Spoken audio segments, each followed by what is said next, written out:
Hello, everybody, and welcome back to the Champion of Champions tournament. This time, I am joined by Windblade. Windblade, you've done some solo casting today. How have you enjoyed the tournament so far? It's been fun. I had the opportunity to cast some of these teams, and I saw them in the group stage, and I was like, okay, this is interesting.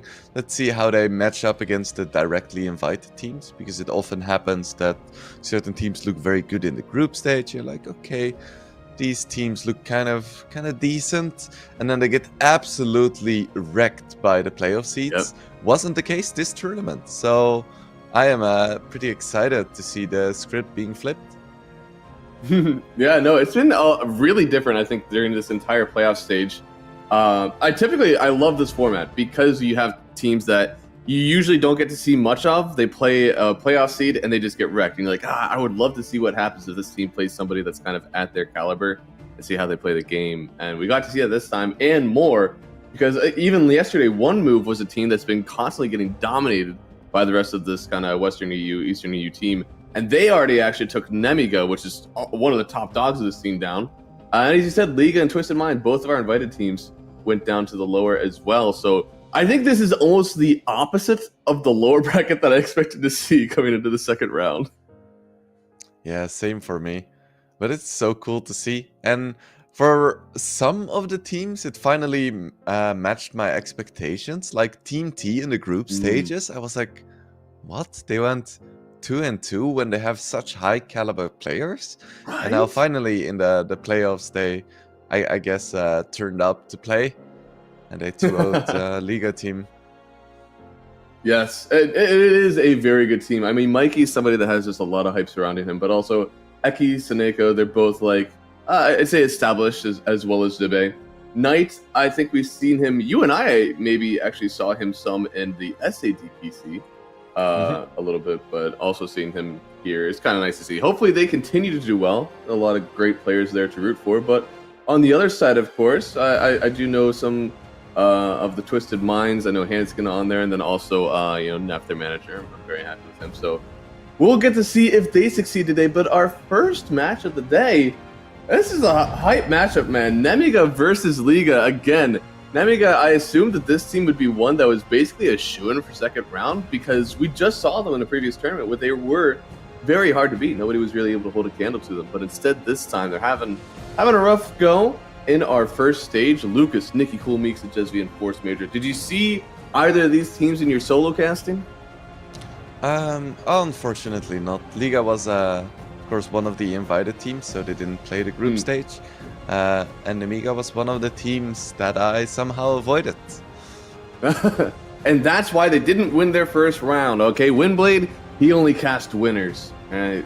And this team, I do like them a lot. Lucas had been a very high-performing carry. Nikki Cool is a fantastic Dragon Knight player, whom yesterday they didn't pick it for him at all. And it really frustrated me because he played so well. They had been first picking it for him. And it seemed like a real draft-defining moment for them yesterday.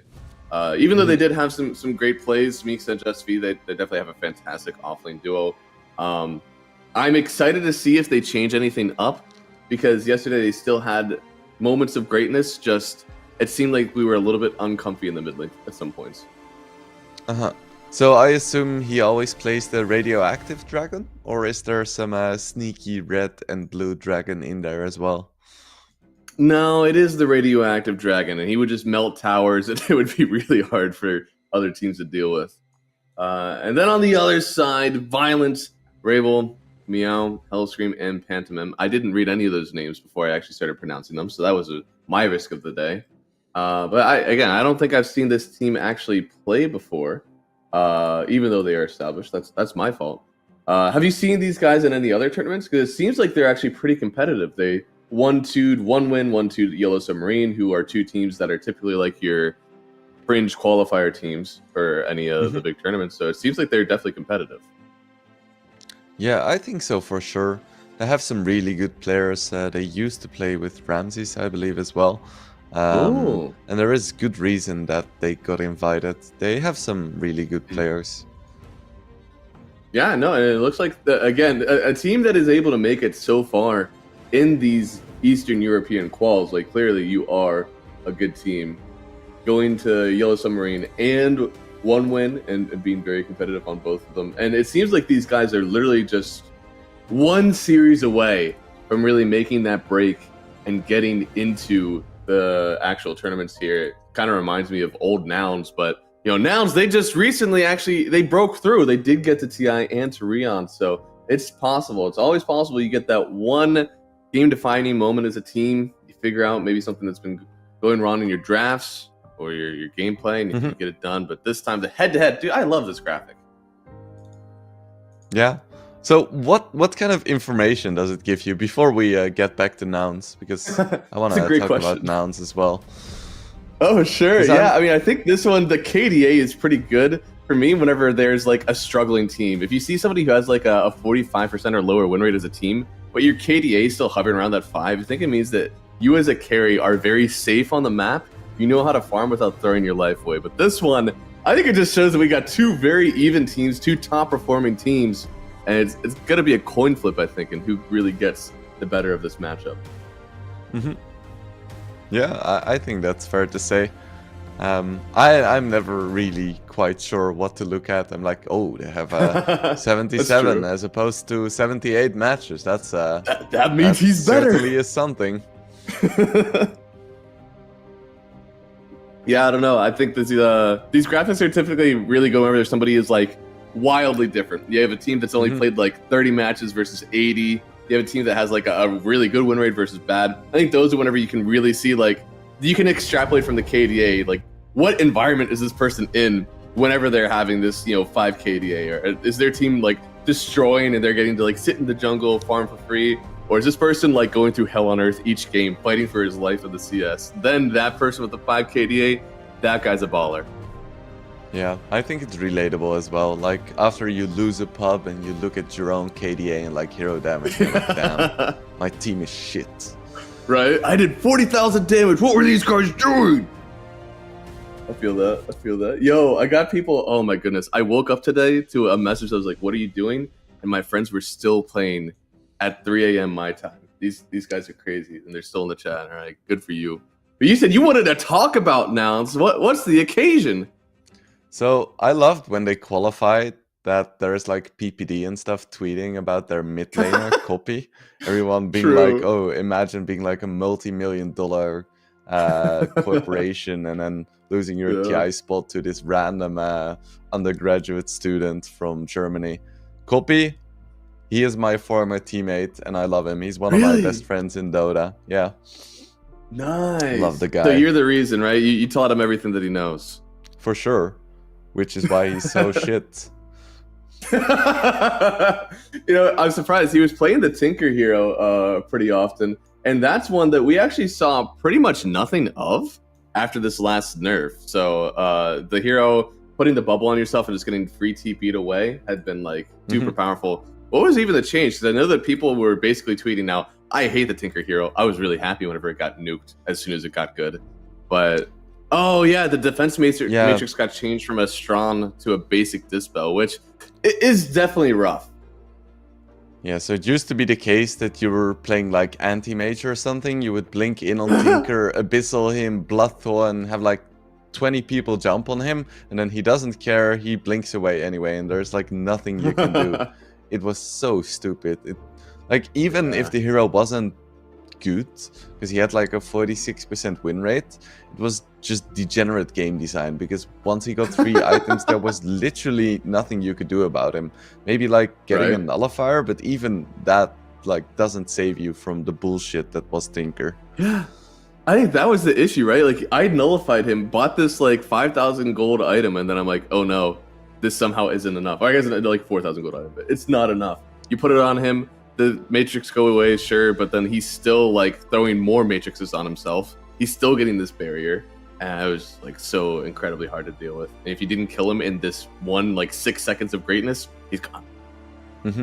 It reminds me of the nerfs to Null Talisman back in the day, where Storm Spirit would just buy 6 Null Talismans. Yeah. That was like the only thing he bought, and even at 60 minutes, it was like the best items you could buy. And yes, the hero didn't have an insane win rate, but the gameplay was just too stupid. Like, you don't want Dota to be just buy 6 null talismans and that's your build. Yeah. No, I feel like it's more cheesy gameplay. It wasn't like a straight up game with Tinker. If you picked him in the right game where there wasn't much jump and he was just kind of free to skate the backline, it's over. Because you need two things. You need vision on him and you need to have the jump. It's not good enough to just have one or the other because you can't be jumping blind into trees where his cast range is insane. He's just throwing out lasers and E-blades and Dagons all over the place. So I can feel it. It was definitely cheesy. I think the strong to basic dispel, it's definitely a nerf. I don't think the hero is dead. I think people were a little bit overreacting to that, but it definitely is worse. I'll give them that. Like the hero is significantly worse than what it used to be, and now it is like the 24 end all be all if you can get a good game with it. Yeah, I'm not sure if you ever want to pick Tinker over something else anymore. Because what sets him apart from other heroes right now? The fury, the absolute rage that you're playing against the Tinker, right? The mental damage that gets done when you see it in the draft. Yeah. There's plenty of things. It's the intangibles that you get. And, but we do have some tangibles. We already have a draft ahead of us here, guys. And starting off strong, Mixa, he had a very good Visage performance yesterday. Wasn't able to get the dub overall in the series, but still had a great game. So they banned that one out. Even in the mid lane, they've been flexing around this tiny. So Liga team, they've done their research. Mm-hmm. So what do you think of Visage? Because he isn't that popular. Well, they do this like he used it as if he was trying to fill the gap with lockdown. So he played Visage and went for a Gleipnir, which is something that I did not see very often at all. We had been used to seeing FCR play the hero, and he would go for like the phylactery. He would skate around the backline with Ags, and he would kind of like set up fights for his team in that way. But he took the hero, and instead of it being instead of making a backline catch, he made it like frontline grab. He would just Gleipnir everybody, throw birds down on them, and like set up for his team whoever they want to choose and bring back. You know, instead of like going around the back, finding supports and starting to fight there. So it was much different than the Visage that I'm used to. I kind of liked it, but overall his laning stage was insane. It was so hard to get gold, so I think no matter what, they're taking it out. So I'm a little bit of a Visage spammer myself, and I have to say that phylactery is like the biggest grief possible on that hero. Like you spend so much money to deal like 100 extra damage, even though most of the damage is just coming from the fact that you have birds and you're a universal hero. So you want to have stats and you want to enable the birds, and phylactery does nothing. It's so bad. I really don't get why people buy it. So do you like Vlad's instead? Is that kind of your weapon of choice? I think Vlad's is also pretty bad, unless you want to just 5-man. So I think if you want to farm or fight early against certain heroes that are vulnerable to roots, I think Gleipnir is really strong. Otherwise, I would say just build drums. Because drums is really nice. Tranquil boots are actually quite good on Visage. And just having the opportunity to buy Boots of Bearing is really nice in the mid game. I see. So Gleipnir is not just a him thing. This is something. So 25% of people Wingblade, 25% of people on Pro Tracker are going for the Gleipnir. Pretty much the rest of it is bongo boots, though. They're going for the Boots of Bearing and going at it. It feels like the builds are like really variable. Like all of these items are at 25%. So you can section off all Visage players into fourths, and one of them will be playing a completely different hero, completely different game. Yeah. But that's the nice thing about Visage, because he is universal and he doesn't really need specific items. You can really vary it every single game. Like if you're mostly against like big right clickers, you can buy a halberd and feel good about it, or AC. If there is a game where people are vulnerable to silence, you can just get a Bloodthorn. If you think Ags and like the map presence that it provides is useful this game, just buy Ags. You can literally buy anything and it's gonna be okay. Except for phylactery. Fuck that. It's useless. Except for phylactery, right. Those guys are wrong, but the other three Visage players, those guys know what they're doing. And speaking of kind of like this end-all be all, you can pick whatever item that you want. Usually you can play the game. Weaver gets picked up here first for Nemiga, and this is also a hero. It kind of reminds me of the old patch Gyrocopter, where you just first pick it, and honestly, you can build for any game on the Weaver carry, whether that's going to be like your Lincoln's BKB for defensive items, if you're starting out with a Maelstrom to farm, or you're going Deso and a Dragonlance to try to be like more active. I think there's a lot of ways you can build this Weaver to play any game. I truly believe there is no horrible, very bad Weaver game. You can always play the game. You can always carry it. So, do you prefer Weaver carry over Weaver position 4? Yes, I do. But I'm also a Okay, carry well, player, that was so. quick. Yeah, no, I do. I think that just because you're able to build so much, and again, like whenever I played Gyrocopter all the time, that's why I preferred that hero, because like, I can start off and like, and even with Weaver, you have a completely different early game. With Gyrocopter, it was like, I'm building Ags, I'm going to farm, and maybe if I get really cool, I don't have to build a crit stick before. I can just build the Ag straight up. That was the only decision making you had early on. With Weaver, I genuinely think like this Maelstrom build is pretty cool because you can go for the Gleipnir, get some control for your team if you want, or you can end up going for the Deso, going for the Dragonlance. You're a little bit beefy, and you really amp your damage, especially when the bugs are on someone. So I think that you have these two decisions to make. And then after that, the world is your oyster. Do you need a Linken's for Insta-Hex? Sure, go ahead, get a Linken's. Do you need a BKB to try to get like through Arena or something? Go for that. You know, there's really can grow very high with the Weaver builds, and that's why I do prefer it in the carry role. Unless there's some carry that just like absolutely wrecks the lane. And like Weaver 4 is still a very good hero, right? Like it's still great. Mm-hmm. Yeah, I think because of that, Weaver is a very good first pick, because you have the flexibility not only within the carry position, but also just being kind of role agnostic. And let's see, they go for the Hoodwink as well. I'm surprised because it feels this Rubik can have like this 4-5 flex. You don't need to put it in one of these support roles right away. And they open up the Hoodwink. I don't love double support opener from teams. I think this one is a little bit too scary because they instantly go in with 2 BKB piercing disables on Nemiga. I love this because there's no save from either of these supports. Yeah, I wonder what they're gonna pick into this, if they're gonna go for something like Legion to try and get some kind of dispel up. I think it has some nice synergy with Hoodwink, but it does leave you a bit vulnerable because Rubik isn't the strongest support when it comes to fighting really early. And it looks like that's kind of what Nemiga wants to do, just constant brawling.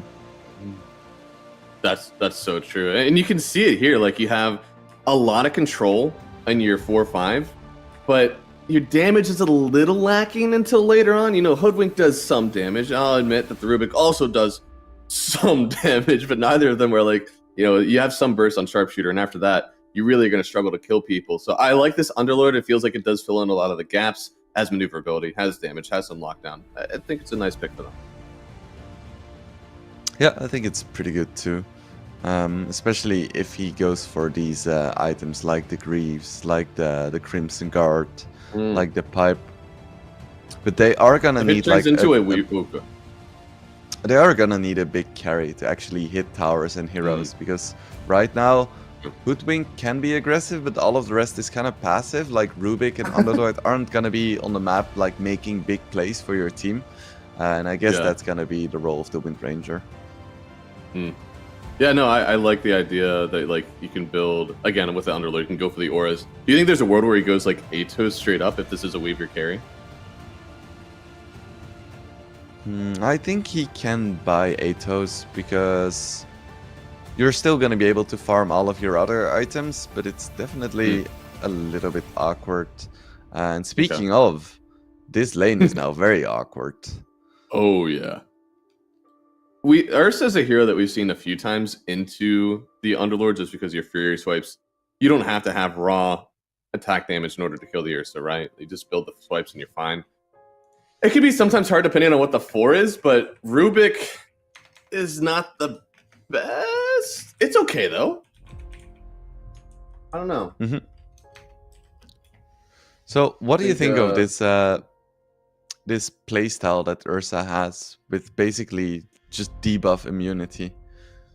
I think it's pretty cool. I think that the idea that you could just be like a tank for your team in some ways from the carry role early is really nice. I think sometimes I even like it's like Battle Fury Blink BKB Ags, and like just staying alive, you do damage. So I like angling into that kind of like thought process.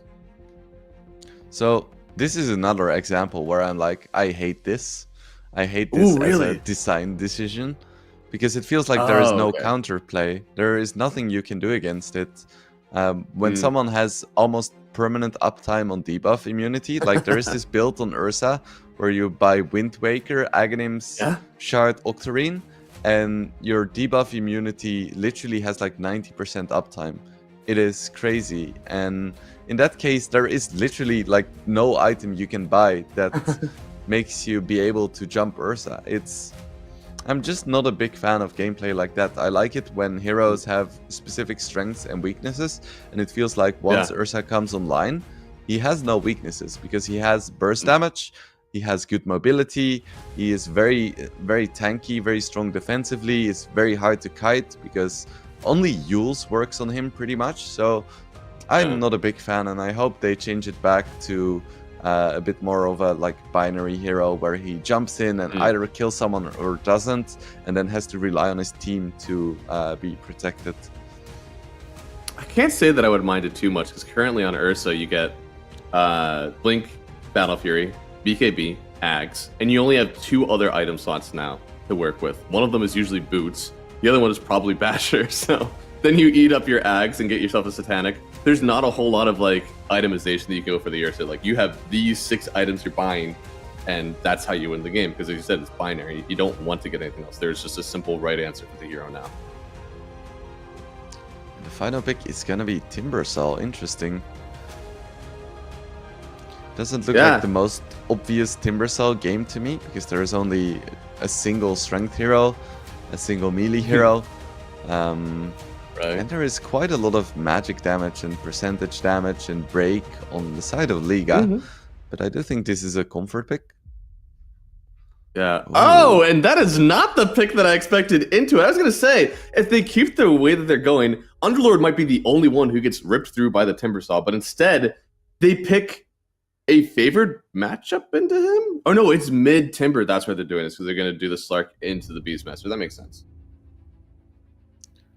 Yeah, this is curious, though. I think Slark, in theory, can work really well against these heroes, but at the same time, Slark is also a hero that can kind of struggle with early pressure. If he gets online, I think this can be a great Slark game, because with his Dark Pact, he can get rid of the Lasso, can get rid of the Roar, just be very aggressive into these heroes. But if he doesn't really survive the laning stage, and I can see him really struggling against the Beastmaster, then they might not even get their boots off the ground and just lose incredibly quickly. I feel that. Slark is already a kind of dangerous pick. Knowing what heroes are actually meta right now, you're thinking of like TA, CK, even Monkey King has been getting a little bit, more.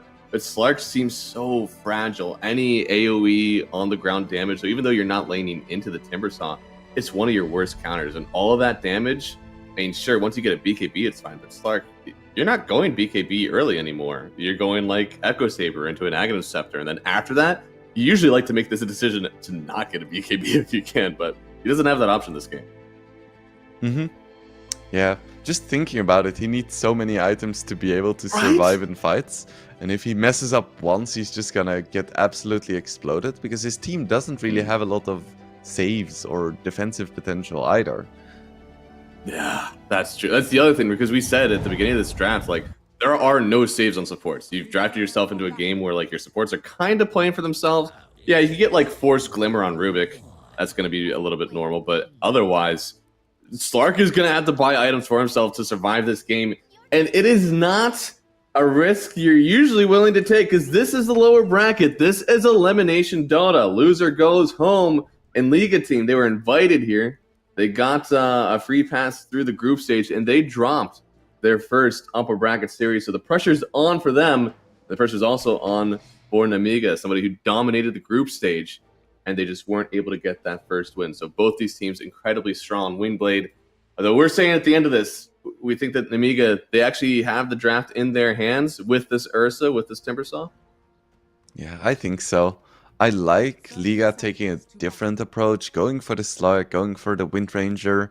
But I just don't think they're going to win. We'll see. It's another game where, the DK completely untouched for Nemiga. maybe I'm too soft. Maybe they just thought the DK was really good versus that team. But man, Nicky Cole played a fantastic one. He's still on a strength melee hero for this one, though. It is going to be the Timbersaw in the mid lane versus Windrunner, which feels Wind should have a fine time in this lane, right? You are a ranged hero that has a way to nuke CS that isn't getting up in the face of the Timber, so should go okay, it feels. Yeah, I think Wind Ranger should have an okay time.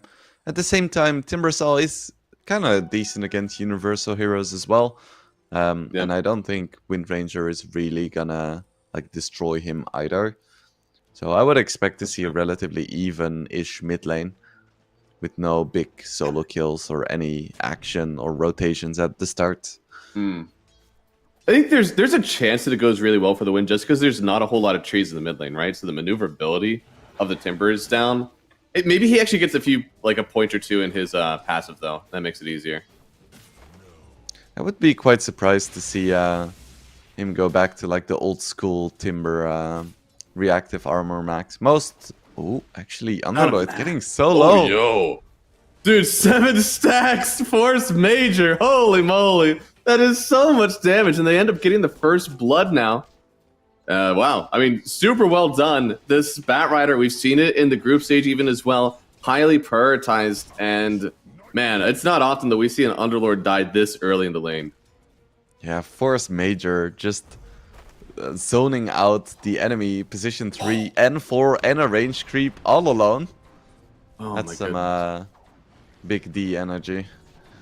Dude, I love those pulls too. Making the enemy teams like pick and choose which group of creeps they want to go after, and at this point they probably don't even know. Batrider is even a hero that if you pull against him, he might just farm that camp. Yeah, such a strong hero. Ooh, and they get the kill. Okay, these are both heroes that I'm like, you usually don't die this early in the laning stage, but they're starting off really strong. In fact, Weaver Beastmaster is a lane that we've seen before. The addition of the bugs plus running somebody down with the boars has typically been really strong. And versus this Slark hero that we didn't know if it was going to be super, super strong, that's a really nice start for this Liga team. I kind of feel like a broken record sometimes, but I feel like most of the first bloods we see in this game are because one team hits level 2, the other one isn't prepared for it and just gets caught off guard. And especially for a hero like Weaver, if he gets pounced, he is Omega dead before level 6. So lift into pounce just kills him. And even so, oh wow! And this isn't like your essence shift on Slark. Like he still had to skill that, so he's gonna go for the sampler. He doesn't have Dark Pact yet, but he's allowed to, right? There's nothing to Dark Pact in this lane just yet. Yeah, for sure. It's gonna be nice to have later on for farming, I guess. But right now, he doesn't need it at all. No, not at all. And it looks like, oh hey, in the mid lane, he actually did end up going. He's going 2-1-1. So of course not maxing this reactive armor, but still doing enough that he's a little bit protected from rival. I think most Timbers just put the single point right now and just buy regular regen. Because you have so many runes in the mid lane right now, you can't get away with it. And just having your Q and W maxed on Timbersaw is just so much damage. It'll be nice for rotations too once we get into the 6-minute runes. If he does have those like QW maxed, he'll be able to just get ripped through a kill. Especially on Slark, man, because Slark is going to be the one we look after, especially with his strong start to this bottom safe lane.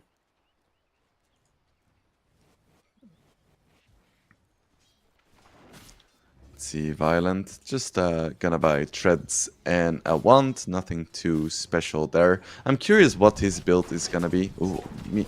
That's another death Underlord.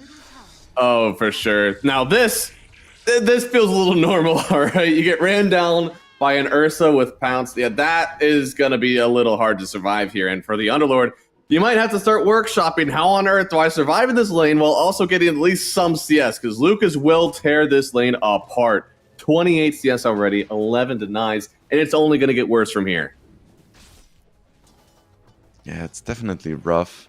Like, the one thing you can do is, like, TP away, because Batrider and Ursa both don't have anything to cancel TPs, but you don't want to TP away every single time Ursa runs at you like this. It's a really cool trick that you can only do once every like minute. So it's good for survivability once. Lucas, though, I mean, he's already so strong, and he's got just boots. He could go right in for the phase boots. He could maybe start up for the Battle Fury. Do you think there's a world where he gets an Orb of Venom to continue the rundown, or is he already strong enough? Yeah, I think with the Urshock, that should be plenty of slow. I don't really see Orb of Venom that often anymore as like a value purchase. Right? It's so I mean, maybe not so expensive. It's decently expensive when you consider like that could be halfway or over halfway done with your phase boosts now. Could be getting you closer to your Battle Fury. It's just not efficient currently to buy. Yeah, I think maybe it's also about... Oh, that's a good amount of damage here. But I think it may also be about mobility creep, where back in the day, people used to have way longer cooldowns and less mobility in their kits, while now way more heroes just have blinks and such. Yeah. Like we have dashes. some mobility here. Nice TP in from Rival. So really diving into the tower there as the Beastmaster. Then on the other side, Pantomime. Oh, the lift backwards. I think Just V could die here. The one right click, it wasn't enough. But the Acorn and the snipe from the Windrunner gets the kill. And now he's forced stuck in the mid lane next to a Timber. They'll trade the two out. But overall, Liga team, they get 2 kills across the map. One of them going to their mid laner as well. Yeah, I wonder what Windranger is going to go for. I would expect him to go for a Gleipnir as well. And once he gets his Maelstrom, they are going to be super able to kill the Timber Cell. Yeah, I mean, Timber, you're going to have to get an Eternal Shroud at some point this game.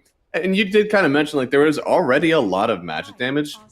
And it feels weird, like, on a Timber, oh, they see him on the ward, but he could just get the kill on Meow anyways. It's Timber v4, and there it is. Shackle connecting, they'll get the kill on the enemy mid laner, plus getting themselves a Wisdom Rune. Really well done from Liga team. They read that move precisely. Even with the Sentry. I guess they had a vision of the rune, so they saw him pick it up. So they perfectly anticipated his move. Very well played. Do you think I'm allowed to pin messages in the chat? Because I have somebody who said, if Slark is allowed to get strong, I'll eat my hat. And honestly, I agree with him. But I think it would be funny if the Slark did get strong now. Yeah, sure. Well, remember your name, your boy Notion. Right. Write that down. Write that down. We'll have time in the break. I agree. This is a hard Slark game, right? Where, like, he's going in for... It looks... Is that a Mage Slayer first? I think so, yeah. Just like a casual Oblivion staff. He's definitely not going for a Witchblade, and I feel Orchid is a bit ambitious, but I suppose it could be that. More reasonably, though, it looks like it is a Mage Slayer. Fullscream goes down to the mid lane, and a nice Shackle into the Focus Fire. Force Major trying to get onto the high ground here. He'll burn around as he goes, and I think he actually could live through this one. Nikki Cole forced to take the brunt of the damage once more. And this Timber, since he's died on the bot rune, he's still had a good time. He's 3rd net worth, already at 4K. So it's been a little bit better for him despite dying there. Oh, Weaver? He's gonna be fine. Speaking about fine or not fine, Meow on this Underlord is level 4 and has 20 CS. Oh, he's finally level 5, but that's rough. I switched over to the net worth to check it out in my lord. You guys can see it here. Just barely above the Rubik. It's a good news, bad news, guys. Good news, my Rubik is as farmed as my Underlord. Bad news, my Underlord is not farmed. It is rough. He's just gonna try to get some CS with Firelord. Jeez. Firestorm. But that's kind of rough against Ursa too, because then it just sets up so many denies. Ooh, big move here. This is very deep. They do get the Shackle. Connection's good, but this is going to get close to the tier 2 tower. Mixa gets the roar. Could actually get away from this one still. They don't get the kill. Going to try to get the snipe with the power shot, it seems, but here comes Timber getting the revenge kill in the mid lane, and Violent is here. But you got 2 supports chasing you down. Somehow Mixa, he's still alive. Nobody manages to kill him just yet. Your carry could fall on the backside as well. It could be a disastrous move right now for Liga team. Diving under the tower, losing another. It's damn near a team wipe. And Nemiga, they're just gifted 4 kills right in between their tier 1 and tier 2 towers. Yeah, they tried to burst the Beastmaster there, but didn't fully commit. Like the slug jumped someone else, so they managed to get the roar off, and then everyone was stuck in such an awkward position. And against heroes like Batrider and Timber, that's really not where you want to be. Like in the trees too, Rival just died because he was next to trees, and there was so much amp damage then on the Timber spells, and there's just no reason to make that move. I have to emphasize that. Like I don't know if they were even getting a tower. If they got those kills, I don't think the tier 1 tower dies, because the wave was still down a little bit towards your tier 1, so it just wasn't going to go well for you no matter what. Yeah, it was a surprising move, but I think it was surprising because it wasn't really the best move.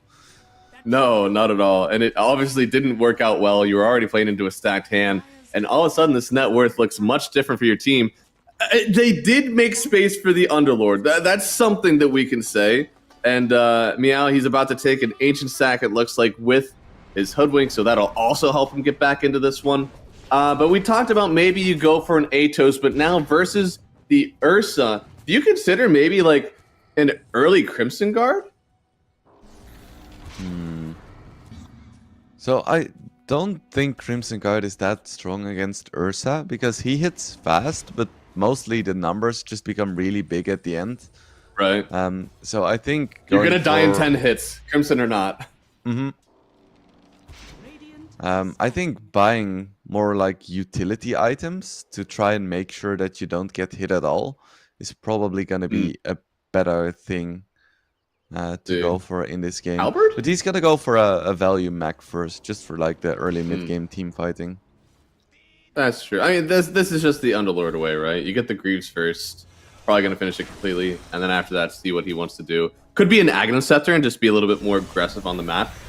Best way to... Oh, mid lane. Oh, again, Rival trying to get away from this one. They'll kill Force Major. Hellscream actually getting a lot of gold from this one, and they did bring in the Ursa, or the Underlord, into the action. They're even getting Liga. She just falls. Lucas, the one to get the kill. I guess they didn't have Windrun up at the time, so she just dies. And this is just getting a little bit worse for Liga team, but now Violent, he can't turn onto Mixa. Oh no. Yeah, that feels really bad.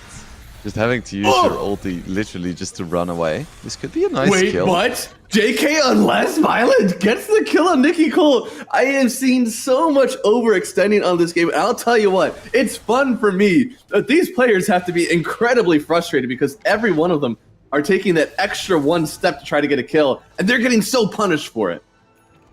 Yeah, that is the one downside of playing this style of Timber Soul. You're really not that tanky. No, not at all. And they get another kill on Force Major. Violent, the one to pick it up. Violent has made a violent tear through these net worth standings. He's now 3rd net worth, and that guy is one step closer to eating his hat.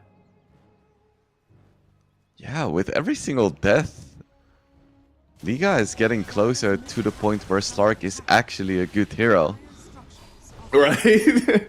I never thought I'd see the day, and it looks like they're going even further. This is the dive that I like to see. It's natural, right? You're just hitting the tower. Somebody gets locked down in the open field. You see other people showing on the map, and it feels good. You didn't drag 4 of your heroes through the trees trying to make something happen and walk into a random Timber Saw. So I like the move here.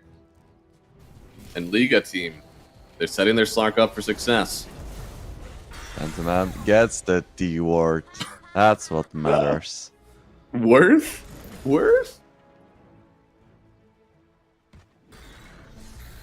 Timber Soul has his blink, now a Yules. It's like, I don't know who coined the term, but it's like the jump scare Timber build. That's pretty good, actually. Jump scare. I was thinking about it. I mean, the build is completely different than what we're used to seeing. You usually just stack in for like this Kaya Sange and maybe the Eternal Shroud really early. with this Blink Dagger. I think Whisper is the one that I saw doing it first whenever he was really starting out on OG. The build is so nice. You get in, you pump all your spells immediately. Nobody has a chance to kind of like run away from them, and then you get to chain out. Whereas initially, people would see the chain forward, and they could disperse, and you don't get near as much damage. So it was really cool. I mean, Whisper, definitely very creative, very interesting player in the offlane, but it's been kind of the norm now on Timbersaw. Yeah. I wonder if it's just like a slow kind of meta thing, or if this was actually the superior build for Timber all along. We just didn't know before. That's a good question. I mean, theoretically, as soon as Timber turned into somebody you would go 4-4-0 on, instead of going for like this kind of like 2-1-2 thing where you would still max your reactive armor, as soon as that shift happened, Blink was probably the right thing to do the whole time. I just wonder if maxing like Q and W was the right play all along Ursa. Oh, that's a great point. Maybe that was also the play. Yeah, top side, they get the kill. Pantomime getting the kill on Ursa. And guys, this Ursa was thick. And even with that death, he's still top net worth. But slowly and surely, this Slark is catching back on up. In more ways than one, he's now caught up onto the high ground, but catching up to the Ursa, who had a dominant lane versus an Underlord. Slark had a significantly harder lane, but we'll see. Jumping on Mixa here, does get roared up. A huge kill once again on this offlane beast. Now turning for more, he dispels the lasso. A triple kill for Team Liga. They get kills all around the map. Weaver the only one to survive the onslaught. And this, guys, this Slark is getting big. Get your hats out. You might need to eat them. Yeah, it looks really good for Liga right now.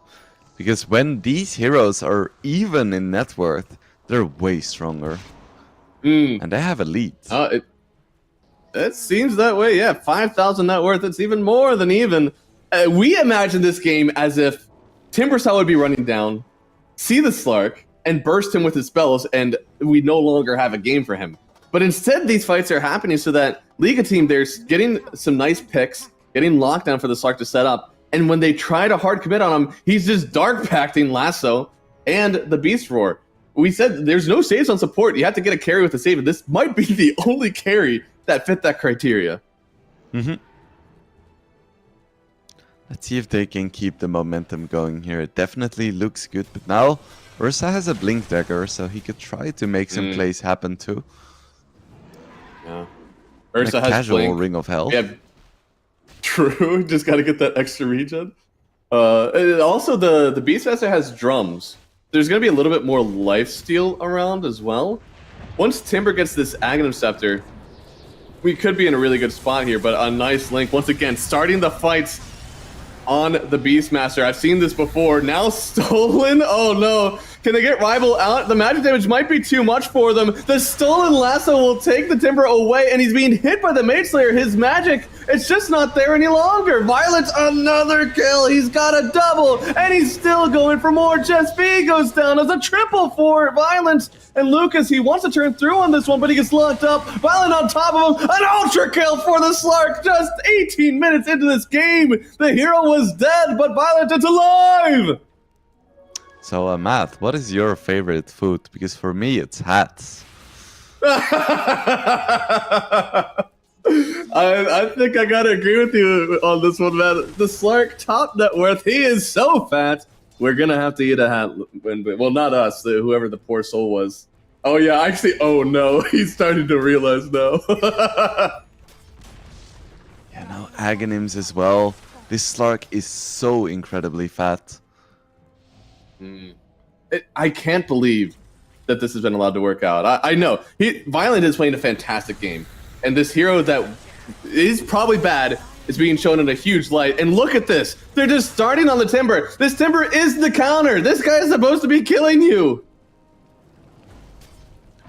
Pact is on cooldown. Violent needs to be a little bit careful in theory, but in practice, who's gonna stop him?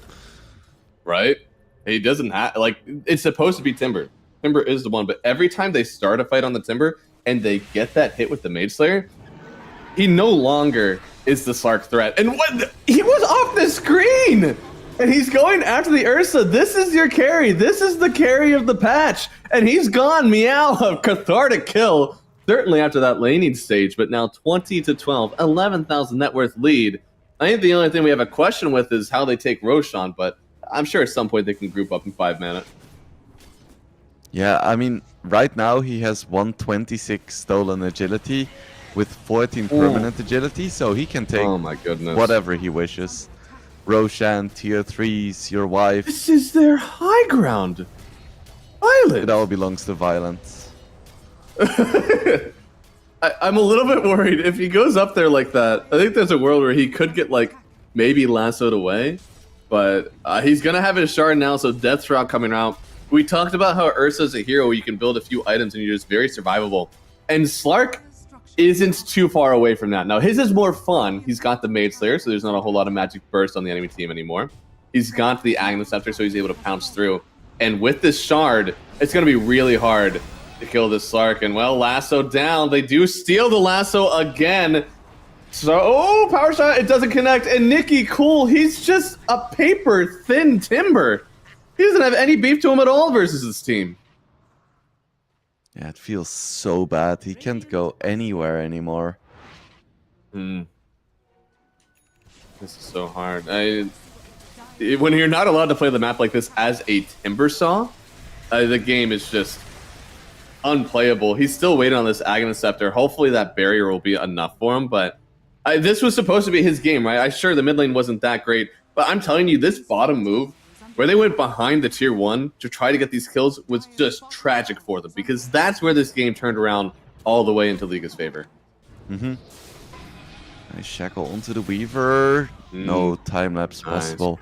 Pantomime is really good at being in the right place at the right time. Yeah, that's true, because that lift was on the mark. Without that lift, I think he might get the time-lapse off. But really well done from him. And he's been playing this game pretty well with just Sakuchi. This is something that, you know, every time you see a first pick Weaver, Rubik is always coming out. And this is why. So much movement speed. You just get this basically for free. So you have to have Dust now to kill the Rubik at any point. And plus, once he gets the Aghanim Scepter, which I'm sure is going to come eventually, he's just going to have 2 spells that he can maneuver around the map with. And look at how much there's to steal, right? You have Roar, you have Lasso. I mean, there's some pretty good stuff in here for a Rubik that's dominating the game. Yeah, for sure. What is Violent getting now?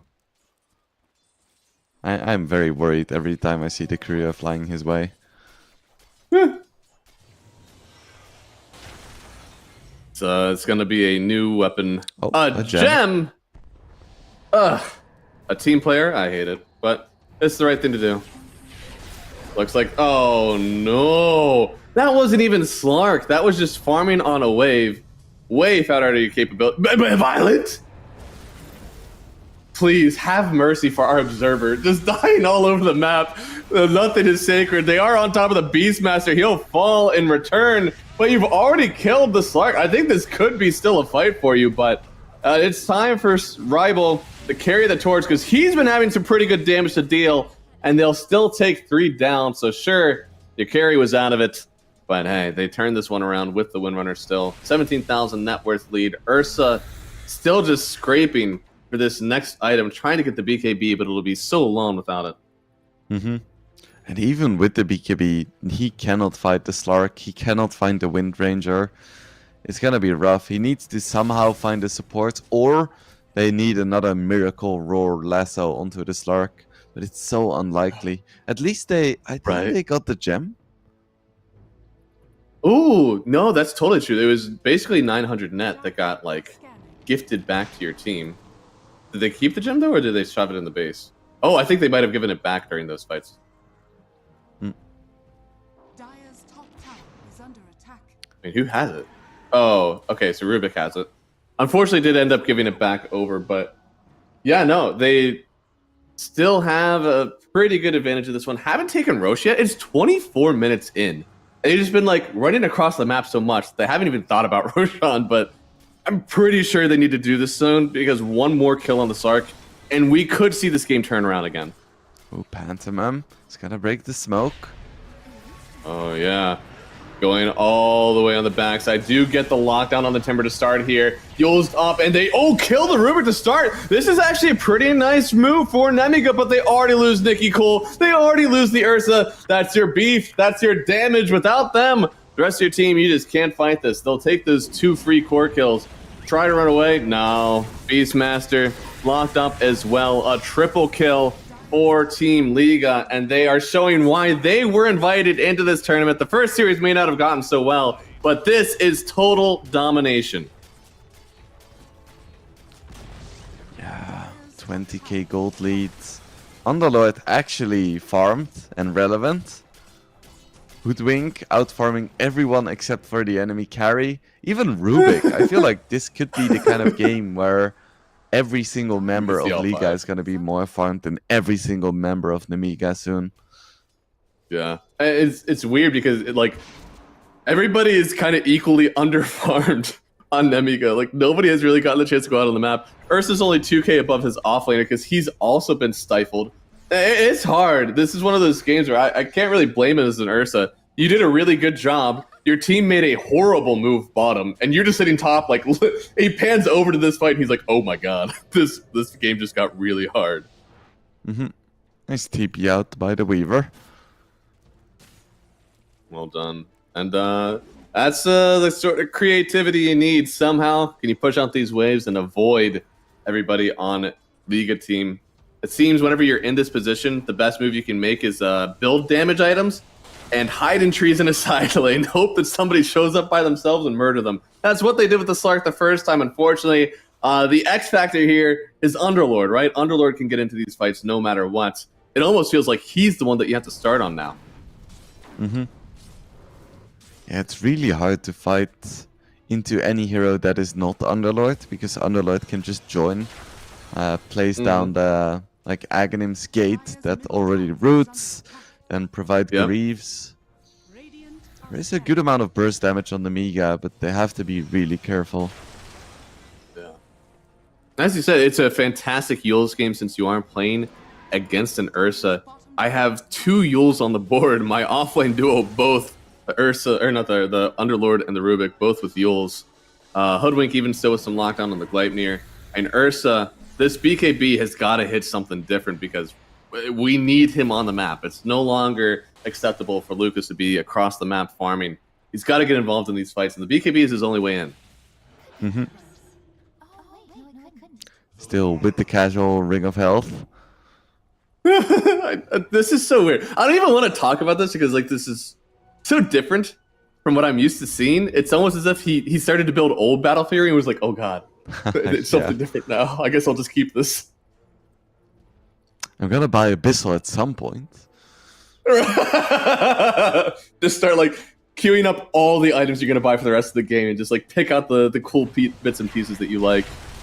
Jumping through Violent. Oh no, Pop the BKB already on Mixa. Did throw out the Shadow Dance quite early. Violent could be forced to run away from this one, but it's only a 20-second cooldown after this. He's fine for now. Still leashed up on the Ursa. A lot of statuses, but you wanted to know, what is the counter? It's mana burn. Lucas, he can't even cast his ulti too many more times because he has very little mana left from the Slark.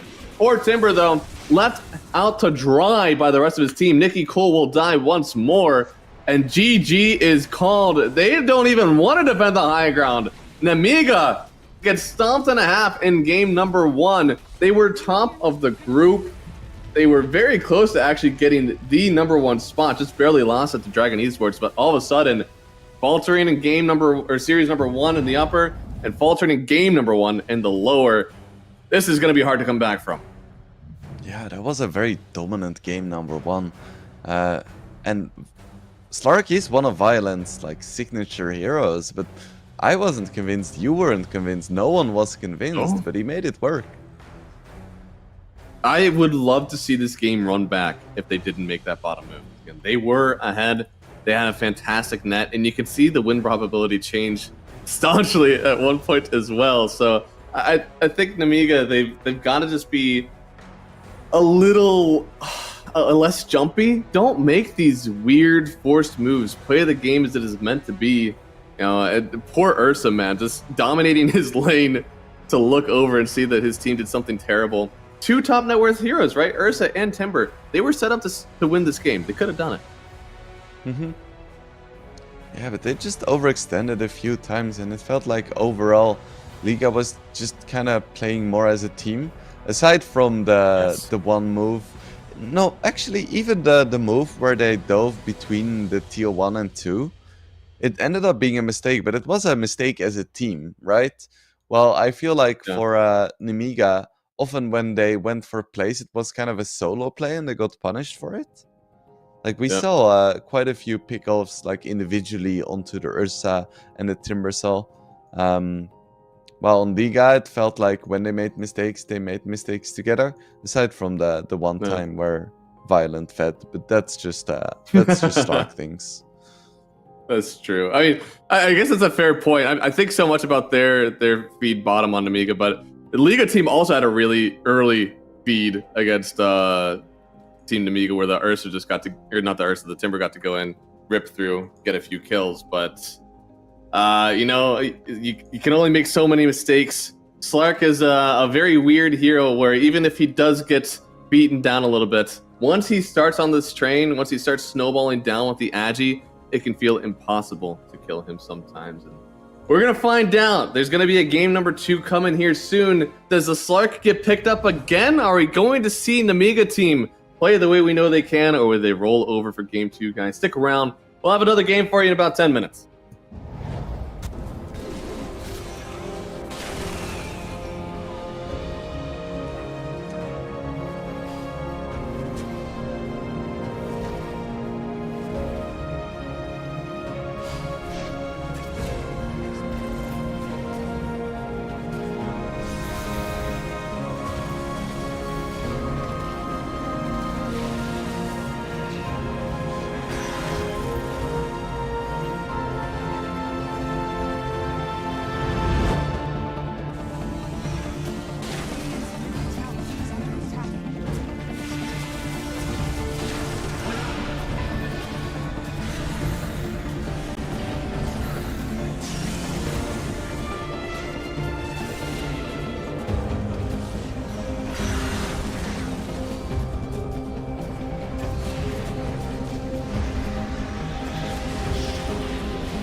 Hello, everybody, and welcome back. It is game number 2 here, Champion of Champions Tourney, game 1.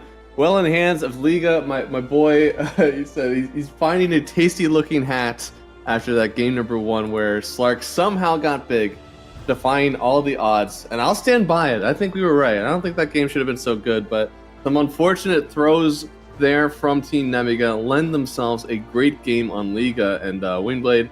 Anything big you think you want to see change from that game number 1 for Nemiga? I would like to see them all get that ride or die mentality, you know? Oh, just okay. if someone goes in, everyone goes in. They just fully commit as a team, full divide Dota. That's what I want to see. Oh yeah, ride or die together. Opening up 2 completely different heroes here. So the Weaver is banned out to start. It's Tiny who did slip through in this one for Team Liga. However, the Phoenix gets picked up. And I don't think I've gotten to talk to you about this yet. Back in a little bit before TI time, the Phoenix was so powerful. People would pick it all the time, and it felt like one team was allowed to pick strength heroes and the other team wasn't, because you have the Phoenix. Do you think that's still true? I think so. I think this hero is just stupid. I always call him the shit bird, but not because he's shit to play, but because he's shit to play against. Everything he does is kind of bullshit. No, absolutely. I mean, the Fire Spirit, especially versus Tiny. I think this is one of the best Tiny answers that's out there right now. Lifestealer got a little bit nerfed, and sometimes you would see that hero get picked up really early, but there's some carries that people are doing that are still good into the Tiny now, if it does get sent there. More often than not, it's still a mid, but look, Fire Spirits, you're slowing the attack speed, you got the Sunray for huge amounts of damage. It's just impossible to play into here, and if Phoenix just gets one other stun on your team, it'll be pretty nice already for Team Nemiga. Yeah. Like the moment there is a Fire Spirit on Tiny, you can just go out, get some tea, get your shopping done, maybe renovate your room before he hits again. Oh yeah, it takes forever. They go in here with the CK. This might be one of the strongest lanes in Dota.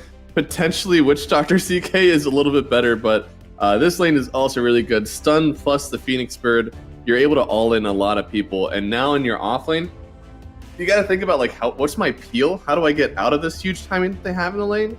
And then what's my support that helps me out with that? Yeah, I wonder what could even work. There's maybe a world where it's like a Darkseer, but I don't even think that is fantastic. Yeah, I don't think it's amazing. We'll see what Liga picks up, and then we're gonna be like, yeah, that's probably the right call. that's okay, my plan. Yeah. I feel it's some of the stuff that is good, and why this safe lane duo is great. Things that are good against the Timbersaw are no longer good against the Phoenix, because things that are good against the CK are good against the Phoenix. Because Timbersaw is a fantastic offlaner versus CK. However, you hate playing against the Phoenix in this one. It's one of the only strength heroes you actually hate playing against there because there's so much magic damage. I don't even know. I'm maybe curious. a Razor could be okay, but that's a bit weird as well. I do like the Eng. It's like kind of flipping the script instead of like trying to deal with CK and Phoenix. You just get a hero that can be very aggressive with the creeps as well. I could see it working. And Snapfire, that's a hero that I love. Yeah, you're not one of those people that likes that ricochet facet, right? You would rather have the skinny Scatterblast. You know, I am a Ricochet enjoyer, but mostly I'm just a Snapfire against Phoenix enjoyer. Because you have 6 hits in a single second, and with the talent at level 15, you have 8 hits. So just a Snapfire in 1 second hits faster than anyone else in the game, even Ursa.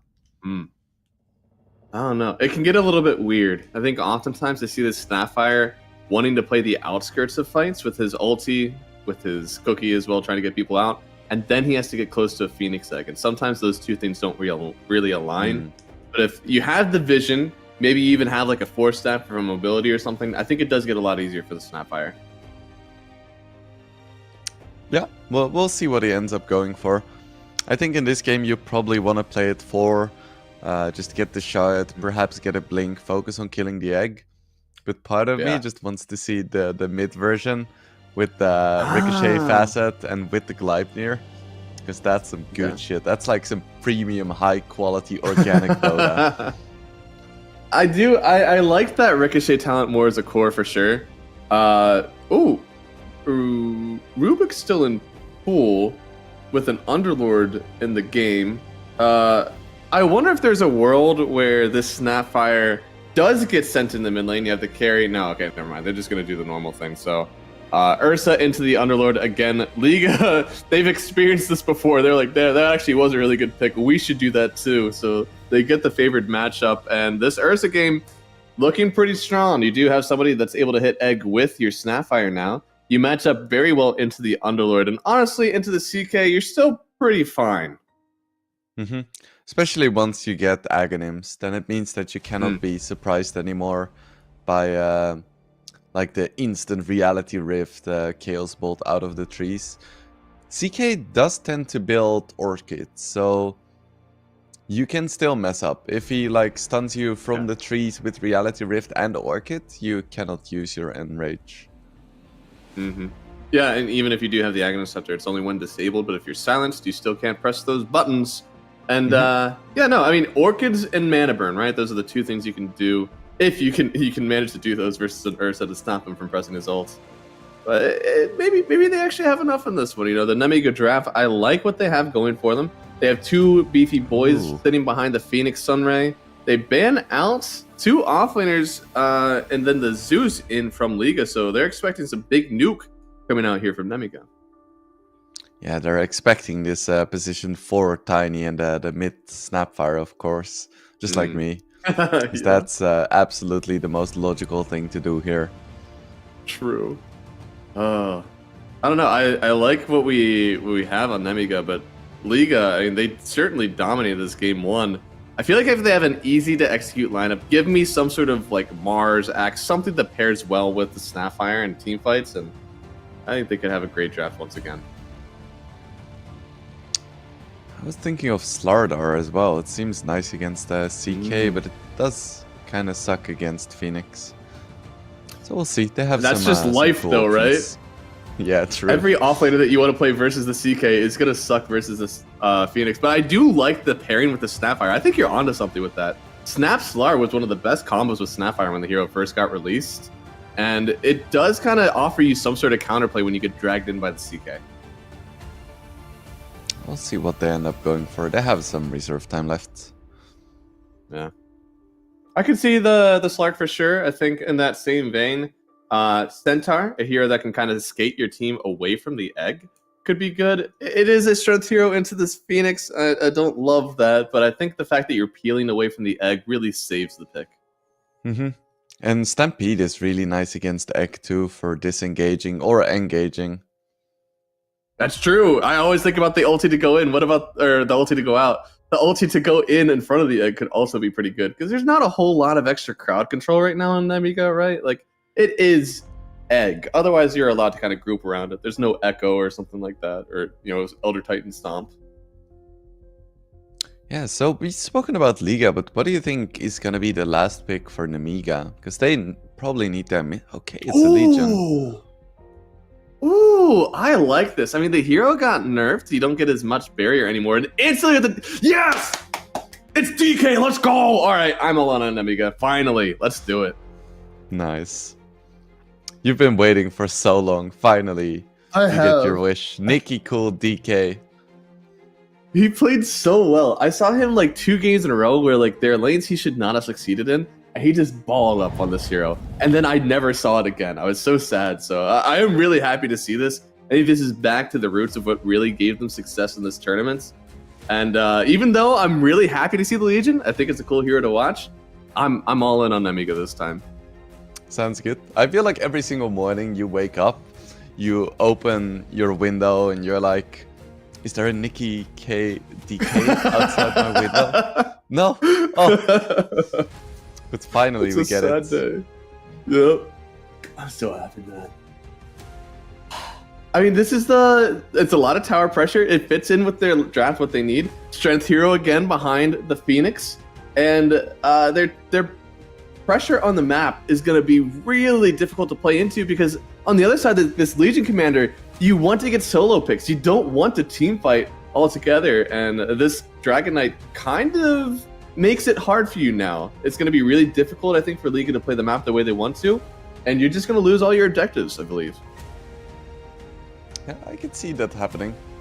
I do still like the combination with Legion and Snapfire. Just having the kisses means that at level 6, Legion is going to be able to find dual wins if they play it right.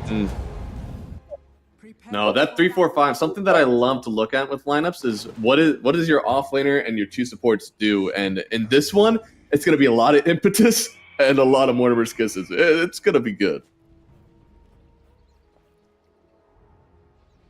I like the themes of these teams as well.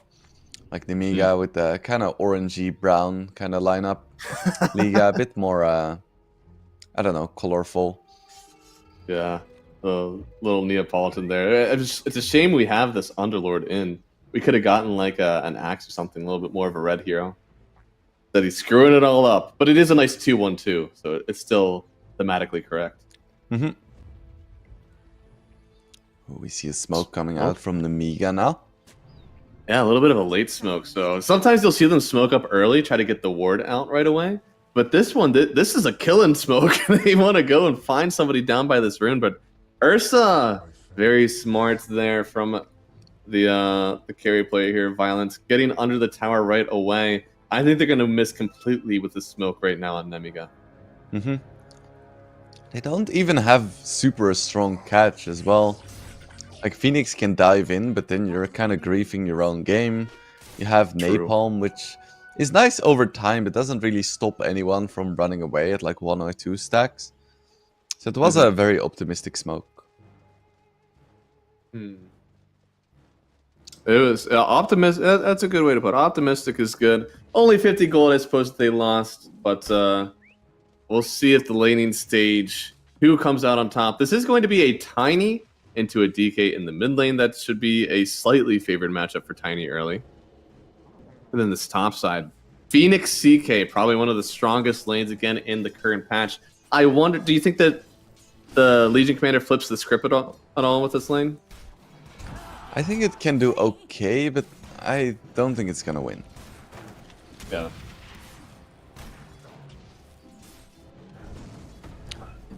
Ooh.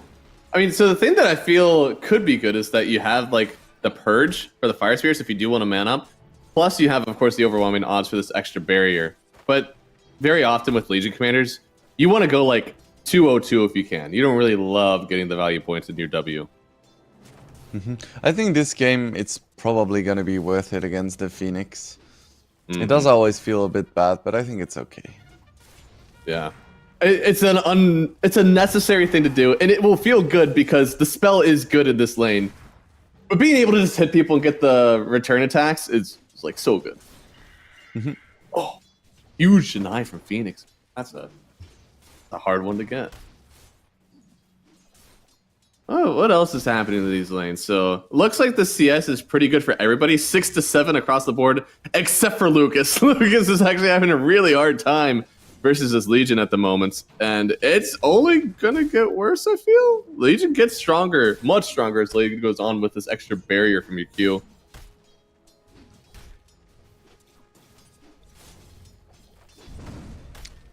Legion probably gonna, yeah, he has his bracer out, so literally cannot die anymore.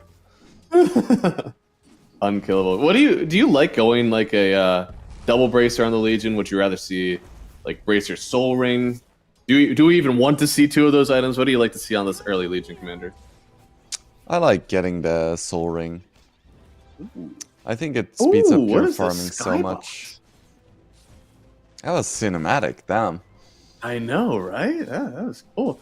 I've seen a lot of different like camera moves from Dota so far. I think that's the first time I've ever seen that one. That was interesting. Ooh. And so this is something we saw a really early kill on the Underlord, and instead it is a kill on the Phoenix early on. That seems like it shouldn't be the case, but again, this Legion Commander is something we haven't really seen versus this lineup so far.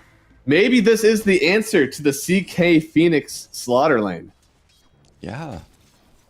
And it's working so far. I'm getting convinced here.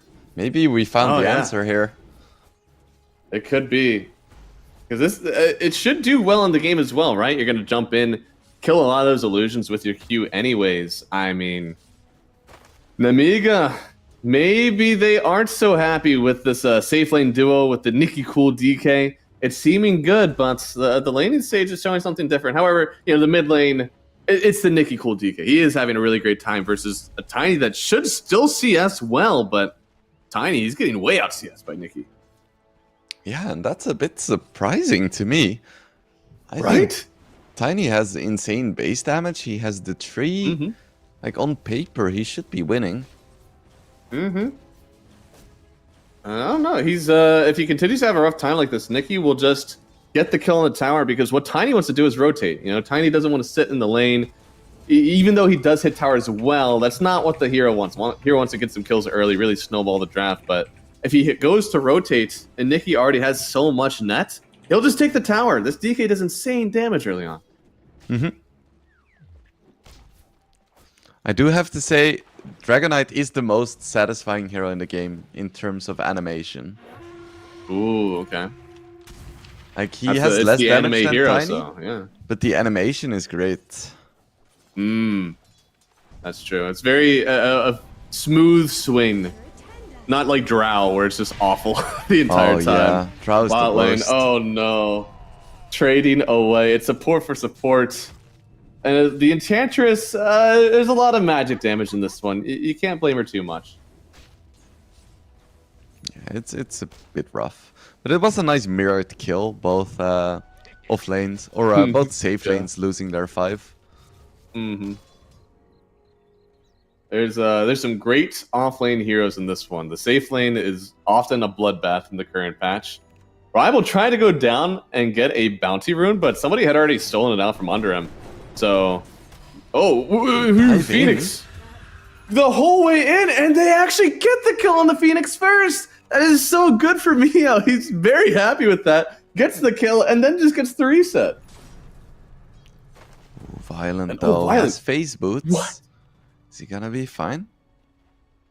Can he get the napalm? Yes. Okay, he's dead. Yeah, he's totally dead. Tried to turn it around. Jez V is the one that gets the kill. Completely opposite from what we saw last time. Ursa was just dominating. Instead, now, it's kind of the Batrider show. Batrider won both lanes. Batrider was versus the Underlord last time, now with him.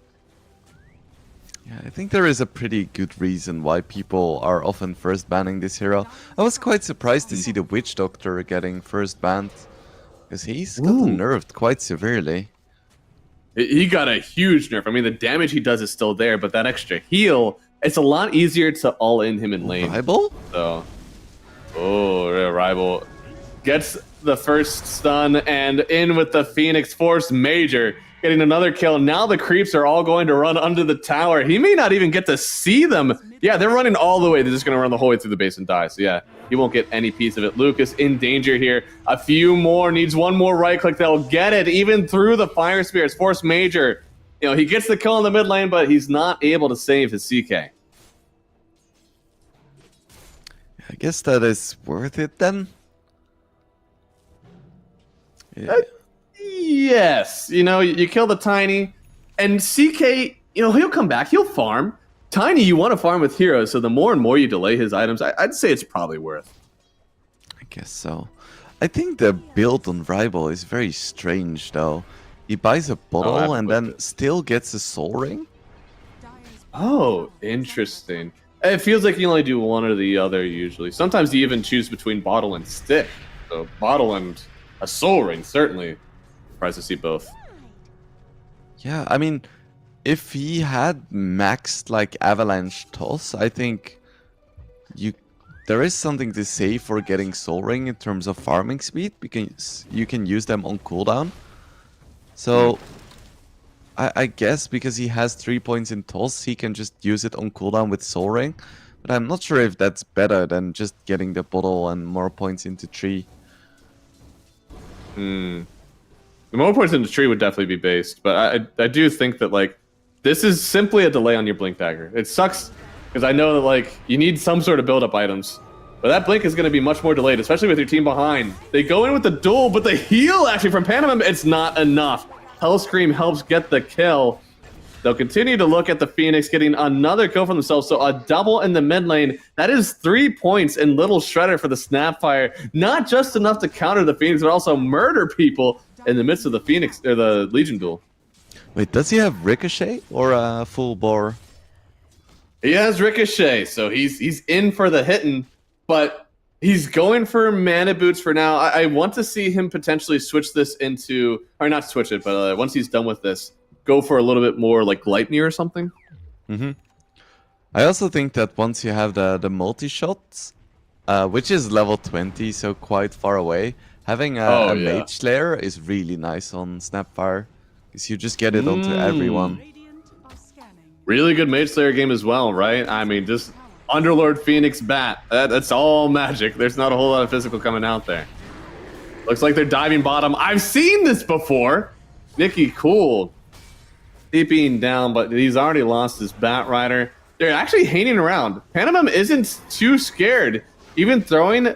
Oh, there it is. Rival tossing back. He has the minus attack damage onto the Ursa, but he still has the Fury Swipes. The Avalanche, it's more than enough to set this one up for his team. Violence picking up the kill on DK as well. The 2,000 net worth lead in Liga. They don't have anything to come back from this time. They're just starting off ahead. Yeah, it looks really good. And this is a lineup that plays quite well from ahead too. With the Legion, with the Tiny, with the Ursa, they want to play aggressively. And the CK has a lot to come back from as well. The rest of his team is doing fine, but yeah, Duel. Yeah, that's a kill. Toss back into the cookie. They don't even need the kisses. They just get it with the Snapfire. This Little Shredder has been doing a lot of damage. I've seen people pick up this facet, but unfortunately, the last 2 times I've seen someone pick this facet, they maxed it and then went Greaves and didn't even like have it early. They still went for like 2 points in Scatterblast or 2 points in Cookie. It was really weird. And oh, there's the Skybox again. A little ward there. Yeah, I'm happy to see that they're doing this one as if they did pick that facet and it wasn't an accident. Yeah, nice. It's working. Gotta have faith in grammar. Always have faith in your grammar. Yeah, I'm honestly a little surprised. I feel Blightstone could be pretty value for the Snapfire right now. We're kind of floating a few inventory slots. Like there's a Fairy Fire here who just got rid of it. Just has a smoke there. I think the Blightstone could do well, but just going right in for the Greaves right now.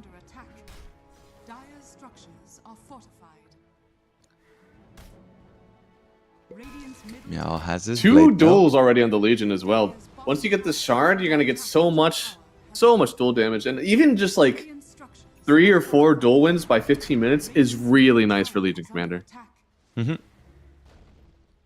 Oh, and these are some spicy stacks as well. Huge stacks, and they're already ahead. And once they take these stacks, it's gonna go to like 6k net. Rival is gonna take it. That's gonna help with his Blink Dagger timing. Yeah, well, actually... I mean, you're allowed to go Soaring when you do this. Yeah.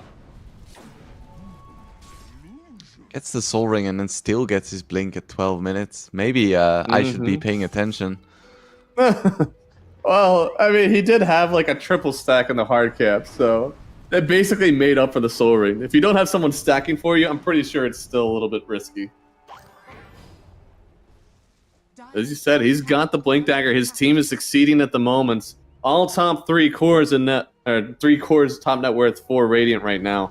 And Team Liga, they're just looking for that next duel. Force Major barely getting the dive away. Rivals finds him, but can he get the toss back? He will on top of Panamam, and there is no Legion around. Actually just gonna send other creeps at him. Rival picks it up somehow. I think with the Craggy damage? So slow. Craggy damage? Does Craggy deal damage? Oh no, it does. It was just the illusions. Was it just these illusions hitting them?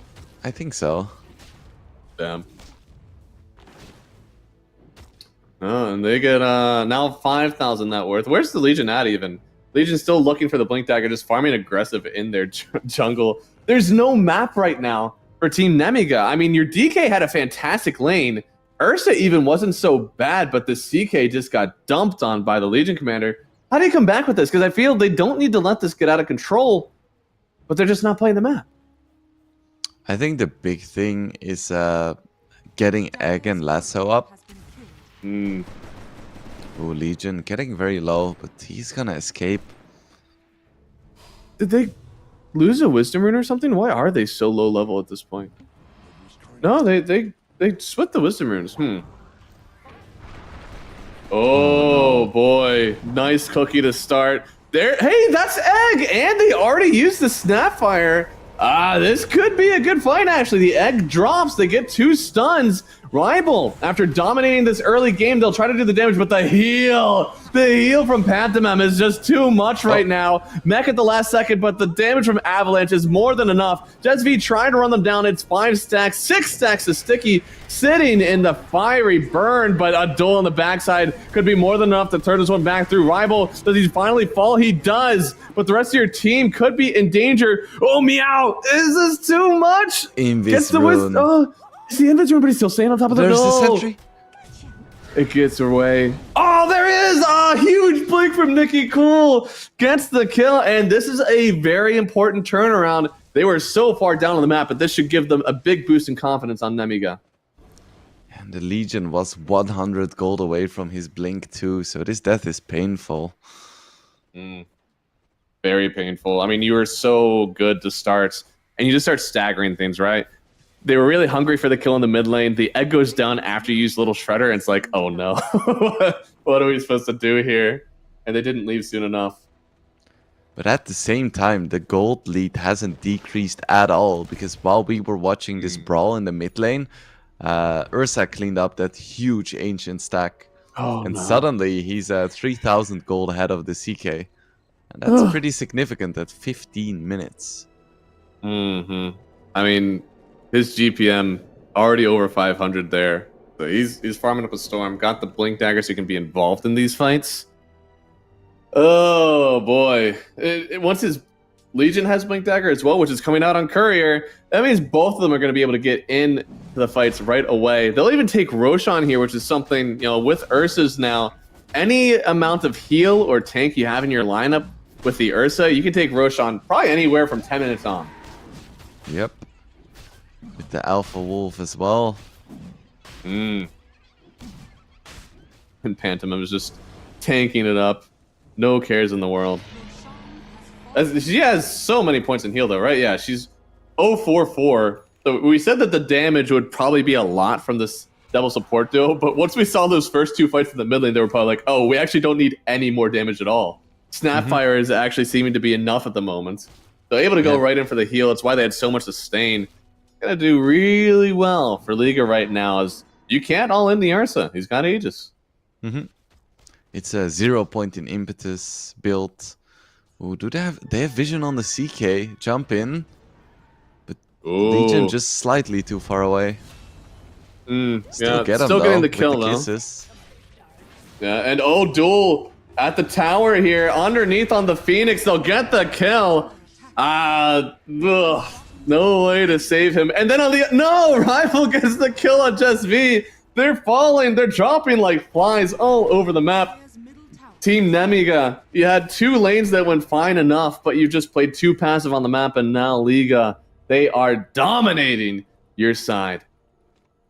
Yeah, and I don't really see this Nemiga lineup coming back from this either. Because Andaloid is kind of a creep. CK needs so many items to have his illusions survive, like Legion Q and 3 Ursa right clicks. It's just it's a rough one. Goodness indeed, Meow. top tower Goodness indeed. It feels weird, but is finds there a him, world look where at it's like, oh no. Oh, no. One more? Yeah, okay. That just didn't take much time at all. Now he's actually going through the portal. You've opened the gate to something you can't handle. They're trying to lasso the Legion. He turns around with the kill. It's a dual win for one. An ultra kill for Violence. This Ursa is dominating in Liga. They might take it home. Yeah. Force Major just hiding in the trees. He's like, I don't want to give Violent a rampage. Hell no. You see the tip onto Mixa. Thanks for the transport for my carry. Right. Dire's middle Literally opened him up into this one. Opened the portal. His team just falls. Another dual win here. There's so much that has went right for this, but this Legion Commander pick on last certainly was the answer you needed. We're trying to think of what hero does well in this lane, can try to like man up versus these heroes. And Meow was just aggressive from the start. So many of these overwhelming odds really turned the lane for him where you couldn't fight into him anymore. Mm-hmm. Another free kill. Yeah. Double gets the solo. Pretty easy. And for the poor Phoenix, man, I mean, you need probably a Glimmer, maybe also a Halberd, maybe a Yules at some point, but you need to get some sort of magic resist so you don't get all, bursted by the Tiny, but oh lord. That Conda. You might not be able to survive at all. Duel connecting onto the Batrider. Another set of duel victory for Meow, and the rest of the team just gotta get out of here. Not even close to Orca just yet. Lucas trying to TP away from this one. The damage isn't enough. He needs one more, and he gets the hit. GG! Game number 2! 19 minutes speed running into the next round of the lower bracket for Liga. This is why they got invited, but Nemiga, oh my goodness, this was a stomp and a half. Yeah, Nemiga, they really didn't look like the team we saw in the group stages. My goodness. They got just absolutely clapped. This was insane. I mean, this team, as you said, in group stage, they played really well. And it's not like they're playing a completely different caliber of team. In fact, if we want to get really weird with it, Nemiga, they did play Team T, and I believe they did well enough. Yeah, they 2-1 to Team T. So they won that one, and Team T beat Liga Team. So, should mean that they win, one after the other. I've done some math. I believe that's if A is greater than B, B is greater than C, A is greater than C. That's how it works. But they could have won this game. They had the power. Unfortunately, that's what it is. That's why they have me here. But they just get absolutely dominated in this game. Is Legion really that good? I don't think it's the Legion. They just outplayed them. Legion definitely helped. I think it was a very good pick. And the Snapfire too, they executed beautifully. But yeah, I think it was just a team diff. Yeah, no, really, really rough game from Nemiga. But this is the showing that we needed from Liga. This is probably the showing that we wanted to see from them in the upper brackets, where they did lose again 0-2 in their first matchup. But this is the team that we're used to seeing. This is why they were invited in. They'll move on to the next round. And unfortunately for Nemiga, they're out after a beautiful showing in the group stage. They've been doing pretty well versus a lot of these similar teams, and they're out right away. So at least we move up to at least 5th, 6th now for Team Liga. They are one more win away from securing the money, but as of now, they're looking really strong. They can keep this going. I could see them moving the whole way through the lower bracket. Mm-hmm. Yeah, for sure. Looking at the teams right now, Liga is definitely one of the big ones. Mm-hmm. No, they're definitely a force to be reckoned with. Astonishing that they did get into the lower bracket so quickly. And unfortunately for Nemiga, that was their matchup. They're out of this one for good. And for Liga, they got some confidence moving into tomorrow. We're going to go to a break because we have, a little bit of time before our next matchup, guys. We're going to be looking at Team Twisted Minds versus Dragon Esports. Another two. Again, didn't expect to see them in the lower bracket so early, but here they are. Going to be a hype matchup, and we'll be back in an hour 20. Holy moly. Windblade, what are you going to do on your break? Finish my breakfast, get some tea, clean up a little bit, just chill. Part of me wants to play a game of Dota, but I think it's unwise.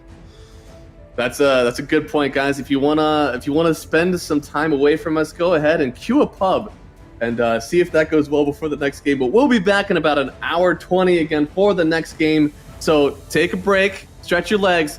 We'll be back with our next series just in a lot of time. So see you then.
Hello, everybody, and welcome back. We have our second series of the day. Wingblade, we saw a bit of a stomp in this first series. Honestly, unexpected for us, but this one, I think we might have a closer game, right?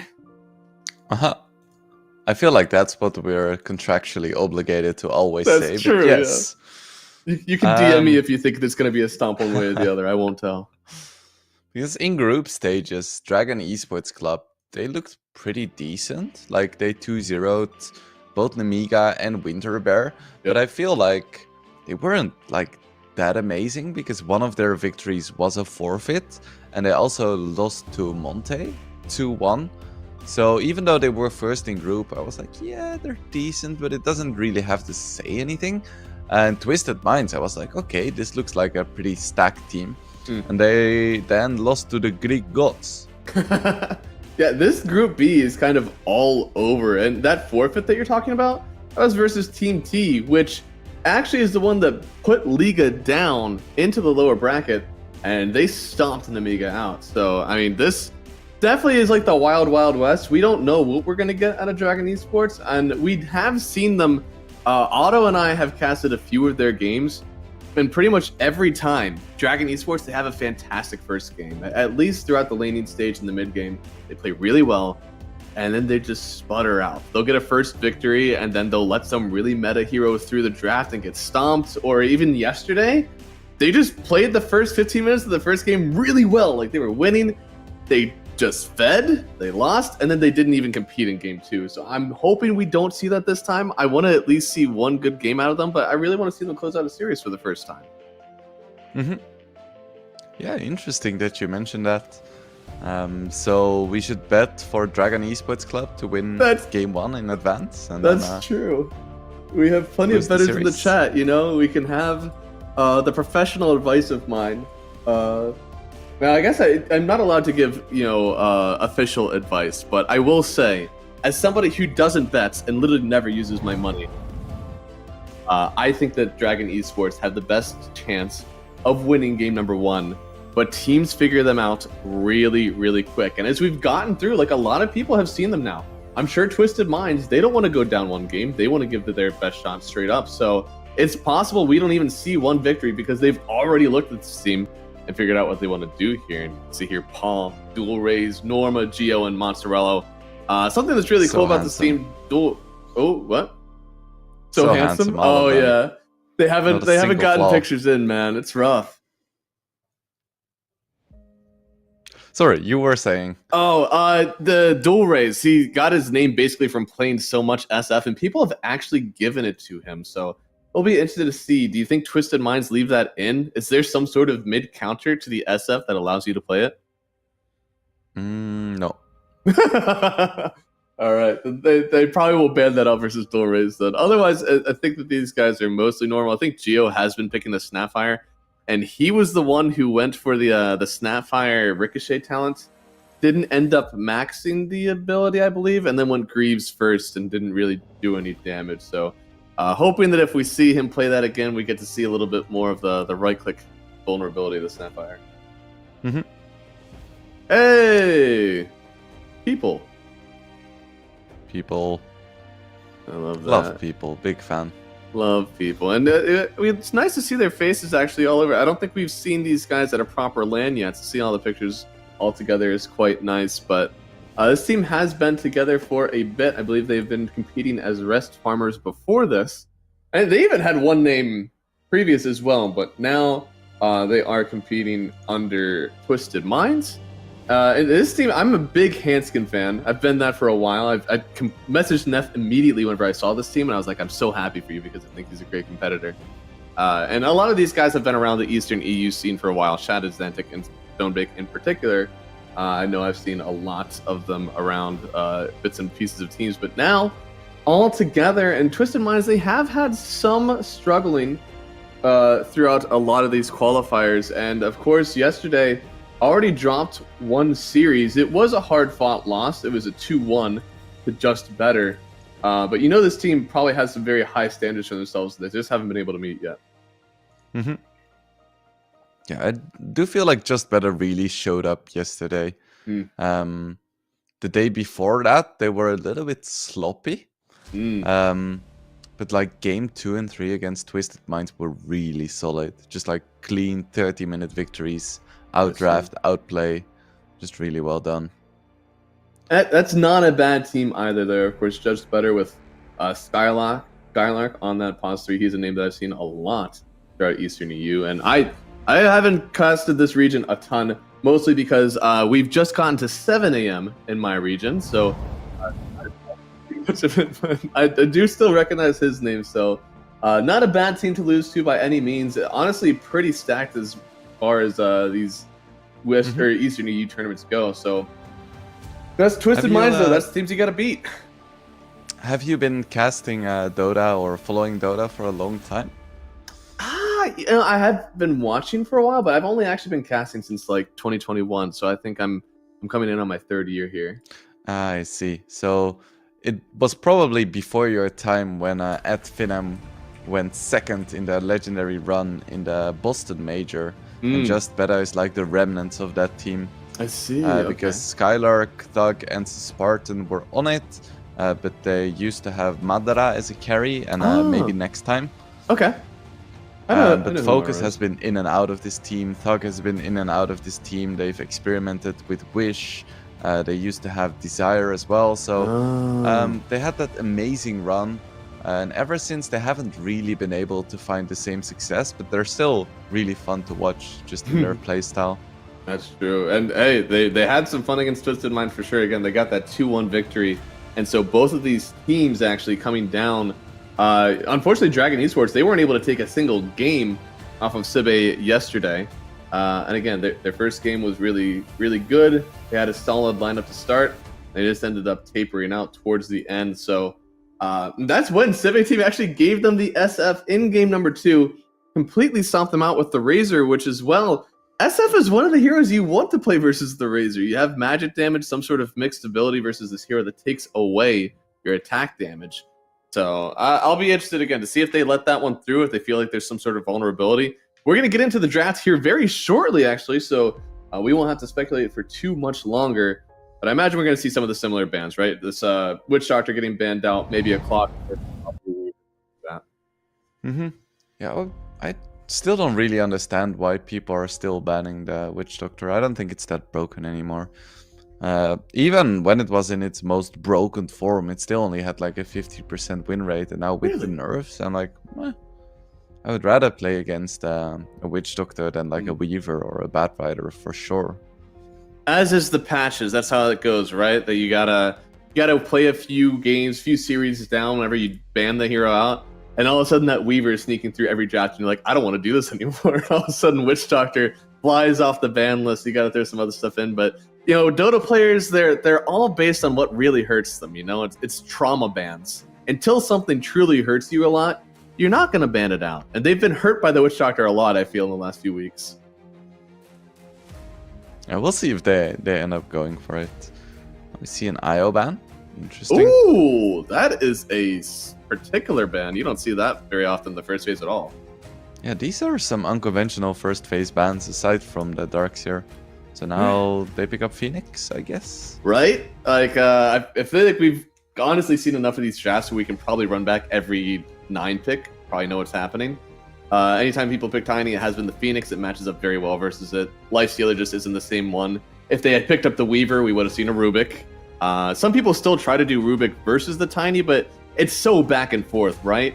If you're a Rubik who's allowed to play the trees, then you love playing versus the Tiny because you get a free avalanche and it's nice. But if you're forced to show out on the map, you're behind and you don't really know if you can survive all that often, Tiny eats a Rubik up all day.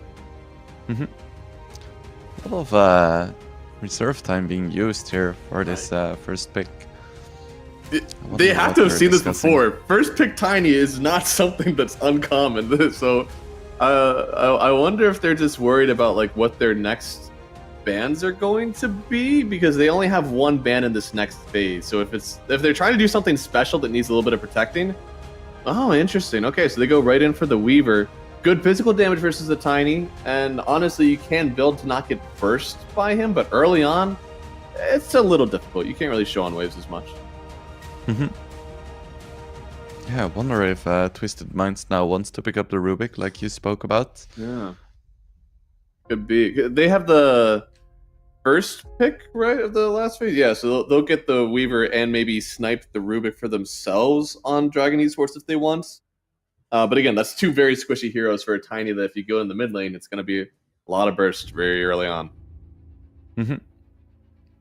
Yeah, I still get confused by pick orders. I'm like a big Dota boomer. I've seen it change so many times. Yeah. I thankfully that's one thing that the amateur league does for me is that I'm always drafting, so I pretty much always remember what the draft order is now. Yeah, that's nice. Yeah. I haven't played in a team or coached a team for a while, so yeah, you I'm gotta just watching the hero cards appear on the screen and then pretending that I know why they're happening. That's true. Maybe the numbers should appear on the hero screens because at least whenever you're drafting, you see it all the time and you like start to memorize it there. But if you see these very cool draft UIs, by the way, this is one of the better ones that I feel I've seen set up like this. But yeah, no, you don't get to see the numbers anymore. So sad, so sad. Phoenix does get banned, so we're not gonna see it. They recognize its strength against Tiny. Mm-hmm. Maybe we'll see the Rubik banned as well. There is still some other spicy heroes left in the drafts. Yeah, I mean, for Dragon Esports, they can choose if they want to play against it or if they just want to take it out. Now, for Twisted Minds, if they did pick the Rubik, you're kind of assuming it might be pause 5 because you want to keep this tiny flex between 1, 2, 4 open at the moment. They do ban out the Rubik. Both of these, this next pick is to ban into pick. They get the pick Crystal Maiden. And now you get to pick the duo here for Twisted Minds. Crystal Maiden you can die a lot in this game. Yeah. It always feels bad to play Crystal Maiden against Tiny, but it feels bad to play Crystal Maiden, just period. Because Unless you're in a is kill good lane, against right? CM. If you're in a kill lane in the safe lane, it can be really fun, and then you get to 11 minutes, and then you're sad again, right? Because it's the Blink Tiny that's going to come and murder you. Yeah, I think there is only like a few heroes where you feel good playing CM throughout the game. That's true. And they go for the Hoodwink. Okay, so a lot of physical damage, and it will have one stun that can help out with that Crystal Maiden ult as well. But the trading in the lane is pretty good, right? You almost outrange the Crystal Maiden, and somebody that, if you do have some sort of combo with the CM, it's a little harder to kill you. Yeah, Disruptor as well. Very aggressive, but good against Weaver. So let's see. What else would they want here? I feel like playing a lot of heroes into Disruptor feels really bad as well. Like, you don't want something that's reliant on blinks or mobility. Yeah. Probably want something that builds a BKB at some point. Yeah. You could go, so this is one of those games where, am I getting baited into it? I kind of want to play Lifestealer, because Lifestealer does well versus Tiny, high HP. Sure, his facet got nerfed, so you get basically half the HP gain throughout the entire game. But look at the natural stuff. You have a Rage versus the Disruptor Glimpse. You also have this Open Wounds to try to take down the Tiny with high HP. You want that percentage lifesteal. So it feels good all around. Is there a reason you won't want to do it? Is it because, Razor's still in the pool? I don't know. It's a bit curious. Once again, almost all of their reserve time is up, and they pick a Monkey King. Interesting. Wonder if this is going to be the mid Monkey King up against Tiny. It's a pretty decent matchup. I suppose, yeah. I mean, people have been really trying out this new facet on the Monkey King where you just basically jump between trees with no cooldown at all. And I think I've seen it more often as the carry, but I'm sure if there's even like an Ember in the mid lane or something like that, you would want to shove it into mid, just get that free lane win. And he really buys the same items as a mid or a carry. So now Underlord is the next pick for Dragon Esports Club.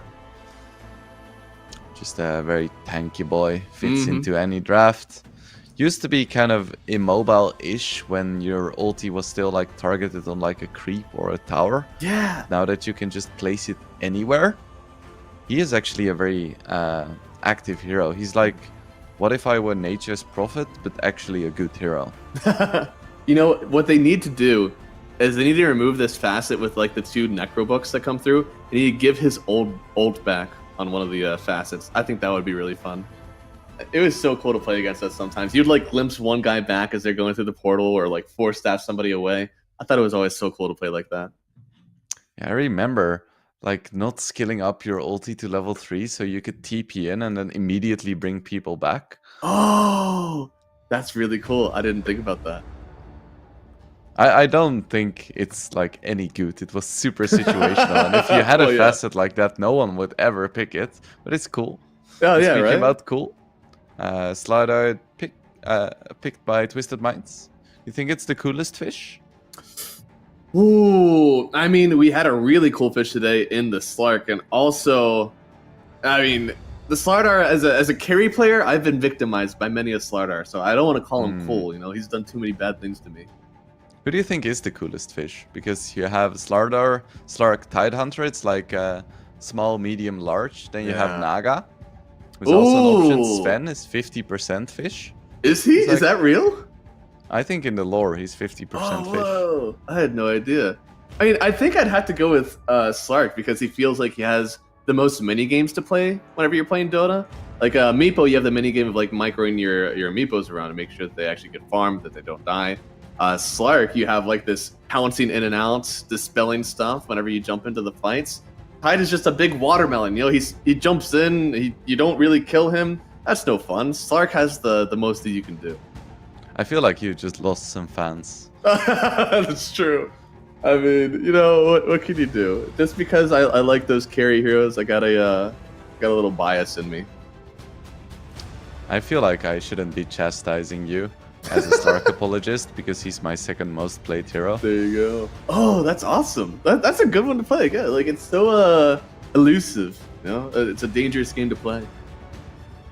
I just play the heroes that frustrate people. I'm sorry to the I world. see. But you don't like Venomancer. I remember that. True. I think it was ESL Malaysia calls, I think, that we casted together. And I remember like the whole time you like every time I see a team, they have a really great draft and then they ruin it with a Venomancer. Yeah, like I'm our happy first that casting. we haven't seen it much this tournament because That's people true. finally understand that it's shit. And everyone who picks it should just uninstall. It's getting a lot of answers in pubs, but for now, I mean, then you think about pause fours, this Weaver, this Rubik that's been constantly getting picked up. Doesn't seem to be any room for a Venomancer. And hey, this could be the Veno game, you know? TA on the board. However, you need 30 damage, right, to break those refraction charges now, so maybe Veno still isn't the pick. Yeah, if you pick Veno, you have like fun for 6 minutes in the laning stage, and then you just get one shot because your hero is a range creep. That's true. And they're doubling down on the physical damage, right? You've got the Corrosive Haze, likely a Deso on the TA, so minus armor galore. I mean, to combat that, you'd almost need a Vengeful Spirit to reduce the other team down to the same amount of armor on dragons. And they have two heroes that have built in like plus armor with their ultis. That's true. But also this style of Twisted Minds is very like quick, just jumping in and out, dealing quick burst damage. And like Wukong's command isn't realistically gonna be a good response to that. It's true. Yeah, I mean, you also have a little bit of escape through the Wukongs, since you do have like the sprint away from the Slardar.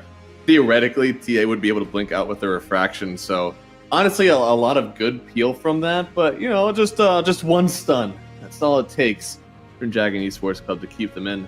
I don't know, do you have a favorite in the lanes in this one? Because Chaos Knight and CK, it's a good lane, but you're also against the Slardar, who you said lanes really well into the CK, plus the Hoodwink, that's one of the strongest fours that you can get in terms of lane trading. I mean, I don't know if anybody has a clear advantage in this one.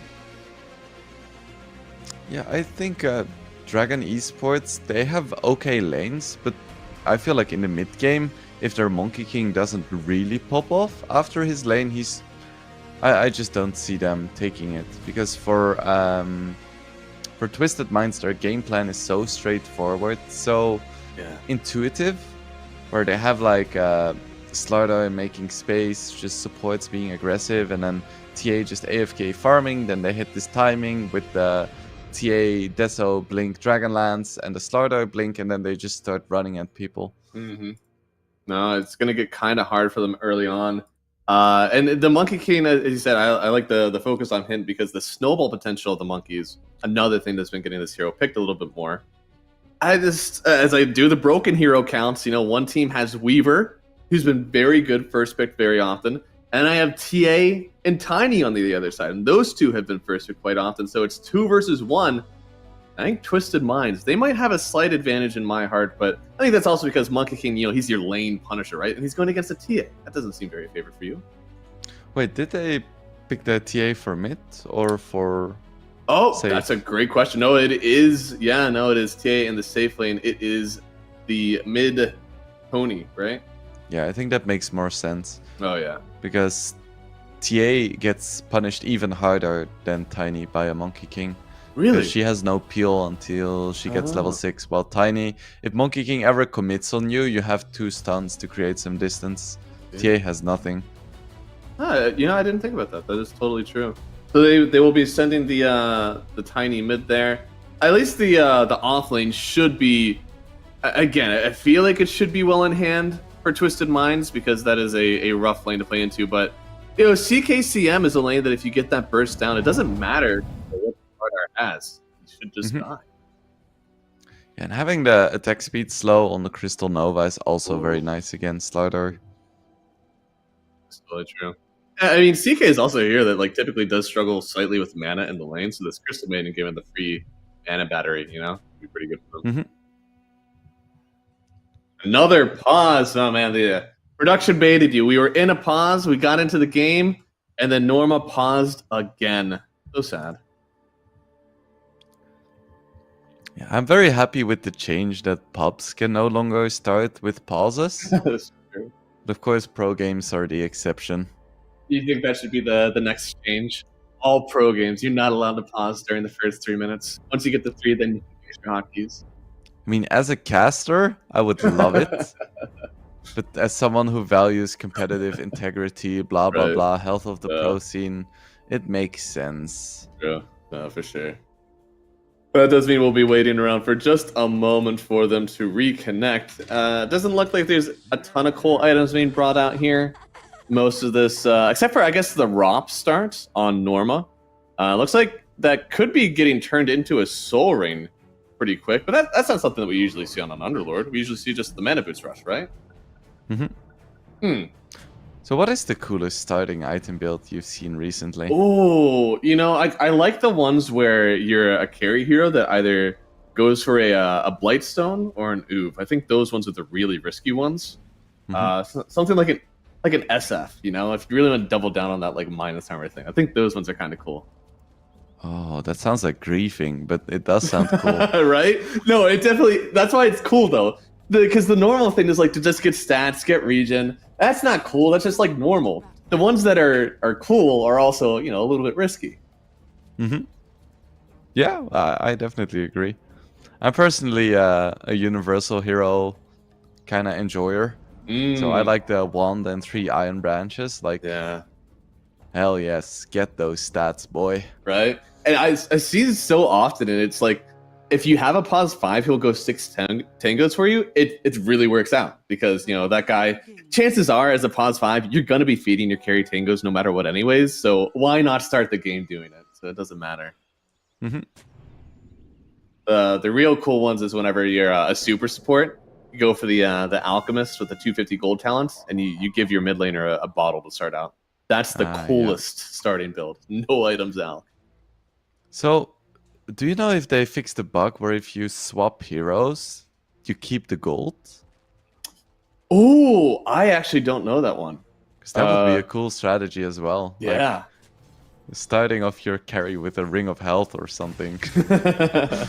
I mean, people used to do that anyways because you would share the ring of health and give him that extra regen. Oh, yeah. Oh. This Disruptor hero, people have been going back for this Fuse start. It used to be you would always be Glimpse. Especially in this lane, though, right? You have TA, who doesn't really have a stun to drag anybody back with. I think she also went for Refraction, so it's not like you're dragging people back into a meld either. It's a little nice to see that you go for the Q now on Rupture, but Glimpse start was fun. Yeah, ever since they changed Glimpse to deal damage, it's been a really nice spell to max. Because back in the day, you kind of needed to choose between laning presence and getting the points in queue, so you could actually trade with heroes like a functional support hero, or you had Yeah. to invest in the mid game where you're like, okay, I also want my hero to do something after like 8 minutes Yeah. into the game. So you had to choose, but now you can just max glimpse and always be happy. Because it was like your level 1 of Thunderstrike was just nothing. So you would have to get 2 or 3 points in it to really do something in lane. As you said, you're so sacrificing your mid game. Because then you only can afford like 1 point in your W because you also need a point in your E, and you just never had the glimpse range. Yeah, part of me kind of finds it a bit sad that heroes are getting wider toolkits. Where back in the day it was like a choice, and now you can kind of do everything with one spell. Yeah. And it's all power creep, right? Because we started releasing these heroes like Grimstroke and Snapfire, where they did do everything. And then it was like, why would I ever pick a different hero when this one has everything that I want? And it's the same for stuff like regen. Back in the day, Ooh, yeah. heroes, even late into the game, just didn't have that much regen. And now I feel like every single hero has pretty good base regen. I feel like items, especially neutrals, have made it so that you don't really need to ferry around as many clarities or like buy a mana item on every single hero. Oh, Crystal Maiden! Oh my lord! What a huge amount of burst. That's kind of the power of this lane duo. Anything that has a hoodwink in it, you know that you could get bursted down. And so much of it is physical damage in this lane too, because of the acorn shot going around. Yeah, the moment CM gets hit by the net, it's just over. And this mid lane, holy moly, 18 and 8 on the Monkey King. Poor old Exantic. Only at 7 CS. Now, they first picked this hero for him. In some ways, you know the counter could be coming, but Tiny is a safe pick. That's why people have been comfortable picking it up on first pick, and with this Monkey King, it no longer feels safe. Yeah, but Monkey King definitely needs to be having this start. If he doesn't, then I would be very worried. We'll That's see if true. Atlantic can come back from this, just like Ribal in the past series, where he was also kind of getting wrecked in lane. And I feel like this is a different level even. Because it's not a whole lot that you can do, right? It's not like, oh man, he played the first few waves rough, but he'll come back, don't worry. Like, no, this Monkey King has 2 points in passive and is maxing out the stun. You're never coming back from this one. And Hanskin, speaking of never coming back, Geo, on top of the bugs, keep biting away at Hanskin. He's going to get ran down under his own tier 1. Geo gets the kill. Now the tower doing a good job, but a big stick, and even the Lotus in his hands, he's completely safe on this Weaver. Yeah, nice pickup there. But I do like Atlantic start. It's very relatable to me as a ship mid player. Dude, mid is hard. I mean, I will say in new bottle meta, it's hard to see a lane that is truly like a super stomp, and Dual Raze is making it happen. He's already level 5. He's essentially like, I don't know, almost a level up on him. Doesn't happen very often in the mid lane anymore. Yeah, 15 denies ain't no joke. He has almost more denies than every other hero in the game combined. Goodness, yeah. He's got a ton here. And you can see even like these top side trades, they're trying to do something. It's weird to see that TA is like an acceptable lane into the Underlord now because of this refraction change. Yeah. Underlord is still going for Arcane Boots and then the Soul Ring. He just wants all of the mana, not just a bit. Yeah. That's kind of wild. I mean, I'm down, I suppose, but it's another one of those times where this Soul Ring just seems like a distraction from the items that you really want. Yeah, I wonder if it means that he can just use his Firestorm on cooldown and recap or like make it worth it in terms of gold, but it's gonna take a while for it to pay off for sure. Oh yeah, no, it'll be a lot. And you know, it's also like the speed, right? At some point, yes, the mana that he gets will definitely be enough. But is it too far away from your Greaves? Is it too far away from maybe? It looks like a Vanguard that he's going. So maybe a Crimson Guard later on. Yeah, that wouldn't surprise me. It seems like a decent Crimson Guard game shot, though. Oh, this is a Looks bit quite much dead. here. Again, all the way through those refraction charges, Norma gets the kill. Crystal Maiden helping out there as well. And you can see here the wave damage now from Firestorm as well, more than 30. So every time you sit in one of those TA, you will lose a charge. And with the Crystal Maiden to hold him down, well done from Team Dragon. Yeah, really nice rotation. I feel like the Twin Gates are still underutilized somewhat. They're definitely good. Like the one thing, every time that there's like a low MMR support, they're like, what can I do better in my games? It's 100% Twin Gates. Anytime that you can just Twin Gate over, help your team get a kill, especially Dire side. That's why Radiant is still slightly favored, I feel. Because it's so easy to kite through these trees. You can see Mozzarella, it's so hard for them to go on top of him. He's been hanging around here for, what, 10 seconds? If you're there on Radiant side, you're just dead. And thankfully, they will still get the kill on this Crystal Maiden. But spent a lot of time, got a kill on the carry, and brought a lot of rotations up, even forcing the starter through the portal as well. Dire Mhm. are scanning. Let's see, Monkey King level 7 has an item on the courier. I wonder what it is, like an orb of corrosion or something. It's just a Wraith band, something normal. Okay. He's gone triple Wraith. Not very often you see that. As I agree with you, I think a corrosion could have been good for him. Just because, like, the armor component of that also slaps this game, all right? Versus the TA and the Sardar, there's going to be a lot of minus armor around. Any bit of armor you can get for yourself will be very valued. Oh, Anskin gets the glimpse, still gonna die. Oh, yeah. Super dead. Radiant's middle Shat needs to be careful here. I think Yes. he TP'd in. Oh, they're going to drag Shad through. This is 5 heroes topside. Once again, Gates being used all over from Dragon Esports. They should get themselves a kill on this tower. The question is it worth all the farm that you're losing elsewhere? Dire's top tower is under attack. This is gonna make it a lot harder for Shad to still get farm from lanes. I feel like he's gonna just have to jungle. Ooh, now they're going on Slardar now. The Bushwhack will keep them off for a second from Pablo, but look at Dual Rays, man. He is just too big. He's still got these Jingu stacks of Dual Rays as well. You can't fight into him. Tiny showed his face for a second, but quickly evacuates. You can see the net worth here. You got 2 very feasting cores on Dragon Esports. Slardar had a very good time as well, but his other 2 cores, the TA, the Tiny, both of these guys rely on early timings, and they're not anywhere close. Mm-hmm. This'll come in handy. Yeah, Zantic also going for the bottle and Soul Ring. So I guess the Tinies just really want to get the full value from their toss. I It's should, definitely good. read Like, up. I get it, but man, that's a lot of investment. Mm-hmm. But I think this may just be the Tiny meta now, because he also has the toss facet, so it makes sense. Like, in terms of burst damage, you want to empower this one spell as much as you can. True. So if you went for insurmountable, then I would be like, okay, maybe it's not worth it. Maybe you want more points in trees. But because this is the mid Tiny with the toss facet, also probably gonna get Kanda at some point, I think it makes sense. Okay. I guess the important part is Blink Watch, right?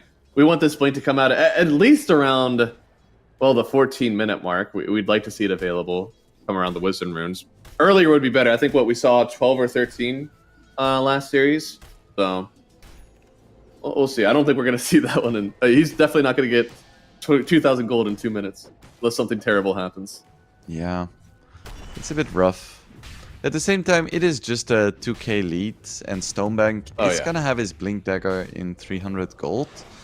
And together with the Hoodwink, once she hits level 6, they can make some plays. Oh, yeah. No, what our last game of last series was 4K at this point, so this is incredibly fine, honestly, for both sides. I think the important thing for Twisted Mind is that you don't start hemorrhaging kills on the map. Net worth itself is unfortunate, but if you can farm yourself back, TA will definitely be able to hit the creeps. It's up to Tiny to get that net worth to accelerate onto the map so that you can create space with the TA. It is indeed gonna be a quick Crimson Guard from the Underlord. Yeah, and he's coming in, wants to help out his team get this last few gold for the Crimson. And Stonebank, well, getting ran down under his tower, even dragged back by Paul. Once again, the boys are in town. It's 4-5 over here from Dragon Esports, now grouping around this bot tier 1 tower. it's a nice pick off into push. Very well coordinated by Dragon Esports. Stonebank did manage to get his blink just before he died, so that's nice. And honestly, this net worth is starting to even out. Yes, we still have a monkey and an underlord who are farming, but the difference between them is only, what, like 1,000 gold between cores? It's not crazy. It's something, but it's not crazy by any means. If Twisted Minds keep it at this deficit, especially into like the 15-minute mark, they'll be perfectly fine. With Xantic with a DD. Oh yeah, but also Dual Raise is in here. Look at that toss damage, man, with the DD. So much damage to the monkey. Pretty decent. Can you find someone else here? Tossed in the Hoodwink. Unfortunately, tossed the Hoodwink into a Wukong's. A bit rough here, but at least they will still get the kill on Mozzarella first. I think that's okay. They trade 1 for 1, they deal a good amount of damage, and they were only 2. Oh, but Hanskin could go down here. Does get the force away with his passive, but still ends up going down to Norma. Pick that up. The quicker he gets this Crimson, the more hopeless it may start seeming for Twisted Minds. We've seen a lot of lineups earlier in this day that had a lot of magic damage to them.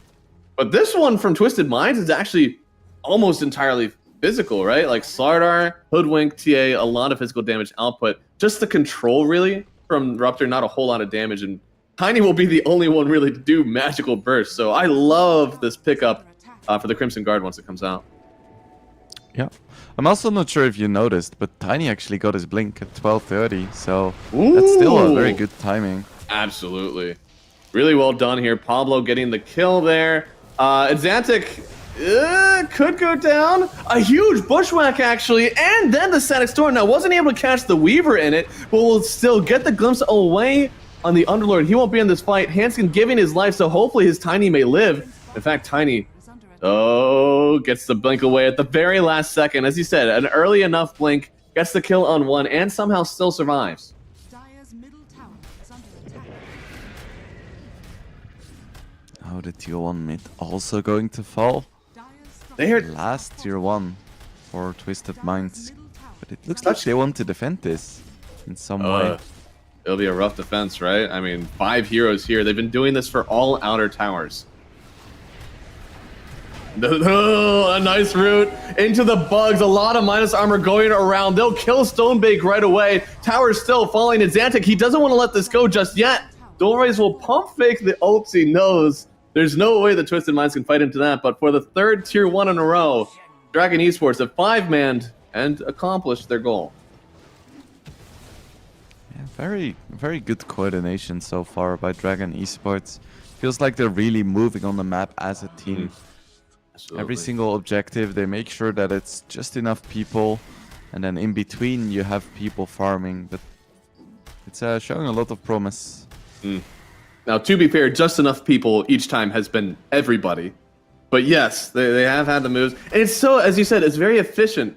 They're doing this as 5, going and getting a tower, and then they split the map and farm. They'll take that advantage and just grab all the farm they can. And then once they feel strong again, they'll come back, group together. It's kind of like this weird rubber banding, like push-pull lineup. I really like what they're doing. Radiant's bottom tower. Xantic manages to sneak in a quick tier 1 for himself. You want to find something. They will find something. They do. It's a Static Storm down, though. Oh, CK? The armlet toggles? Is this going to be enough? No shot. Paul lived through it. He lived. That is crazy. Really nice toggle. Oh, yeah, and now they're even going to lose a Tiny. It's bad enough you didn't get the kill. Mozzarella doesn't even fall. They have the heal, and I tell you what, you got to feel a little bit upset if you're Twisted Minds for that one, because that kill was in your hands. But again, just the strength of the Underlord. Anywhere you fight, he can be. And the strength of the Underlord is about to get even better here. A mere 600 gold away from his Crimson Guard. And he's going to be giving that to his entire team. Stonebank, unfortunately, doesn't have that same liberty. He goes down again. And, well, Dragon Esports, they're very close to having top 3 nets across their cores. As another one goes down, this time Pablo getting a return kill on Mozzarella. Yeah, misses the skill shot. Still gets the kill. It's the classic. Hey, Although man, his that's ulti is the also a Hoodwink hero. skill shot. That's true. He got that one. Tell you what, for as much damage as this toss has been doing, Crystal Maiden honestly hasn't been like too targeted by the Tiny. The Hoodwink is the one that's really getting some of these kills. Xantic somehow needs to find a way back on the board, and it's going to be through killing either the Weaver or maybe the Monkey, but it's been hard. Well, that's a Hey, start. well, that's the Weaver. Yeah, no, I like that. I like it. That's a Gleipnir. Pretty quick. Ooh. I like this. The Pavis pickup from Hanskin here. I mean, it's going to be quite good versus the CK since he's all physical output. Same with the Monkey King. I'm surprised because it is going to kind of take away his Axe timing that it seems is pretty necessary this game. I think this is kind of classic Hanskin style. He's not that greedy, so he's like, I'm never gonna get an Aghanim, so I just wanna...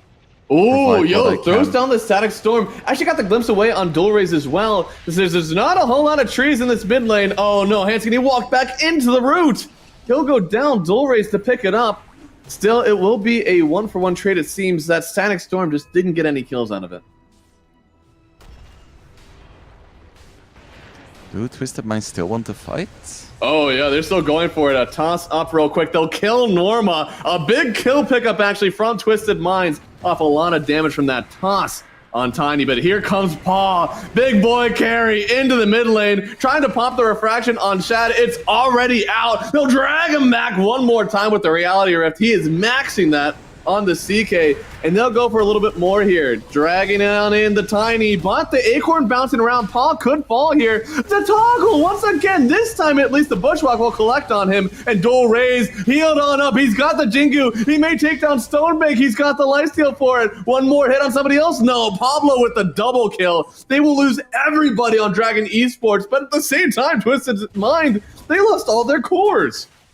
And Pablo did some insane work in that fight. He got like three-man bushwhacks. Insane. I almost want to see him really go in for like the old style of Hoodwink, where instead you go for the Gleipnir, you go like, it was like Aetherlens Octarine, and you would just send bushwhacks all over the fights. They could never find you because you were also like scurrying in the trees, but it was all lockdown, right? Hoodwinks now are much more used to like getting damage items out. Yeah, it's the I don't want to play support build. But I think against CK it makes a lot of sense. 'Cause he cannot dispel his illusions. Right. He can BKB himself, but at least, you know, the other 3 or 4 illusions will still get locked up. And even against heroes like Weaver and CM, it's gonna be a while until they can dispel it. So it's just really nice setup. It's good wave clear with the Maelstrom component. It's just a good item on Hoodwink, as much as I hate to admit it. Actually, I love to admit it, because I am that Right. kind of support player too. It's so much fun. You can do anything, right? Mage Slayer, Gleipnir. And honestly, at that point, why stop? Go ahead for that crit stick. Go ahead for the Deso if you really feel like it. You know, whatever the cost. Go ham, it's a video game. Amen. Amen. And in this video game, for the first time in this game, we see a net worth lead for Twisted Minds. They've gotten themselves back into this one. TA and Tiny starting to rock the net worth here. And Dual Rays, with this smoke, he's trying to help his team out to grab this advantage back. It could be a risky fight, though. You're quite out away, and he's on top of a ward. Oh, no. Poor Monkey King. Trying to build up the Jingu stacks. Now he's broken. He won't even build up any other stacks. Doesn't get the Wukong's command off. You've had so much time to kill him. Don't tell me he'll turn you around. He will! In the midst of the Wukong, Dual Rays with the triple kill. You had him to start. You had everything you needed, and you just couldn't take him down. Xantic will come out late. Paul will just eat him up in the river, and it's the team wipe now towards Dragon Esports. I can't believe Dual Rays was able to turn this one through. That was such a big mistake by Xantic. He assumed that the monkey was already dead, so he jumped the backline. Well, he could have just instantly bursted the monkey. That's a lesson you only have to learn once in this game. I guarantee you, any time for the future that they jump on this monkey, it is all hands on deck. They're going to be murdering him. If they can. I mean, with this kill, Monkey is one step closer to the other items that he needs to survive in this game. BKB coming soon, Gleipnir complete. This is a much harder kill next time. Oh, there could be a glimpse. Oh, I think there's going to be a murder. They do have the Pavis already broken through. He'll pop and ooh. He has the vision. Do they want to get this kill? He doesn't have Static Storm. Dragging him on back. Setting him in the kinetic field. He's just waiting around for somebody else to come through. Avalanche, toss up afterwards. They have the damage and they'll lose Paw. CK down. Definitely what they need. And now Meltray connecting onto Mozzarella. They need a little bit more damage, but he will just barely get away. Norma, well, poor guy. If he had his old ulti, he lives there. For sure. But BKB is now up on Monkey. That's scary. Oh, yeah. I mean, part of the reason that they even got that was because they had the break, they had the Static Storm, but now with the BKBs, a good portion of that is nullified, and oh my. They know something's up, but they don't know where. Oh, it's Antic trying to get a toss. He's in, but the Static Storm is right on top of him! He has the BKB, the Wukong's is out, they immediately lose two! Twisted Minds, you can't take this fight! Dragon Esports will run on another, and it's going to be 3 gone immediately. The vision provided by Dual Rays and a buyback from Norma equal a huge fight for Dragon Esports. They'll even find Exantic damn near a team wipe for them, and they're going to break this game wide open, taking Roshan and getting themselves even more of the map. Yeah, that's the second almost full team wipe we've seen in a row. Just this Monkey King really paying off. We had our doubts at the start, being like, yeah, but he does really need to snowball hard, or otherwise he's not going to be that useful. But so far, he's been amazing. 10, 1, and 9. Involved in 19 out of 25 of his team's kills. Is this the new Tiny counter? So often we've seen Tiny go into the mid lane. We're not seeing the plate carry much more at all. And if this Monkey becomes quite meta, I mean, you've seen this game. It's been very good. Monkey King is able to skyrocket even the items that he does need, such as the Gleipnir, such as the BKB to play the game. He gets so quickly because his lane was fantastic. Dire's bottom tower is under attack. I think we just saw the new Tiny counter drop. I think if for the rest of this tournament, if you're a mid laner and you see this Tiny picked up early, you gotta have Monkey King on your radar. Yeah, it's looking like it. Almost 16k net worth at 24 minutes. Pretty good. Because aside from the 10 kills, he also has a respectable amount of net worth. I mean, CS. Yeah, he's been farming up a storm for sure, and it's a risky move, jumping back into that Roshan pit. It's the second time they caught him out from about his teammates, and with the Static Storm down, this time there was the BKB. It's not the same fight at all. They thought they could take it on Twisted Minds, and now they've got to play scared on the map. Their support's really the only ones feeling that they can show somewhere here. Top tower is under Ooh, attack. handscan. He's in way too deep. Fuels up. Does have a shield rune on the Weaver. I mean, simply said, you're not getting any return kills from this one. Norma to pick up the kill. They're going back through the portal, it looks like. Or are they? Smoke up? Who can they find here?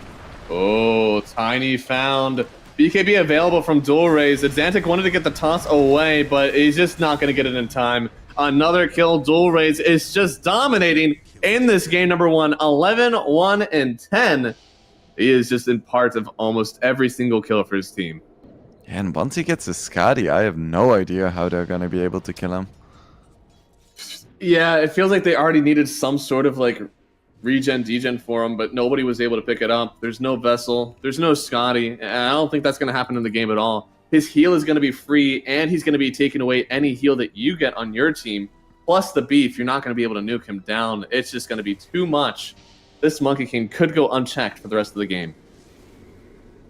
I think the one chance they have is like trying to burst him with the Tiny combo into Slaughter armor reduction before he gets off his Wukongs. But once he gets his Skadi, he's gonna have just so much raw HP. Yeah. Now, no armor, but yeah, entirely too much HP, I think. Because even with this, Slardar's been having a rough time. He's only level 2 in the ult at the moment. It's still 15 armor. Plus the Deso, which is going to be 6 armor. Oh.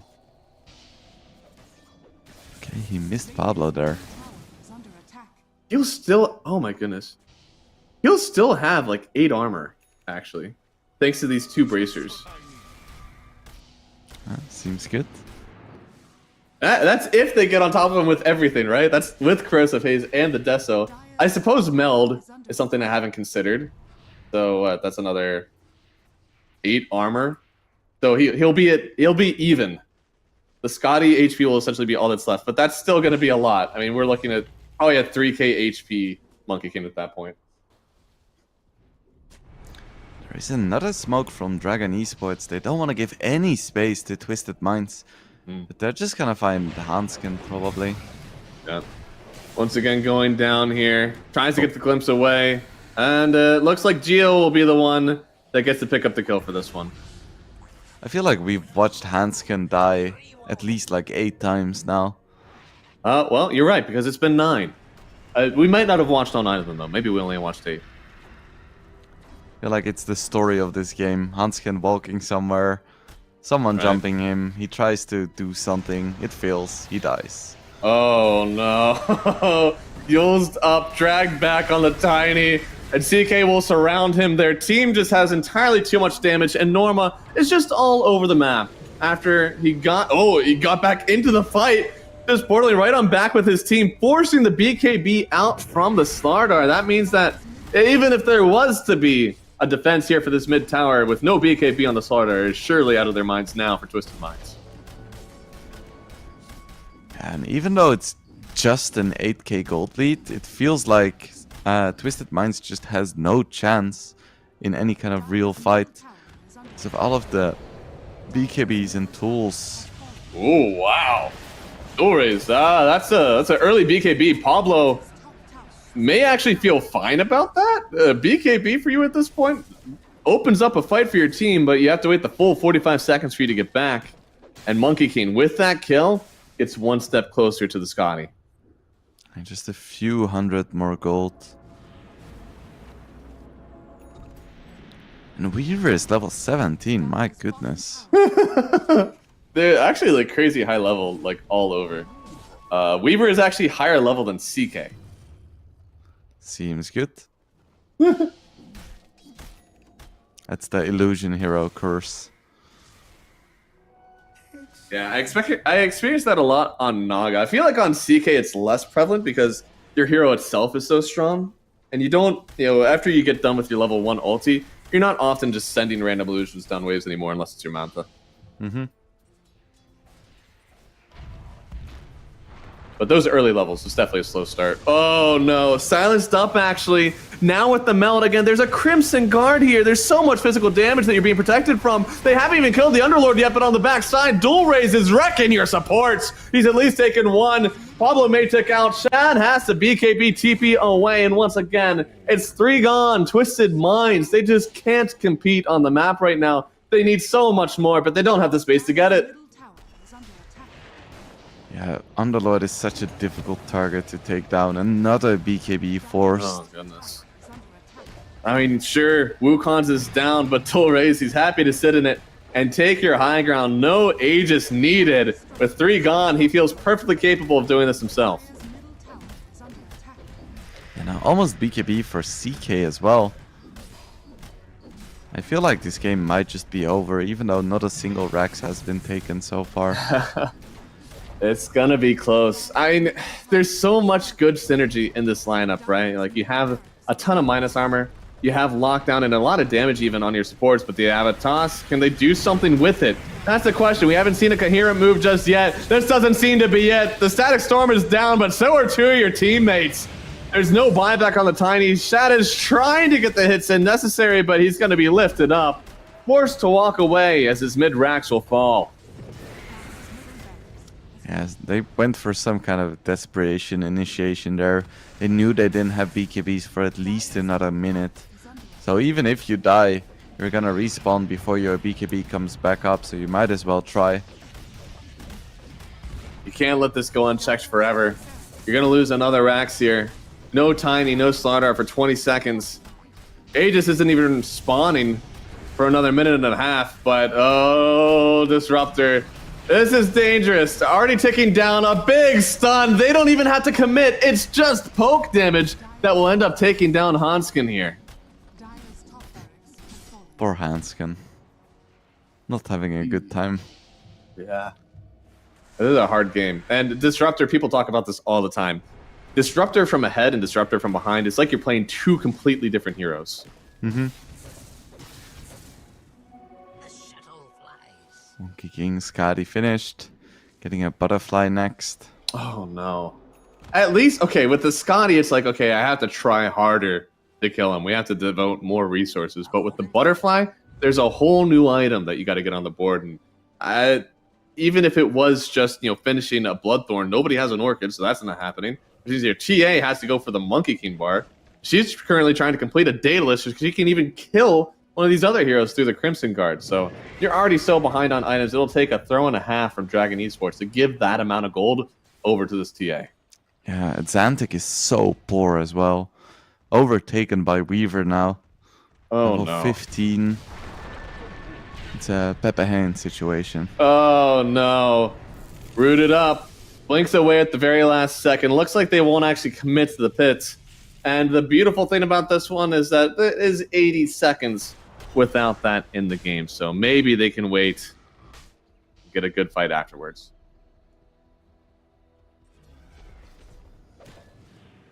Dire's courier has been killed. So that's probably gonna be AC for CK.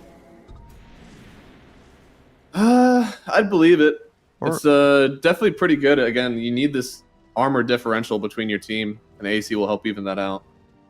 Could be Bloodthorn as well, I guess. Yeah. There's not a whole lot of evasion on it, but just that all-in potential on the Tiny, right? Doesn't matter who you have on your team. With Bloodthorn, more than enough damage. Yep.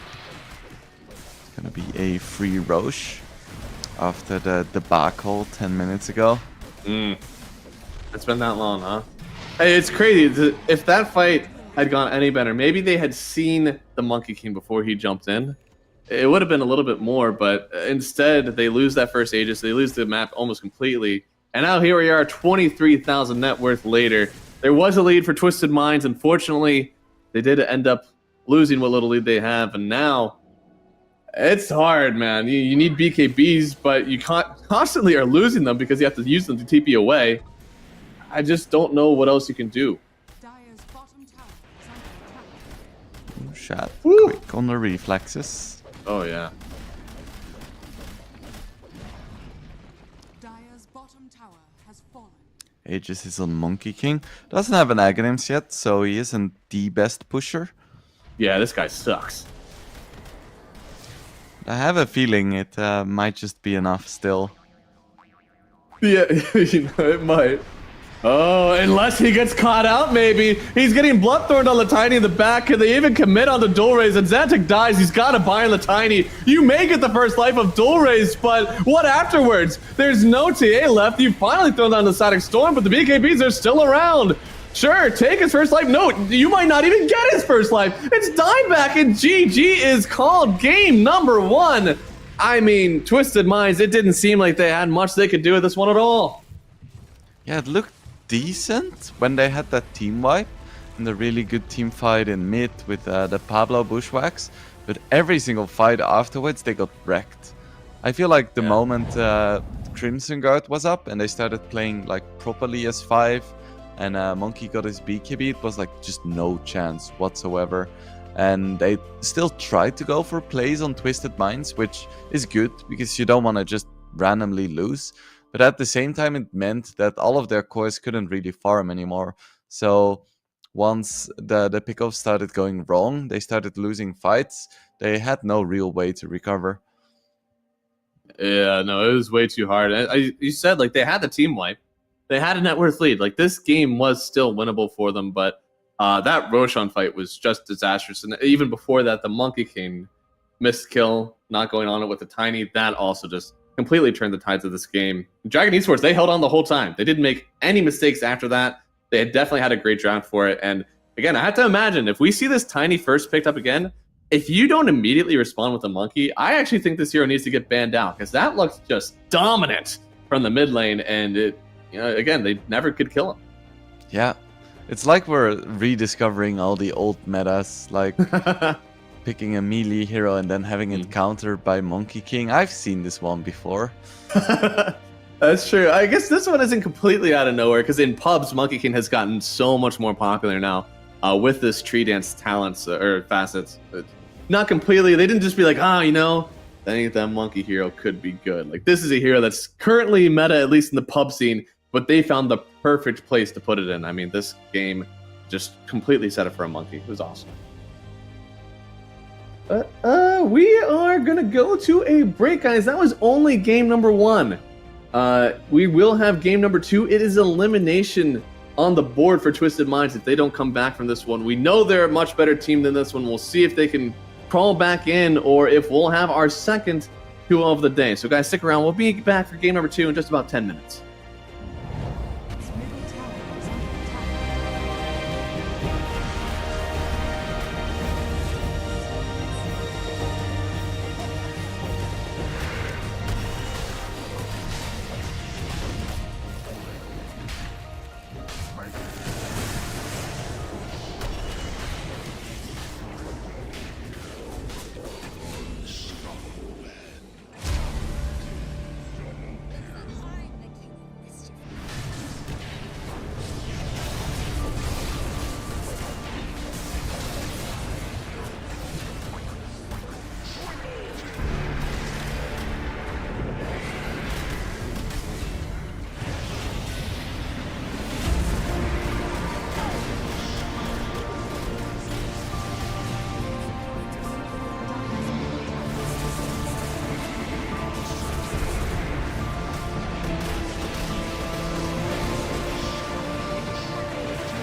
Hello, everybody, and welcome back to game number 2 of Twisted Minds versus Dragon Esports. Dragon Esports, they basically had the lead the entire time. They faltered once, and then they continued to stomp out Twisted Minds. This is one of our invited teams, and they're having a rough time in the lower bracket. Windblade, you've been coaching some teams before. Twisted Minds put you on the roster. What do you think you're telling them in between these games? Ah, shit. Man, you should have prepared me for this question. That's Generally, what makes when it I fun. coach You don't get teams, any preparation. I make notes. Oh, I see. No, So definitely banning Monkey King or having a plan for the Monkey King is a big one. Because just looking at last game, there is one reason why they lost, and it was the Monkey King. Because yes, like the CK and the Underlord were also important, but it was Monkey King who set the tempo. Monkey King was their win condition. He snowballed really hard.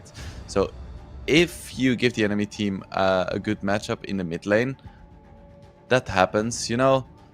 But you need to have a plan for it. And I feel like they just didn't have it, or they didn't execute it properly. But they need to think about, hey, what's gonna win or lose us the game, and how do we deal with it in advance, because it felt like they were kind of caught off guard by the Monkey King, both as a pick as well as just in the game. Okay, same story again. Are they gonna adapt? They go for the... I honestly wanted to see them pick the Monkey King just to see if it was first pickable. I want them to do that, but now, okay, so they ban out the Monkey. I love what they did here. So they left the Weaver in, they banned out the SF.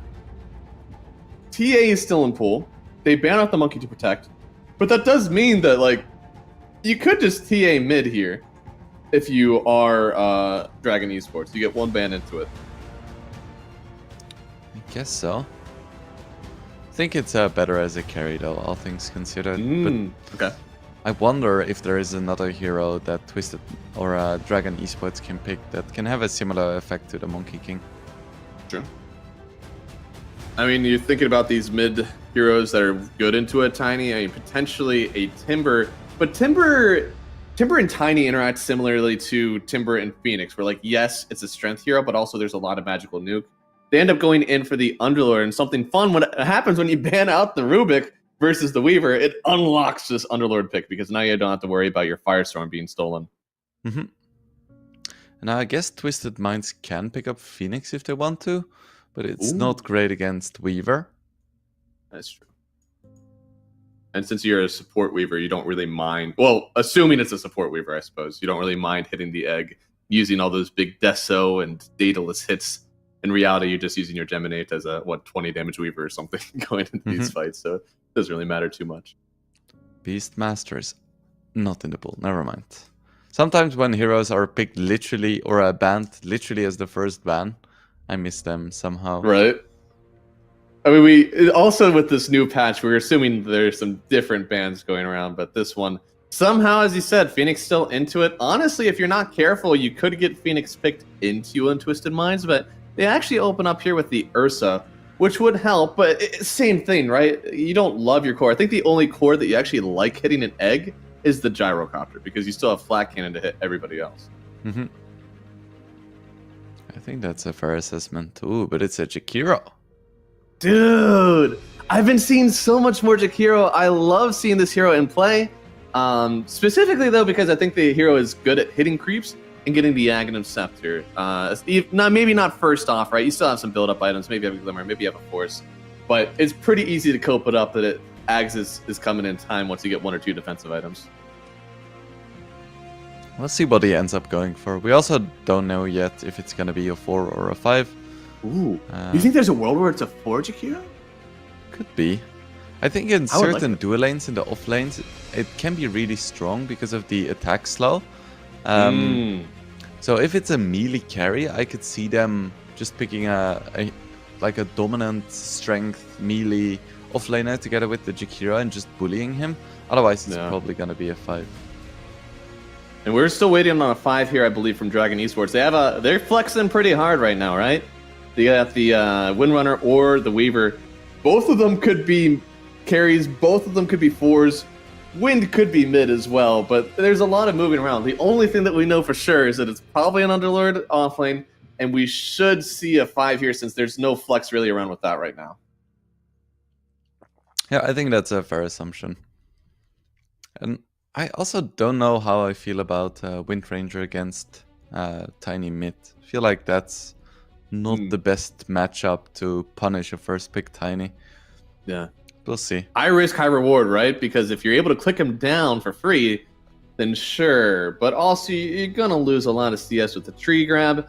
And if you step forward at all, that Avatos will hurt a lot. So, another Crystal Maiden. It worked last time. Yeah. Again, doesn't look like a fun Crystal Maiden game. But hey, they made it work. True.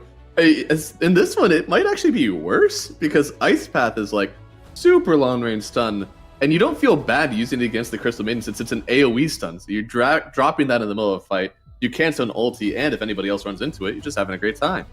Yeah. A Tiny one-shot you. Ursa one-shots you and also gets out of all of your disables for free. So you have 18 and 23 here for Twisted Minds. I'd almost want you to just pick up some sort of ranged punishing offlaner. I know that seems kind of hard, but either way, we're either seeing a Weaver or a Windrunner carry. I doubt they're going to pick up another one. Something, again, I'm going to go back to it. You're right, Mars! Thank you! Yeah, we're on the same page. I think it could be the right thing to do. There's no save, really. You have a huge teamfight ult that you can throw into it. I'd like to see Twisted Minds do something that's a little bit like, hey, our cooldowns are up, let's run at them, use our abilities, and then run away. Something that's just that easy to execute. Okay, instead they go for an Ember Spirit. So it's probably Tiny 4 then. Or... No, okay. No, you know what? I was going to say maybe they could go Ursa offlane. It'd be something like really crazy, but I don't even want to imagine it. I think that would just be too weird. You want the Ursa into the Underlord. Gonna be, as you said, Tiny 4, Jakiro 5. A lot of magic damage in this one, man. Mm-hmm. Yeah, for sure. It's curious to me that they went for the Tiny first pick and then banned the Monkey King and then played the Tiny as a 4. I feel like they could have just picked the Tiny, got punished by the Monkey King, and then picked something like a Queen of Pain just to shit on the monkey. It seems like the way that they're setting up this draft, the bans don't match the picks. Doesn't happen very often. Yeah, it's a bit strange. I guess if they were planning the other way. for Go ahead. If they were planning for an Amber all along, then it makes sense to ban the Monkey King because they kind of get counted by the same heroes. Yeah. But it's still a bit weird. I feel like they could have gone a different route. Still, their draft looks totally fine right now, just looking at their matchups. That's what it is at the end of the day, right? Even if the methodology of it is a little bit weird, if you have the right picks in your hands, it's still going to be a great game for you. Now, Ember, it's going to be a BKB Ember game. You can't really get away from it with just like a Yules or something. But the chain game could put in some mad work in this one. Windrunner, Weaver, and Crystal Maiden, all pretty squishy. So if you line something up with a one-sided chains, maybe you actually get like a Jakiro stun afterwards, a little bit with the Avalanche. There could be some pretty sick AoE teamfights with them without dropping anything with a high cooldown. Mm-hmm. Yeah, they have some really cool synergies for sure. How do they capitalize on it? Do they need one more like tank? Do they need a little bit more damage? You're gonna have a Tiny as your 4. And double melee can be a bit scary, right? But it seems that the hero they need should be some sort of like strength melee offlaner. Yeah, I still like the Mars. I feel like Mars Tiny is a fine lane, especially against the Crystal Maiden. You ever get an Avalanche, you get a toss back, CM is dead. Instead, they go for, I guess, Hoodwink? What does this mean? They're doing it. They're doing my 3 Ursa. Actually, I mean, surely we're looking at like an offlane Tiny, probably like Tiny Hoodwink lane, and then that's the game plan. There could be some really scary like Jakiro off, I guess, but I feel like that's not true. Jakiro offlane sounds cool. Although It's CSing with the new like double hit is an absolute pain. That's true. The hero does what I thought is really cool about the double hit changes. Now you're actually good into Clockwork. Clockwork used to be like your hardest counter. Now it feels like the script is entirely switched up with that. Yeah. But yeah, the double hit would be a bit weird. Maybe with some attack modifiers it could be cool, but they go for the Invoker. It is going to be the 5 for the Jakiro. And it looks to be off-lane Tiny. Huh. Okay. I think I have seen Stonebank played before. It is a Stonebank hero. Or am I just making shit up? You're doing the same thing from mid, but slower, right? Like now our blink, instead of being at like, 13, 14 minutes, we're going to see it. Actually, maybe we'll see it around the same time. I don't know. Your farm should be somewhat close. Your levels won't be that close since you're sharing XP. I don't know. So, what do you think about this Invoker last pick?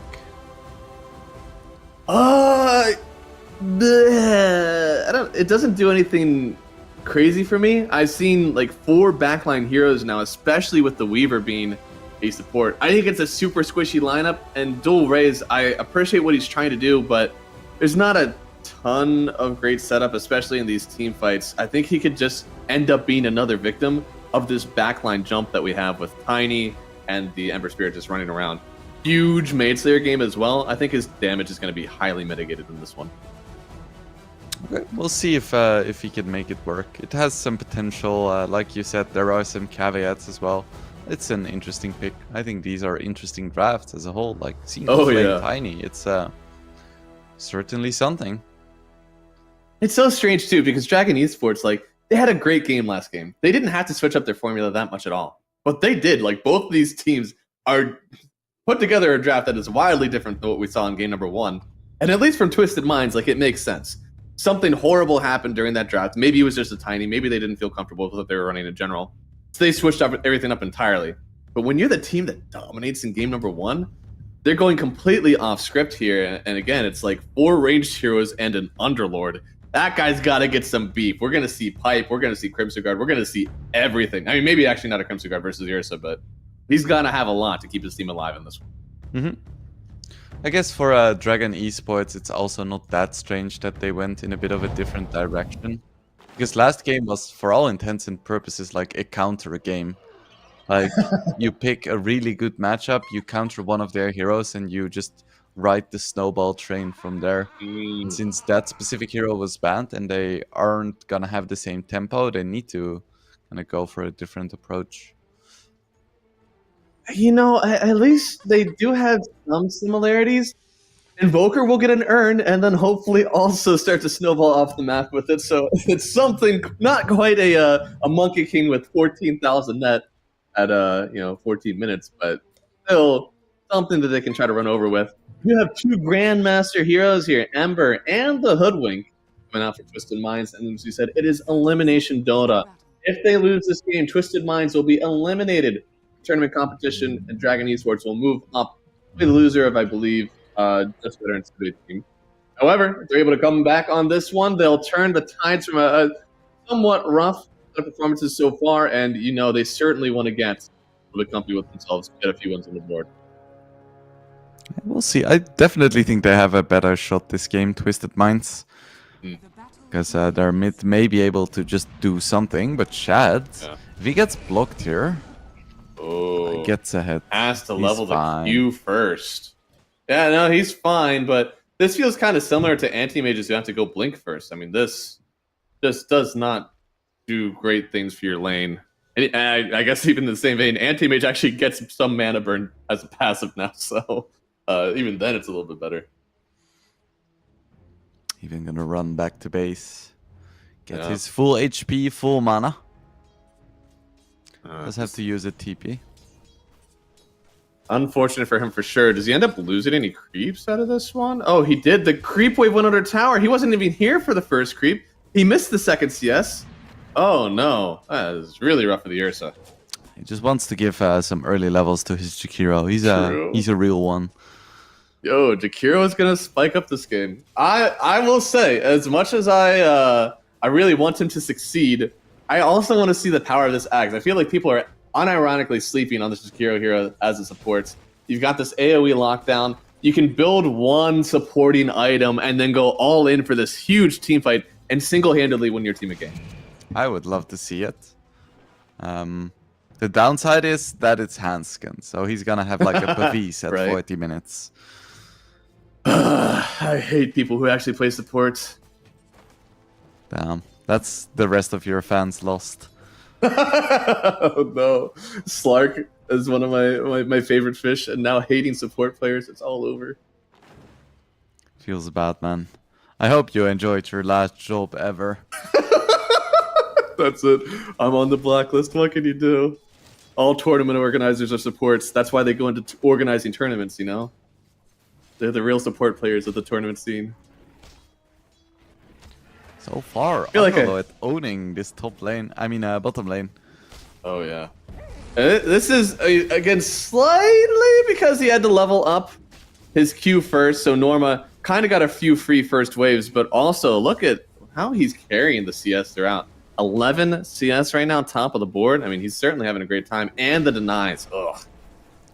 Did you see the instant career snipe from Hanskin? Just one hit, all it took. It's Good stuff. pretty nice. It's so weird, too, because you have that. You have wards. Race? You have cogs. All great. And yeah, Dual Race is Fine. taking a lot of damage. It's scary. Yeah. So it's one of those where even if you are tornadoing, I mean, Xantic not even putting a point into the Flame Guard, he's just going for the physical damage build, which is very typical of Ember Spirits right now. Mm-hmm. Oh, and he went double impact, so he's going to just do a ton of damage with Sleight of Fist. Ooh, Radiant's Pablo? courier has been He's gonna be fine. Get a bit caught up. Ooh, toss up. Plus the damage initially. They'll end up getting the first blood, and they get the Lotus. Well done from this Twisted Minds offlane. Yeah, it's working. Position 3 Tiny coming to pubs near you. It's not too far out. We've seen plenty of pause 3s who end up being a pause 4 just because it's like, oh, maybe this hero doesn't need as much farm. This is just the opposite way around. Now we have the pause 4 who's a pause 3 because I really like gold on this guy. Mm-hmm. Man, I wish I would have Pablo Hoodwink as my position 4 every game. I would pay for that. That's pretty good. He's been doing a great job. And of course, the Hoodwink also is one of the best trading heroes in the laning stage entirely in Dota 2 right now. So he's kind of the double impact, right? A great player on a great hero. I'm sure the Dragon Esports are not a fan.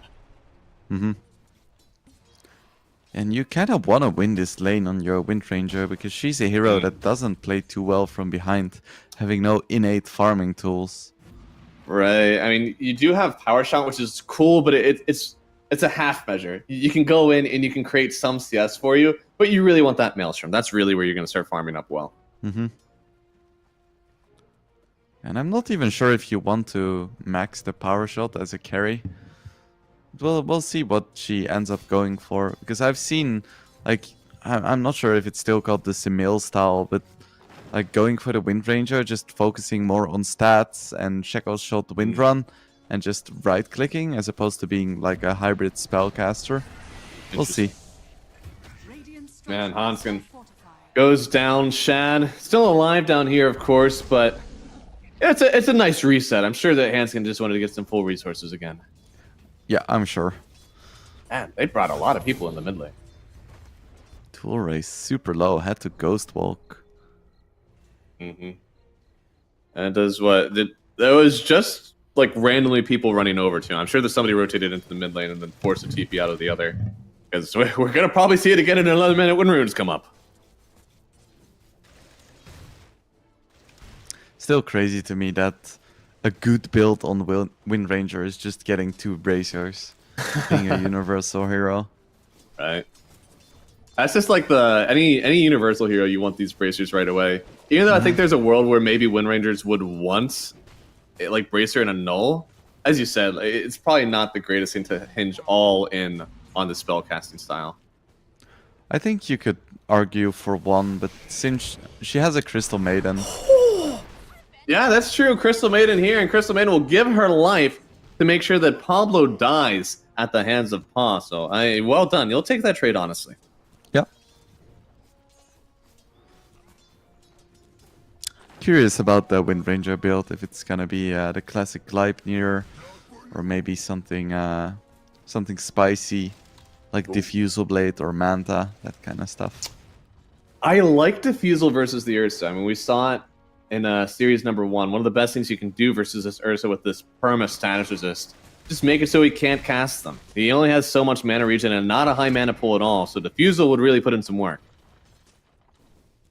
However, Gleipnir is pretty usual. You get some extra health, you get the farming. Is there a world where maybe you go both Gleipnir and Diffusal? I think there is a world. Not sure if it's this one. That's true. Unfortunately, in this world, we live in one where Hanskin dies, and Shad is getting bullied backwards by the Pause 4 Weaver. So Ursa not farming that badly at all. In fact, still one of the top net worths in this game. This bottom is basically a farm fest with supports dying, creeps dying all over, but still, they brought 2 supports down to make sure that Underlord can take this tower. Yeah, and it's very interesting to me. I was expecting the Underlord maybe to fall off a little bit after like the first few minutes of the game, but he's still doing super well. He's doing really well. I mean, the fact that the only person that's really down in the net worth right now is the Ursa, but man, yeah, Tiny, so high up. I didn't know an offlane Tiny could have this amount of net worth. Yeah, it's crazy. I guess he is gonna probably rush a blink, especially with the Tul's facet. You wanna play the high tempo, get kills. This might be cope, but I feel like this might be even better than a mid Tiny who goes for that quick blink, because we saw last game some of these early blinks kind of led to death. But now if you're doing this, you're blinking, you're getting the toss stun, and you're enabling your team, it feels a little bit better because you're an offlaner. Sure, you died, but hopefully your mid laner and your carrier picking up some kills afterwards. Yeah, exactly. We're an offlaner, sir. We're meant to be expendable. Right?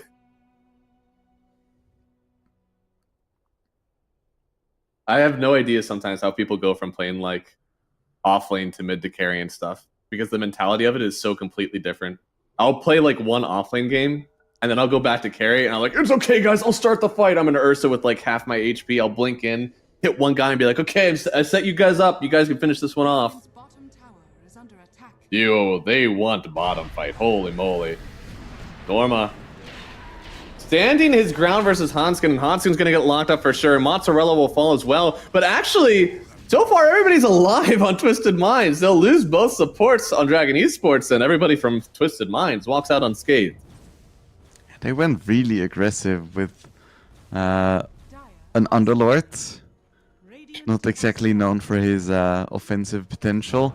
And both Wind Ranger and Invoker were not interested in joining the fight. But I went a bit deep. Just a little bit. I mean, they had been doing so well at the tower previously because they were just able to get in, get the tower pushed out, and hit some towers. But instead, now in the mid lane, there's a sentry down. Go ahead and ghost walk. It won't matter. It matters a little bit because there's not a sentry over there. Well, sentry's back. Okay, now you're just dead. Wow, what a roller coaster here. And Hanskin should die for sure. Adxantic does get back in. Get the slide! I said it didn't matter. That's what I mean. Unfortunately, Ember should give his life for this one now. Has the safety remnant away. Can't get the slide. I thought it was up. It looks like he wasn't able to dodge, though. Will get the kill there on Weaver. Still not before the Invoker dies. That was the double hit from the facet for sure. Yep. Better for clearing bugs as well. It's a level 6 Crystal Maiden, by the way. Ooh, that is quite early for level 6, huh? Dire's top tower is under attack. Meanwhile, poor Shad has to jungle. Yeah. Imagine playing Ursa and getting forced out of lane by an Underlord. That does feel kind of bad. Well, to be fair, I think with an Underlord plus like 4 that forced him out. But yeah, you want to stay here. This is the lane. It's got to feel frustrating for him because he wants to call his team over and be like, we can fight this. I kill this guy. But there's so much happening on the rest of the map that the team just doesn't want to come down. They'll for sure sacrifice the tower if it means that this Tiny keeps getting closer and closer to his Blink Dagger. Went for a casual Wraith Band. Just for some attack speed. Huh. I guess it was versus the wind? You just wanted that extra protection from the right click? I don't know. I guess. Doesn't have his blink yet. They want to make some kind of play on Invoker, but he knows something is up. Yeah, he knows. They won't get anything done here, it seems. Mozzarella even throwing out the root just to make sure Azantic doesn't think about walking any closer. No points into Exoid just yet. Oh, this net worth is so even. It looks like there's some huge advantage for Twisted Minds because of the tiny net worth, but he's really only like 400, 500 up on the next guy. It's not that much. And then you have Weaver, who's 700 gold up on the Hoodwink, right. So it is very the support even net worth indeed. is rough. Yeah. The Weaver too. I mean, Weaver 4. It's a little bit weird what item to buy this game because you're the one with the urn and Invoker's the one with the urn. They double earned. Oh no! Now rooted up here. Well, who's gonna get the charge? It's Pablo going down. And Xantic also falls. Weaver backpacked his urn so Dulrays could get the charges. Feels weird, man. Yeah. Will macro the tower, even give the fortification out, but the focus fire from Paw should still take it down. It doesn't seem... Oh, no, they will get forced away slightly. That's really funny, though. I was going to say, Weaver, your item build is weird because the Invoker wants to build Urn, and you can't anymore. But then I clicked on him, and he thought he can, actually. Yeah, because Invoker also kind of wants to build Vessel, but that's also what Weaver wanted to build, Yeah. So yeah, I don't know, man. I look at Weaver, you give up on the weird support life and just go ahead and farm out that Maelstrom. Yep. You're position 4, which means that you're the team's designated Gleipnir buyer.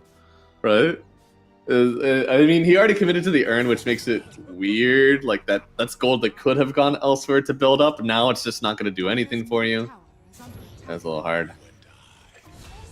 His net worth is really good, too. Imagine what item he could have here. He's trying to get another kill. At least whenever the Invoker isn't around, he can take the urn charges. So he'll get one, going after Stonebait, gets another. He gets a double kill on the Weaver, taking out the off-lane duo. They did manage to kill the Wind Ranger, so it wasn't all for nothing. Ooh, rip Hanskin. Oh, no, Misses the breath. No more Yeah. mana. Poor dragon. Oh, This boy. is animal cruelty. It's rough too because you just never get to cast your spells whenever you have that cold snap urn on you. Faded Brooch for Atlantic. That's a weird choice. When I think of Ember, I don't necessarily think of a hero that really desperately needs max mana and some movement speed.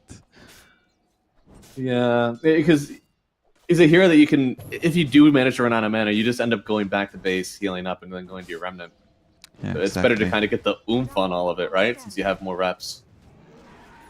Wonder what other choices he had. Maybe it was like Seeds of Serenity, the Shovel, Yeah. the Bee Jelly Wax, or whatever it's called. Dude, Royal Jelly, I think it's actually kind of good. I've seen a lot more people just picking that one up, even on core rolls like carry to farm. It hasn't looked that bad. I think it's very good on carry and offlane, but since he is the designated bottle buyer and he can just go back and forth to base for regen, I don't think it's Yeah. as good.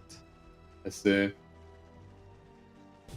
Almost the Witchblade here on dual raise, but Stonebank in with the Avitas plus the sharp shot. It should be enough. It is.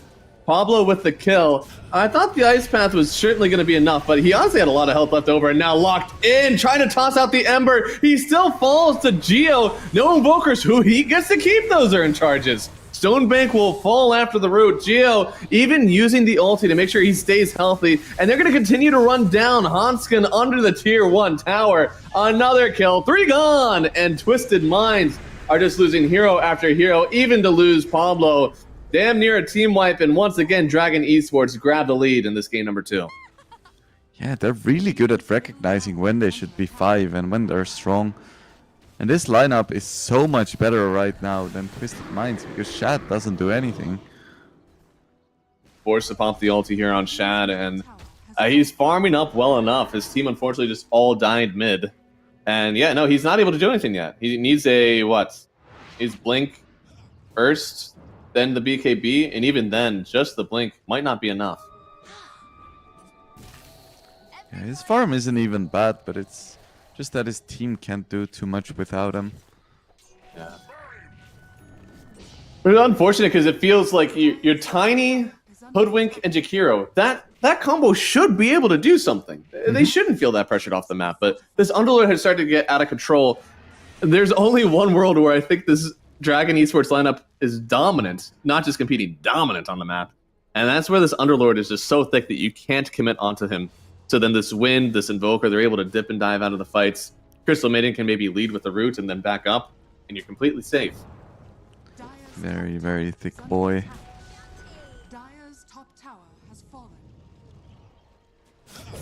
Beautifully missed tower last hit by Stonebank. Very impressive. To miss the tower CS when you have like 200 damage. Mm-hmm. Radiant's middle tower is under attack. TP out right in time by Atlantic. Probably unintentional, but well timed. Yeah, I mean, the Weaver wasn't able to stop it anyways, right? Yeah, okay. He's going for the Yules next, and he did complete a Vessel. So, Dual Race, he's just going to keep this urn for the charges on the Cold Snap, and they do end up getting Roche on Shad, so this is something, but in the mid lane, oh no, Atlantic narrowly escaping death once, only to be killed again in the mid lane. Yeah, so this game, Underlord did go for Atos. Because if you look at this Twisted Minds lineup, they're way more vulnerable to it. And they're not as like single damage source as they were last game. So he doesn't feel like he needs to go Greaves, doesn't feel like he needs to go for the Crimson Guard. So as a result, he can play a way more aggressive style of Underlord, and it's really paying off. Absolutely. Now, they did get a kill on the Crystal Maiden otherwise, but this Yule Scepter also on the Underlord is super good. All you have to do is really wait for either the ulti or the overpower from Shad. You can send him up into the sky as, you know, Yule's not affected by that status resist. So Yep. Shad will be in danger until that BKB comes out, so he's actually going to expedite it. No Blink Dagger for him. And I think you have to play like this. Because if you blink in, you can just, even with your ulti, can just be stuck in position for so long.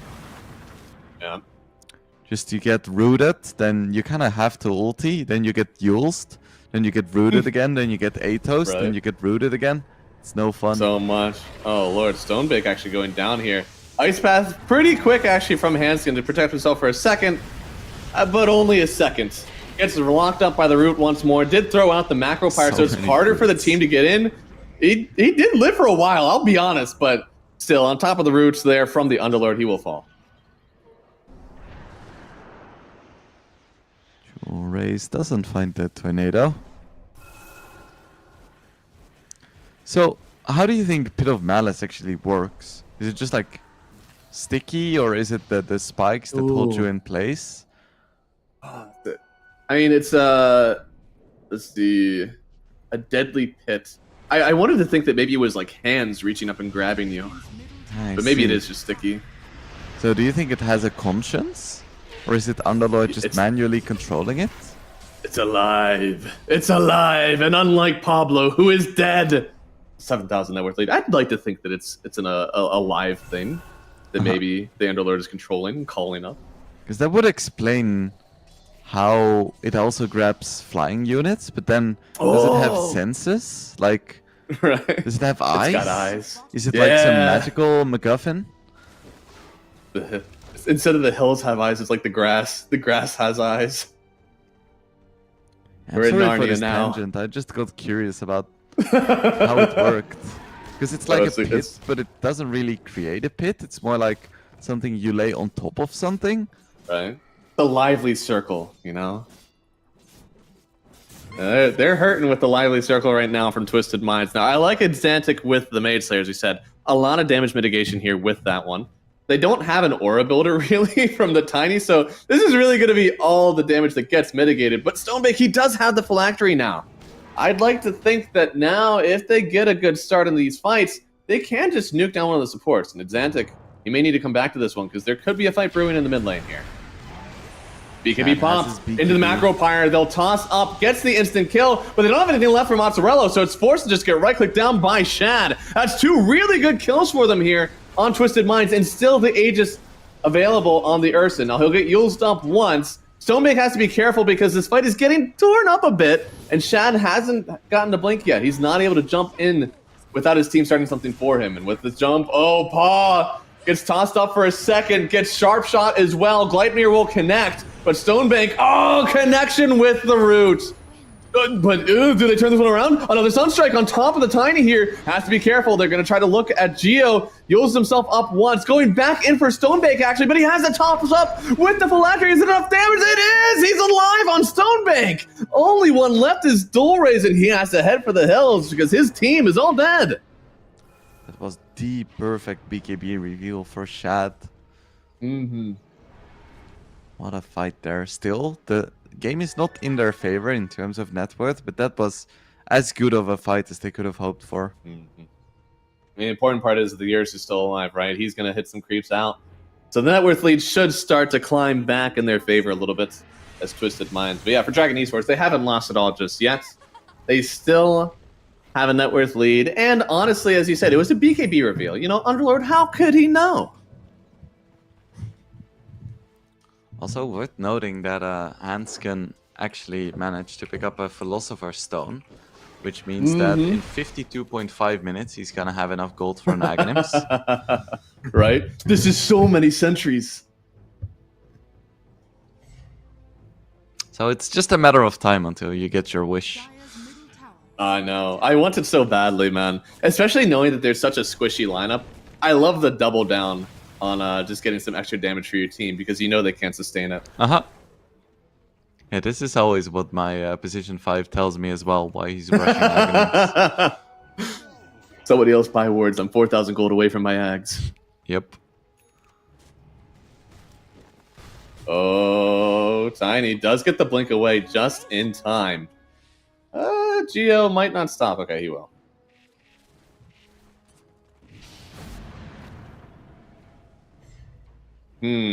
I mean, Ursa's about to have the Blink Dagger on his person.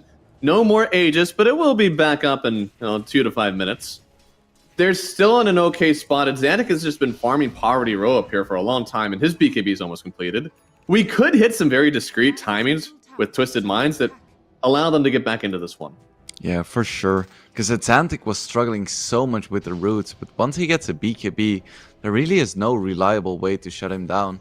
Like, the one thing they have is like a surprise shackle, but I feel like that's a pretty fickle ask for like a Wind Ranger against an Ember as good as Xantic. Right. Oh.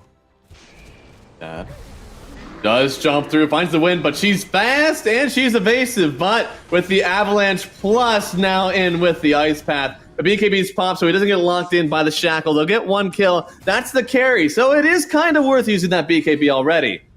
A huge jump away as well from the Crystal Maiden. The Crystal Clone should be about to pop 1 root from normal, 1 root from the clone, but still with the toss of the tree, Mozzarella goes down, but Xantic? Hello? I guess he didn't have his BKB just yet. I got rooted again and again and again. I can't click on the death summary, but I have to imagine that's exactly what happened. Oh, here it is. You are so correct. Yules and then rooted for 10 seconds consecutively. Yeah, seems cute. That's why you have Atos and Yules on Underlord. Good lord. Even so, they do get a kill on the carry Wind, who is very worth a lot. Honestly, Xantic isn't worth as much, so they still end up winning on the trade here in net worth. Twisted Minds are slowly crawling back in this game. And next really defining moment of this one is going to be Aegis. If they lock up the second Aegis for themselves, Dragon Esports, it's going to be a lot harder for them to try to take these fights. Yeah, I think so too, because Wind Ranger isn't the best carry matchup against Ursa, because once Ursa gets like all of his bullshit going and an MKB, there is very little a Wind Ranger can do. However, that and a BKB part, or and an MKB part, is really rough. He wants to get for this Abyssal Blade. All right, that's another item sought down. He only has one more left. We're saying Aghanim Scepter is still pretty good. Does he get to skip that this game? Because if not, the MKB isn't going to come out till a lot later. I don't think Aghanims is super important this game because the only scary disable is Shackle Shot. And since it's a projectile and not instance, you're gonna have enough time to respond with like your Urshock Shard or just your regular ultimate. Okay. Oh no, Ember. Rooted up, has the BKB, has to press it very early, and he still hasn't cleared the bugs. He'll finally escape from this fight, but the rest of his team trying to take something on the backside here. Tornado out. Root coming in. They may find Xantic once more. Force stab forward. Crystal Clone out, but Shad eliminates the Crystal Maiden for just trying to touch his Ember Spirit. Still, though, the Disarm connects onto the Ursa here. Not even able to take off the bug. They'll get the Focus Fire, but it's too far backwards. They'll take their kill gifted to them from the Ember Spirit, but they won't chase forward for any more. Yeah, so earlier Shad had the perfect BKB reveal. I think this is the worst feeling BKB reveal for Xantic. Using it while running away and then still dying afterwards. That feels bad. This might be some cope, but I feel like it may have been pressed earlier to avoid some of this damage. And it's hard to tell sometimes. Sometimes you press it early and then the fight is just over, but he took well too much and then he was never able to get back in because he had such little HP. Mm-hmm. Yeah, as an Ember, you really want to be that cocky pain in the ass, just jumping forwards, constantly setting the pace. Feels quite bad when you're just running away the entire fight. The Ember does feel quite bad. Only 2,000 gold ahead of the Weaver right now. Still trying to catch up to his offlane Tiny, even so. And Tiny, going for the BKB, I'm okay with this. I honestly wish this was a game that he could go in for the Aghanim Scepter instead, but surely the roots are just too much for him to handle right now. Mm-hmm. Would be cool for him to get it afterwards. It'd be cool for them to get this kill, too. Ice Path down, Geo does get forward, and whoops, he's just all the way back at full HP. Now Shad pops the BKB, his side, trying to chase down Mozzarella because he knows as soon as his BKB is out, they will turn on him. He's got to get the jumps away. On the other side, you will still get the kill on Underlord. It took a while, a lot of resources. Stonebake will fall for it, but it's a big kill on the offlane right now. Xantic with the BKB will continue to chase down the Windrunner. She's got a little bit more in the tank, though. Running out, no roots. And now even turning, maybe, with the Gleipnir. Gets the stun onto a tree. I don't think that should have lasted, but Dota thinks it did. Unfortunately, Xantic will still turn around in this one. Tornado up. The Windrunner is alive. Having to back away now, but the Sunstrike? No, it doesn't connect. But they get the Aegis. And then they get the kill on the Weaver. This could turn around. It's 3 gone right now for Dragon Esports. Twisted Minds, the longest fight of this game for sure. And they come out on top. Yeah, Shad re-engaging with the deck chair out of nowhere. And without Aegis too. That was kind of a dangerous jump into 3 of them, but it worked out. Yeah, now the game is even. This is good. This is good. Gaben still thinks that Dragon Esports, they do have a slight advantage in this one, but not by a ton. Yeah, and I'm not sure if I fully agree, just looking at the matchups. No, that's true. The Windrunner, we haven't really talked about how much her items affect the game, because once you do finish out this Manta, no longer do the roots really matter to you from the Ember. And then the Aghanim Scepter, you can honestly start and maybe get the lockdown on the Ursa. As you said, he may not want to get that Aghanim Scepter. Maybe he won't want to get the MKB. So it'll be a while. You get a Shackle Shot, focus down with the Windrunner. I think you could actually get the kill on him before he gets to press his BKB. But only with Ags, right? But you have to get the Ags on the Windrunner first so you can surprise him. Yeah, I think so too. Underlord has a pipe, still quite vulnerable to all the physical damage. Which, very needed, right? You got to keep your team alive somehow. He's going to be an Aura and Heal bot this game for sure. At least he has the Ogre Seal Totem. That's so nice for getting out of range of the Ursa. Oh, Hanskin, charging he's on gonna through. be stuck again. Oh, I was gonna boy. say for a long time, but he just gets blown up. No, there is sweet release eventually. He will fall. Dulray's picking up the kill here. What's the Voker looking like here? He's got the Witchblade, got the Hurricane Pike. He's transitioning well into a right clicker. But it's going to work out. But he's going for the Shivas. Why Shivas? You have an Underlord. He should get a Shivas. I guess he just wants armor or something. Dire's middle I don't know, man. Invoker players are crazy. Radiant's middle tower has fallen. That's true. And now we're almost to the Aghanim Scepter on the Underlord. We thought that his global presence was already a bit annoying, but now, once he gets another 1,000 gold, it's going to be so much worse for Twisted Minds. Just going to be all over the map. And when he does find you, if you don't have a quick dispel, you'll either be forced to pop a BKB or forced to die at the hands of Underlord and his friends. Radiant's bottom tower is under attack. Pablo going for a Hurricane Pike. Interesting. He's the carry. That seems kind of right. That seems kind of crazy, but go get the Avatos. Ice Path on the Invoker, dead in a second, and Mozzarella needing to get on top as well. Does get rooted up for a second. They see him, and the Glimmer is about to run out. Turning around with the root. Team, can you get on top of him? There it is. Jump through from Shad. A double kill from the Ursa, but the important one was the Invoker. Down and out here for 49 seconds. They could get a tower out of this. And Shad, he has a Whistle Blade now. Ooh, and yeah, there you go. So going in for the MKB next. Will be somewhat slotted. Do you think he goes for a Swift Link and then replaces for an Axe with his phase roots? Or is there something else on the menu for the Ursa? Maybe just go for a Shard?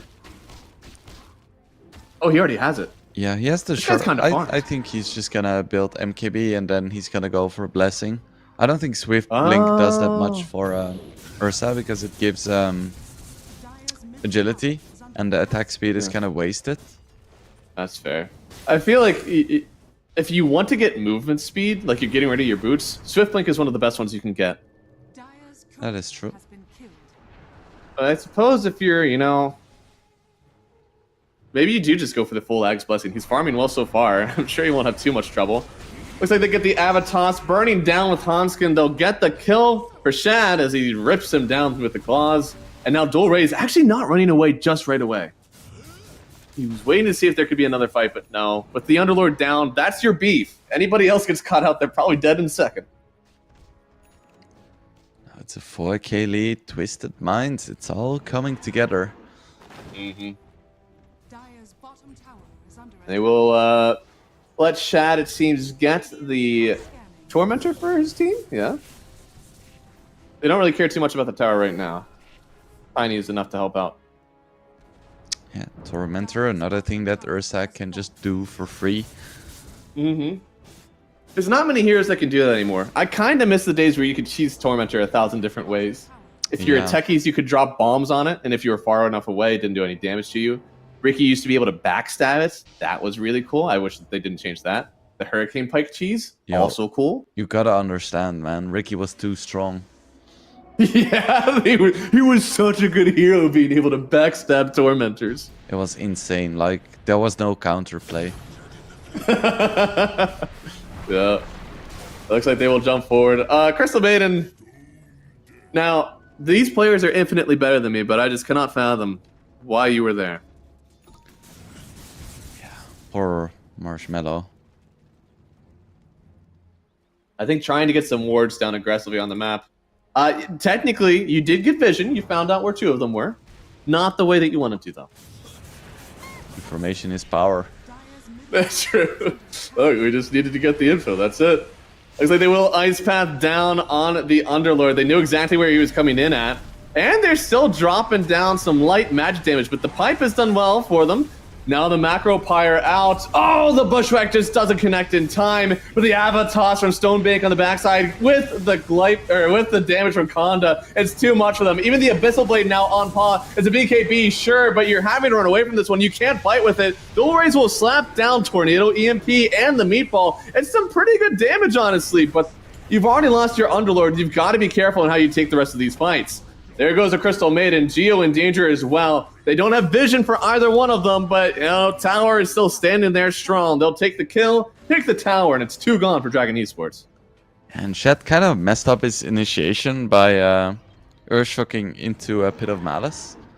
But even then, like Dragon Esports, all they can do in these fights is run away.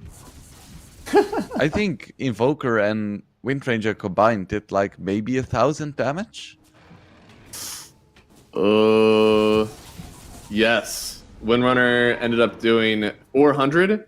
Invoker actually did 2,000. That was because of all like the meatball getting dropped down, the EMP. So Okay, that damage was distributed versus everyone and didn't really get any kills. You know. Together they could have killed Hanskin. Pretty True. sick. He's actually, speaking of him, he's got full Greaves. He's got a Force F on the way, so that's going to be a buff to his HP. And he's going to go for a Ghost Scepter so that he can't get focused down by the Windrunner any longer. Damn, those Greaves could have been an Aghanims. Who needs Right? boots? I can't believe this, man. I'll have a coaching session with him in a little bit, guys. You'll see a new build coming out, but until then, I'm sorry you'll have to see this support item, Jakiro. I would never. Gross. Ooh, another Windranger dealing sick BKB. damage. I can't help you, right? There's no damage to Stonepick on this one. He's just living through all of it. And then once again, the Ice Path into the portal. I'm starting to see what the vision was with this Jakiro pick. He even gets the Force Staff away. Shad the one to take out Norma. And Crystal Maiden, although she is alive for a second, they even toss up the Windrunner to him. Shad literally getting kills gifted in his hands thanks to this offlane Tiny. Now, it's a nice ulti from Mozzarella. Unfortunately, it does get canceled eventually. Pablo getting a double kill. They'll force to buy back on the Crystal Maiden because they smell blood in the water. Hanskin falls. One more right click. They'll even take down the Ember, maybe? No, he doesn't tick out in time. Finally, Dual Rays will grab it off of some dot, but you still lost too many heroes, and they even have eyes on the Weaver, maybe.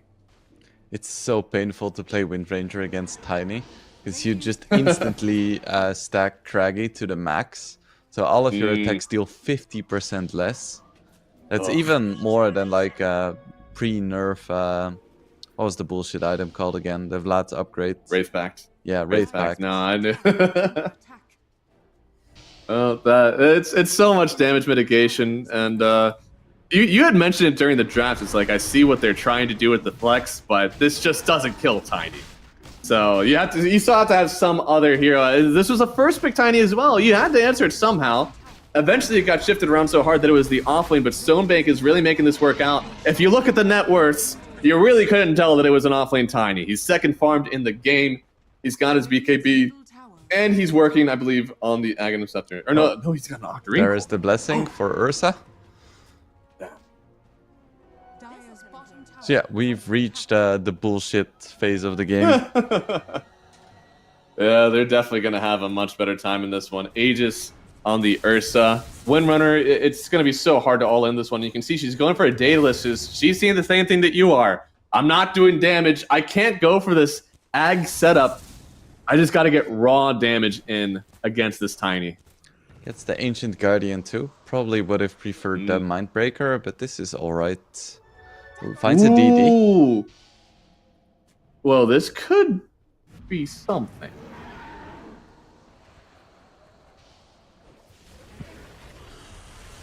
Now Shad 25. Dude, this doesn't stand a chance. Avatos, more than enough damage. They'll lose the Weaver, and, well, Tiny again. He's just crazy farmed in this one. His spells are on cooldown, off cooldown all the time. And he's got a lot of mana regen as well from the Salamandre's Mantle something. I forget what that thing's called. Tiara Salamandre. And Stonebank went for an Octarine core. He's like, Aghanims, nah. I just need more know, right? spells. It's crazy. I like it. It's kind of crazy because you imagine the normal buildup on this Tiny has almost always been Ags at this point because you got so much crit. What a madman. This is All what you forced get. to farm Poverty Row on the other side, and yeah, this is what you get. Letting the Tiny through. It's the classic carry transition to offlane player. And you're like, you get these games, and you're like, it's like I never left. True.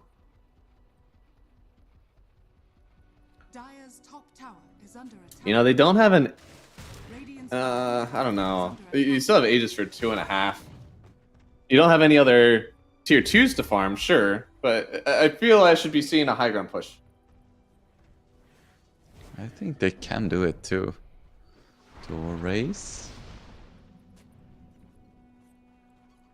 It's No completely smoking fine. out. No worries. Yeah, didn't if they tossed the sentry down, I think they might have caught it, but they only tossed down the obs. Windranger and Weaver are looking for trouble here.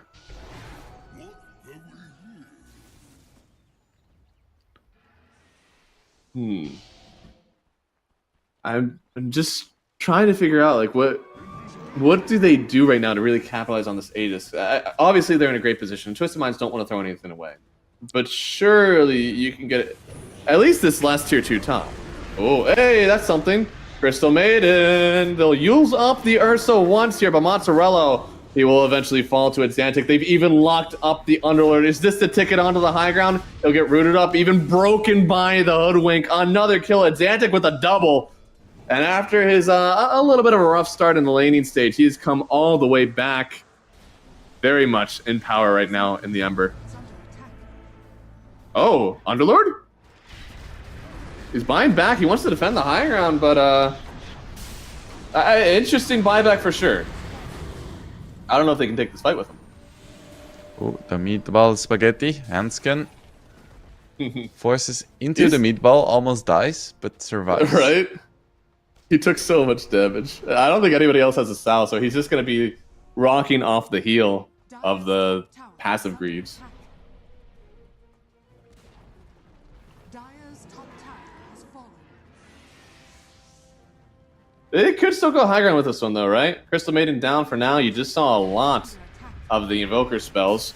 Windrunner is still pushing bottom. Maybe they have eyes on her now to know that that's happening, but I will say, though, Invoker is one hell of a high ground hold.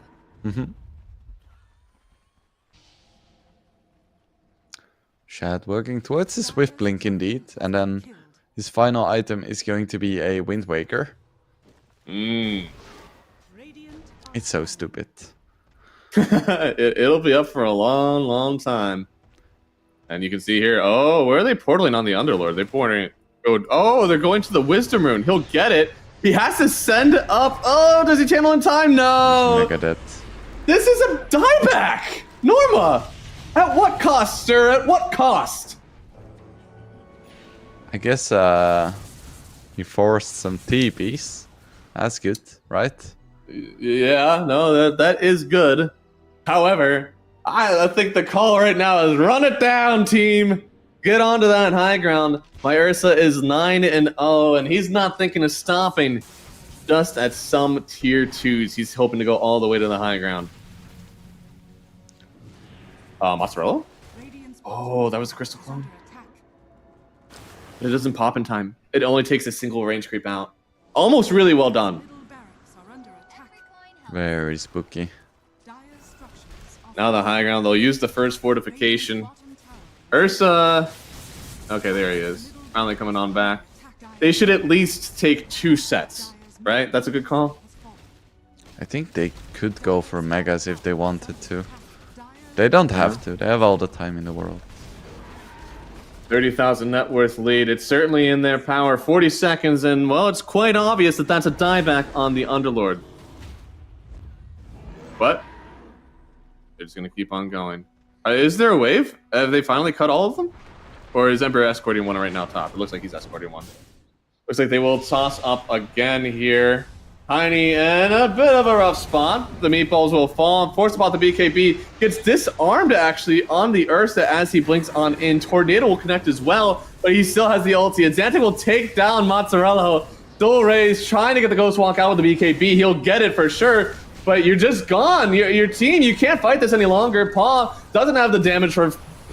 maybe he does have the damage for Tiny. It feels like not. Sunstrike will connect, but they're going to share the damage with the 2 of them. And the Ice Path macro. Hanskin trying to earn his team this win. And with the buyback of the Weaver, sure, they'll take the kill on Hanskin, but they're still feeling powerful right now on Twisted Minds. Ursa will back for a second. Paw forced back into the base. And Xantic not done yet. I feel like he should have been done, though. Counter Gleipnir out won't save him. It's a 3 kill spree for 2,000 gold going the way of Windrunner and his friends. They're still down 1 Rax to get those megas. That was really nice for Wind Ranger. She didn't have buyback because she bought out the Aghanim Scepter and almost died. She had like, I don't know, 50 HP or something. But now she gets the huge influx of reliable gold. So that's going to help a little bit towards getting it. That was buyback on Geo. Honestly, 2-for-2 trade. When you're down by 30,000 net is insanely favored for Dragon Esports. And one of those being the Grandmaster Ember Spirit, who goes down 700 gold to the Windrunner and 1,300 to the surrounding team. Just a ton of influx into their economy. As you said, she was so low. She would have died without buyback, but instead now, she's actually only 600 away. I think she probably holds on to it now because her items are feeling okay. You know, you got BKB, you got some lockdown, you got the Ags and Viz, and you have a crit. So really, you don't need much else at the moment. You can save for that buy. Yep, for sure.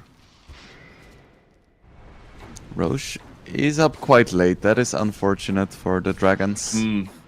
Otherwise, they could have taken it right now, and I wouldn't want to say been in a good spot, but been in a salvageable spot. If At least extending the game, right? Yeah. Yeah, if Aegis goes to Twisted Minds, it's gonna be rough. With Tiny, he's just hitting base. Team? The Rax? Stonebig he just took it! And he's staying. Okay, now the staying part of it might not be up to him. Oh, but he's trying to take the rest of them. No, the Focus Fire, he's just dead. Dolores to pick up the kill. Now, with the Daedalus, Wind does a little bit more damage than the Wind you may have known before. So that's a bit curious. Because now they might have to buy back Tiny. Because they don't know Roche is not up yet. Now Well, they do. They kind of do now. And they really want it. They want to take it at this moment. It's not going to be up for 45 seconds, which is enough time for Dragon Esports to come top, but not enough time for the Tiny to be respawned again. If they start the fight by killing the Ember, I think Dragon Esports Club can win. Absolutely. You need to get this Aegis. You need to at least deny Twisted Minds the chance to go high ground with Aegis. And the golden arrow would be if you can somehow take Aegis and win a team fight. But the first thing you need to do is just get Roche. It doesn't spawn for another 10 seconds. They'll hang around up here. Meanwhile, Bot does get pushed in by a Xantic, and they're forced to take the Underlord back home because, well, at least he has a TP back. Roche is gonna spawn right now. Ursa's in, though. They are, and, well, the meatball, the disarm. They nuke him! Chad is dead! He got hexed. Dual raise, that's a nice hex reveal. Oh my goodness, Yule's into the hex. Ursa never stood a chance. He took 1,000 damage to the meatball. You don't see that very often with an Ursa that typically has his strategist. He's even got the Ags, but he just never got the chance to press it. And now Aegis, it will go the way of Dragon Esports. Late game Invoker is no joke. Now with the Aghanims, yeah, spooky. This has just turned into a moderately different game. Twisted Minds. All of a sudden, they're still ahead. They got 20,000 net, but things are not as safe as they used to be. The win probability is slowly creeping back down towards Dragon Esports, and I tell you what, man, do you think they win a team fight this next shot with Dragon Esports? I think they can, yeah. Gonna be close. Xantic, he's got a lot, right? He's taking down all the magic damage that they do, but he's not really protecting the Tiny anymore. Pawn has managed to scrape together the items he needs, and does use the Focus Fire on the Jakiro with the Tiny so close. Honestly, not so bad to tank that one for the Tiny, because he would have died had he been the first one found. Also, I promised you a Jakiro Aghanims at 52.5 minutes. Is he close? Because of the Philosopher's Stone, but I'm not sure if it's gonna happen. Oh, he's going for a Lotus. No! Big mistakes from Hansken. I can't believe it. This is going to go in the review. All right? Looks like we still are waiting for the next item. It is going to be a Lincoln Sphere. Probably get rid of his phase boots, get the Lincoln so he can't get locked up by that Hex right away, or at least something. He'll see the Lincolns pop and then instantly go in for the Enrage. The fun part about this Ags build-up is that it's only an 18-second cooldown, so you can press the Enrage, sure, then you can press your Q if you really feel too scared. And Weaver paused. What's going on here, team? This is a good one. Don't stop this. I'm having a good time. Yeah, get him, admin. This is the second time this game we've had the question mark. True. DS. Nintendo? Yeah, what could that possibly mean? Disconnect? Discord? Discord? Like, needs to feed his dogs in Nintendo. Right. He needs to get back on, man. It's been a while. They're hungry.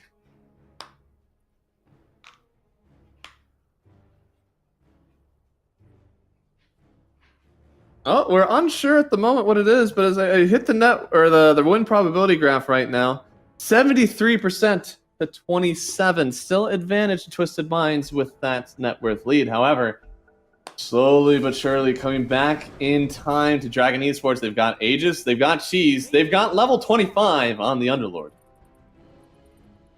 Oh, the Pit of Malice Roots. That's gonna hurt.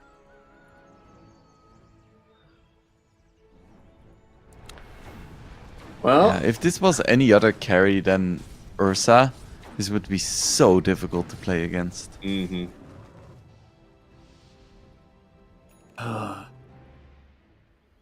Somehow, they may end up crawling back from this one on Dragon Esports. Twisted Minds had the advantage for so long. It started off a little bit with that, Tiny getting the Rack's bottom. He really wanted to take everything, tried to TP away instead of just committing for it, and he went.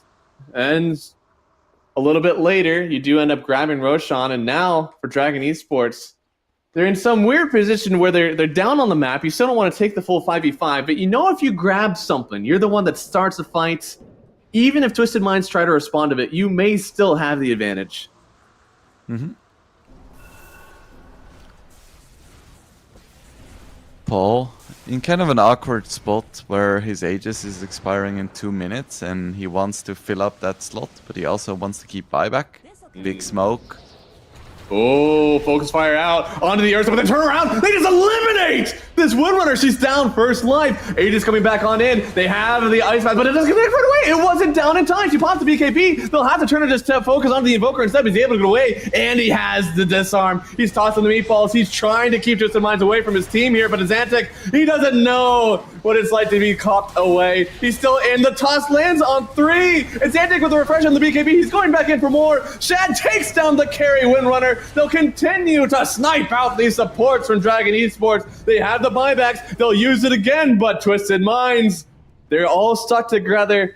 Ape strong together. They'll run away, and I don't think Dragon Esports, they'll get anything out of this buyback. Yeah, very well fought by Twisted Minds. And it just shows the imbalance between Ursa and Windranger. Windranger gets the jump with the Aegis, gets the focus fire off, but Ursa just has so many tools to deal with it, while Windranger, if she messes up once, gets Abyssal, she just dies.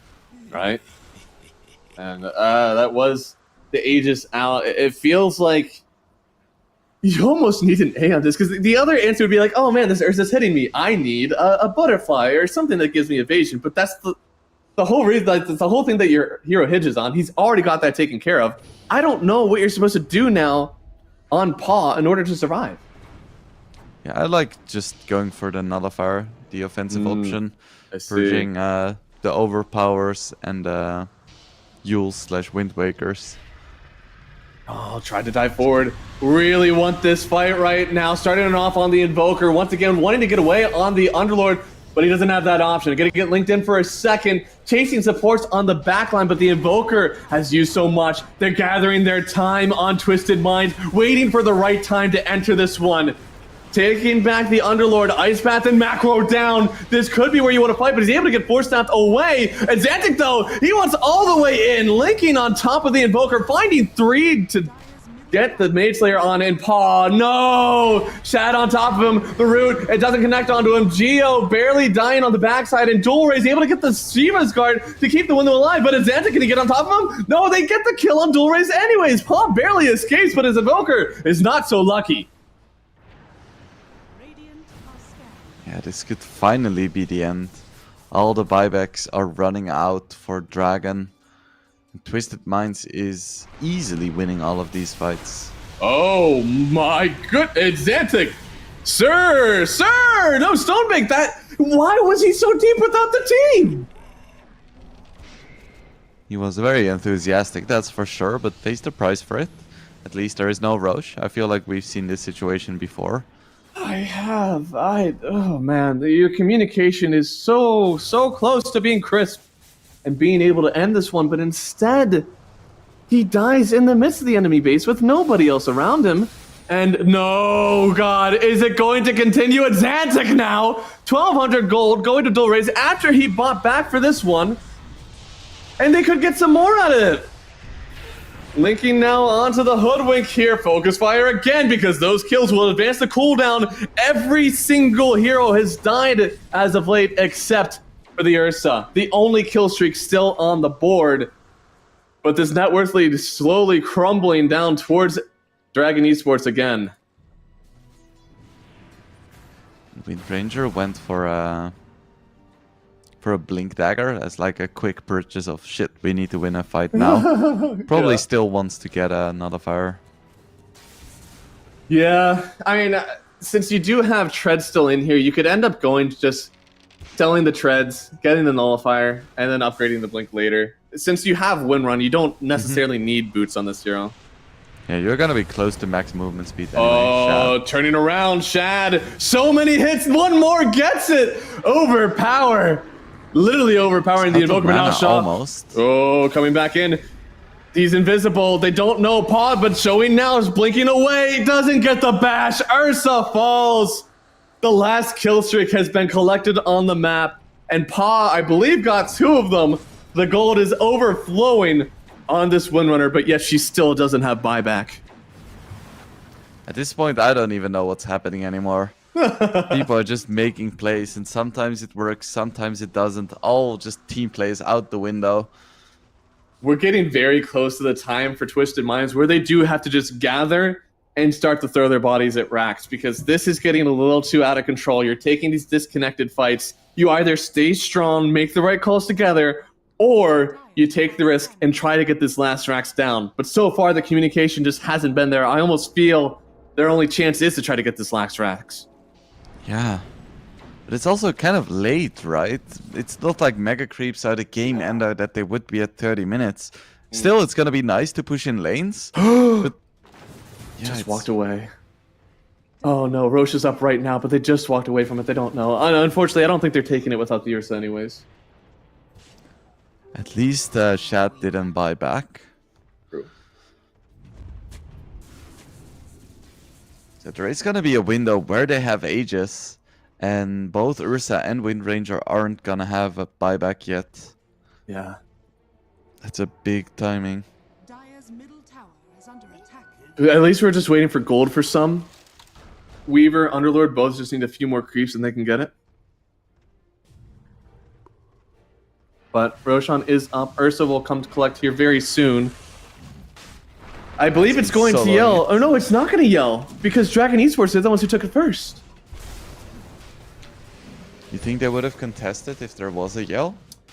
It's kind of spooky, right, without the buybacks. Right, I mean, they would have had to try to portal in, but the way that that Hanskin has been playing this has been super clutch on the Jakiro. He is turning into this quasi Underlord counter. They gave the Aegis. Wait, what? Hanskin! Oh, he got the Ags! He got the axe! He got Let's the blessing! go. They're gonna win now, and it's solely because they get the Aghanim Scepter. Yep. Win probability 100%. Mm-hmm. 25 as well. Has both of the Liquid Frost and Liquid Fire. It's over. Oh no, he has dual breath damage and range. Are scanning. Oh, okay. Cool. I guess it makes sense because Liquid Fire doesn't scale that well. They're going back Fine. and trying to find this last Rax kill. Both wards set down. Geo could be the one to show first. Radiant's bottom tower is under attack.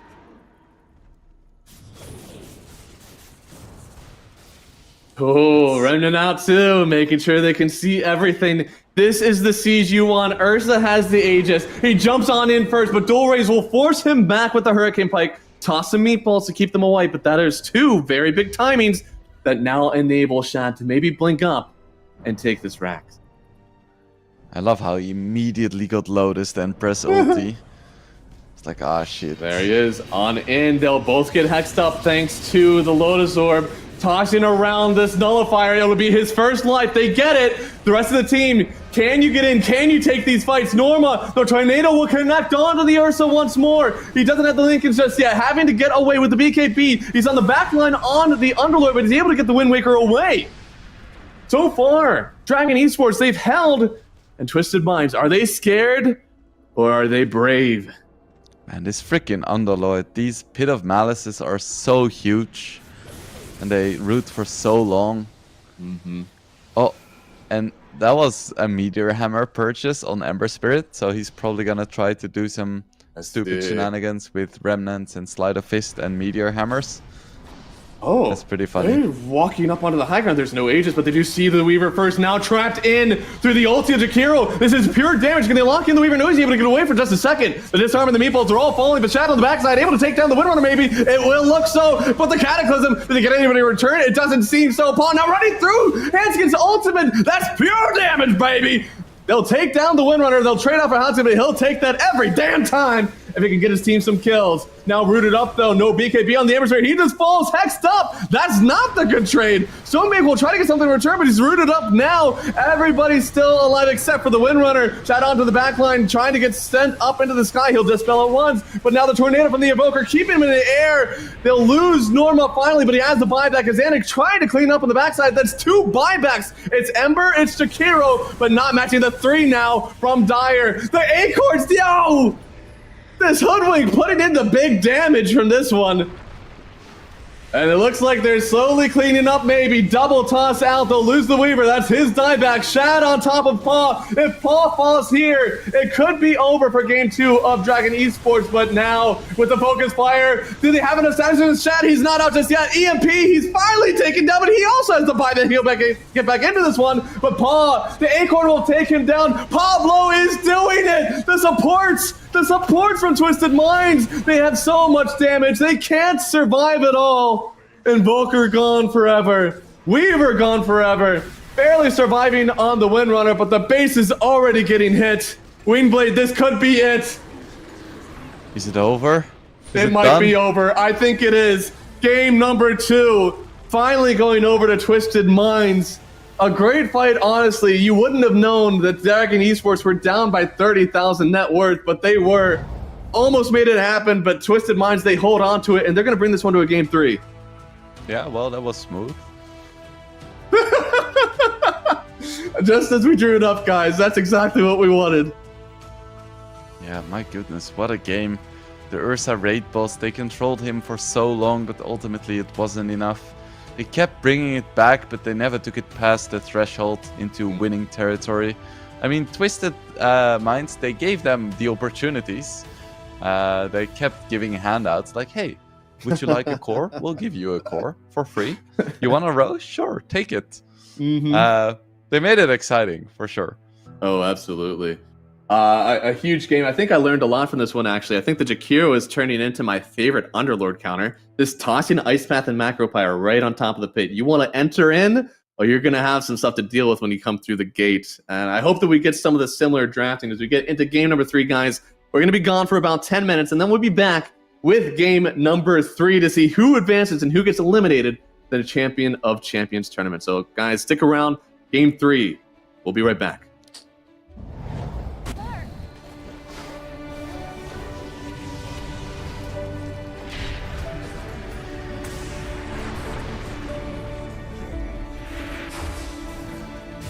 Dire's middle tower is under attack.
Hello, everybody, and welcome back. It is game number 3 here, Twisted Minds versus Dragon Esports.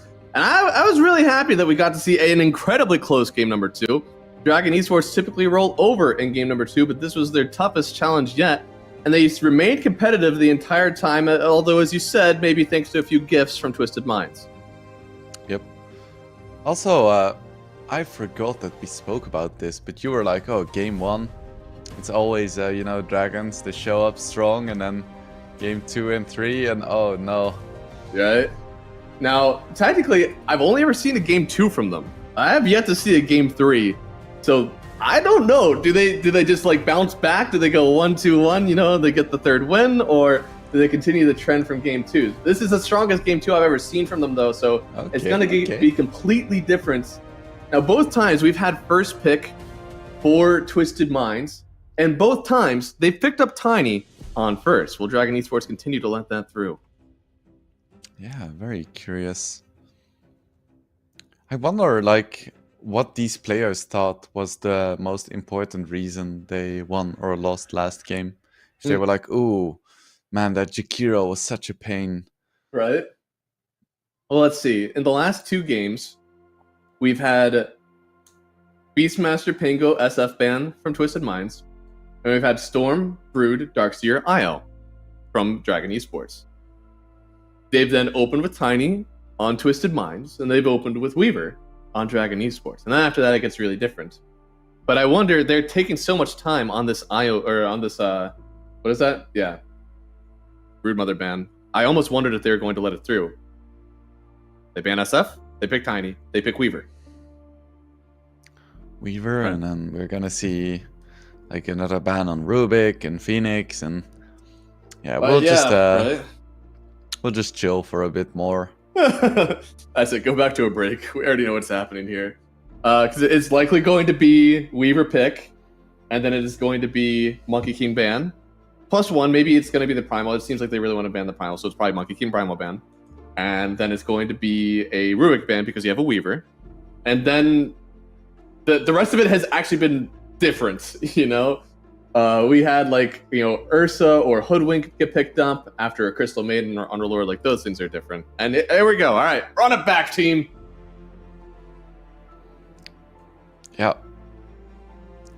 let's go. So since we don't really have to talk about the draft because it's gonna be the same, how are you dealing with your sleep deprivation? Lots of energy drinks and the promise of sleep once this game is over. I'm looking to the light at the end of the tunnel. I'm honestly just happy that I've managed to keep my energy up this whole time, because I feel like other tournaments I've sometimes had a little bit of a crash, but so far I'm actually feeling pretty awake this whole time despite doing this 2 days in a row. Yeah, nice. Maybe your body is adjusting to the brutal conditions you put it through. Christ, I hope not, because that means tomorrow is going to be hell. My body will be up at 4 and ready to go, and I will have no choice but to work, I guess. Yeah. Well, last time they opened up with the Crystal Maiden, they responded with a Hoodwink and a Disruptor. I wonder if they'll do the same. Yeah, Phoenix still in the pool, if they want to go for it. Yeah. Phoenix was uncontested last game entirely. It was banned out by Twisted Minds in the second phase of the first series, but that was also whenever they got monkeyed. So now Monkey has taken his place, and Phoenix is just here. Just chilling. Yeah. I think Phoenix would be mega good for a Dragon. Less good for Twisted Minds because of the Weaver. Yeah.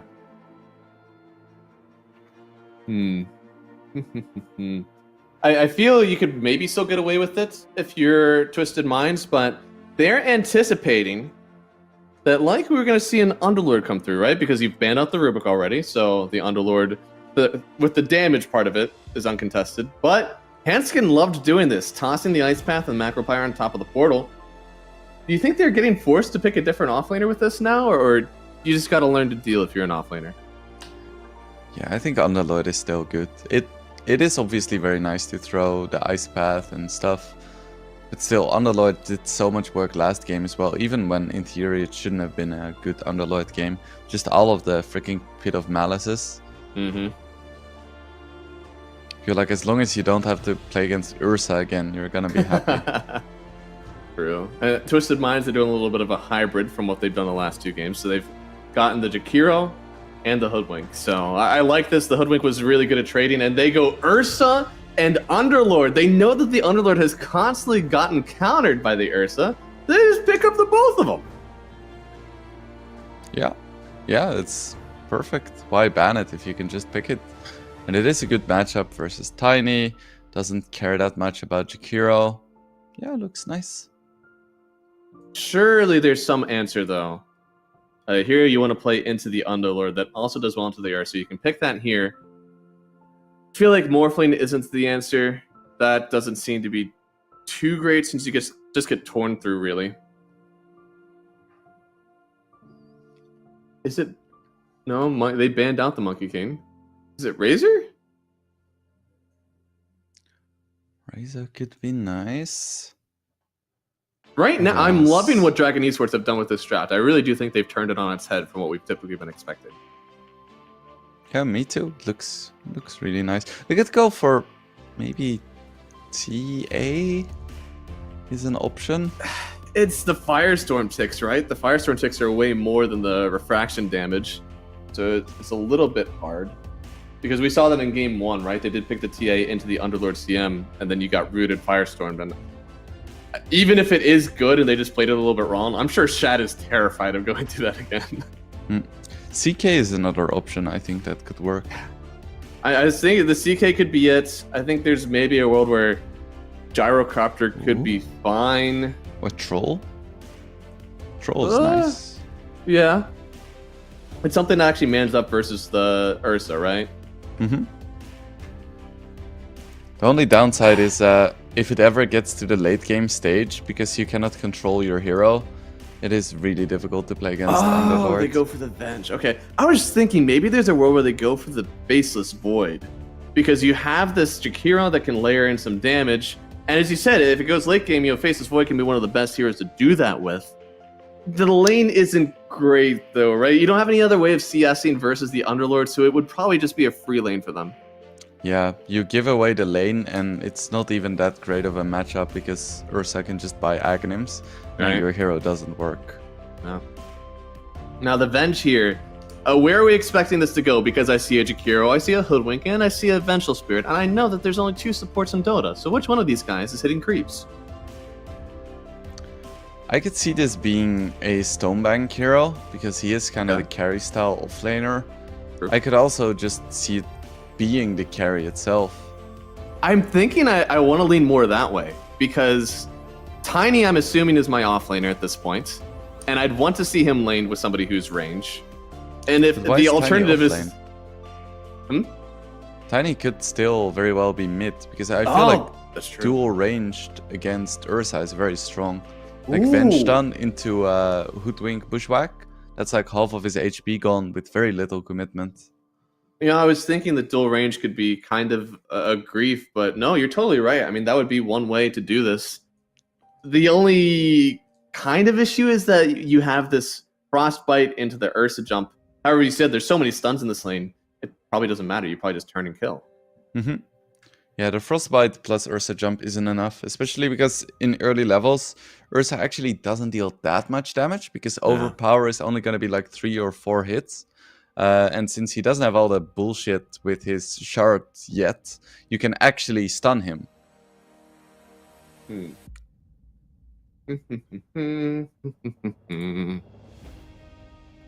Invoker banned out. Honestly, I did love his Invoker play.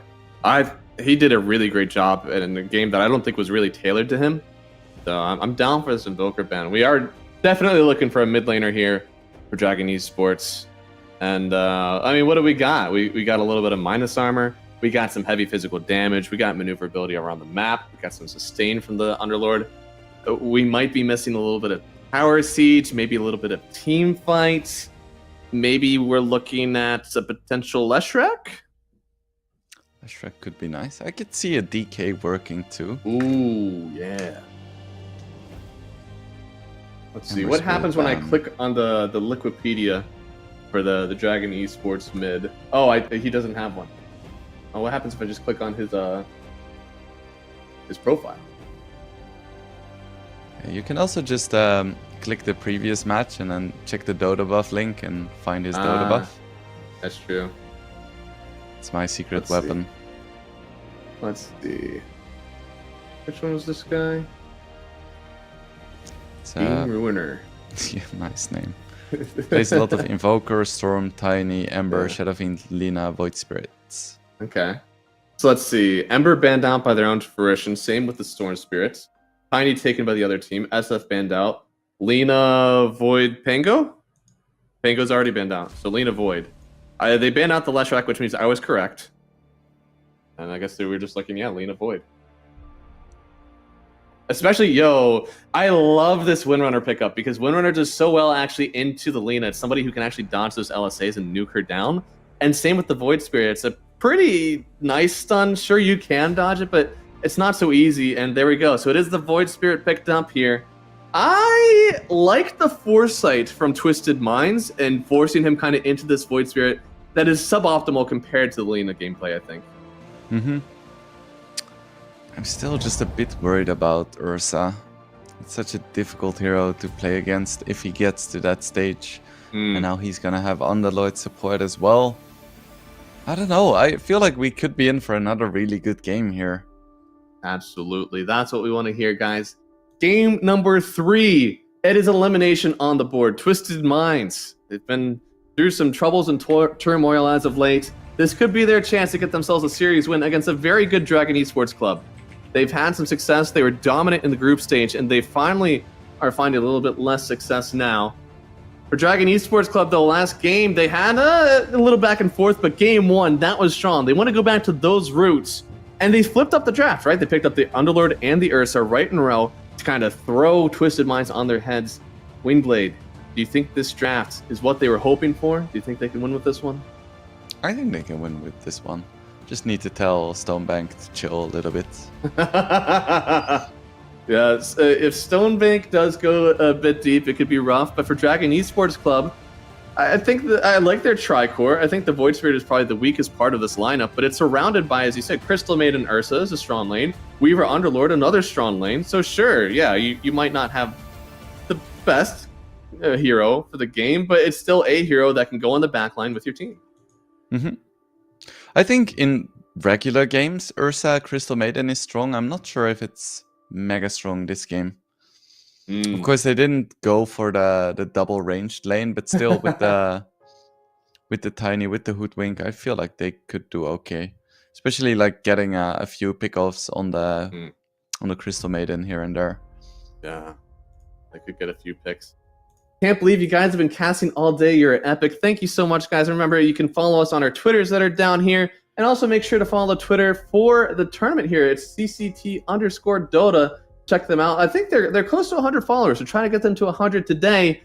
And for the rest of us here, we are getting into game number 3. It is Twisted Minds versus Team Dragon Esports Club. And both teams facing elimination. One team will move on, and I believe get themselves into money making, and another team will be eliminated, not able to earn any money for this tournament. So a lot on the line, both teams facing the pressure. And in this third game, Windblade, who do you think has the advantage in the draft? I think I like the Dragon Esports draft a little bit more. Okay. I like the idea of their side lane duos, right? As you said, maybe Crystal Maiden Ursa isn't the strongest thing in the world right now, given what they have in the lineup, but still, pretty solid. 30 seconds to battle. Let's see, this Underlord should have a pretty darn nice lane once again. Because he doesn't really care that much about double ranged. Yeah. Unless one of them is a Bat Rider. We've seen that one go pretty rough for Underlords today, but that's a hero that we haven't actually got to see as the counter versus the Underlord lane, so I do agree with you. I think his lane should be okay. And one thing we have to keep in mind as well, I'll wait until after the bounty runes, maybe we see something spicy. Doesn't look like it. Yeah. So Dragon Esports Club is on a bit of a timer. They have to finish this game before Hansken gets his Aghanim Scepter, because then the game is over. Right? The game literally ended as soon as he got his Aghanim Scepter last game. clearly a game-winning item. And speaking of the late game, this is a Vengeful Spirit carry. So how does this hero scale? Is it really good because your Axe gives you that second life? Or is it kind of like, you do a good amount of lockdown, you enable your team, but you yourself aren't going to carry it out? I think Venge late game is really insane. Because any hero with 6 items that you get twice is gonna do crazy amounts of work. Yeah. Ursa can deal with it pretty well though. So you also want your team to have farm. So Ursa can waste like all 18 of his attacks on you with overpower, and if your team at the same time is then killing their team, then you win. But if you're like the only hero that has farm, Ursa's just gonna kill you twice. That's true, right? It can't be too lopsided. We can't see the Terrorblade farm distribution where it's Terrorblade all the way up at 10k and everybody else is begging for scraps. Luckily, we get no big pause. Yeah, right? We want to keep this strong. And looking at this mid lane, my lord, 4-4. Isn't this a tiny in the mid lane? Why are you getting 4 denies versus a tiny? I don't know, man. That's just not right. I guess Void Spirit, just like Dragonite, also has a bit of a better animation. But that shouldn't make that much of a difference when Tiny has like a 20 more damage. Right? That's the trick. Even though you don't have the attack speed on the Tiny, you certainly do make up for it in some ways with the large attack damage.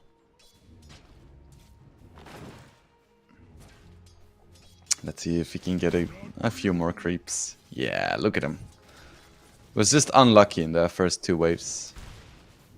Yeah, you know, it's time to come back.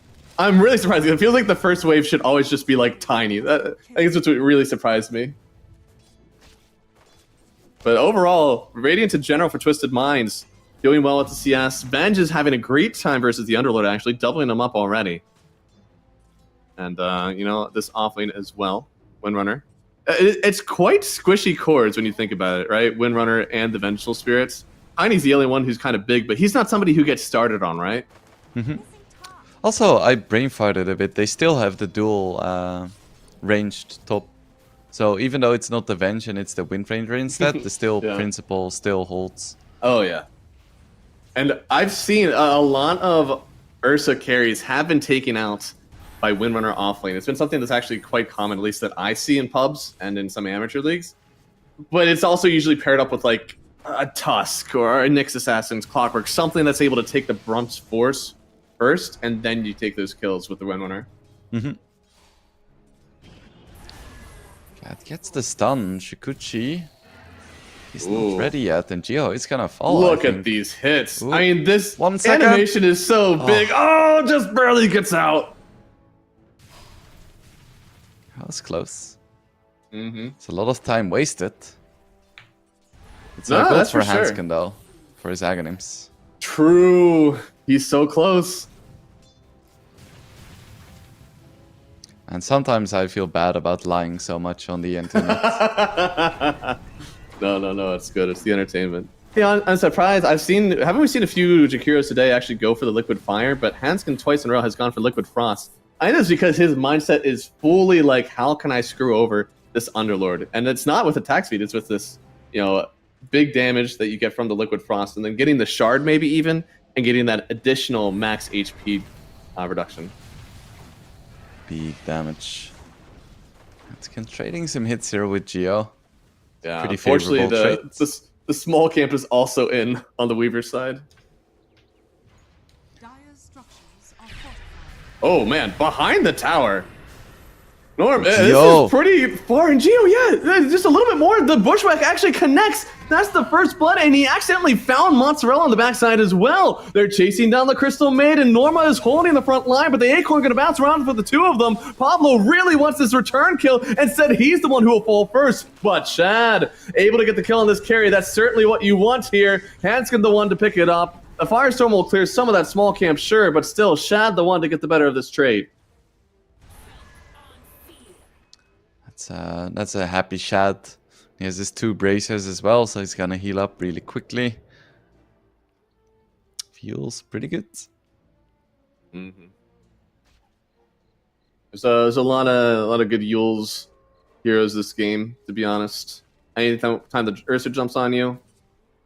And even on the other side, the Void Spirit, it could be a decent like Yule's setup against the Windrunner or the Vengeful Spirit to set up your Remnant.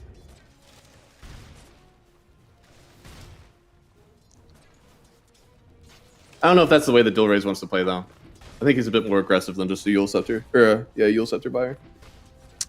Yeah, I think these days Void Spirits, they kind of play like a hybrid right-click carry, where they use their spells to get in position and kind of abuse the fact that they're universal. Mm-hmm.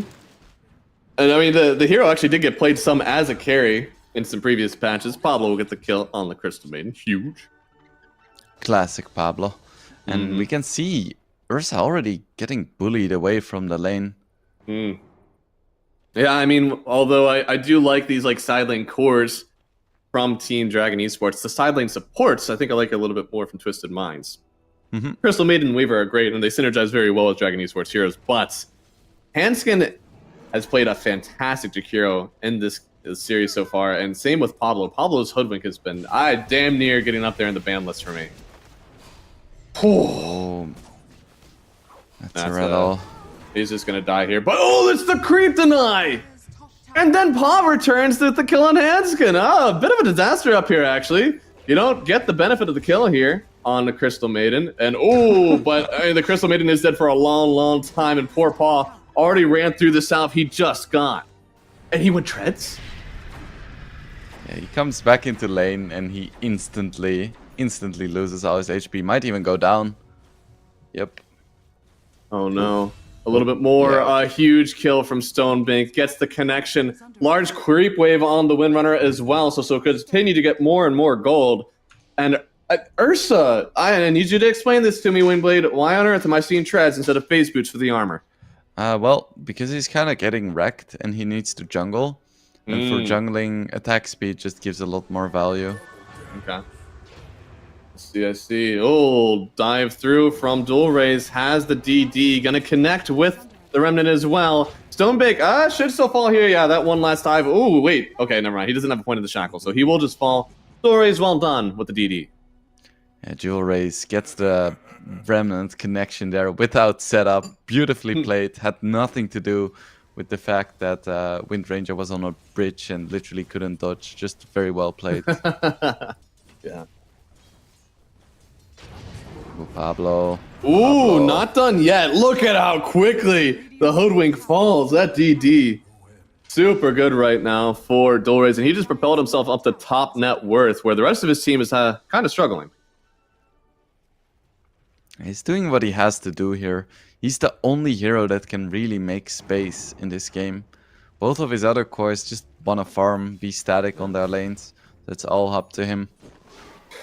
He's got to do something strong with it, right? This net worth, very good for him, but the mid lane is really the only one that went well for them so far. Bot lane, as you can tell, well, that's nice timing. I didn't think that the bot lane was going so well, and now he's only 700 net off of the Hoodwink, barely getting enough for himself on the Underlord. And I tell you what, if Underlord and the Ursa are down and out for the beginning of this game, it's not going to be enough for the Void Spirit. He'll fall behind as well because he won't have a map to play on. Yeah, and he also doesn't really have a natural pick-off partner. Oh, Stonebank. Oh, no. But these guys do. Gets the roots, trying to body block Stonebank. Needs to get away from this one. One more hit, and it's there. Thanks to the minus armor, thanks to the slow, but Mozzarella, oh no! The high ground, he's alive for now! But on the other side, the Avalanche, no, it doesn't connect. Paw is out. Mozzarella dies to the Ancient Camp. What? That's the second neutral deny for this guy. Seems good. And then, oh my lord, Hanskin just dies. Okay. Well, overall, very good for Dragon Esports. They've been seeming to find these very favorable trades. They had already killed the Windrunner once, I believe, and then able to get away with the deny on the Crystal Maiden, only really trading away that death. Doesn't matter that much to Dragon Esports at all. Also, isn't it kind of funny that Twisted Minds keeps picking the dragon? It's true, where Dragon Esports don't want it at all. I don't know, man. We gotta change names. Stonebank working towards a Maelstrom. It isn't exactly the highest tempo offlane play right now. Yeah. Can we switch it over to the net worth real quick? Because I do believe we're going to see a few stragglers here. Look at that. Thank you, Observer. We've got Ursa. Actually, Ursa catching up a little bit with that last dive under for the Windrunner. But Underlord's still a little bit of a pickle right now. Not down and out by any means, but needs a little bit of catching up. Nothing too crazy. Zantic working his way towards a Blink Dagger. And Shad getting Dragonlance straight into Aghanims. He's planning to die. Right? It's so weird because like that gives you so much. It gives you the stats that the Vengeful Spirit wants. It gives you that extra life, so it just feels so terrible to try to work you down. The only thing is, it's no Echo Saber for the damage since you do have the facet that makes you melee. Echo Saber has been a little bit more popular on the hero for sure. I think he misclicked when trying to alt right click or alt left click a BKB. I mean Battle Fury. Ah, yes, Must have been a the mistake. Battle Fury. I have seen some people experiment with that one. I think if the hero was a better like mid game carry with farm, people would do it. But the hero just you farm well enough without it, and you don't have some like ultra late game timing that you're looking for. You can still just be a hero on the map early. Yeah, it is nice, but then you still need like your Aghanims and your other items before you can fight. So I wonder if there is a world where somehow like Battle Fury Ags has a similar timing as where now he went like Dragonlance into the Aghanim Scepter. I wonder if Battle Fury Ags would be kind of close. Maybe if you dropped one of those bracers. it would be so cool. I mean, it does give regen, which is nice, Right. always. But it's not stats, you know? See, the only way they got that kill was because of the stats. If he had a Battle Fury, I don't know if they got that kill. Yeah, I mean, his Dragonlance gives similar like damage to like the broadsword and the claymore. I guess you don't need a claymore anymore. The thing keeps changing. It's what for Battle Fury? It's Claymore Broadsword, I think. Or Let me just quickly check. yeah. I literally built a Battle Fury yesterday, but it's it's still claymore and broadsword. Yeah. But now it has doesn't have the perseverance. It just has the cornucopia. Mm-hmm. Yeah, except if you're an Ursa, you still get the Ring of Health. Yeah, I'm actually so might happy. as well. I don't think we're gonna see that this game, right? I sure hope not. I felt like that was a little bit like wasted net. Maybe I mean not wasted. I'm sure that he liked the extra HP, but at that point, just grab a Morbid Mask. At least that one is gonna scale into the rest of your build. I mean, does it though? You know, I mean, I'm a big fan. I think whenever people do the Mask of Madness Ursa, that is kind of funny. Yeah, I do like the Mask of Madness Ursa. Yeah. So I think the Morbid Mask fits a little bit better. And oh, rooted up. It was a nice try with the Shackle Shot, but not enough to survive. Weaver almost going down in the mid lane, but I think the important thing here is that this Void Spirit, last pick, it felt like kind of a half measure to try to get a game going, but Dulraze is owning, and he may take down Hanskin. He'll get a double kill now, and going forward for a little bit more. Xantic in the mid lane, Tiny trying to get himself away from this one, but Paul with the claws takes down this Tiny, and that's going to be 3 gone across the map, and maybe even a tier 1 tower. Very nice fight here. Once again, Dragon Esports Club showing up with pretty much their entire team. Get some kills, get a tower. It's basic Dota, but it works. And it's even harder with this lineup. Like, they could actually be a little bit scared here, but because the Tiny is dead for so damn long, they don't feel that bad taking down so much damage. Oh, Raze don't gets big in again? another. Okay, now that it's getting a little bit crazy now. Void Spirit is just eliminating people off the map. They will return a kill for Norma, but this Windrunner, because you went for this kind of stylistic offlaner, they need to be ahead. If you're not having enough damage to kill people in the duration of a Shackle Shot with your Focus Fire, you're no longer a hero that's really producing for your team. Yeah, at a point like this, you really wish you had tanky strength initiator for your offlane instead of a Wind Ranger. Radiant Right. are scanning. Sometimes it's just so easy, right? You have a Tidehunter who's like, go in there and ulti. I don't care how much gold you have. I don't care what your levels are. Ooh. That ulti still works. Windrunner, the it's a little scan. bit more complicated. Yeah, they got the scan on him. Maybe they actually do get the skill. Got him out, and Rage out immediately, mitigating a lot of the damage and a lot of the lockdown from those spells. Now the break after the Enrage hits, Pablo will get the kill. And Xantic, I think he kind of wanted that one, but he's a good teammate. He won't care too much. Just Pablo doing Pablo things. If Pablo does Pablo things, can you really blame him? When you knowingly took a Pablo into your team? Right? Yeah, I don't think so. You got to just accept his play style is going to be that he gets more gold than you.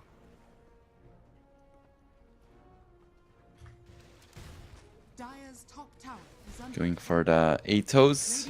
I do like that he goes for Atos before Maelstrom. It's like a lot more active in terms of playstyle as opposed to the Hoodwink that sits in the trees, is under attack. takes creep waves. Yeah, you got to pretend that you're a support, right? You can't do that if you go for the Maelstrom first. And he has sentries as well. Like, what more could you wish for? All right. Oh, Oh, my goodness. yo! Oh What? my goodness. Oh my goodness. Just 150 damage is all it took. Now Macro in the mid lane. Norma in so much danger. They will get the kill. Han's going to be able to pick it up. And Gio now wanting to get some revenge, but yeah, it's a bit deep, buddy. I don't know if you want it that badly. They will get the kill on Stonebeak again. But the lift up, yo, Gio, ooh, be careful there, brother. Already used the time lapse, having to get away from this one. Void Spirit continues to run the map, but all the while, the Vengeful Spirit is farming up a storm. Is under attack. Yeah, and Paul died again.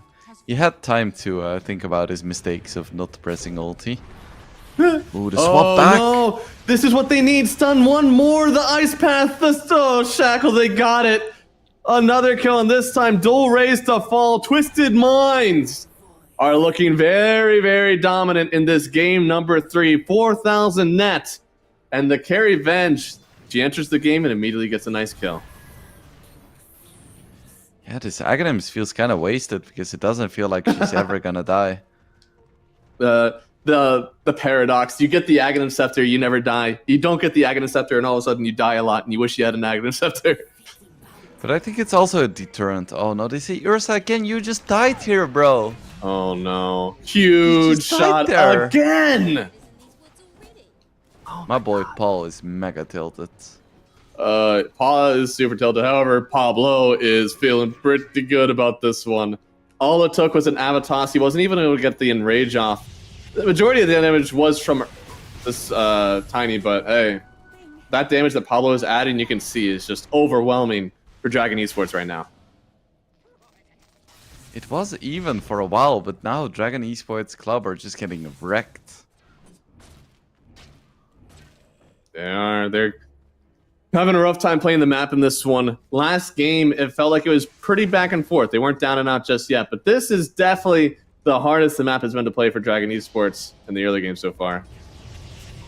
Oh, he tried so hard to not be greedy, but Pablo popping the dust, catching him out anyways, and Xantic propelling himself up towards the top of this net worth chart once more. Going for the Conda as well, and I don't think there's any counterplay to it right now. Yeah, even the Ursa isn't safe until he gets Aghanims, and that's gonna be a while from now. Mm-hmm. And I mean, is Aghanim Scepter even... he's got to get Blink, he's got to get BKB. I don't even know when that Ags might come out. Structures are fortified. He needs a lot. He's 3,000 gold behind the Venge. The Venge doesn't even have a farming item. No, Venge is just working on a Dragon Lance and an Aghanim Scepter. That's kind of it. Now going out for the Manta, which will be another set of nice stats, and breaking the root. Oh, my lord. I cannot believe Crystal Maiden actually lived through that burst, by the way. That's kind of impressive. The double blood grenade and pupil's gift. Right? Tanky as hell. So that Pupil's gift honestly putting in some pretty good work. What, 15 strength? Yeah, What's that look like? 15 strength, 15 agility. Radiant's bottom That's tower armor as well. attack. Like, what? 330 health? Pretty good. Not bad at all. Oh, Jakiro could go down here, dual raise, a lot of damage for sure, and they will get the kill onto Jakiro. However, he is locked up. Focus fire after the shackle, but the Atos was already used, so he is away for now. And then on the other side, this is just an evacuation attempt, I believe. Xantic maybe could turn around with a big toss, but he would surely fall afterwards. So they're doing the smart thing, not overextending this time. Tiny has learned from his mistakes. And Paul doesn't even have a blink yet. Oof. Oh, going forward for another kill here. They brought the Underlord in to take the Ursa out, and they should get away for now. Yeah, poor little bear needs a lot. Mm-hmm. He's certainly a lot of help in this one. His game has kind of been a little wrecked on the map, and you can see here the Hoodwink almost getting up there with the net worth of the Ursa and the Underlord. Yeah, it's not a great sign for the Dragon fans, unless you're specifically a Jakiro fan. Dire's bottom That's true. That's me. I'm a Jakiro fan.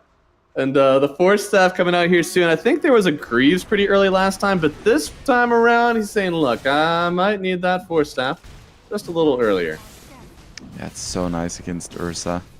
Especially because Nullifier is just not gonna happen this game. They are going to take ages here. I'm sure they end up giving this one to Xantic, or they give it over to the Vengeful Spirit. Yeah, okay, they give it to Xantic. I didn't think you give it to the Venge because it's basically like having a Wraithkin on your team, right? Like, he already has 2 lives. Don't give him an Aegis, too. tower is under attack. Doesn't survive with the Kanda.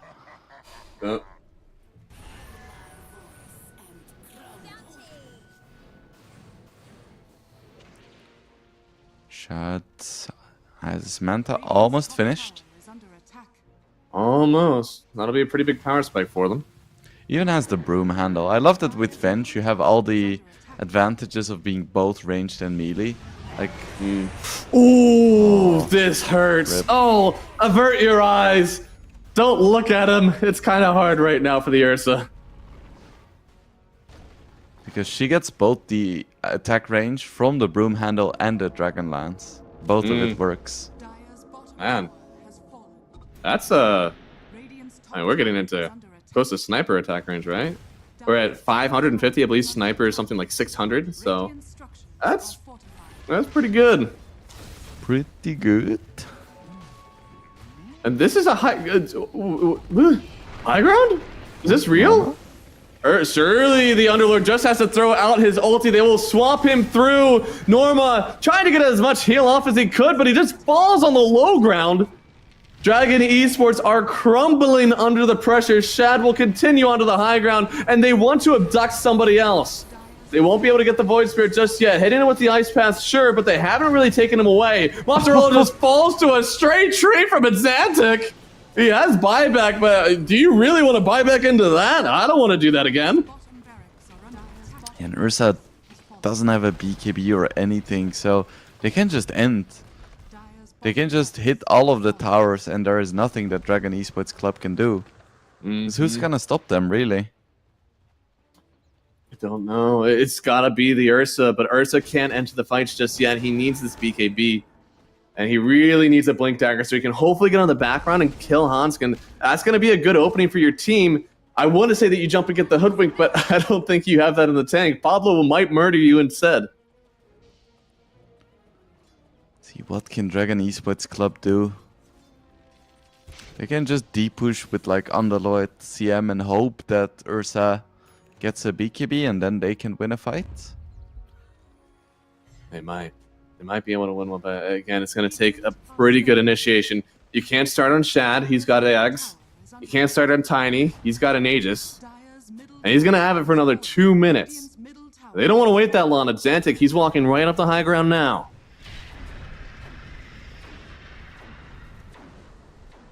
Root up to start, but I mean, it's Xantic. He'll just back off for a second. Even if you just keep them in their base right now, it means you're not getting near enough gold. Ursa, however, is doing a great job of farming off map and getting everything that he can, despite his team being in a rough position. Mm-hmm. And now Tiny almost has the BKB. That's the right thing to do. Again, I'd like to see the eggs, but if we know what he did last time, it's probably going to be BKB Octarine Core. Yeah, but this is Atlantic Tiny, not Stonebank, luckily. That's true. Maybe I think for Xantic probably going to look like an accident. Oh, swap away. It's a big spell to use for just a pause 5, but it does open up the high ground for you as you may be able to force a buyback. Weaver to go down as well. Dolrays really wants the kill on this Windrunner, but the lock in with the Underlord. They haven't gotten anything just yet. Pablo could go down. Pablo the BKB. Paul will actually get it, but now your Void Spirit stuck in the midst of the Macro Pyre. Everybody's trying to get on top of Paul now, knowing that the BKB will be gone soon. Shad, one more look with the stun. They'll pop the enrage, get a little bit of the damage resist and the stun resist, but he's got to turn through the Conda. Tossed around from Xantic. They'll get the kill on the Ursa. He's gone for 45 seconds, no buyback. Yeah, that was his big BKB reveal as well. He didn't even manage to kill Stonebank. Oh, man. Yeah, and Stonebank was so close to death as well. I mean, it would feel okay if they were able to get that one, but it wouldn't have salvaged things by any mean. Mm-hmm. Still a bit hesitant to go for more building damage, even though Ursa has that. Yeah, I mean, the age is going to get taken away here in 5 seconds, so they won't have that. But again, they still have 2 lives on Shad. And this is one of the worst things about playing into the Vengeful Spirit carry, because typically your way back into the game is catch the carry out of position. But Shad, there is no out of position. There's only the second swap.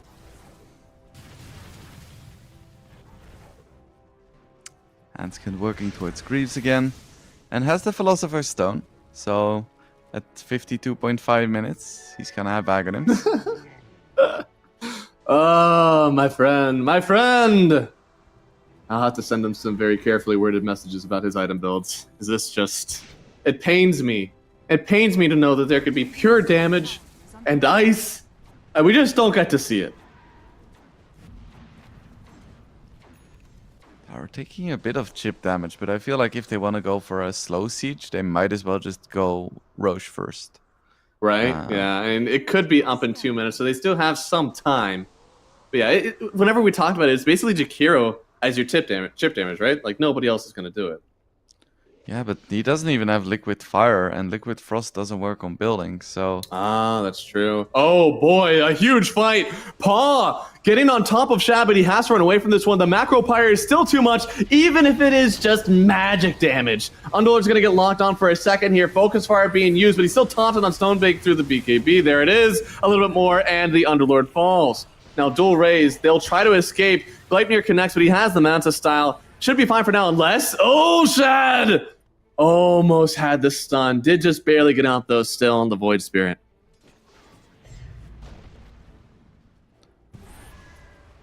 Dire's middle tower is under attack. And this is a nice opening to the high ground, because Underlord was the best kind of deep push there is. Right? Is toss Firestorm down. Now they have nothing. Shad, even still looking for the swamp back. If anybody steps too close, you could just be food again for this Vengeful Spirit. Dire's middle barracks has fallen. That's 2 sets of Rex. It's a 15k gold lead. They could just keep going. Could also just wait could. for the Roche swap back. Ah, there it is. Swamp back Mozzarella is gone in a flash. 16,000 net worth lead now, and without one of those supports on the board, you may think we can get another axe. BKB is up for Void Spirit, and he's like the only hope left for Dragon Esports Club.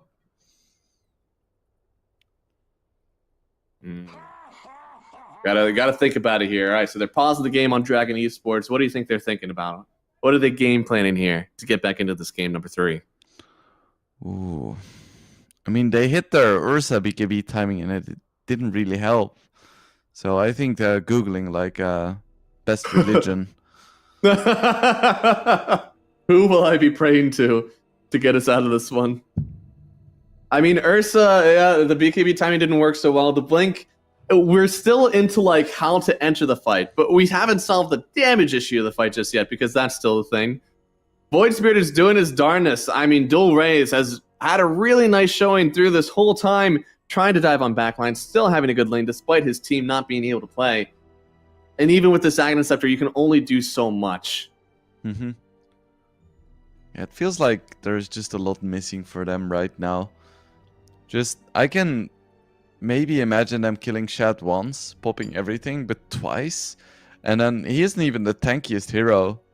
Because there are no MKBs, so Stonebank is even tankier. Atlantic has like a ton of HP. It's just too much. Yeah, I mean, literally evasion, HP, all over the place. You need so many items to deal with all this. It wouldn't have been the case had your side lanes had just gone a little bit better. But this is what they were trying to protect themselves with. They double-picked the Ursa and the Underlord, knowing that the Underlord would no longer be countered. But instead, it just got a different counter. I didn't think it could be that bad. I didn't think the Venge carry would do so well versus this Underlord. But a hero that doesn't have to stand in Firestorm to CS, that's actually pretty good for you. Yeah. Yeah, let's hope Underlord comes back soon. Did you see a question mark from the admin? No, the admin, he's being merciful now. He doesn't want to hit them with it. I'm quite curious. Maybe it's time to feed his dogs again in Nintendogs. gotta go back. You don't want them to go away. No matter how long it is, you gotta go back and feed the Nintendogs, even if it's been years. If you're thinking about them, they're thinking about you. I have no idea what this says, but it's probably very enlightening. I'm sure so. We sometimes we get a translation from Prod. Do we have one of those? Do we know what they're saying? Maybe we still don't. Yeah, I don't think so. Oh. He probably said like dogs are fat, he's coming back. Yeah. It might be. It looks like we are going to get the go when ready. It's game number 3. Twisted Minds versus Dragon Esports. It's been some ups and downs for Twisted Minds, but in this game number 3, it seems they finally figured it out. They had the winning formula. Xantic isn't throwing his body down the mid lane. Everything seems to be working out for them. Dragon Esports, they've had a little bit of a better time in Game 1, and they even had some comebacks in Game 2, but this game has just been abysmal for them. Their side lanes were disastrous. Their mid lane was okay, but then without your side lanes, well, there really wasn't a map for him to really push that mid lane advantage. And Wingblade, we need to see a few feeds, maybe some calculated side lane pushes. What is it? How do we get back into this game?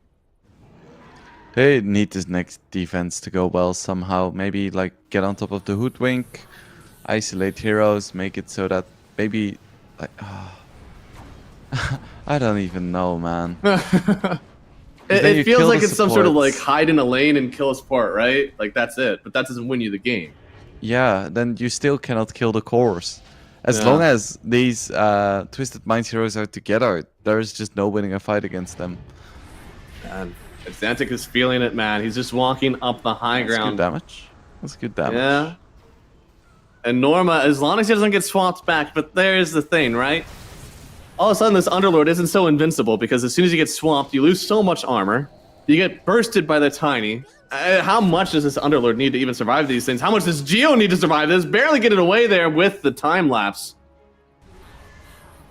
But and I love how Ursa tried to go for a Roche snipe, but unfortunately it wasn't up yet. Yeah, he's all the way down here, Poverty Row bottom. He's trying to get his farm away from his team. Is it still Blink Dagger? It looks like it is. Oh, Rip Weaver. Oh, it might be Rip Weaver here. Does get the runaway, but Geo still gets the focus fire from Stonebank, and that will be a death on Weaver. 70 seconds, no buyback. Tower. Tower is under attack. Still no Roche. Ursa still farming neutrals. it's rough. It is rough indeed, because they're walking right up the high ground here. Shad, the carry Vengeful Spirit. We didn't know how it would work. We didn't know if it was their way back into this one, but the latch, oh no! Shackle, Bushwhack, and an Avatos up. Dual raise, you can't live through that one. 70 seconds gone on the Void Spirit. Norma will try to get away through his own portal. It ain't gonna happen, buddy. Ice Path galore, Hanskin, they'll get the kill. They get the win. They'll move on to the next stage of this lower bracket, finally grabbing themselves a series out of this tournament.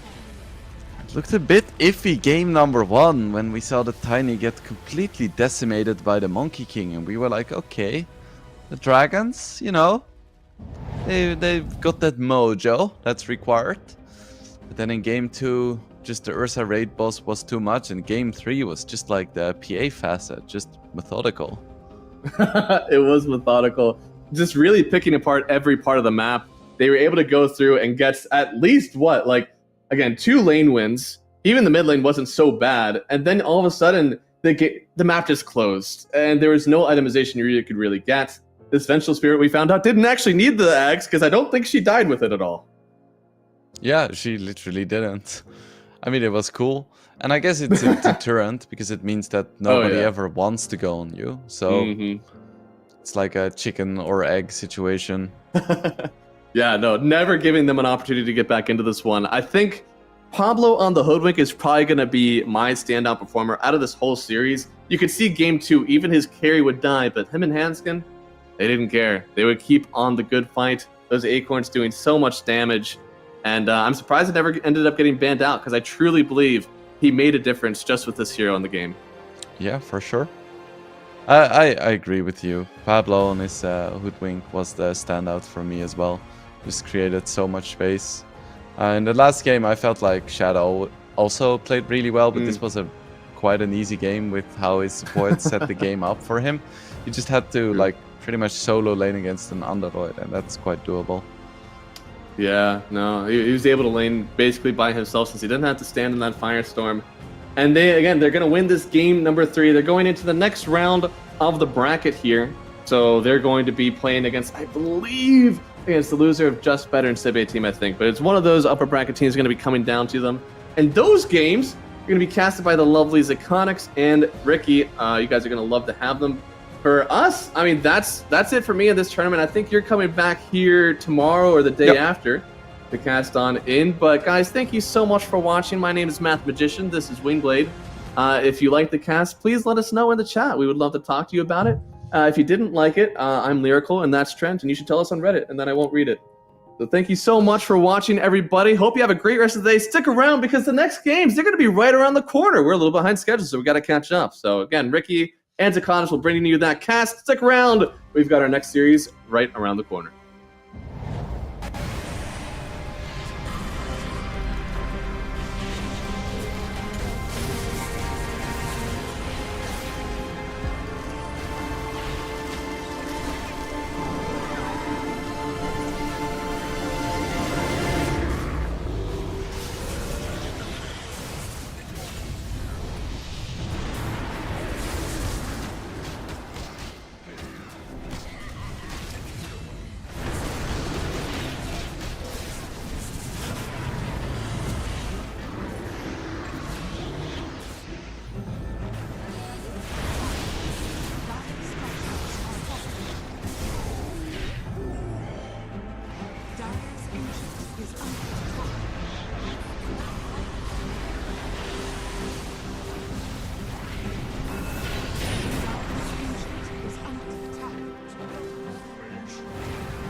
Welcome back to CCT Series 1, everybody. My name's Cryptic. I'm here with Z Quicksonics. I hope you guys enjoyed your first couple of series, because we've got a couple more lined up here this afternoon.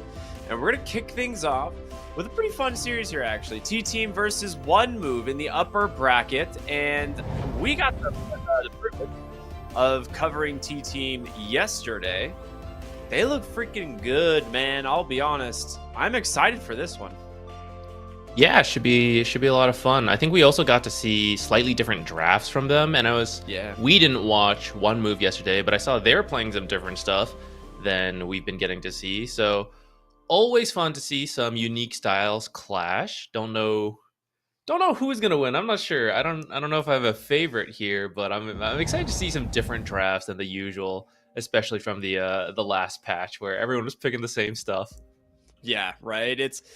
I mean, we've hardly really moved in this patch, but it is cool to see teams still experimenting. I think the carry Broodmother, or Broodmother in general, getting more attention is neat. I know you're a big fan of, strong single mothers, so makes sense that, you're a big fan of the Brood, right? Yeah, you know it. I'll take on that image, sure.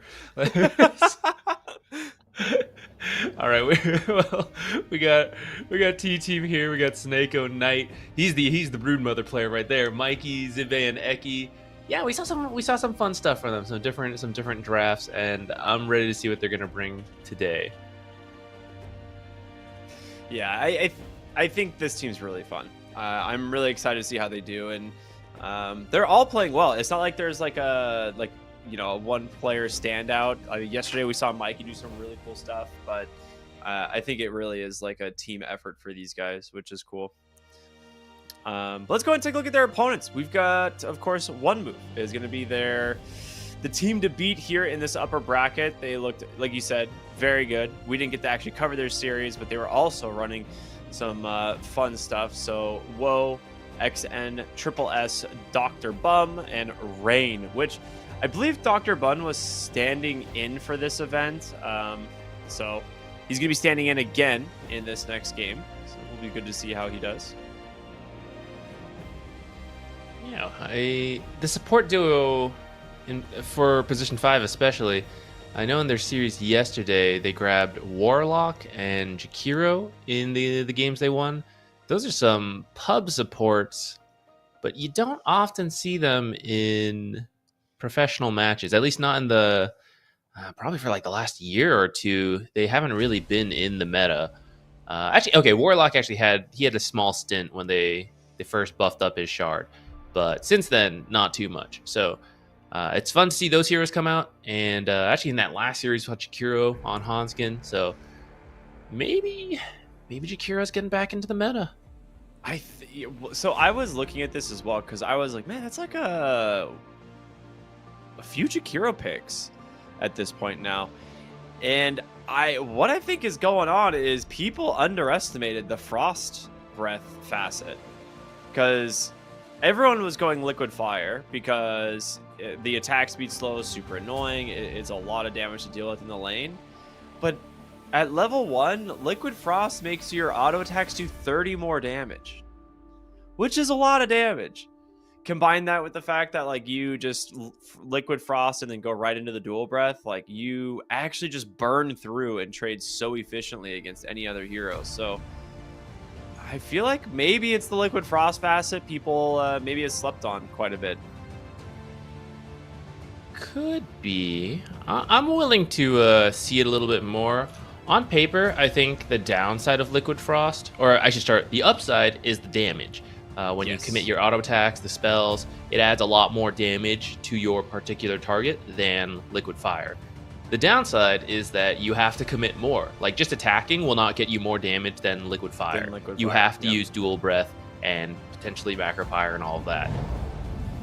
So sometimes as the position 5, the question is, do you want to be chasing someone and attacking? Like, a lot of times you actually want to be in the back, just constantly throwing out the spells, using your items. And I think that is some of the trouble with Liquid Frost. But you're right, I was taking a quick look at the Jakiro High Immortal pubs, and it does seem like Liquid Frost has been catching up. They're both about evenly picked, but Liquid Frost has, like a few percentage points higher. So Okay. I suppose with the current meta of supports wanting to be strong and wanting to do a lot, maybe it is fine for a position 5 Jakiro to be willing to commit a little harder in the lane, in those early fights, and get more value out of Liquid Frost. Yeah, that's what I'm wondering. Because like Liquid Fire is like 100 damage, right, at level 1. Mm-hmm. And a lot of free so damage. Just one it's shot. free damage. Easy Yeah. peasy. Whereas Liquid Frost, you're getting 10 initial damage, but if you auto attack a couple times and throw in, a dual breath, which I don't know what the burn interval is. It looks like it's 0.2 seconds, actually. So that's a lot of, wow. No, for which one? Not dual breath. Dual breath For is not dual breath? 0.2. Dual breath is 0.5 no, or 1. You're right. Okay, it is 0.5 or 1. I used to have Okay. all this memorized. Jakiro spammer here, but I kind of forget that one because I haven't been playing him lately. Okay, yeah, that makes sense. I was like, Point that feels two, really then I'd be broken. on board, dude. That would be I would crazy. be like, that's like, that's a lot of damage. Okay, so that makes sense. So you're probably getting like an extra, I don't know, 75 damage with the dual breath, maybe more. Yeah, I Okay. think when I was doing the math, as long as you attack twice, which is essentially 4 attacks for Jakiro now, and then dual breath, if I remember It's more correctly, you damage. will get more damage from Liquid Yeah. Frost, but it'll only be on one target instead of multiple targets, because Liquid Fire hits the AoE, Liquid Frost does not. It also doesn't work on buildings. So those are the pros and cons. We'll see if we actually see Jakiro. There's a whole lot of talk for a hero that hasn't been picked yet. But Spectre. So this is This is the something. one moves. Yeah, they're running Spectre, and a lot of people are not. And the fact that they're opening Spectre is also pretty wild, because I don't really think anyone's banning Spectre. So I don't know if you really got to first pick it here.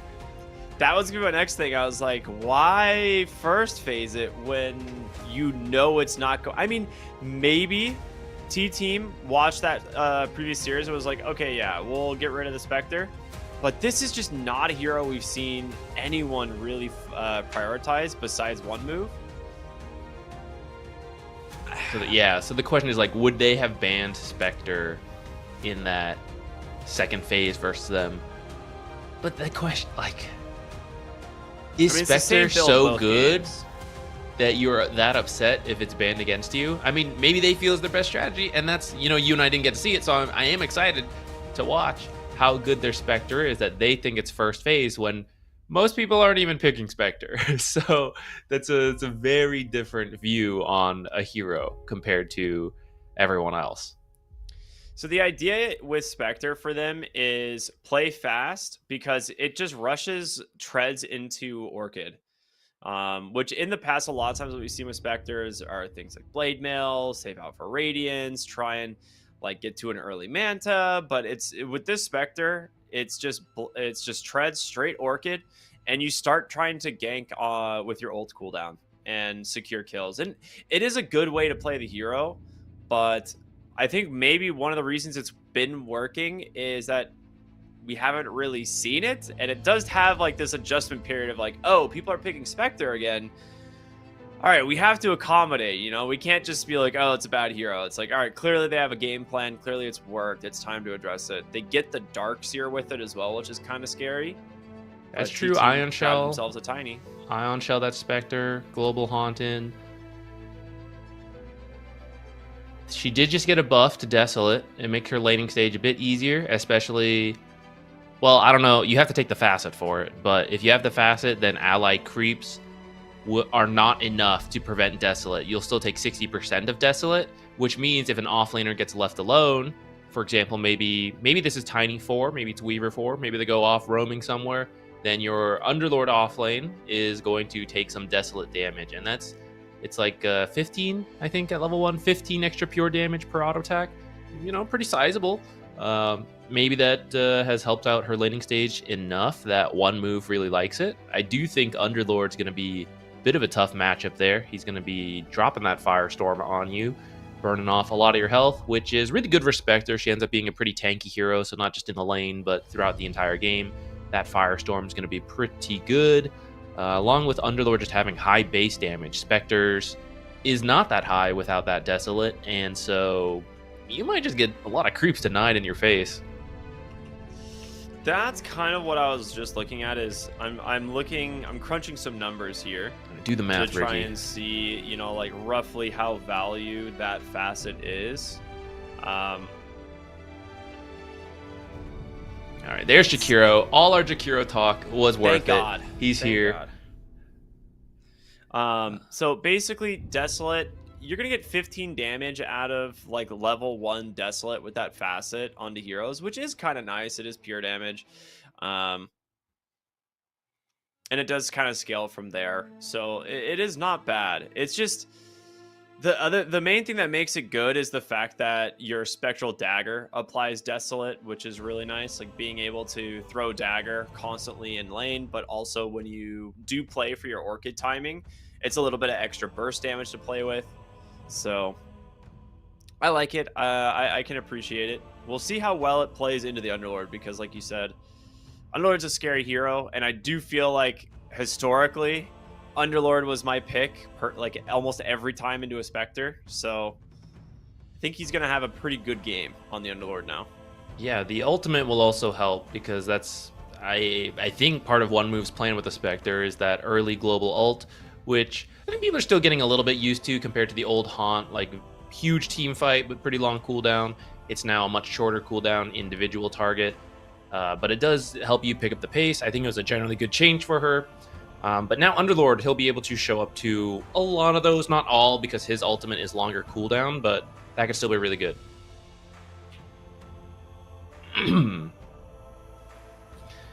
And I do like the Jakiro pick. I mean, maybe there's better fives. We're going to see how it plays together. But I think Spectre still needs a strong laning partner. And Jakiro, especially if he decides to commit to the Liquid Frost, he could be willing to commit a lot of his attention to the Underlord, distract him so that Spectre can get the farm she needs, at least hit that level 6, and now work possibly with this Nyx, who will scuttle around, invis, find someone, say, okay, Haunt in, Orchid, and then you do the invis hit plus the stun. That's going to be so much damage with the Orchid. And then those two heroes alone threaten to kill on probably all these heroes. Maybe not the Underlord once he gets kind of tanky, but Ursa, if you catch him off guard and he doesn't have Enrage, you definitely pop him, pop this Weaver. Tiny, we'll see if it's a Core Tiny. Core Tinies also get kind of tanky. Yeah.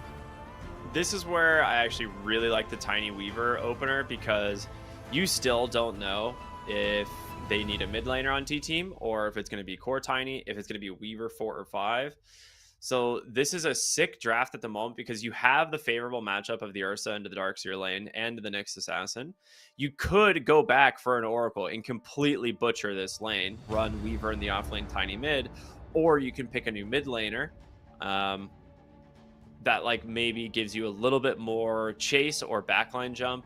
But I think right now, I wouldn't even really hate something like a Dragon Knight from the mid lane. It's just super tanky. It doesn't really die to like this early Spectre Orchid. It should have enough HP to sit through it. And heroes, obviously, like Ember Spirit, Storm Spirit, just the spirits in general struggle against a Nyx Assassin. So I'm a little bit worried of going for something along that route, but we'll see. I think, they still have a lot of options here with their draft. Yeah, One Move has the last pick as well, so they'll get to counter whatever you end up deciding to go on T-Team, which is a little bit of a pain in terms of the draft for them.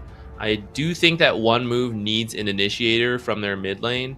I don't think you want to fully depend on Nyx always being the one to have to go in, and Darkseer, he can start with the vac wall, but it's honestly easier to have someone else bait something out. Like yesterday we saw an Ember Spirit go in, cause havoc, and that helps you identify the correct place to go, or they all react to it, so then you get the easy vacuum wall, at which point you'll have a really good combo between the AoE spells of Jakiro and Nyx. So I think any kind of initiator from the mid lane would be good. So perhaps you could preemptively counter that on T-Team. Either you feel Tiny mid is enough, or you go for someone else. Okay, yeah, so they feel Tiny is good enough against maybe a lot of the typical mid initiators, and if they go for someone that beats Tiny, then maybe they're lacking that initiation, and they're going to go for the Disruptor. So maybe when you get a Haunt in, you're going to get glimpsed away or something. It's also the same idea as the Oracle for the lane, but also gives you the glimpse protection against maybe the Spectre. Mhm. So this is kind of cool. It also does help prevent a spirit pick. Well, they go for it anyway. It's like Static Storm is just one of those abilities where if you get caught from just an immediate Static Storm, like you can very easily die. So I like the Disruptor pick a ton. Gives the Ursa a lot of kill threat into this Darkseer Nyx Assassin lane, and those guys will likely just be forced to kind of creep drag forever. But then you're creep dragging against a Disruptor who's going to have Glimpse and Kinetic Field and just be putting so much damage into you. I don't know, man. I like T-Team's draft. I think all 3 of their lanes should come out ahead, or at least 2 of the lanes. The mid lane is maybe a little of a wash because it is an Ember Spirit, but Mikey's going to have a perfectly good time. He's not going to get shut down. I think so. I think that is something we can look to, is how well they do in those lanes, because if you're not doing well, you're going to have to deal with this global pickoff threat. This Invis Nyx Assassin is going to make you really, really worried about split pushing. The supports are going to have to buy a ton of sentries. They're going to be poor. And then Spectre's going to just like take your time picking wherever she wants to go. And it's going to be really annoying for you on T-Team. So I'd almost say they have to have decent to strong lanes if they don't want to struggle that far. And as long as they do have good lanes, then Spectre's options will be limited, because maybe there's only one hero you can pick off at that point because everyone's so rich from that laning stage. Well, Yeah, there we go. I didn't see any crazy facets. I guess Liquid Frost is the new one Rising for us. Star. Yeah. Well, we would say that, but he ended up going Liquid Fire. Why he Which- swapped on me at the last second? It makes even less. It has to be accidental because you specifically don't take Liquid Fire against an Ursa. Like against certain carries, Liquid Fire is very good, but I'm confused. Maybe he just wants it for the harassment into the Weaver, and he feels like that is better for the lane than the Liquid Frost. But when you're against a hero like Ursa who has overpower, typically Liquid Frost has even more value, right? Because your Liquid Fire doesn't affect them. I mean, he won't always have overpower, so it'll be a nice attack slow for that. And actually, I will say against Tiny and Underlord, these are slow attacking heroes. So if you hit them with the Liquid Fire, that could, like, maybe it doesn't work on Ursa, but it works on those heroes. I That's a good also point, actually. think your tower damage is not good on one move, and Liquid Frost does not work on towers. So maybe that's a combo of the ideas that once you get this global strat going, you want to actually take objectives. Well, they found the Jakiro, and they will just run him down. First blood for goes to Mikey. Mikey. I'm sure Ember's super hyped about that. Yeah, first blood right out of the gates for your, enemy mid laner. And with that, Mikey doesn't actually put the money towards a bottle. He just buys an immediate Glove of Haste, which is kind of cool, right? Like, we don't really see this item very often as, like, your first blood gold. But when he wants to be able to just have a little bit extra attack speed to secure last hits and denies with, it'll probably pay off. Yeah, this one's good, because even without Tree Throw, your base damage is really good compared to Ember, so you have a good chance of getting denies. Well, you got 3 of the 4 denies in the first wave, so exactly what he wanted, or at least what he's hoping to get. Dyer's turret has been killed. See, in the top lane, Nyx is pretty good with Darkseer, at least, because you can either creep drag, you can roam, things like that. But also just being a melee hero with Ion Shell and a stun, pretty irritating. You do kind of need to wait for more levels in Ion Shell. Level 1's fairly weak, so maybe at level 3 we'll see a little bit more power out of these guys. And we'll see how much Ursa can punish the Darkseer in the meantime.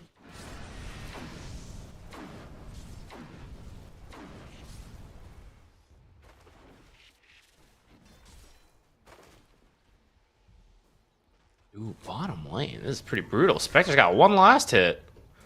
Okay, Yeah. I know saying Underlord will like bully her. I didn't think it'd be this bad. So as a offlane player and an Underlord enthusiast, every single time that I would see Spectre, or if there was a Spectre patch, I was just picking Underlord for free every game. It is so unplayable. Top lane, they grab themselves Dr. Bum. Again, the level 2 timing from this lane is going to be incredibly scary, and then it doesn't even get easier. Like level 3 getting that extra spell for the Disruptor just makes it so much more difficult. So it's going to be a rough time top lane for one move.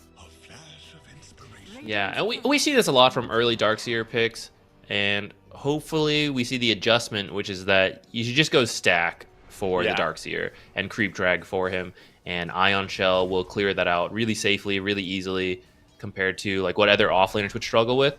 But you need to make those stacks. You can't keep playing an unplayable lane, which we'll see, because like he's got level 3 ion, or level 2 Ion Shell now. This does help a lot, so maybe they can do something with this. But if it still struggles, which it currently looks like they're running at him in the top lane, it might be time to do some stacking.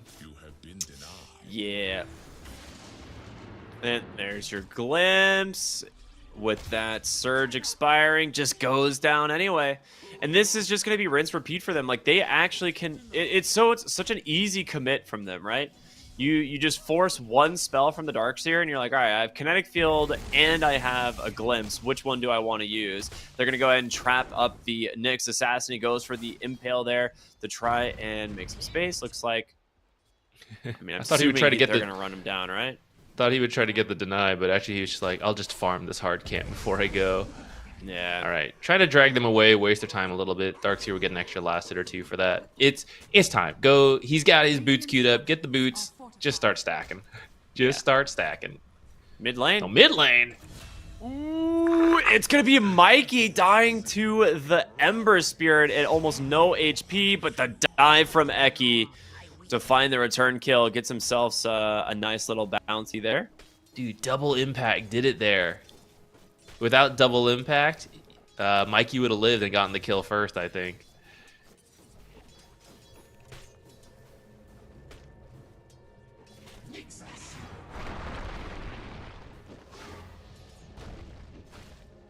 Oh, I thought they were going to toss to the Weaver. I did too. Well, while those supports are gone, they're going to bully Zibe down here. Those slows, I think he can't get out. Yeah. Yeah. I'm going to finish This him is right on the level tower. 2 dual breath. Yeah, very good move there from Jakiro. I mean, the Spectre has 7 last hits. That being said, Jakiro also has 7 last hits, so I'm not sure which one of them is going to start taking that core role, but... Who's the core here? Maybe that's the value of that Spectre first pick. It's actually support Spectre, the flex. You counter it. Core Jakiro really needs the Liquid Frost, though, so that's where it's true, like that's true. unlucky, you know? Core Jakiro might drop down here. Pit into Firestorm. Weaver going to dive the tower. Finish it off with the Shikuchi. Yeah, this is a very painful lane in the bottom lane. Weaver, very strong support. Underlord, very strong offlaner. Maybe they're going to have to think about jungling too, as we see Darkseer fall again. And I don't see any stacks up here, man.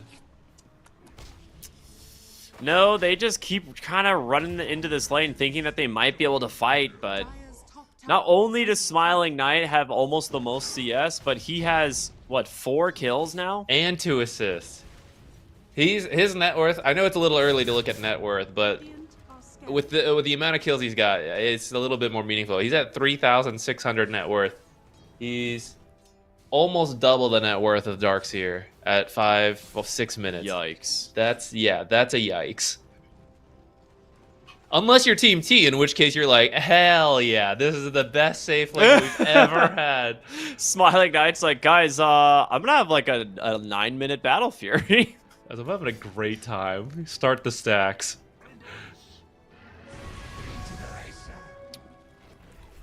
Alright, they're at least going to deny the rune from Mikey, but unfortunately Ember isn't able to pick it up either. The biggest recovery you can get right now on one move is trying to get these wisdoms. If you can actually get both wisdom runes, it might be a great avenue. Granted, Darkseer has to get one himself, and then it's got to be like a Jakiro rotation for the other. If he has Ice Path, he should be able to get it. Zibe, It does a require little some danger help. bottom. Yeah, we're gonna see them kind of collapsing onto the Maybe Underlord in the he's bottom not. lane. But with Eki as well as the Disruptor being here, they're trying to finish off the Jakiro first. They get him. The Glimpse is gonna grab. Whoa, Soneko. Beautiful rotation in from that Disruptor. I was kidding. Underlord is the danger. He's fine down here. All right, you need to pivot. You need to pivot hard. You need to jungle on the Darkseer, and you're waiting for Spectre 6, and you're gonna throw Ion Shell on your Ember, and you're gonna try to haunt someone. You've got to like step back from trying to make plays right now, because they're getting bodied. Yeah. I mean, your entire idea here is to play along the Darkseer's timing with Spectre's Orchid, and they're just diving your Spectre in the safe lane. And I think that... Oh, 2 HP calculated. Very nice from Woe. That being said, Eki is not satisfied. He is looking for this kill, and he gets it. Okay. So there is no stopping this Weaver, this Disruptor, who are both level 5, just running at these heroes. And guess what? Here comes Zibe. He just feeds Gates right on in. The Pit of Malice is down. Prince will fall. Soneko grabbing that kill. Dr. Bum will survive, Scanning. I think, unless they get a glimpse, which they will. Okay. A good amount of damage dropped on over to Eki, but they do have quite a bit of chase. With the Underlord, a single tick of that burn isn't enough. It is Soneko with another kill on a dominating streak. How often do you see a dominating Disruptor at 8.5 minutes into a game? Dire's top This dude is 4-0-6. He's been involved in 10 kills. Ursa just passed the 5K mark quietly while we're looking at all this happening. Yeah, Dude, look at Soneko. Soneko. I mean, actually, Team T as a whole has been having a really good series so far. I mean, or not this one, I know it's just started, but we saw yesterday they also played really well. So they're looking really hot right now, and clearly it wasn't a one series thing because they are balling out of control this game. They're just gonna static storm the mid lane Ember, right? Like, think so. like he just gets level 6 and he's just sitting mid. Like, come near this lane, I dare you, Ember Spirit. You know. This Ursa's gonna have 6k net worth at 10 minutes, guys. Eki gets TP out. All right, he'll be fine. Maybe a time lapse even as well. I might steal some ancients. All right, the little ancients at least. Here, so you might be a little deep. There's a lot of people coming in. He's gonna have to pop that in rage, yeah, and he does. Oh, the static Huge storm static from Soneko storm. catches 3. Ember Spirit's gonna go down first. Prince will join him. A double kill for Smiling Knight. If you thought it was bad already, it's just getting worse. All right, I'll stop questioning Team T. Everything they do is clearly just a bait to get more kills. Diving behind It's enemy just tier such a 1 bait, with 4 dude. heroes on the way. Intentional bait. I can't believe it. That's so demoralizing. All right, they're coming top with everything. Smiling Knight does not have the ult. The feeds gate is down. It actually stuns Ursa, the classic. Kinetic field, as well as a big storm from Zibe, doing as much damage as they can. Bum's gonna get glimpsed right back into death. I will say, Feeds Gate has a massive, like AoE targeter. Great dive here as they will take down the Underlord. Eki's going to be in as well. Try and find maybe a return kill here onto Prince. As the Sakuchi comes forward, just needs one more auto attack and he will grab it. Mikey on the Tiny. He's invis at the moment. A toss on forward does catch the Darkseer. The tree toss, great vacuum, but an avalanche will help secure the kill. Time lapse is off. Good time lapse. He probably had one more second to make that decision before Yeah. he gets stuck on that cliff. You have a Battle Fury, by the way. Phase Boots, Battle Fury, Wand. 11 minutes in the game.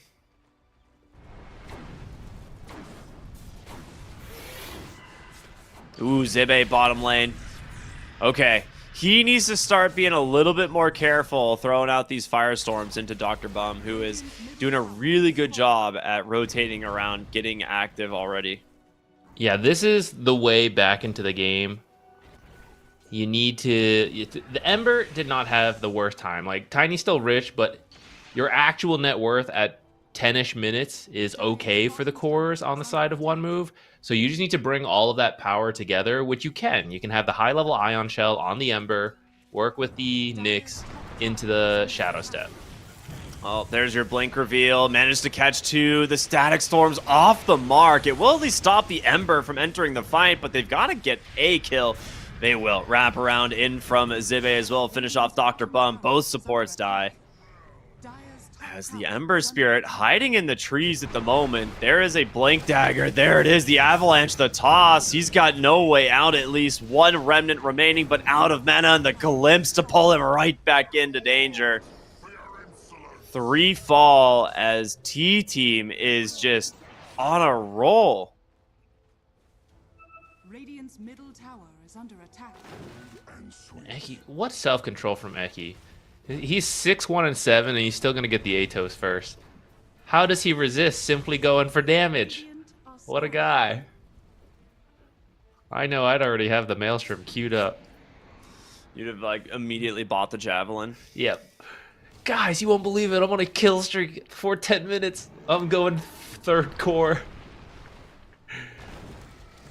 Oh, Spectre. Tries to Shadow Step out. Tries to Shadow Step away, and Seneco's like, nah, get back over there. Dr. Bun comes in, tries to bring down Seneko, but the mech. Return kill. Last moment.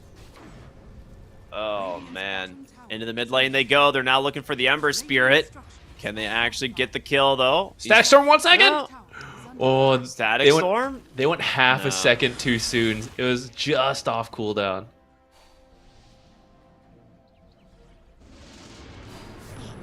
Nice Still get vision the set up glimpse, there though. from the Weaver. Yeah. You know, we didn't even talk about that, actually. Swarm plus Shikuchi is actually so good for scouting for glimpses. Yeah, it really is. Or you could even... Does the gate give you vision? Could you just, like, Fiend's Gate aggressively for a glimpse if you wanted to? You probably can, yeah.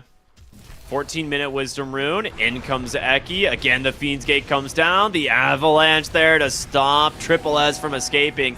Another kill is Bum on the backside, trying to do it again, but the mech, it's just too difficult, man. The Nyx Assassin, if you don't kill this Underlord, you're not killing anybody else. Tower is under attack. What's Underlord working on? He has his mech. He's going to work on a pipe. Yeah, it's going to be a lot. Pipe especially, because a lot of the kill potential that we were talking about working together to focus one guy down, a lot of that is magic between the Ion Shell, Ember. Well, actually, Ember builds nowadays are a little bit more sleight of fist, so a little bit more physical mixed in. But then, like, Spectre, I know she's going to right-click, but the Shadow Step, the Spectral Dagger, magic, all of that is going to be reduced by the pipe. I mean, she still doesn't have the Orchid. Like... She's closing in. She's closing in. And when you have it, maybe you can find some kills onto like these supports like the Weaver or the Darkseer. But I mean, the big timing on the Orchid is to try and maybe slow down the Ursa. But I mean, this guy is going to have an Aegis. He's got a Blink Dagger and a Battle Fury. And he's like one component into his BKB as well.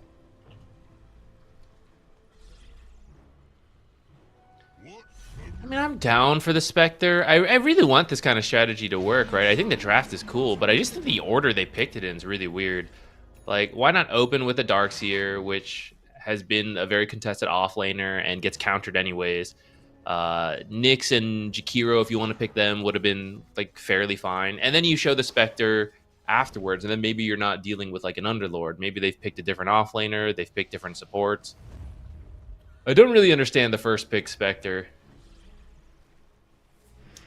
Oh boy, that is an amplified damage. The smoke's gonna pop, actually, as they were positioned up on the high ground. So they know someone's here, and it is gonna be Dr. Bum. Great kinetic field, or glimpse kinetic field there. As Zibe will just try and run them down. That being said, the Spectre does get onto the backside, drops the Orchid, and they will finally bring down this Disruptor. The question is, can you get out? Bum. He's gonna make it. Okay. That's a good kill. Good disengage. It costs you your Darkseer, but Would you believe it if I told you that was still a very positive trade? I would not be surprised. The disruptor Seneko kill, was like yeah, on the a huge disruptor killing kill's spree, almost right? 1,000 gold, dude. It's 16 minutes in. Jeez. What was his kill Hey, he had a streak? mega must have kill had- streak. Yeah, he's 5 kill 5-1 and streak. 15. That was his first death. All right, well, really good targeting from the Spectre then, if that's the case. Atos is out from Eki. They found Dr. Bum once again. The glimpse pull back into the kinetic field, and you're trapped, man. You got nowhere to go. Tower is under attack. I don't know where there is to go. I guess you're just going to try to creep cut as much as you can. But this is the issue with losing your lanes so early, is that the tier 1s for T-Team are very healthy. Top is at half. That's the most damaged one. And it's really hard to creep cut when those tier 1s are still up. Look, he's trying to sneak out the side of his map. He barely left his base and they killed him. This is like the really hard part. You have to find your way out onto the enemy half of the map. And like if you look at T-Team on the minimap, you'll notice they're spending all the time on the Radiant because they're winning. So you need to somehow sneak over to their half of the base and then just like jungle on their side. But T-Team's doing a really good job of making sure they never leave their base. I don't know how they're doing it every single time, but they're not letting anyone get out. Radiant's top tower It was a really is good under read attack. just by the Ursa. Like, he just blinks up there, totally blind. And was like, I'm pretty sure someone's over here, guys. Like, we'll go see. And then, yeah, of course, Seneko makes it even easier to secure the kills.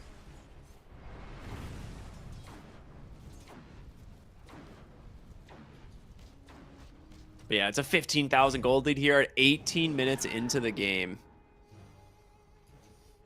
I don't like the thing is with one move's draft is I feel like you are the team that's needed to snowball. I feel like T team's draft is the better scaling draft as well. So I very worry for their ability to like even hold high ground once they decide they want to go high ground.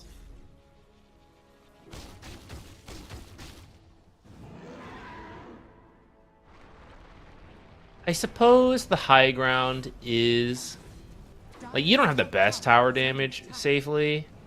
I suppose by nature of having a 15k advantage, that helps make it safer, but I suppose the actual high ground objective damage is a bit tough, and maybe that's where you can get a really good vacuum wall combo.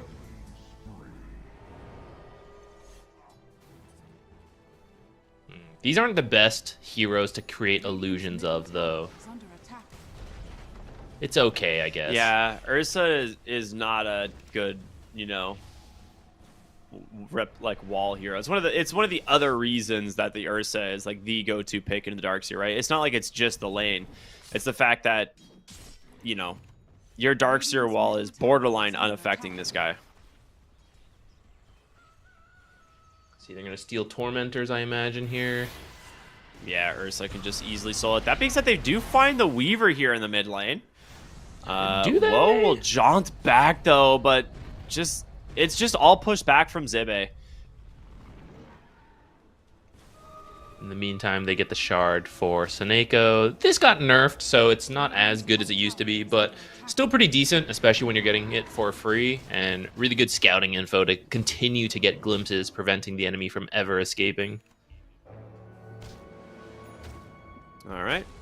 Age is gone. As Ursa is looking for his Basher now, so has the Blink BKB and that Battle Fury. And he's almost at the Basher, dude. He is close. Radiant's top tower is under attack. Oh, Tiny just jump in the back. Oh my goodness. There was a Nyx there. Yeah, I mean, at this rate, maybe the high ground will not be that hard. Just trying to bait something out with Shadow Step, I guess. At this point, the high ground might not be very hard, but if they get lucky with the roast timer, it would be cool to see them put the banner to use to help them get the high ground. They don't have the best heroes to kill banner, so you could just drop it fairly defensively and let it do the work to break the high ground for you. I feel like banner just has room to explore, and they got room to do so with an 18,000 net worth, so I'd love to see that this game. Radiant's top One thing, I mean, something that's really cool about Seneco's build here is the Solar Crest is very good at not only amplifying his allies' damage, things like Ursa and Tiny and stuff, but it also pretty much makes Spectre have 0 kill threat. Whoever she goes on, all he has to do is Solar Crest them, and the damage from that Orchid pop is never going to be there.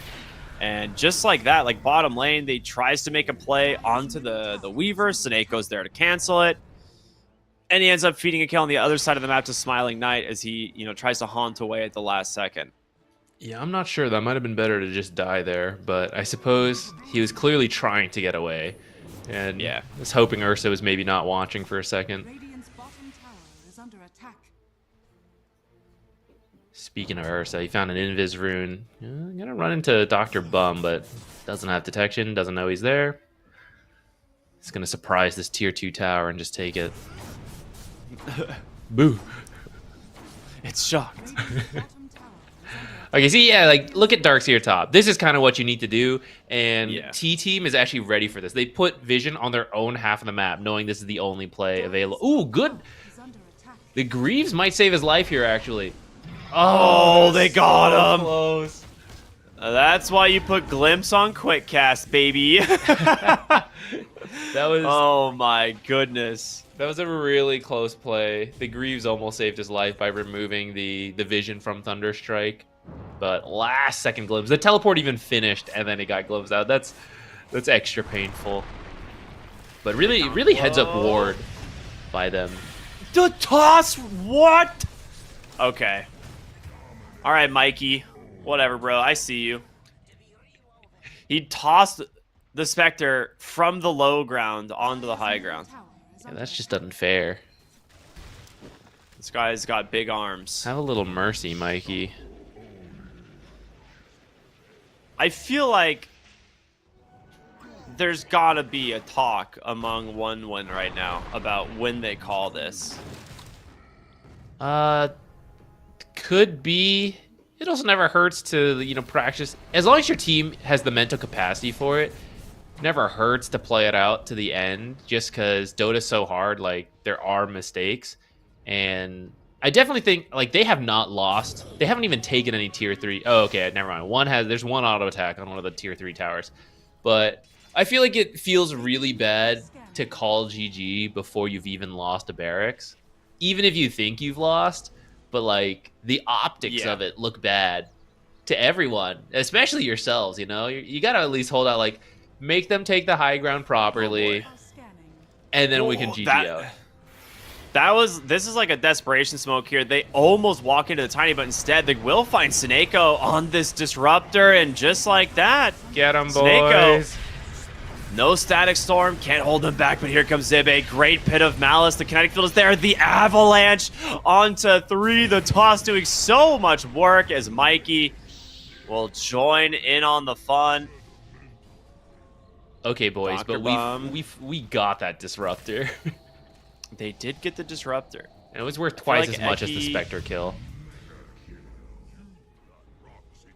Okay, some signs of life, I suppose. Well, less life, Ember Spirit. Okay, he's out. He's got a Remnant.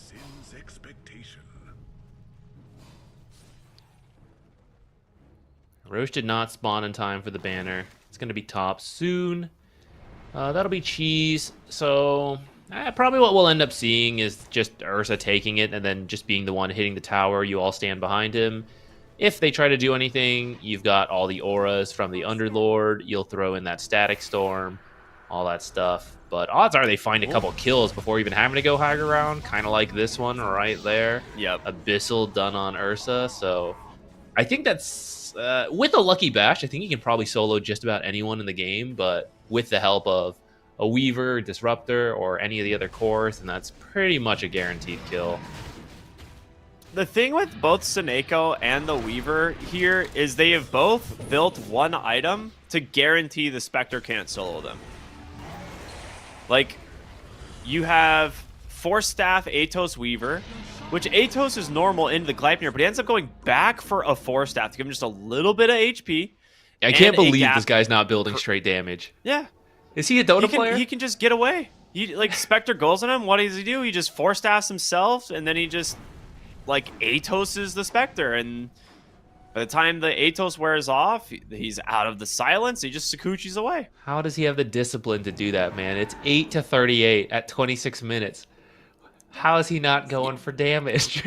Yeah, that's what I'm surprised at. Is like the discipline from these guys to just acknowledge that the only way they could lose this game is giving Spectre just free pickoffs, right, on the supports. And so they just itemize for very minimal greed. And there's your Abyssal, the Bash, the Atos, just for that little bit of extra lockdown, and that is a nice kill. Static Storm on the bottom side will trap down that Jakiro. Woe's going to try and chase after this Disruptor, but the Guardian Greaves are there. The break is there. The Silver Edge from Mikey is online. Smiling Knight just playing his entire own game on the other side of the map, and there it is. GG comes out. And what a dominant game here from the side of T-Team. That was really nice from T-Team. I think they had a good draft, followed through the steps of what needed to be done. Really good discipline, like we were talking about, like, for example, Weaver's itemizations, but also the very defensive observer, which looks a little funny, is like, aren't you just spending your entire time on the enemy's base? Why are you warding your own jungle? But it's to catch, like, the Darkseer trying to, like, slip by there, and they immediately TP, kill him off, right? So really good play, checking every box. But I gotta say, it feels a lot of this was handed over with a Spectre first pick. It's like, oh, I can't believe we lost our Spectre lane. No way. Revealing Spectre first pick. How could we lose that lane? And then the whole draft was like, oh yeah, we'll like shadow step around, pick people off. How are they prepared for it? That's crazy. How did they know we were gonna do this? I don't get it. I don't mean to be too harsh. You know, maybe they had a plan that just did not come together. I'm sure losing like all 3 lanes was not in the playbook, but I don't know. Why? No one's gonna ban the Spectre versus you, and if they do ban Spectre, that means some OP hero is slipping through, right? So it feels really weird. Yeah, I get it, right? I know what they were trying to do. They had some good success with this yesterday on this draft. I'd have to look at the exact drafts to see if it was literally first phase It was Spectre not. both games, but I doubt it. And like I said, you cannot pick Spectre when Underlord exists in the game. And mind you, Underlord is a super meta pick right now, and it's one of the primary reasons Spectre is not playable. It is such an impossible lane. The matchup is unreal, and you're like your overall first pick is guaranteed to lose its lane, and then you respond with Darkseer, which gets hard countered by an Ursa. So like your only play was to snowball off of the Orchid with like a Darkseer Ember Spirit like going ham, but they never even had a chance. Like everyone was playing from behind. So T-Team, just a completely good read on what one move was going to do. They shut them down in the draft, and they just executed the game plan. That's really it. Like they just knew exactly what they wanted to do from the draft, and got to give them props for that. It is just game 1, though. Like, maybe one move is going to go back to something a little bit more traditional, or they're going to adjust the draft here, and they'll make it work in the next one. But we're going to go to a break, everyone, and we'll be back with game number 2 of T-Team versus One Move. We'll see you in just a bit.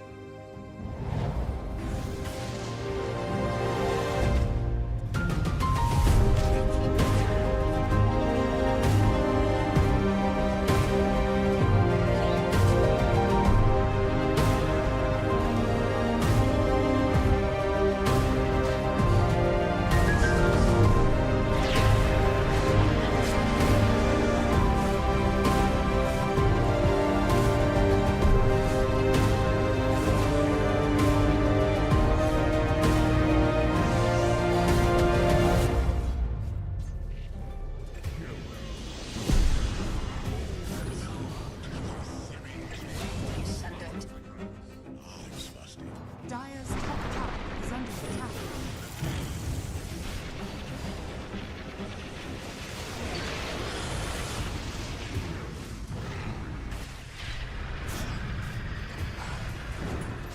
Radiant's bottom tower is under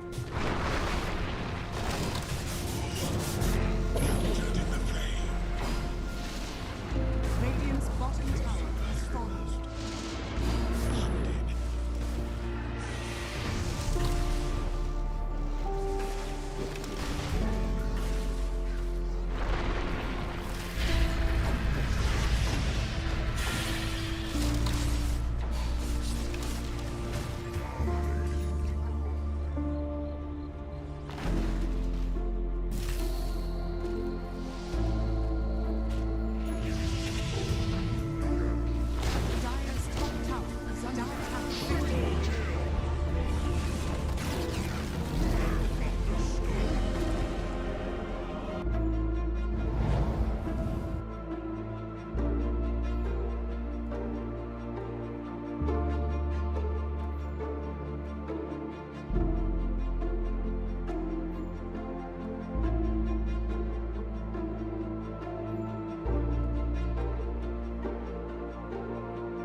Welcome back to CCT Series 1. We've got game number 2 of T-Team versus One Move about to begin. And I will say we're probably going to see some adjustments to the draft as game 1, not super close as One Move kind of went back to the Spectre draft, but they went in very confident, right? Because previously when they've done this, it was Spectre picked up later in the draft. This time they open Spectre, Darkseer, and Zach, talk to me, man. Why did this not work? Why would it work? No, I'm just kidding. I'm kidding. I'm just watching these guys play, man. No, I like. It's just really tough. How can Spectre first pick into the Darkseer, and all the enemy team has revealed is Weaver? It means there's 4 picks to counter both your side lanes, and if both side lanes don't go well, you've got a really tough game. And then the Ember mid versus Tiny is like, okay, that could work out. Tiny got first blood, if you remember. I mean, there were so many kills, I wouldn't be surprised if you forgot. But Tiny got first blood, and he got a Glove of Haste, and he denied 3 of the first creeps, right? And that was just the story of the rest of the game. This is a way better first pick. Enchantress, like, even if it's countered in some way, she's going to do what she does. She's going to give you a pretty, like, the worst Enchantress lane is decent for you. Like, you can't, in theory, have a bad Enchantress lane. That's what she does, and that can't really be countered. But when you pick Spectre Darkseer, it's like, hey, we have this whole momentum-based pick-off, maybe some team fight, and they're like, no, we're just going to counter all of that, and you're not going to have that for your cores. And they didn't. I got steamrolled for 25 minutes. So this is a far better opener, in my opinion. And if you want to pick Spectre down the line, that's totally fine, because you will see a couple more heroes. The draft might work out better for you. You're not as countered. That is fine. But I cannot see why you would open Spectre Darkseer. Yeah, I mean, I'm with you, man. I literally... I was shocked when I saw it, and I was like, I don't see how this can not just get ran over in that game. And glad to know that, like, my, brain still functions when it comes to, like, general lane mechanics and matchups. If you want to do Spectre Opener, like, I know we're not there, so, like, I'll stop talking about it in a moment. But, like, if you're going to do Spectre Opener, I think your next pick has to be a really strong support that flexes. Then your offlaner can't be hard countered. Like, you can't reveal it before the carry. So it needed to be stronger. Okay, let's move on. New draft. We've adjusted. Enchantress Opener good. Doom makes sense because you can eat the creep. It helps relieve a lot of pressure. So this is probably the offlane right there. Offlane Doom. It is. Yeah, 100%. Hoodwink 4. And they should be okay in that lane. It depends on what carry gets picked up. Broodmother could be that carry. That's something that we've been seeing more lately. And I suppose some of the idea there is that Enchantress will help you get to your 6. As soon as you're there, Enchantress is a really good position 5 to leave. Just go roam, pressure other places while you get full control of that bottom lane. I can't say I know for sure how this Doom versus Broodmother lane goes, assuming this is a Brood carry. The old El Clasico lane right there. Doom against Brood does sound good, though. Like, preventing her from healing with that insatiable hunger sounds pretty solid, but I guess he doesn't have the best way to kill spiders. Like, technically he has Scorched Earth, but you could also just run from it, So I suppose she should reach what she needs to. Whoa. That's not a hero we've seen in quite a minute. So we're going to see the Chaos Knight paired up with the Chen. And, I mean, Chen also really annoying for the Enchantress because he can just take her creeps. Obviously, she can kind of take them as well. But in general, it gives you another big aura to play around with Doom. And based on this now, if Doom goes Devil's Bargain, I'm going to be really triggered. Because I feel like Devil's Bargain is okay, but when you're running something like a Chen who's going to build you a ton of auras, get the Gluttony facet and get like a really early, really powerful aura creep for yourself. Build the Helm of the Dominator on the Doom. Like, go the Helm of the Overlord, even. And just start snowballing. They will grab the Underlord here. which will play very well into the Chaos Knight lane. It's one of the better counters for sure. So it does mean it is going to be Broodmother in the carry position, which is what we did expect, except, you know, barring some very weird circumstances of a mid lane Brood. But I like T-Team's kind of idea here, where you're going to play like very high aggression already with these picks. The ban for the Medusa makes a lot of sense. Like we talked about, you know, certain games like with the Medusa yesterday, it's like, all right, well, you're a full minus armor draft. If you get Medusa here, your whole draft just falls apart, and it works. With Doom, you do nothing to the Medusa. So I like it. Just don't risk it. Just secure the Doom targets. Yeah, I also think their draft is set for a pretty good tempo between Chen. Chaos Knight carry comes online pretty early. Doom can go quite greedy into the late game, but you can, in fact, Doom players, you may not know this, you can build for earlier impact. It's possible. So I feel like they could be set up to do that, but Underlord's a pretty good hero to stop that kind of early snowballing, so I don't know if they want to pivot. CK does scale better than he used to. So I suppose they could change it. I guess it depends on their mid hero. If they pick like a good scaling mid, then they could go late. Otherwise, early playmaker sounds good. Kind of lacking on that front. The art of Lesh Pango. The Lesh is nice because you actually don't want to have to use your Doom for the Lesh. And if you are going to be going this like group up and fight, then makes sense. Like Lesh can get a lot of value out of a Bloodstone between the CK illusions, the Chen army, and stuff like that. So don't risk it. Got rid of Dazzle though, which is kind of surprising, and then Puck. So maybe like a Storm Spirit or an Invoker. Yeah, I thought it would be someone weak to Dazzle as well. Yeah. Well, maybe they were thinking Pango, and then it got removed from them. Yeah, I think it was the Pango. That one makes the most sense. Very good against the Chaos Knight. Invoker.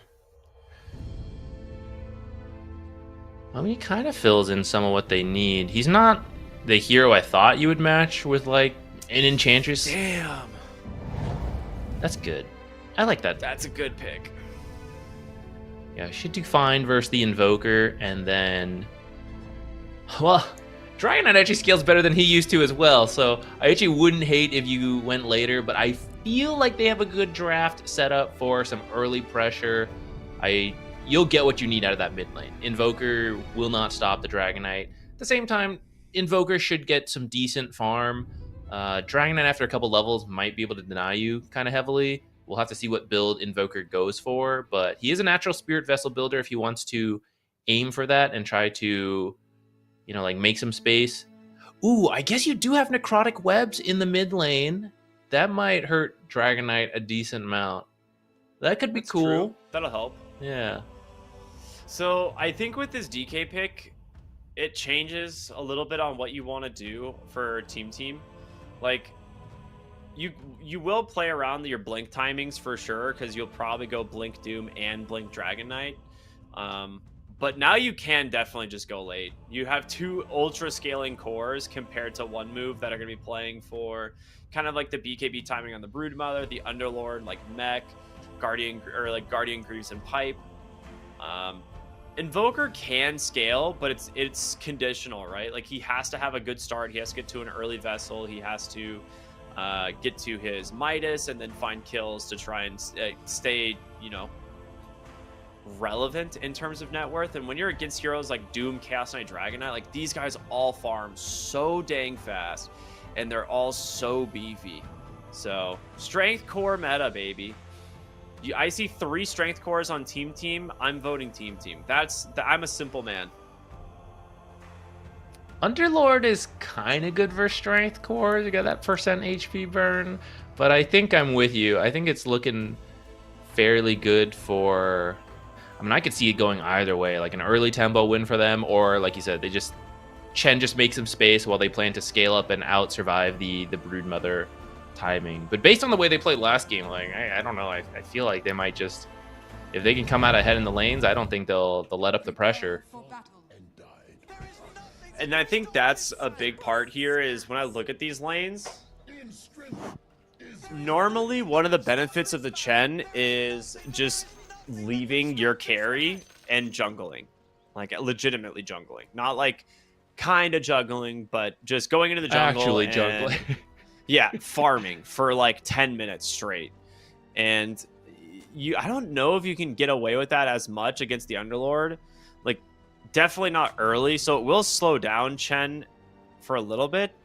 I like the fact that he did go the Satyr. It is not like the best creep to have in the late game, but it is geared to the early game. So you'll have the mana burn constantly to be able to prevent these firestorms coming out from the Underlord, and I think that's the idea here. So Seneko should stay in the lane for a little bit, try and mana burn out as much as he can from this Underlord, and just give Chaos Knight as good a possible start so that then he can go to the jungle and do his thing. He's like, I promise, I'm helping my game by helping you for now. I actually, I didn't realize the Satyr facet actually started you with the Mind Stealer. I was thinking it was the little one for some reason. The Purge creep? Yeah. So this is actually better than I thought. Yeah, that's a lot of annoying early pressure, just burning the enemy's mana. Yeah, I don't think you can get the small one, right? No. I mean, you can do the usual, like just take control of it, but Yeah. But yeah, I think, to be honest, it might be too strong if you could get the Purge creep. yeah, that's probably fair. That creep is kind of bonkers. It's like a 4-second cooldown Purge that lasts like 3 seconds or something. It would be a hard counter to a lot of offlaners like Bat Rider. But burning mana is also kind of crazy. I mean, we're gonna see it come into play here. You can spam this. Oh, Dr. Bum. I mean, they're just gonna run down, put as much damage into the Rubik here as possible, burn as much mana as they can, and again, you do just want to give Smiling Knight here the most space possible. And as soon as you've burned enough mana, as soon as Seneko's done his job, he goes to the jungle, he finds himself an Alpha Wolf, and he just right-clicks his way to victory. I didn't realize mana... Okay, the mana burn's actually longer cooldown than I thought, so maybe it's not as broken as I had it in my mind. Level 1, it's not great. I actually can't remember if it scales per, like... no, it was the same. It was the same level the whole time, and he actually lost it, so he's got to wait for a little bit before he can summon a new one as well. Okay. Okay. It does burn quite a bit more mana on the higher levels, though. Oh yeah, that part scales. Although he won't even have it at the higher levels because it's gonna transform into the big boy. Yeah, the Satyr Tormentor. The Hadouken. Yeah, which I wonder if that's part of why he took it, like the AoE versus spiders, like as another tool for that, or if it's just this early laning stage this is the best one he feels. But we haven't seen much Chen since he had the facet, and you can choose between these 5 different creeps. I remember an interview where Snaking was talking about Chen and how he thinks about the facets, and it did come down to basically 2 things. He's like, you either choose your facet for the game, meaning that you always go the wolf creep, because late game you just want to have the aura 100% of the time. You don't want to have to risk looking for it, because it is one of the harder ones to find. Or B, you pick your facet for the lane, because you know your lane is like more important to secure early. And I guess in this case, he feels like the Mind Stealer is the way to do it.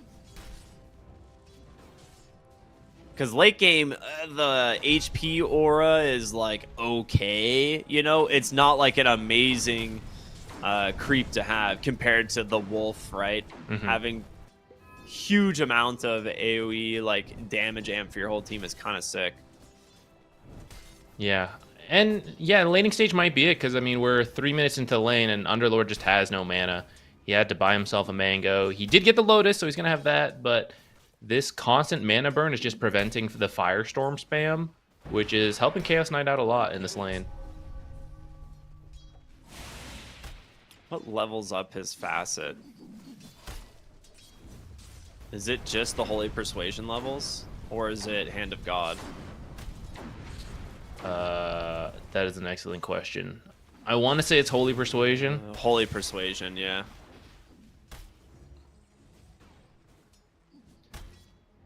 All right, talking about some other lanes for a little bit. So far, the game is much better for one move. Didn't feed off that first blood, and I think their lane matchups are overall better. Prince!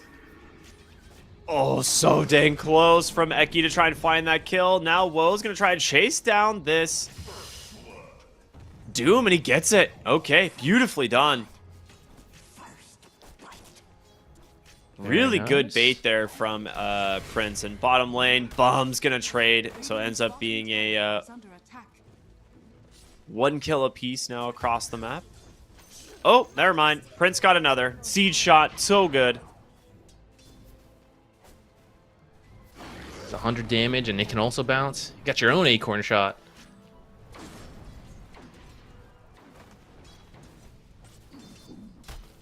Man, Zibe TP to lane, he's immediately down to 1/3 health. Broodmother and Enchantress are getting pretty scary.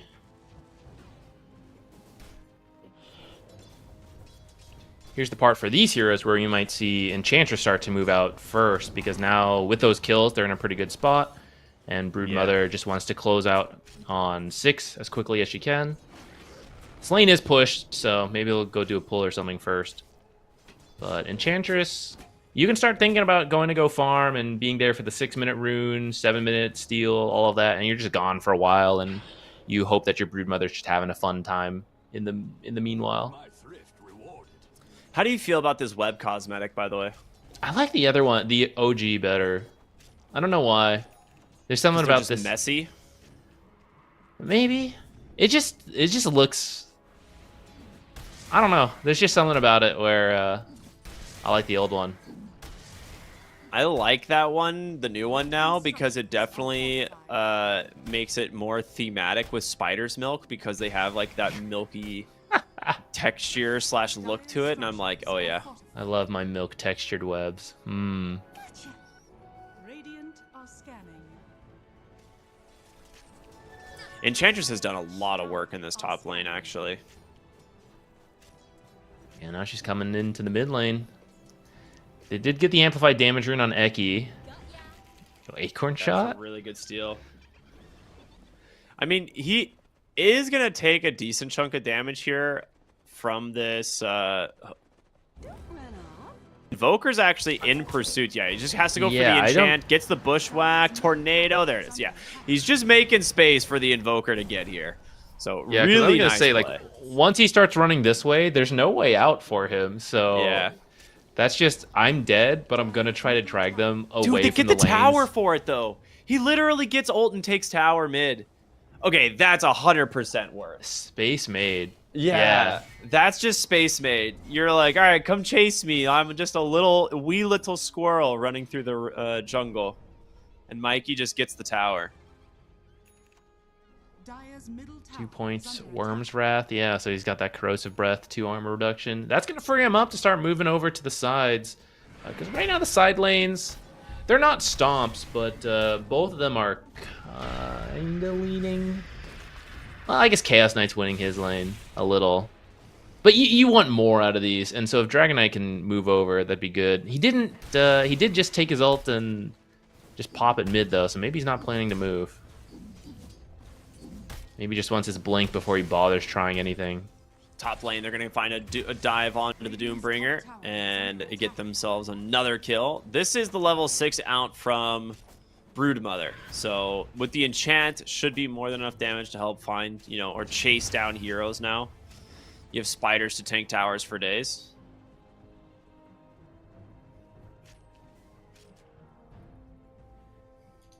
Doubts are scanning. So, much better start to the game here for one move, right? We don't see them just getting crushed in 3 lanes. They're actually doing very well on this top lane for the Brood, who might get another kill. The Hurricane? From where? He Hurricaned himself in! Oh my gosh. Maybe that's a misclick. Zibe. They got so many spiders here and the Enchantress creep, so that one death. Well, actually, even without the kill, they probably could have forced the tower, but getting that free kill off of There's we'll no assume way it's a he misclick. dies there. Yeah, I don't know we'll if he assume was it's a trying to misclick. click the centaur away or if he was trying to click himself, but he literally hurricaned himself in the worst possible direction. Well, let's just get this over with. Dude, because I was looking for the Enchantress creep, I was like, man, that was a really good hurricane from Enchantress, and then I saw the centaur there, and I'm like, wait a minute. In the Mid lane, they're going to try and find a dive here Dr. Bum? onto Mikey. He's so damn tanky, they will clean up the spiders. Zibek does it again. What is going on? I mean, 2 misclicks on Hurricane now? I think that time that might have been Enchantress's. I think she might have taken the Wild Wing, hurricaned. I know And then she that- had it, I think that one was Enchantress's. but Doom's is on cooldown now. That was definitely Doom's again. Well, I don't know. I wasn't watching that one. Close That's enough. all right. He's just still learning the Hurricane. Maybe he has not played a lot of Doom recently. Sometimes your hotkeys get messed up, you know. Lately, my taunts keep getting unequipped, you know, and it's like... Dude, did you see nerfed. why that was the case? No, what happened? So Valve realized that any time you changed your facet on a hero, it unequipped your taunts. Oh. So when is you were in that like the fixed now? hero select screen, yeah, apparently it's been fixed, but you now have to reapply your taunts to every single hero in the game because they've all been removed. Okay. See, I've been killing people with clockwork, and then like, where's the taunt? You know? You can't do the robot on their corpse. Yeah. It's almost not worth. Like, you might as well just leave the game. I might as well just uninstall. Yeah, it's like. Yeah. It's like, oh, I can't dance on my haters. Okay, well. Yeah. So maybe some hotkeys, some cosmetics got messed up on Zibby. He's just thrown off. It's like, this is not the Doom I know and love. Radiant structure. Hurricane me. Yeah, I'm sure he's got it fixed now. He's got it fixed. We'll never see another messed up Hurricane. Yeah, no, he's practiced it now. He's locked in. Yeah. All right, well, they're getting another mid tower here.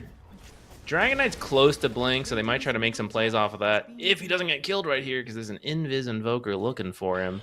Who... He's waiting for Vessel. It's on the courier right now. He's got Okay, one okay. charge. He's like, come on, Mikey, come forward. All right, Mikey's gonna see it though. The creeps, yeah, he's pinging it. He's like, these creeps are slow for no reason. Kind of weird, guys. Are scanning. I think there might be an Invoker. Invoker nearby. He's going to go top. Okay. I mean, there's a Ward Sentry seeing this entire rotation, so they know.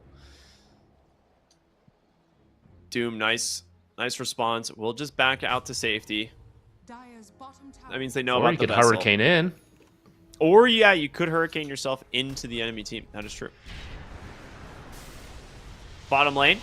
We're going to see them make a go here onto Seneko. There's your first Vessel, but the catch is not quite there, and Smiling Knight's going to turn around. They get the blink out from Mikey as well. Sharpshooter on the mark, but the damage, it doesn't come through, and now Seneko in trouble. Doom comes in, does manage to connect onto the Broodmother as a pause comes through. Someone His taunt's crashing, messed up. maybe. Discord issue. Okay. So let's talk about this. We're paused. Chen's dead. Did get Hand of God off at least. But that Broodmother is pretty dang low with like over 3/4 of the Doom still there. I think she'll be Oh, the okay as Acorn long as shot she hit doesn't. her. Oh, okay. Maybe that's the difference maker. Oh, especially with that. okay. Yeah. Okay. Yep, that'll do. I was gonna that'll be say enough. it's pretty close, but if they can get like one more on her, that'd be good. And yeah, Mikey's blink off cooldown makes it in, breathe fire. So that's a great kill. Okay. Let's see, Eki getting run They're down by an kind of enchantress. back, honestly. Blink in, Dragon Tail does catch the Rubik. Zibase here on the backside. They're going to bring the Underlord in for this. As Invoker's here. nearby, he's got this damage as well. Eki with the Sharpshooter channeling, looking for his target. It's a whiff. Zibe now on the run. Tornado from downtown. Ooh, Hurricane. Correctly used this time. Hold He's on. calibrated. Zibe, he's out, baby. 18 HP calculated. Now it's up to Mikey here on this Dragon Knight. This guy does so much damage. If he can just stay on top of Triple S, no. Triple S will walk away. Prince, though, not going to be as lucky. Sprites are with us. attack speed slow though, buying him some time. Okay. All right, they eventually work through it. You're gonna have a Dragon Knight problem now. He's getting scary. Yeah, with this blink, he's now ready to be active. He's at the top of the net worth, so you're right. You got to be careful of that. But this is still a much better spot for one move. Some of their net worth advantage is from the extra tower they have. So if you bring the Dragon Knight and the Chen creeps, you can equalize this gold difference pretty quickly. Not that you know you have a gold advantage in the game, but from us, the outside perspective. We got a smoke. Both Top. teams smoked up here. Okay, Chaos Knight just showed himself in this top lane. Brood's on the way. She's got a lot of That's a spiders. very good kill. If they can get the CK, it'd be huge, but He doesn't have his ult for 10 seconds.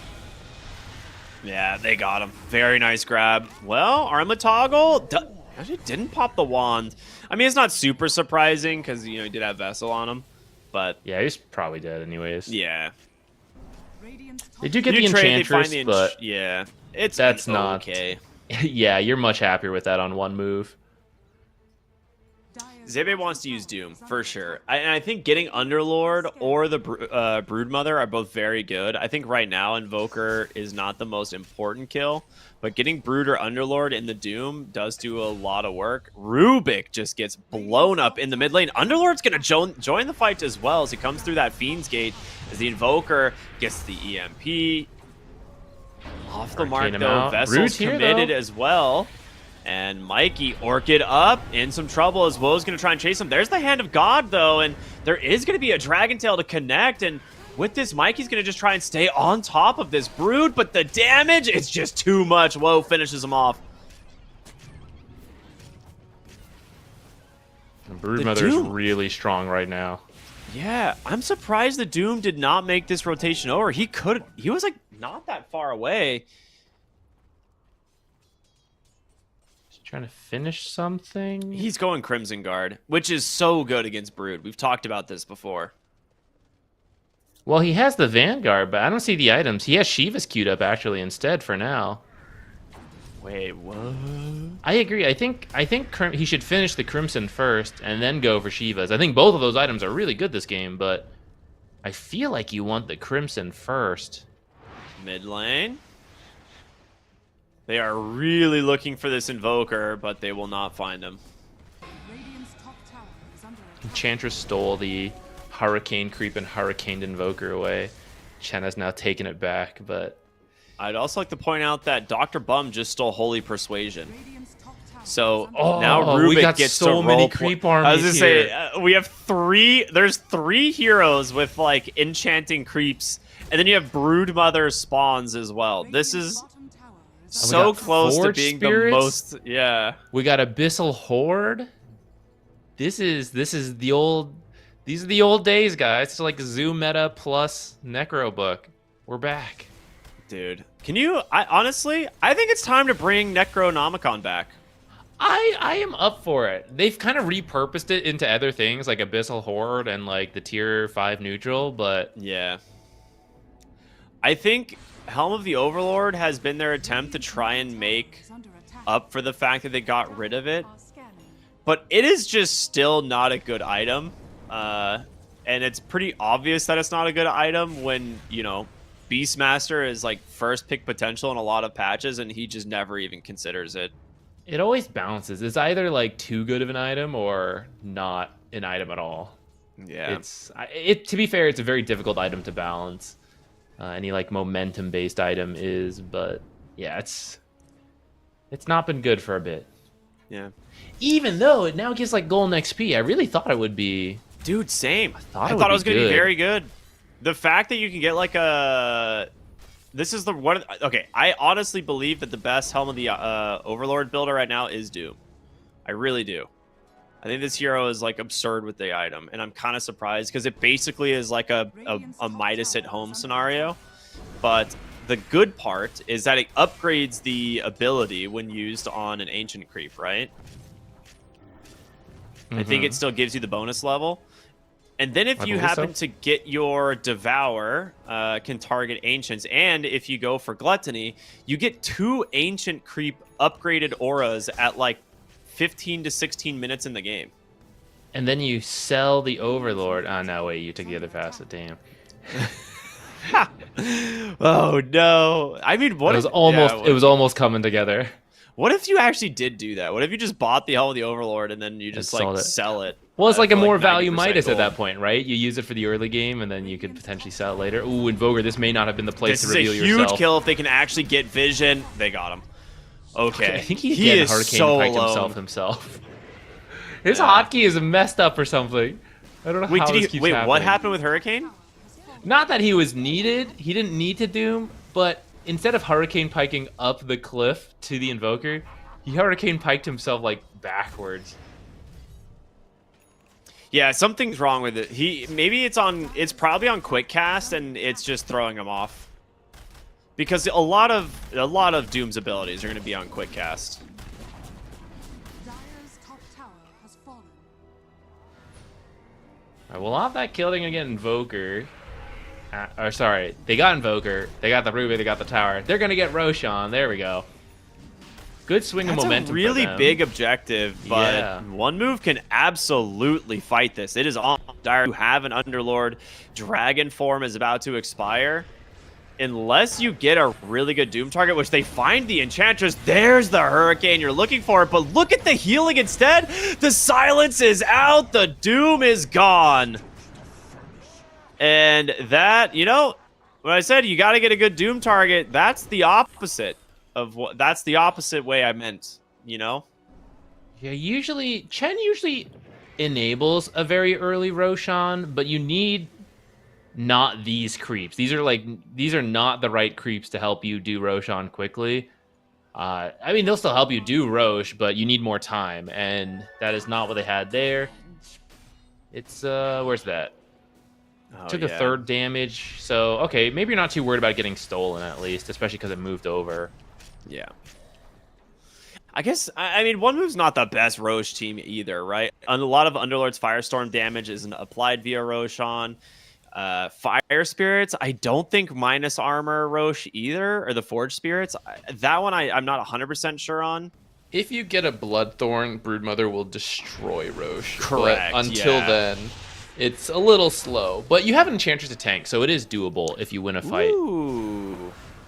And see you, Blink Dragon tends to get the Broodmother. The Doom doesn't connect. The Manta will get him out, which may be a blessing in disguise. I don't know if you actually chase there if you get the Doom. But Chen with the Satyr just dispelling the Invoker combo every single time. It's pretty cool. Bottom tower is under attack. All right, they are smoked up. They're not going to let them get away that easily. The question is, who do they find? The Enchantress positioned very well right now to break this. The Blink Dragon Tail, though, gets on top of the Underlord. The pull back in. The stun, they get the Doom. They commit it for the Underlord. They'll be the first to fall, but the EMP burns a lot of that CK's mana. Now looking for the Enchantress. The Dragon Tail is there, and a couple attacks from Smiling Mike gets the job done. Hand of God, Guardian Greaves are the mech trying to keep them in it. It's not enough as they just chase for more. The Orchid's going to help burn down this Invoker as, whoa, he can't get into this at all. It's just all Smiling Knight, baby. This guy is so damn strong. 4 dead, a triple kill for the CK. I mean, he removed all the auras. Usually Underlord is not the guy you want to go on, but by taking him out of the fight so quickly, they removed all the auras from that team fight, and you trade your 2 supports, but you pick up pretty much everyone else. That's a really good fight after that. Like, CK, when not stopped by these auras, does so much damage, and he was just able to go target to target. You need to keep the Underlord alive versus CK so that you can be affecting every illusion with the Firestorm, the Pit to reduce their ability to do anything because they're rooted, and then the Atrophy aura along with the items he's built, which he's really close to Crimson Guard, and once he has that, even if he dies, as long as he's popped it, he'll reduce the damage for quite a while for his team. So that'll make a big difference, but in that fight, he did not have it, and that's a good fight to top gank. All right, Doom's got the hurricane down. he took him a moment, but he's got it, baby. I guess I have the Vizier's cast range. Okay, no, the push distance is static. It just gives you more initial cast range. Okay, which is kind of cool actually for the Doom. Like maybe finding like a longer range reposition on an enemy hero, or of course like saving an ally. But right now, I feel like T-Team is in a very good position. Your supports are insanely farmed. And Smiling Knight, again, on this CK. He finished Manta. He's level 16. This guy can just one-shot any hero he sees. And I think that's one of the reasons people, I think, were expecting a larger... well, there's your Enchantress. Couple quick auto attacks. She's gone. I think people were expecting a much bigger nerf to the Chaos Knight. And then kind of surprised we didn't see it. Yeah, it was very minimal. 0.1 strength gain. I think there was another nerf in there. I can't even remember 2 it. strength and 0.1 strength gain. Yeah, that's... 2 strength from his 10 talent. Not like base strength, because that would be too much of a nerf. Or from the 15 talent. It went from 12 strength to 10 strength. So, you know, huge nerf. Dr. Bum got the shard, so maybe he can save some people. Is there any good shard steals? I don't think so. I'm looking at these heroes and I'm trying to think. Ooh, Like, Hoodwink not TP's out. actually at all. It's really just a telekinesis and ally, I think. Yeah. Well, I mean, it was from the Tormentor, so Yeah. you probably wouldn't have bought it in this case. I guess if you get Chaos Knight stun, which is a pretty good steal, maybe you'll get an illusion, which won't do much damage, but sometimes the extra vision from the illusion is kind of useful. Yeah, absolutely. He can create an additional illusion, too, because it's Phantasmagoria CK. Oh, there you go. So sometimes you get 2 Rubik illusions, which, you know, poggies. Dire's top tower is under attack. Despite everything, the Broodmother is still top of the net worth, so he is still going to be relatively scary. Has to go for the Lincoln Sphere here to try and prevent the Doom. You still are gonna need a BKB, is the other thing too. So, Tower has fallen. whoa.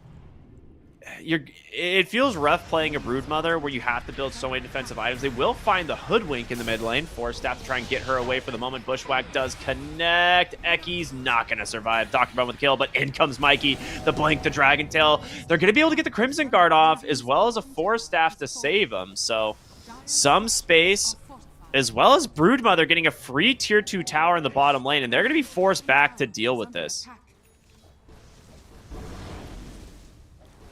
Brood's doing well to farm up and push. She's not massively ahead, which is kind of what you're hoping for from a carry Broodmother, where everyone's too afraid to go towards her, so she gets to farm up and take objectives. She's farmed, but not pulling a massive lead, and that's why these fights are still a bit scary, because she can easily be killed by the Chaos Knight if she either gets doomed, which should be harder now thanks to that Lincoln Sphere, or just her team is killed in the time she's not there, and that's something they got to be a little bit careful of. Did Zibe go Blink? He did.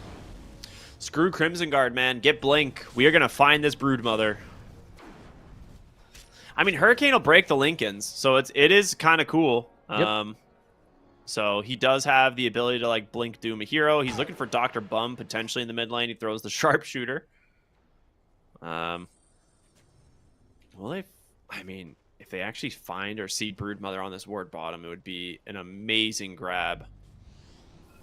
They are just going to look for the mid lane here. Glimmer Cape actually getting Dr. Bum out for the moment, but no, Sharpshooter comes out. They got him. So much damage from that Hoodwink. I realize I've had hotkey issues. I've been trying to Hurricane Pike this whole time. Well, they just killed Rubik right by the enemy base. They don't actually have creeps. Probably just a tier 2 off of this. What do they have? They have a min and 50 on the Aegis, so I guess they could go for more, but Rubik will be up at that point. I think you just clear out all the tier 2s with this Aegis, wait for the next one. I think the fact that we were talking about you could go earlier with this draft if you had a really good game, but one move has kept it close. I think at this point, you kind of just take what you can, but plan to go late. At which point, Brood is going to start dropping off compared to a Chaos Knight on equal farm, and Dragon Knight scales really well too. 100%. I absolutely agree. As soon as I saw the DK come out as the last pick, it's like with Doom, CK, and Dragon Knight, Mikey's DC'd. Oops. With Doom, Dragon Knight, CK, you can go late game into anybody, right? Like these 3 heroes at like 60 minutes are some of the strongest heroes in Dota.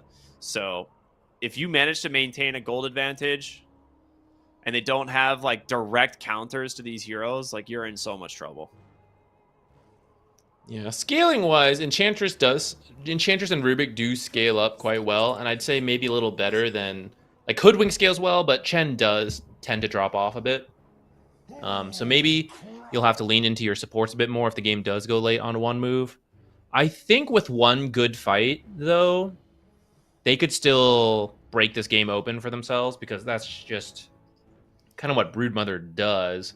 Like, if you win a big fight and you have a bunch of spiders, that base is gone. I mean, we saw how quickly she took a tier 2 given, like, 30 seconds alone, and she forced rotations back to protect the tier 3. So if you can manage to take a pretty clean fight, maybe kill Doom before he gets anything off. Maybe it's the Chaos Knight. I don't know. It's tough to just say, like, which hero you have to focus down.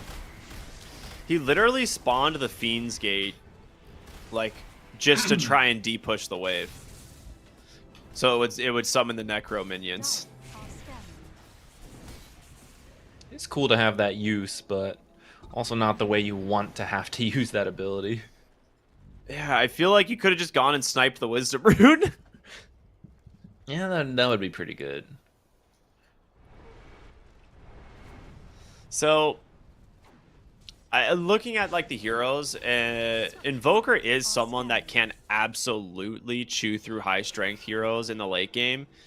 But the problem is it's very item dependent. You need to get to like a Parasma, and you need a lot of levels. You'll have to have like Parasma Hex BKB and stuff, and I mean, you're the same net worth as the enemy Hoodwink almost. So I don't know how he's gonna get there, but if he ends up getting there, like, he can absolutely chew through these big tanky heroes like Doom and Dragon Knight. Oh, he does have a Midas, so the longer this game goes. I don't think it's a sure victory for T-Team. Like, just because it goes late, I don't think they guarantee win. I do think there's enough scaling on the side of one move that you could still find a very nice fight for yourself. That Crimson Guard's doing some work right now against this Chaos Knight. That was huge. Otherwise, he probably dies. Yeah, it's time for some math real quick. So what? Crimson Guard's 2.5% of max HP, right? Yes. And Underlord is Plus 70. rocking just about 3,000 HP. So we got 75 damage block from health, and then another 70 from the item. Casual When it's 145 active. damage. That's Yeah, pretty so good. a lot of damage block from that Crimson Guard anytime it's up. And that's post armor reduction already. Or is it No, not for damage block. Not for damage block. Okay. Oh, that's right. It's damage block, not a barrier. You're right. Yeah, but you then get affected by like Atrophy Then you have Aura armor for the remaining afterward. damage into the Yeah. armor and all that. So actually, they That's do good have a stuff. Solar Crest, so that part will be post armor. All right. They're going to take their Tormentor here, and Shard will go to Seneko. So, pretty good. You now have some ancient creeps that you can control. Increases the level of the abilities by 1 as well, which I don't think is retroactive. Which is I don't think so. It's a little annoying. You gotta like slowly replace your army. Sad. I could be wrong on that because I don't play Chen, but I'm pretty sure that's how that works. See, what's some Yeah, good yeah. ancient creeps to get? Maybe the health creep could be good. Or maybe if you took the ancient black dragon, you could potentially use that to deal with some broodmother ratting, because the fireball would do a pretty good job versus the spiderlings, along with the splash damage, actually. Yeah. I mean, it's just a matter of time before he finds a granite golem. That's just the best one, right? You get a granite golem and you're like, all right, everyone, we got a lot more HP. Let's go. Like, let's take a fight. Yeah, that one's good.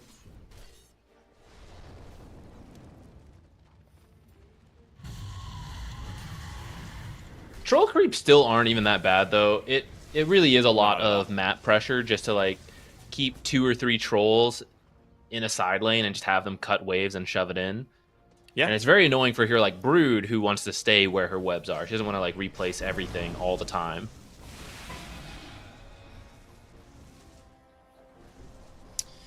They see DK here, and I think they're realizing there's no way he's down in the bottom side of the map alone. So they are going to back away, not risk giving T-Team the fight. But like you said, the Chen army doing exactly what you expressed. The trolls constantly being summoned in the top lane, and he is going to force this into the tower. So Underlord's walking back to deal with this. One of the better ones, of course, thanks to Fiend's Gate.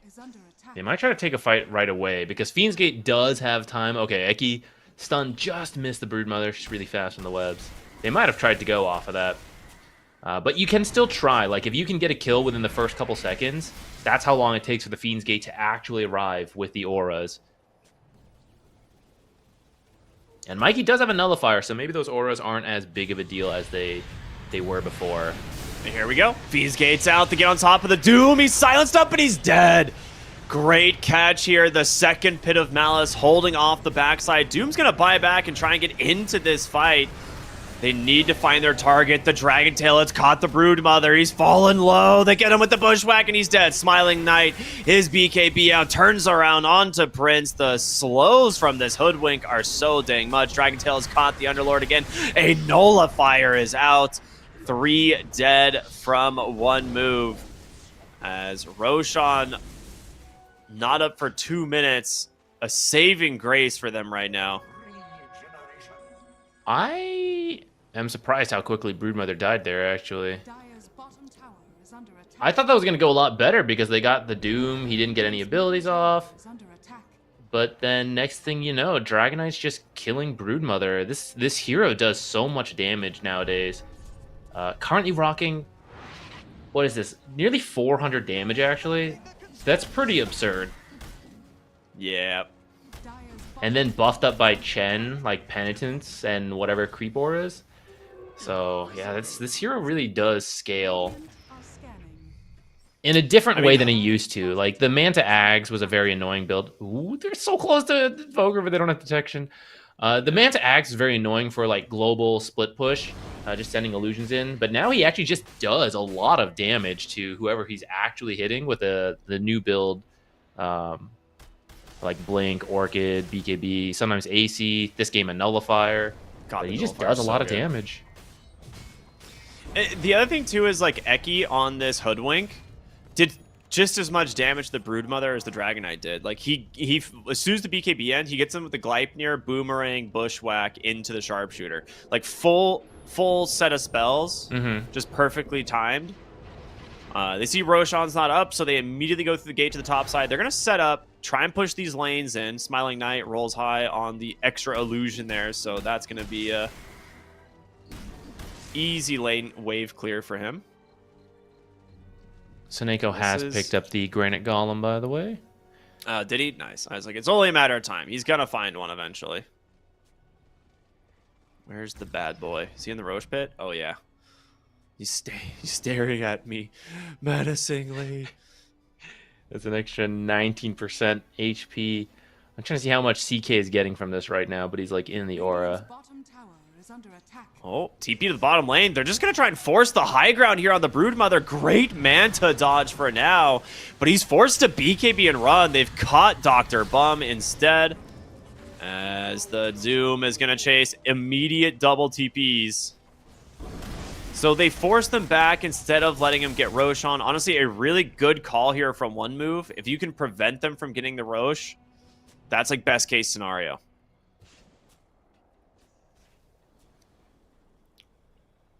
Fortunately for Team T, Roche was still waiting to respawn anyway, so they didn't actually lose that much time over having to be forced back.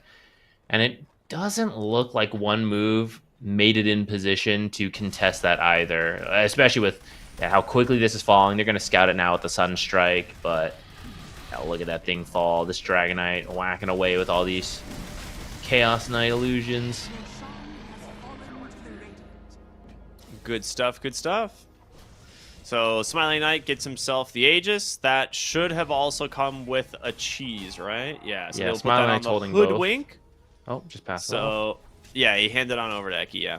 I like this a lot. This is very nice. Zibe, by the way, he's sitting down here, like, hoping someone's going to show on this wave. He wants that solo kill. Not going to find him. Whoa, again, going to force them back. Smiling Knight, though, he's chasing him through the trees here. He's got that Bloodthorn. The Courier almost finds him. They get vision for a second. No Bushwhack, though. Force Staff to get him out, but there's going to be the Gleipnir. Did you force the BKB out right away? As Woe's going to try and TP. The Doom's on him. He's dead, man. There is no surviving that. Enough We'll burn damage in the to die fountain. That was scary for a moment, the fact that you can now just TP out through the Dooms. But CK, I mean, we see there, we were talking, like, CK will have the damage if he's allowed to hit the Broodmother. So even with the even BKB through BKB. going, And that was without Phantasm. That was just one Reality Rift and a Manta. Like, my lord. 60 seconds, no Brood. Even if Blink she in, buys back, she Dragon won't Knight have found his BKB. target. Such a quick kill. Rubik's gonna have to buy back. They will pop the Crimson Guard here, but at the same time as the fort, so a bit awkward. But see if they can hold the high ground.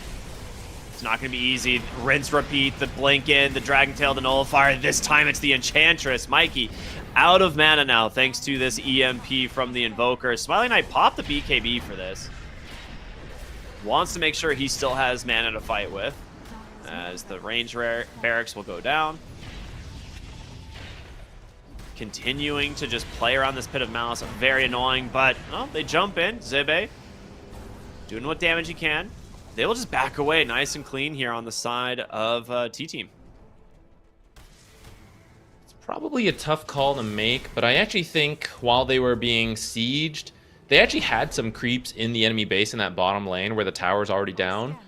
I think he could have probably Fiends gated to spawn the Abyssal Horde, which they'll kill the creeps and then move on to the objectives.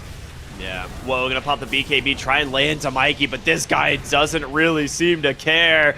They get a nice EMP and a great Deafening Blast here to disarm everybody, and Underlord not taking much damage right now, but again, you're fighting into an Aegis CK.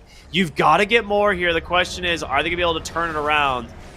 CK doesn't get the... He has a Manta, he's gonna pop the Phantasm, but he's still stuck inside this, and they got him. Whoa gets the kill. Tornado, not going to catch anyone TPing yet. And looks like Mikey's going to cut away from them. He might be able to go top, pressure that, try to bait someone to come back. Because right now, one move is just going to send it down mid and try to get whatever they can off that Chaos Knight kill. They want to force buyback, but actually he does not have it. So we'll see if that bites them in the butt here. Dragon Knight TP's home. Might have actually been better for him to stay ratting. Well, you'd think so, but the blink in, the stun, Doom hasn't actually thrown the Doom quite yet. And, I mean, that's just BKB down on both of these heroes. Vessel's caught Mikey. He's going to get Force Staffed away for now, but... Oh, great Bushwhack save there from Eki. Doom still holding his spells. They're going to get the silence onto him, Force Staff deeper into the base, but Will's going to chase a great Pit of Malice out from the Aghanim Scepter. That's going to zone him out. The Doom finally connects, but it's just a little bit too late. He's dead in the process, and Mikey actually wanting to go in for more. The Blink Dragon Tail out from Dr. Bum. The Sunstrike's got him! What a sick kill.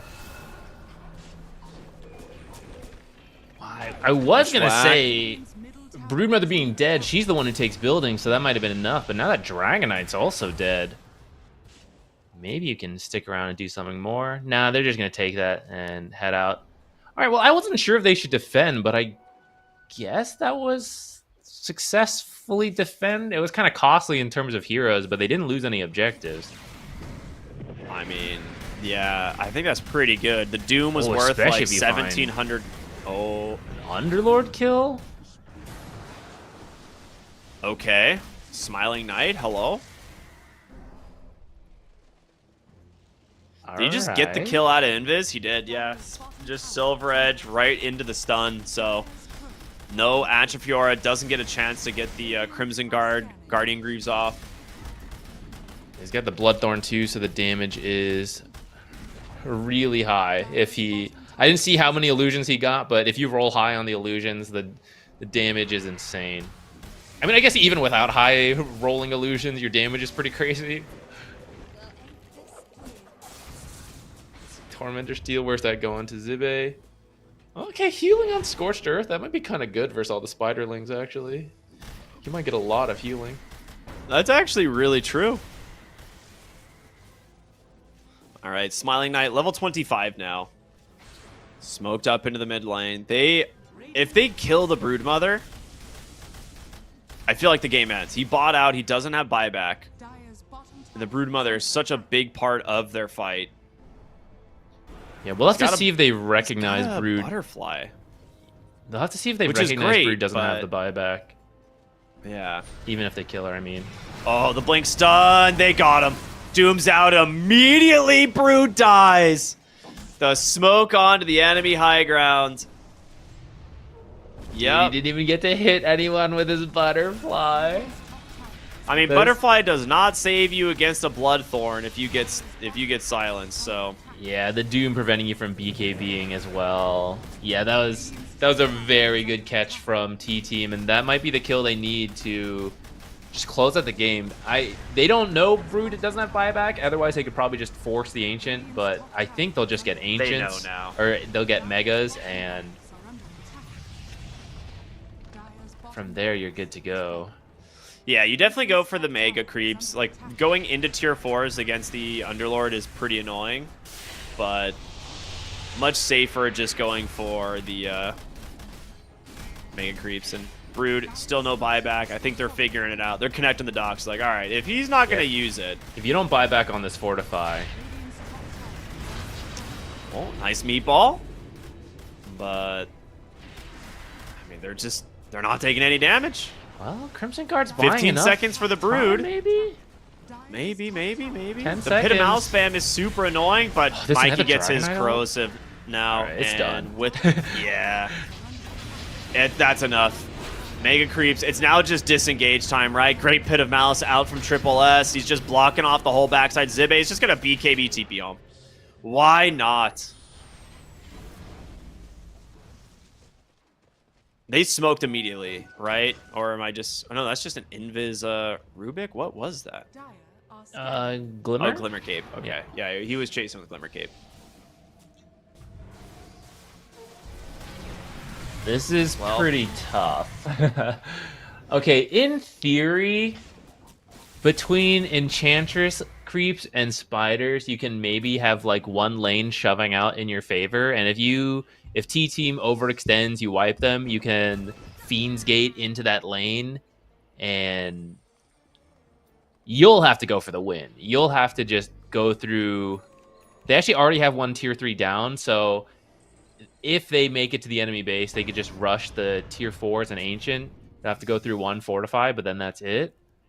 I guess you could maybe go for the Megas yourself after that Fortify, because if you have enough Spiderlings there, it's possible. But this is a lot of what if. Like, you have to win a team fight, and pretty much as soon as Brood's out of the fight, you just lose so much damage. And that's sort of what T-Team has identified, and they're looking for. It's like, whoever can jump, pop the Lincolns, set up the Doom, like, we're good from there. Bro, Eki has a Daedalus. Nice. I mean, I guess he could buy a Daedalus. Maybe he's holding buyback right now. He's got the but recipe, dude. He's buying the data. That's what I'm saying. I'm like, if you buy out the recipe, you're buying Daedalus. I'll tell right? you, Am I he'll crazy? wait. He'll wait for his team to buy Roche, Just kidding. His couriers. Oh no, that's Chen's couriers. I That's think he'll Chen. wait. Yeah, I did the same thing. Yeah. He'll wait for his team to get Roche, because it's really bad if your team fights with Roche and you don't have buyback, and they look at you and you're like, "Why do you have a Daedalus?" And you're like, "Well, I thought, with the megas, I thought I'd be okay." So he'll get his team Aegis, and then he's like, "Oh, now it's fine to buy out. Now I can get the Now Daedalus." I can do it. I say, It's like his if I courier's on die, the you move, guys dude. have extra lives. It's on the move. Oh yeah, baby. Give him the Daedalus. I think he'll wait. Dude, no way. He sends it back. He's just gonna buy from the other shop. He's right there. He's just gonna go grab it. Look at this guy. Nothing can stop him. No, he knows. The support in him is telling him, is like, you're supposed to wait for buyback. No, don't. And then the Dota player in him is like, do it. Buy the Daedalus. No, wait, better idea. Lock it. Get a Divine Rapier. Do it. Even better idea. Well, Eki might get caught here. Dr. Bum's going to chase him while they're doing Roche, Telekinesis, Pit of Malice, right on the noggin. He does have Lotus as well as a Force Staff, but he's not making it out. Yeah, they found him. This is So why you save the buyback. this, I guess there is a case to be made for having buyback right now, but Although, with that in mind, I don't know why he was over here. I mean, he was just, taking vision, I think. Maybe his team wants to play on the bottom side of the map as opposed to the top side for this last siege. So he did come in, take Outpost, take Watcher. He was just, I don't know. I'm trying to come up with something. Looks Smokes like they're going to find her- Invoker. Yeah. Set up from the outpost he got earlier. Totally not the wrong. ward they just placed as they got here. Does Invoker have buyback? No. No. They don't know that, though. So, see if they do anything cautious or if they're just going to send in illusions. I mean, you have Blink Doom, War Stomp. They see Hero, they're going to go. And yep, just like that, Dragonite is in. He's going to be a little bit careful. He's got a BKB. Woe's BKB is out as well, but they've just got the Underlord instead. Look at the illusions, man. This is CK Ags. No way, dude. This is just... Why pick Phantom Lancer, ladies and gentlemen, when you can do this? You wonder why Phantom Lancer's a dead hero. It's because of this shenanigans. It's just all over here for one move. The throne dead in a second as soon as those tier 4s die. And T-Team will take the 2-0. I gotta say, much better game front one move this time. I don't know if it was... I mean, I definitely think part of it was the draft, but also, maybe, sometimes a warm-up game a little bit. This was a much better performance. They had a much better shot. At the end, it feels like they just managed to find what they needed eventually. Like, you have the Doom, and if you take out the Underlord, the Broodmother, or Invoker, like, they each play a pretty key part in these fights, and at some point it's easier for you on the side of T-Team to be like, well, eventually we find one of them. Either it's our super farm Dragonite just solo killing someone with a little bit of help maybe from supports, or the Doom just takes him out of the fight, or Chaos Knight deletes one of them out of Invis. And as soon as you find that, you can just force more. And it was really tough. Like, the Broodmother needs to be in the fight to do damage. As soon as she shows herself, though, Doom's like, I'm going to get in there. I'm going to go Doom that Broodmother, win the fight. Easy. So it was really hard once they didn't pick up a significant lead on one move. The path to victory is just so straightforward for T-Team, right? It is... Once we get to, like, our big items, we can kind of just walk down the lane as a team and... like, just wait for a pickoff. You have two amazing blink initiators in the Doom and the Dragon Knight. You have nullifiers. And then CK is just a guaranteed, like, I'm deleting this one hero from the game. Like, your Invoker ends up having such minimal impact because of this, right? Like, he is such a situational teamfight hero, relies on, like, pickoffs. He's gone for this Scythe of Ice, but you're never going to see T-Team split up. Like, outside of that one kill onto the Hoodwink bottom, that was, like, about it for a while. And yeah, just really good execution and draft again from Team T. I guess it doesn't really matter which way, but they're looking like one of my favorite teams so far in this event. They have absolutely owned it. They are currently undefeated in the upper bracket as they will move to the upper bracket finals to play against the victor of our next series. So we've got Just Better and Cybe Team coming up in a moment, everyone. You'll want to stay tuned for that. But for now, we're going to go to a short break, and we'll be back with our fourth and final series of the evening. We'll see you in a bit.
Dire's top tower is under attack.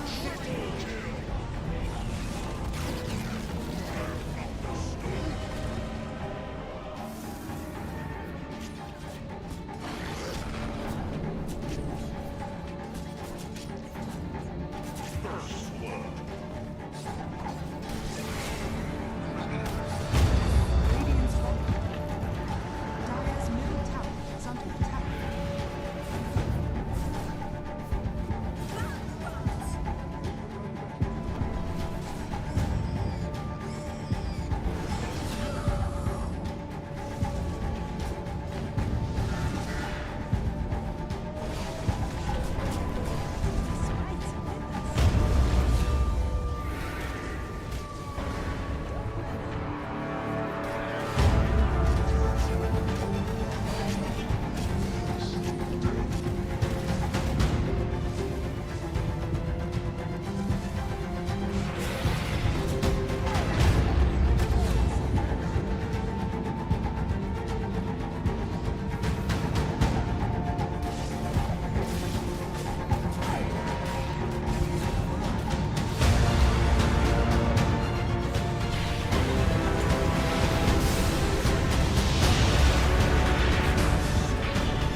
Are scanning.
Welcome back, everybody. It is the final series of the evening here. Cybe team taking on the likes of Just Better. And I think yesterday we were lucky enough to actually watch the Just Better series up against Twisted Minds. And I will say Just Better looked like the better team in all of the games. So I'm a little bit surprised that happened, but I'm excited to see how they do, going into this one.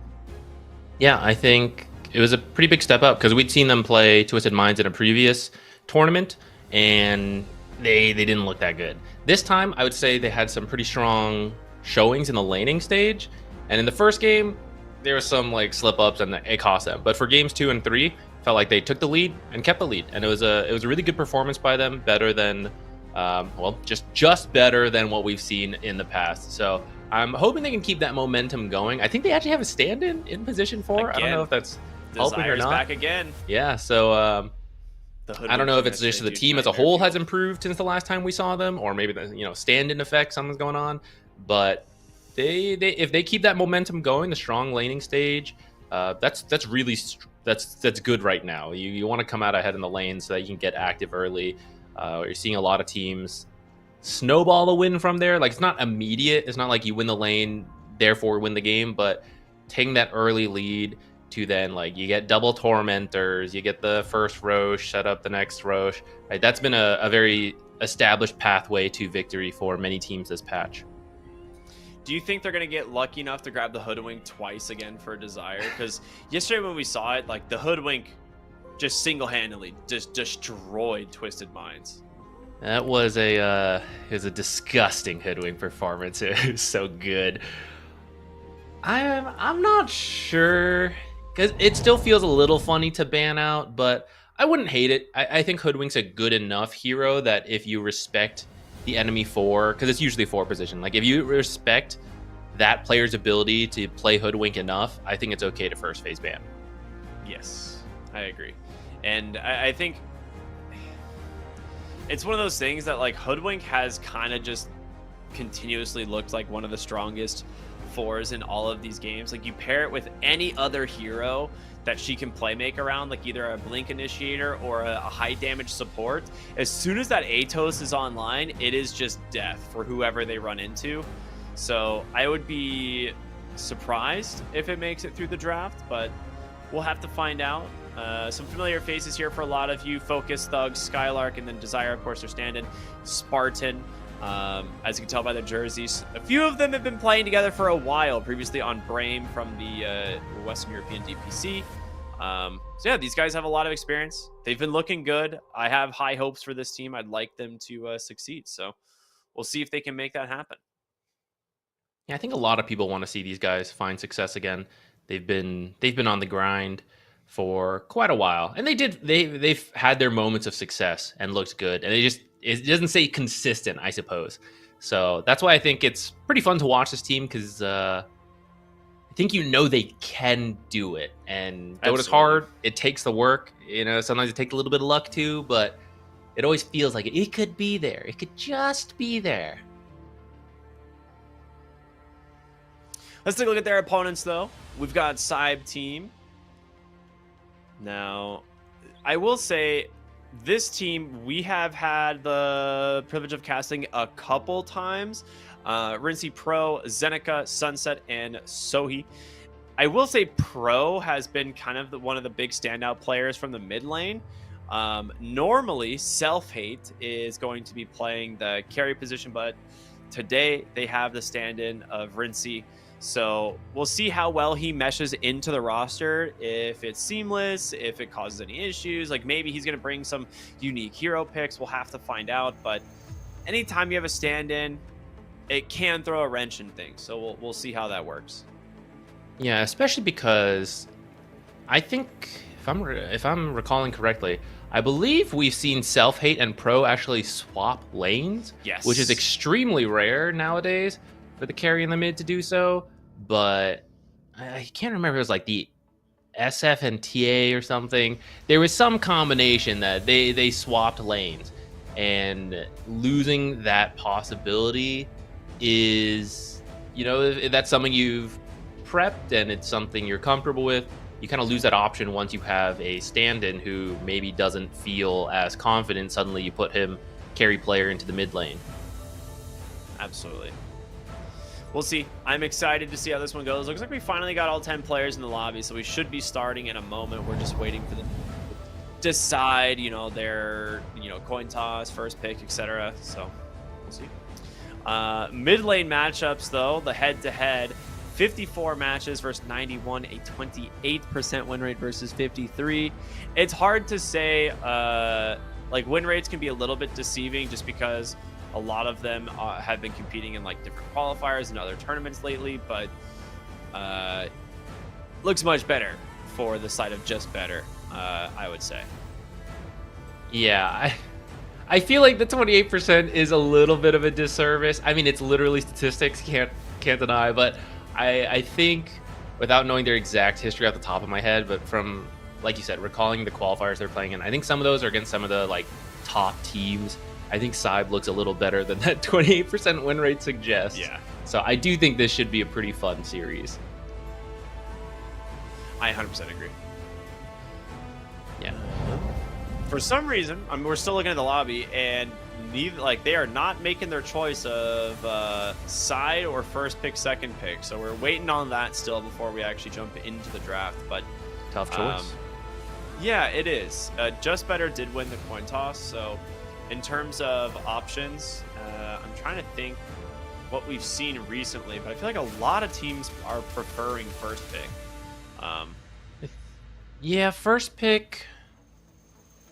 I think it's going to die down a little bit, but especially when the patch hits and there's, maybe 10 heroes you can think of that are super broken, having the first pick is very helpful so that you get the broken hero you want.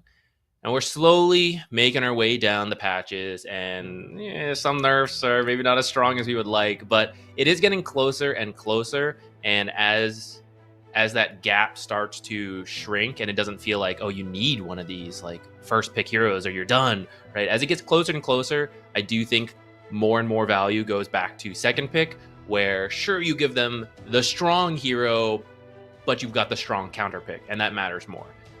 For now, you're right. I haven't looked at the exact data to see what people are picking first or second pick, but that's a trend I have noticed, that usually at the start of the patch, first pick, then as time goes, shift to second pick, depending on how well the balance goes, I guess. Yeah, that's kind of what I was feeling too. It's I do kind of believe in that second pick does kind of give you a little bit of an advantage. There's enough that you can pick in phase one where it's first pick's all right.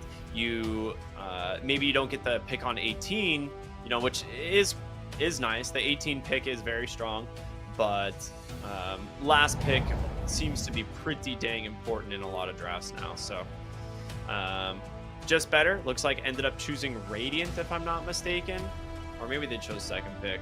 I'm not 100%. I didn't actually, all this talk about pick who prefers what, and I didn't actually see it before the game started. Me neither. Unlucky. That's okay. Most players don't. Most viewers never see that anyway. So we're just one of them now. We have no idea what happened. We pop into the draft and we see that Saib team's gonna have first pick. IO ban. That's a fun one. You don't always see IO bans nowadays. He's not so broken. He has to be in the first phase ban, but some teams just run a really good IO strat. And I don't think we've seen Just Better actually pick IO, but it must have come up in some scrims or maybe a series we didn't catch. It's a really good point. I was gonna say, I don't think I really recall many teams picking IO, to be honest. Maybe it's, we'll see. It might be something on the draft that they have cooking on Just Better and or on Saib team, and they want to first pick a hero specifically that they don't want to have to deal with IO. But they get rid of Shadow Fiend as well, a hero that we have seen fall off a little bit in terms of the ban priority, but people still like it. It's still a very strong hero. The early game, or the early pick, allows it to flex somewhat between the side lanes. For Just Better, it is all of off-lane bans and these aura builders, right? Brewmaster, Brood Mother. They get rid of the Darkseer, which Brood Mother can, of course, flex to the carry, but they don't want to give any of these up. And there's the Templar Assassin. Okay. Okay. So now on side team, there are still quite a few strong supports left in the pool because, like you mentioned, this is a lot of off lane and carry / mid bands. That same line of thought, you could try to pick one of the remaining offlaners if you want to, or mids, like one of those top tiers that you think is really good. You could go with the flex like Tiny, who has still been doing well in both roles. Yeah. We were talking up the Hoodwink. It's usually a pretty safe first pick. Like, you don't really reveal that much.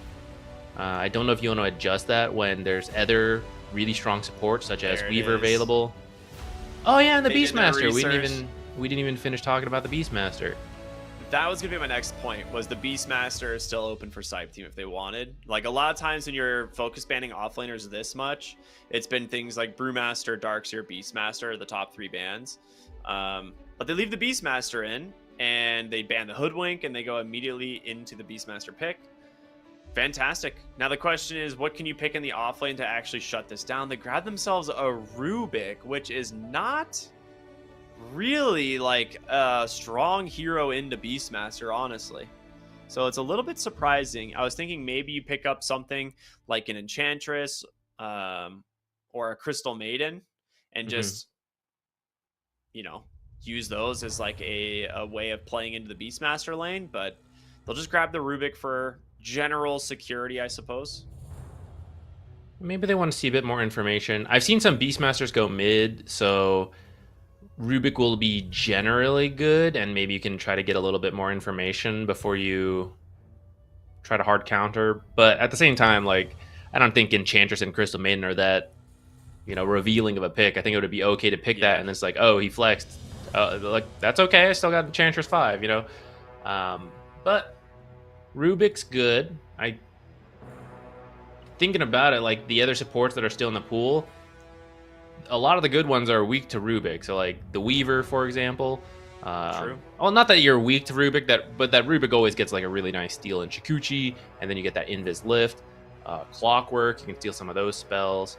The Enigma, maybe one of the offlaners that's still really good, I was available. gonna say, what if you grab the Clockwork Enigma next? Like, if you pick On the Clockwork side in your of next spell- Saib? No, for just better. Like, what if you grab Clockwork on the next pick here, and then you have Enigma to pick afterward if you really want? Because you have the That'd be Rubik cool. Clockwork. You can Yeah. actually, like, reliably cancel outside of, like, Roar. Yeah, Venge maybe is available if you want to, like, go for the swap cancels. Ooh, true.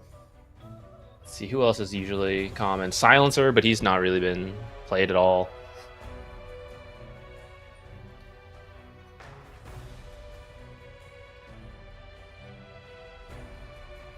I'm trying to think what else. Yeah, I mean, Silencers, whatever. The hero just kind of dies. Underlord, CK, Ember Bands, like we said. Interesting they banned CK, because I actually thought Beastmaster was fine versus CK.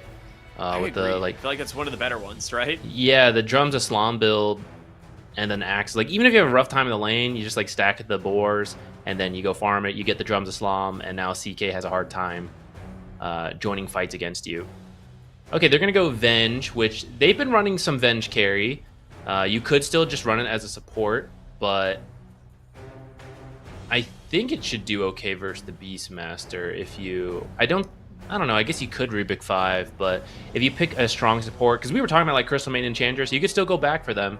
And at that point, Beastmaster's lane would be pretty bad, and especially if you pick a mid hero who could steal stacks, that could be something you aim for. Like, beat Beastmaster in the lane, and then go invade his jungle before 10 minutes and steal the stacks he's making, and suddenly he doesn't really have a game. I mean, they're going for all of the Enigma counters.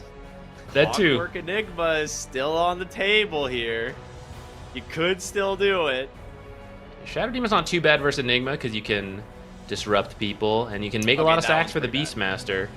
Like, there you go. Yeah, this is it's going to require a BKB from the Enigma. Otherwise, Spirit into Stomp. Well, Or you just still Earth get a few... Splitter. Yeah, you still get a few seconds of your ultimate, since those take a little bit of time to go, but it will be something you can kind of guarantee. Or you can even use the Spirit to find an Enigma and then Stomp. I mean, there's not even an Enigma yet, but if they were thinking about the Enigma, then you got that. If this does end up being like Venge support and you're worried about swaps, then you can do the same thing. You can go find her with the Spirit, sleep her as you're jumping another core, and see I how want this to it goes be from there. carry Venge into the Beastmaster lane. You cannot allow this guy to have a free lane. Like, every single time we see Beastmasters, if you do not counter it, it will be absurdly farmed by 10 minutes. It will have an Aghanim Scepter shortly after, and it just barrels down your towers. I feel like you need to run Venge carry here. You need to pick a really strong 5. Maybe you go something like an Ogre here. You could just go Ogre and go for like the level 2 timing on Ignite and just run at the Beastmaster, but... That would be pretty interesting. Okay, it is the Enchantress, finally. Okay. I like this. Yeah, that does reveal Core Venge for sure, so you know you're running into that. Which means on your own side, you probably want to pick some strong laners, because Venge has shown to be a very annoying laner. The first level is like kind of okay, but then as a universal hero who reduces your armor and then has a stun, it's just a lot of pressure dealing with that soul strike in the lane. She just denies as the time goes on. She picks up a lot of damage. All right, we're starting to lean into a negative armor strat potentially with that Slardar pick. Instant Terrorblade. This was cool. They were ready. They were thinking like, okay, if it's Core Venge and they go minus armor, get the armor man himself, Terrorblade. And also with Vengeful Spirit, if you hit her with the refraction, you suddenly get Venge Aura for your team, which is very nice. And it should lane very well into this Slardar. Still gonna need a good amount of work from this ET. I think ET5 is looking a little better right now, because Slardar is still a pain for any melee hero. If you don't have meta up, Rubik and Slardar could just harass you down. There's a good amount of nuke damage there from magic from the Rubik. And yeah, you got the armor versus the bashes, but I mean, you're still getting bashed and can't move and you're getting hit. So ET's going to have to buy a little bit of space for Terrorblade. Once you pick up some items and you get a lot tankier, then I think you can at least jungle. Like, even if the lane's bad versus the Slardar, you can jungle with your Conjurer image. I think have to ban DK here. Yeah, that'd be a good like ban. You get Corrosion, which is like another armor minus armor target, or it's like,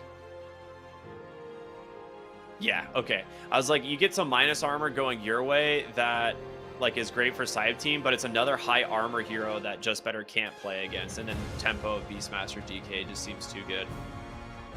Yeah, and you would get illusions from the Shadow Demon, which has been less emphasized now that they changed Dragonite, but it still doesn't hurt. It still doesn't hurt to send those really tanky illusions to go apply Corrosive Breath to everybody. Okay. I would like either a tempo mid laner or a very high damage magic dealer from mid lane side, like Alina or something. Because with Elder Titan's Spirit, if you go for something like Alina playing for like Gleipnir with the runaway facet, I think it could pair with their timings really well.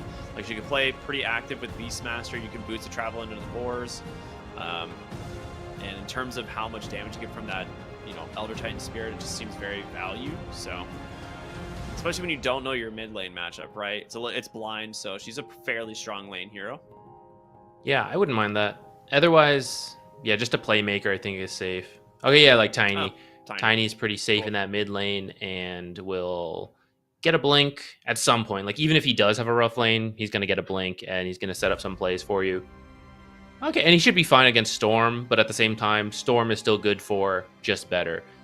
You'll get by the laning stage. You might get denied a little bit, but once you're 6, you can make plays while Tiny's still working on the blink, and you might be able to snowball things in your favor. And I think Storm is decent at stealing stacks. So if there are a lot of stacks from the Shadow Demon Beastmaster offlane, which I think there should be, you can at least walk in and, you know, fairly easily steal like a quad stacked hard cam. Like, that's a nice burst of gold for you. I'm very curious how this mid lane is going to go, because Tiny should actually beat a Storm Spirit in mid nowadays. With Crash Landing, it's such an absurd amount of damage early on that Storm Spirit can't really sustain. just the toss spam. Mm-hmm. And Tiny should be able to deny almost the entire first lane, the first wave against Storm Spirit. Like, he'll get one creep with the first Remnant, but then Tiny's just going to deny the other 3. So I really like this matchup from Saib. I think Just Better still has a lot of good things going for them with this minus armor strat, but I feel like it is pretty heavily countered with heroes like Tiny and Terrorblade, both extremely high armor. I don't know. It's close. I like both drafts. If this Beastmaster gets off to a good start, though, I think that's going to spell disaster for Just Better. I think he can have a huge amount of impact. What do you think, man? Where's this going? I agree with that. I will say for Saib team, if they don't get off to a great start, which you have some early active heroes on the side of Just Better, your wave clear is not great, right? Like Beastmaster, yeah, if he gets the start going and he gets the Drum to Slum, it's hard to push into him.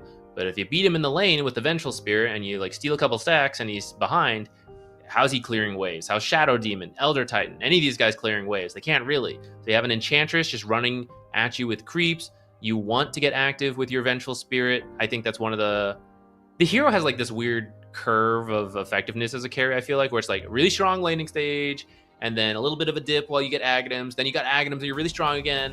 Then you start dipping again until you hit like level 20 and you get the Wave of Terror, steals damage and armor, and then you're like strong again. So it's like a weird momentum, but generally the best looking Venge games are going to be where she wins the lane and then she can make plays with the Aghanims. And that's exactly what Storm and Slardar will do for her. So I think if they can get off to a good start, which is what we've seen Just Better do, they just played really good laning stages so far. I think if they do that and then just keep the pressure going, Saib will be scrambling for space before they have enough items to fight back.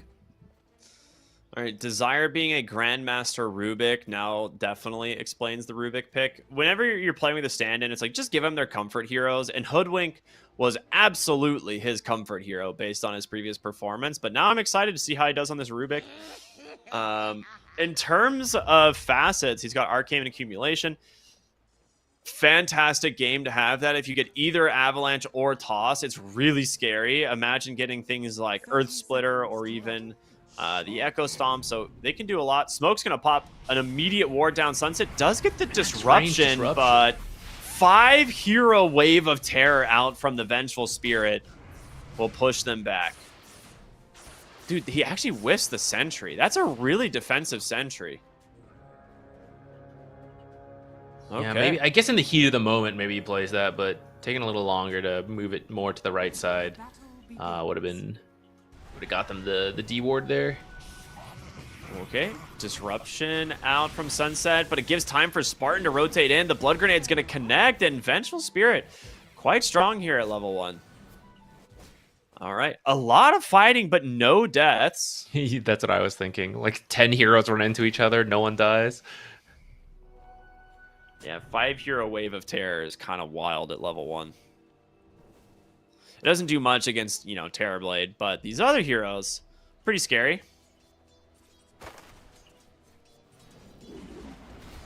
Dude, everyone's coming to lane with like 7 stick charges if you have a stick. A lot of spells got thrown out. I want to point out, well, I imagine a slightly slower start to the lane. The Terrorblade took the minimum health threshold on Sunder as a carry. I've seen some support Terrorblades do this. I don't know if it's a meme or if it's good yet, but I don't think I ever see the carries do it. Have you seen this?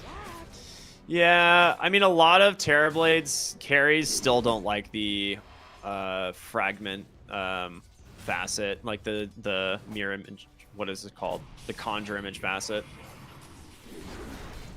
Which, I don't know. I think the conjure image facet is better, but it depends. Okay. It changes the playstyle for sure.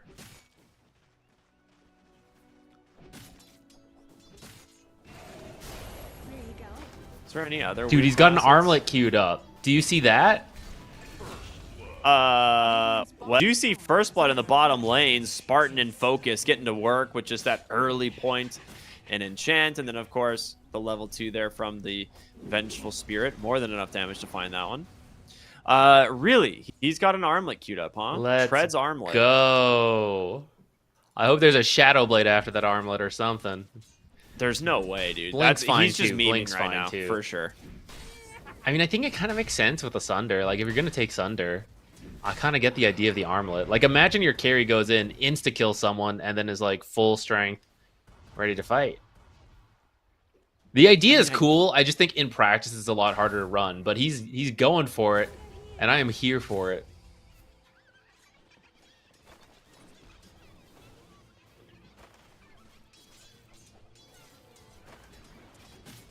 Bottom lane Focus has taken a lot of damage, and Beastmaster not struggling too much.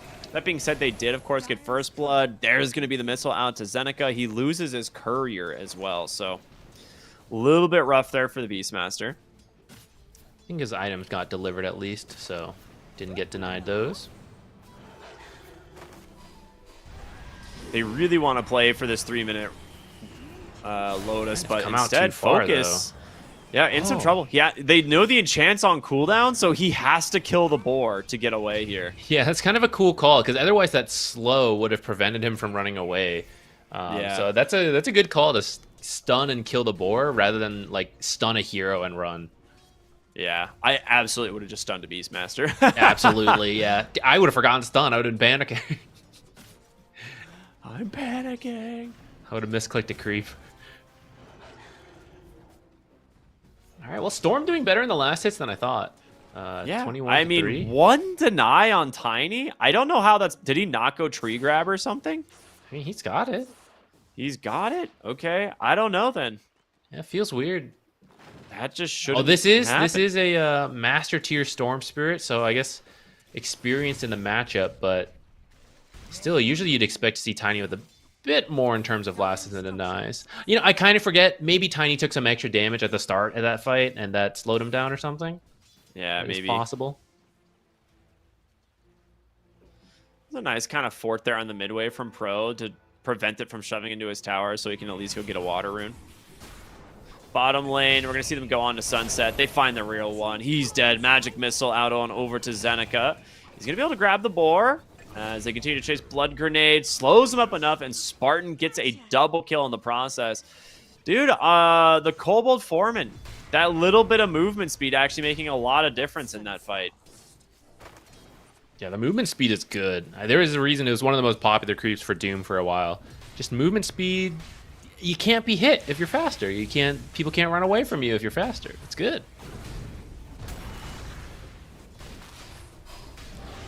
Top lane, they're actually just going to get aggressive using this meta, but Elder Titan takes a lot of damage there under the tower. Very difficult to pressure them now, though. Yeah, Terrorblade is like slightly ahead, but Slardar's getting what he needs, and Slardar, you do kind of want to like dominate your lane. It's one of the nice things about Slardar. But even if you don't, at some point you buy a blink and you just blink stun for your team. Corrosive haze, you know, some people to buff up the damage from your teammates. So I think Skylark's getting what he needs out of this lane for now, and I don't really see, like at this point, I don't think they're gonna suddenly shut him down out of it. They're looking for the Shadow Demon again here. Focus, get some vision. Spartan with a wraparound, has the tomato clap. Nice Dodges the magic missile. A little bit unnecessary there from Focus as he's now in trouble, but does have a stick there. Heals up quite a bit. Focus still granted the kill, so that's good. And he'll grab the Lotus.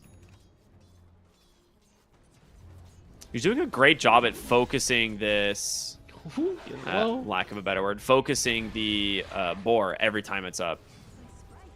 It's a good amount of gold. It's 26 to 38, so practically a melee last hit if you get a little high on the bounty roll. Radiant are scanning. Spartan, oh, I thought maybe he was going for the wisdom rune a little early, but looks like he's just placing a ward, and maybe he'll still go back for that wisdom rune. Yeah, I think he might. It's hard into a Shadow Demon, right? Like he sees the Shadow Demon going. Yeah, he's got the has to Hurricane force Bird though. disruption early. Ooh, actually, with Hurricane Shadow Demon away. Yeah, he might be able to. This is a really cool move, and look at Storm Spirit. He's made the rotation. He TPs to the bottom side of the map. He's coming all the way on over, and Storm Spirit will come in to help find the kill. Stomp out from the Elder Titan. It's not going to last long enough. And Fast Wisdom fingers. He steals it. Okay. That is a mistake you can't make.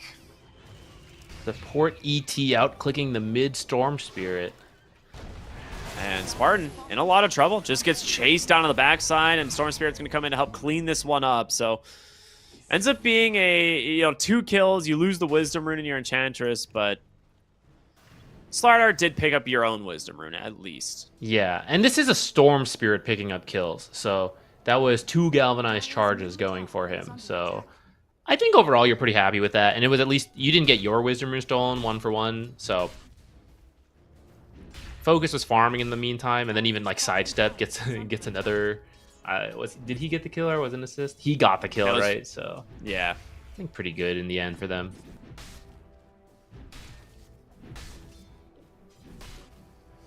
Slidar's got the lane in a really good spot. Like, Terrorblade wants to go jungle a lot of the time, so he's just chilling. He's got the lane pulled back to his tower. Storm. Tiny in the mid lane, in some trouble. Storm Spirit falling low. Great avalanche, but does have a haste rune. Dodges just barely on that crash landing, else he might have died.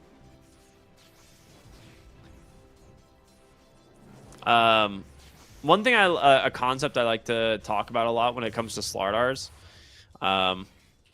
when he's probably like the one offlaner who benefits the most from having the lane in a good position, right?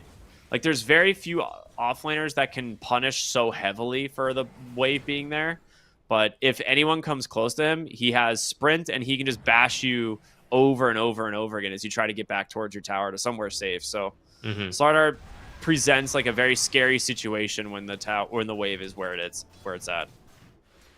No, Rinsey, go back for the armlet. No, he's changed to Dragonlance. Much more boring. I have faith. He'll go back. Do it for us, Rinsey. Do it for the Armlet people. also has armor. Exactly. Value. All right, let's see. They're going to rotate up here. They're going to get a kill for him, and he's going to go back for Arma. He's going to regain the confidence. Well, they get 1 kill bottom, but yeah, top side, they're going to try and find a kill onto the Slardar. He's a tanky boy, but not when you have the help of this pro Tiny. Wait a minute. He's pretty fast. Does he just walk away? Dire's middle tower is under attack. He has TP. Okay, no, they get the toss. They got him. Man, that must have been the last second toss, because he turned around the tree. It must have been right before they lost vision. Yeah. And the Beastmaster They're stack actually just going on. farming the enemy stacks. Look at Focus in the triangle here.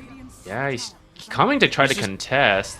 Oh, he just steals the boar. He's like, this is mine, thank you. Storm Spirit's going to join in on the action. Swap to get the Shadow Demon. That's a freebie for Storm. Steal your stack, steal your boar. Avalanche, toss. Wait, is it enough? Oh, it is. Storm. That is the Elder Titan effect, baby. This guy does so much amp damage. Dude, the toss damage. That Storm was like 2/3 health. He got burst down. He had the mana to zip. He just didn't. Caught off by the avalanche and probably thought, I'm not going to die from 2/3 health. You're right. ET buffing up that. Yeah, 2 points in the aura as well. Buffing up that crash landing toss damage. Yeah, dude. That is going to be a big problem in the mid game. Like I said, I was talking about Lina being someone that offers a lot of magic damage from mid. Tiny is the same idea, right? Avalanche, toss, just having pure damage unless they buy extra magic resistance is going to be a massive issue. Especially once he gets to Conda, right? Like, it is like 1,700 damage. Yeah, it's a lot. And they were trying to steal the stacks, something we were talking about. I think they got a little bit of it, but not the majority. And then especially with getting killed, Saib effectively protects their stacks. And Beastmaster, he made another huge amount on this side.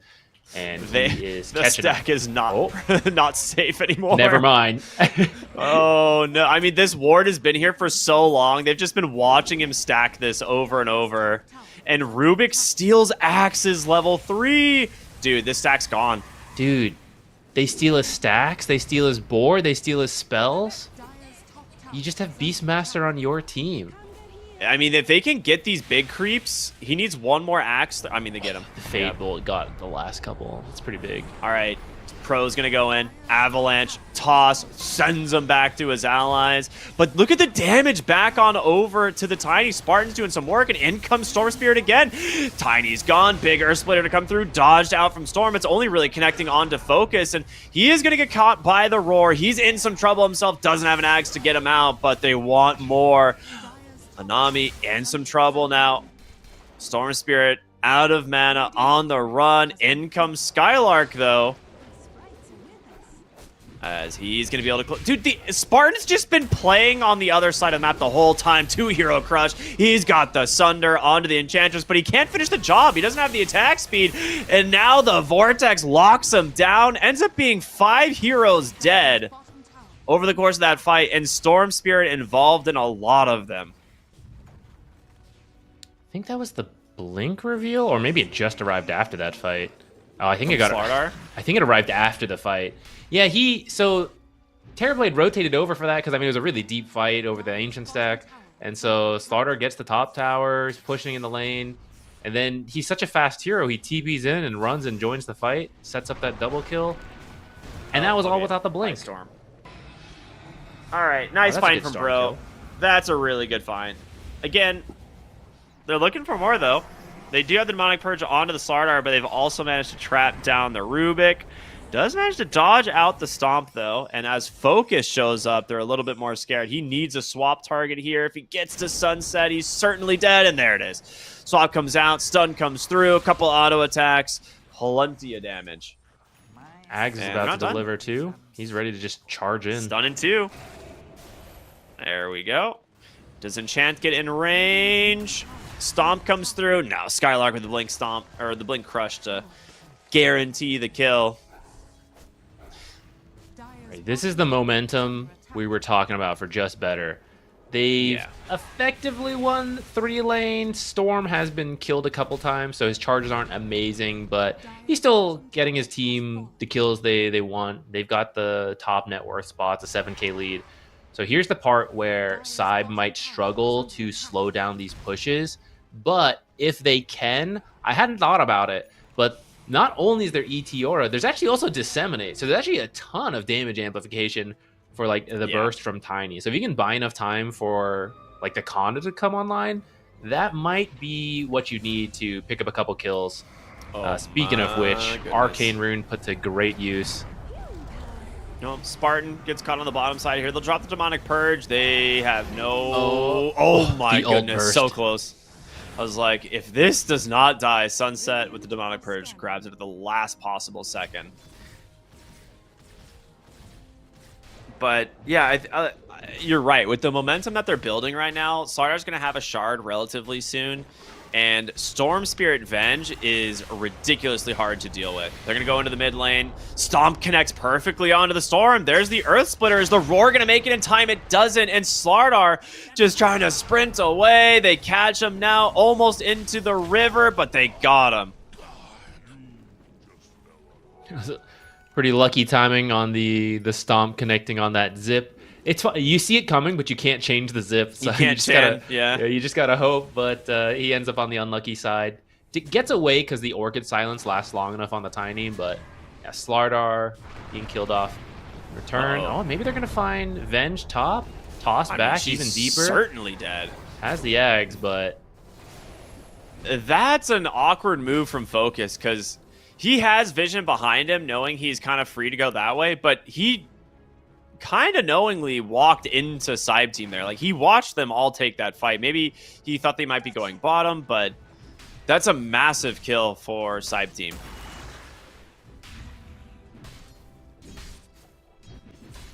and with those kills happening, Beastmaster's just quietly farming up that Axe. So Yep. it's later than he wants, but he is going to have it here in another few seconds. He's just got like 100 gold to farm.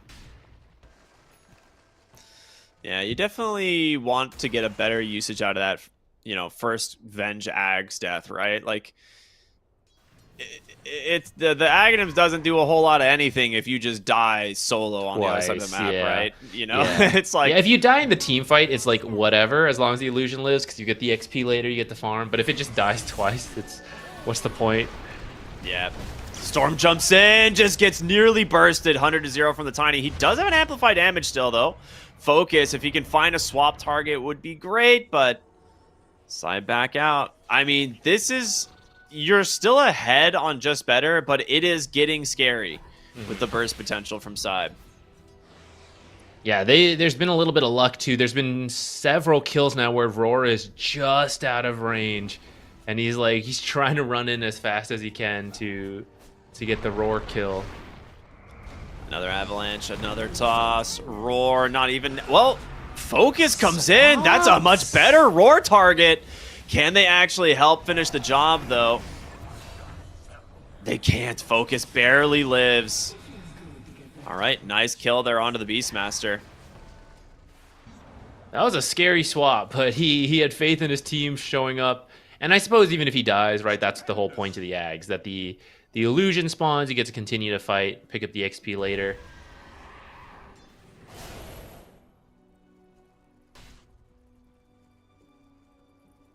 All right. Terrorblade almost to his Mantis style.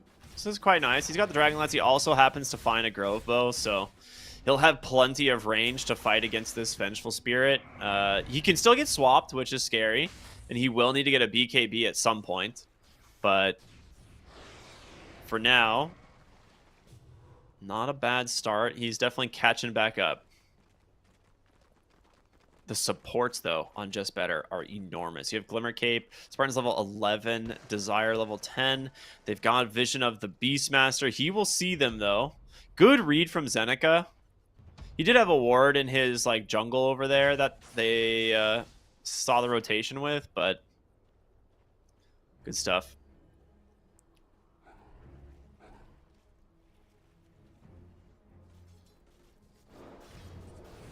I like the adjusted itemization from Just Better. The supports both picking up glimmers, kind of recognizing the disseminate aura we're talking about. Slardar changed his mind. Okay, never mind. I thought he had a Mage Slayer queued up. Ooh, Demonic Purge comes out Big just stun. in time to stop the Force Staff, but yep, nice roar. Old Skylark back. Sunset cannot get out. The damage from the Enchantress is just too damn much. They've got their eyes on Pro. He's next to fall. Here is Storm Spirit. A full wand there, actually, to almost completely reset.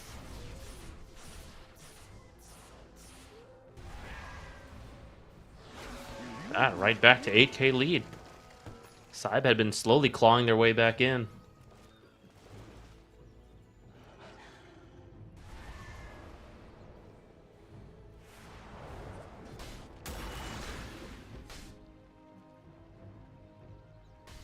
And the 20 minutes, I think they're going to make a play. Moving over for this Tormentor. Should be really easy with the Slardar and Avenge. But you got to be a little careful, especially into the ET. I guess there's no ult for 50 seconds, so if they could do it in that time, that'd be good. But while stealing the enemy Tormentor, that is a prime location for Stomp into Earth Splitter. Yep. So looks like they're actually just going to do Roche instead. Which they're smoking straight down. They know. Yeah, this is fast, Scans but on I the don't think money. fast enough. Scanning. It is absolutely not fast enough. Rubik's They coming have through to the know something's Twin up. Gate. He's going to make it in time. That scan hits. Yeah, okay. good- They know good exactly read. where they are. Good read to get out of here. Smoke breaks. Oh, Pro, a little bit of an awkward avalanche toss, but it ends up putting Focus into the wrong spot, and now Storm Spirit comes in, able to just delete both of the supports. Now on top of this Beastmaster, Rincey in some trouble. He's still got a Sunder available, but who's he going to use it on? Nobody. Triple kill for Focus, as now they've managed to find Skylark.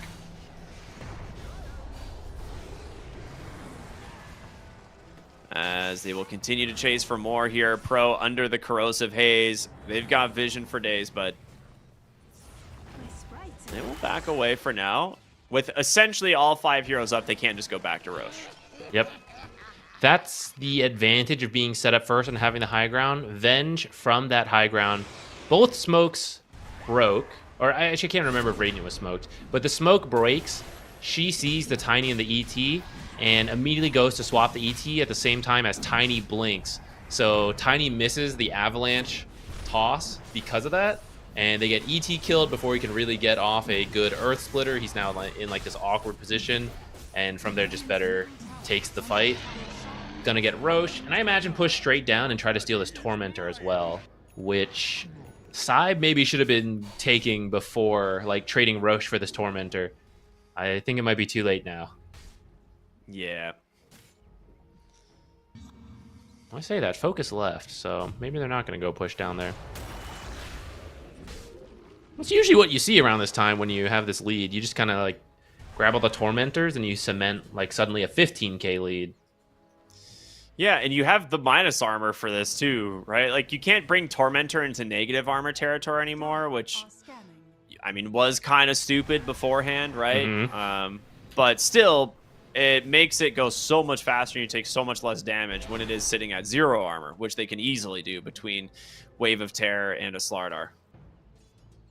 Yep. Yeah, you can't go the negative, but it's still sitting at 55% damage reduction with the armor it has. So being able to remove all of that, so much easier. All right, it was a little bit delayed, but they might be now making their way over. They're smoking. When they don't Yeah, find that's what anyone, they're I think they'll just grab a Tormentor. Yeah, as soon as he takes that Watcher, you know. Tormentor is on the menu, baby. Don't make us look silly. Do it. Do it. They're going for it. All right, there it is. Let's see who we've got. Rubik's is not bad for a save. Oh, there we go. Okay. I don't think there's a good shard spell this game off the top of my head. Not really. Yeah. But when they eventually fall back for their own, it could now go to Enchantresses, which is pretty decent, especially for the scaling. Slardar already has his, so then I guess Storm or Venge would be in contention, depending who's more farmed at that point. There's I our not bad. Venge is I guess better. if you steal Demonic Purge, the shard is very valuable then, but that's not an easy I don't think that spell to one. I don't think that one gives you. get. It doesn't give you the cleanse. I don't think so. I think you have to steal cleanse. You have to steal to cleanse. Okay, that makes sense. Well, doesn't matter. Sunset's dead instantly thanks to the jump in from the Storm Spirit. Sitting on 15 Galvanized stacks and a regen rune at the moment. As they will just continue to look for more. And, you know, we've been talking so much about the Aura and dissemination, but this is still the negative armor strat that we were talking about originally. And although you do have some armor heroes from like Tiny and Terrorblade, I don't think I see too many actual armor auras built yet. Yeah. Beastmaster's working on Guardian Greaves, but I wonder if he should maybe have, like, instead of drums, maybe it should have been like Solar Crest or pick up a Vlad's or something for someone.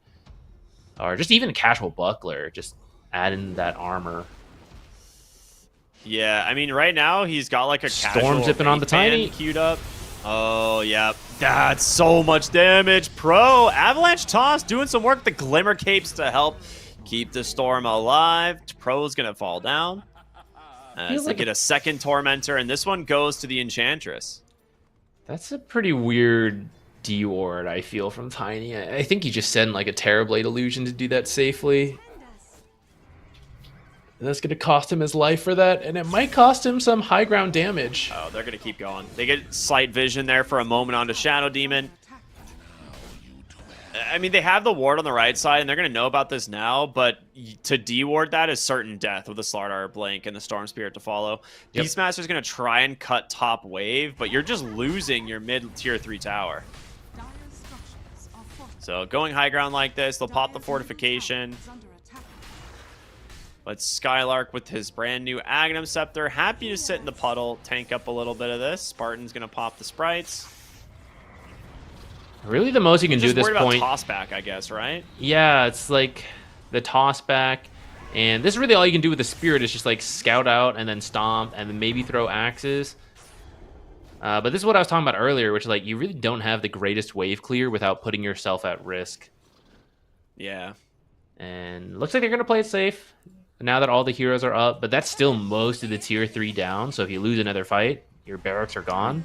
But They have for a now, really they're deep just ward going that to move. sees everything. Oh, yeah. Ooh, Oh, they get okay, the good D-ward.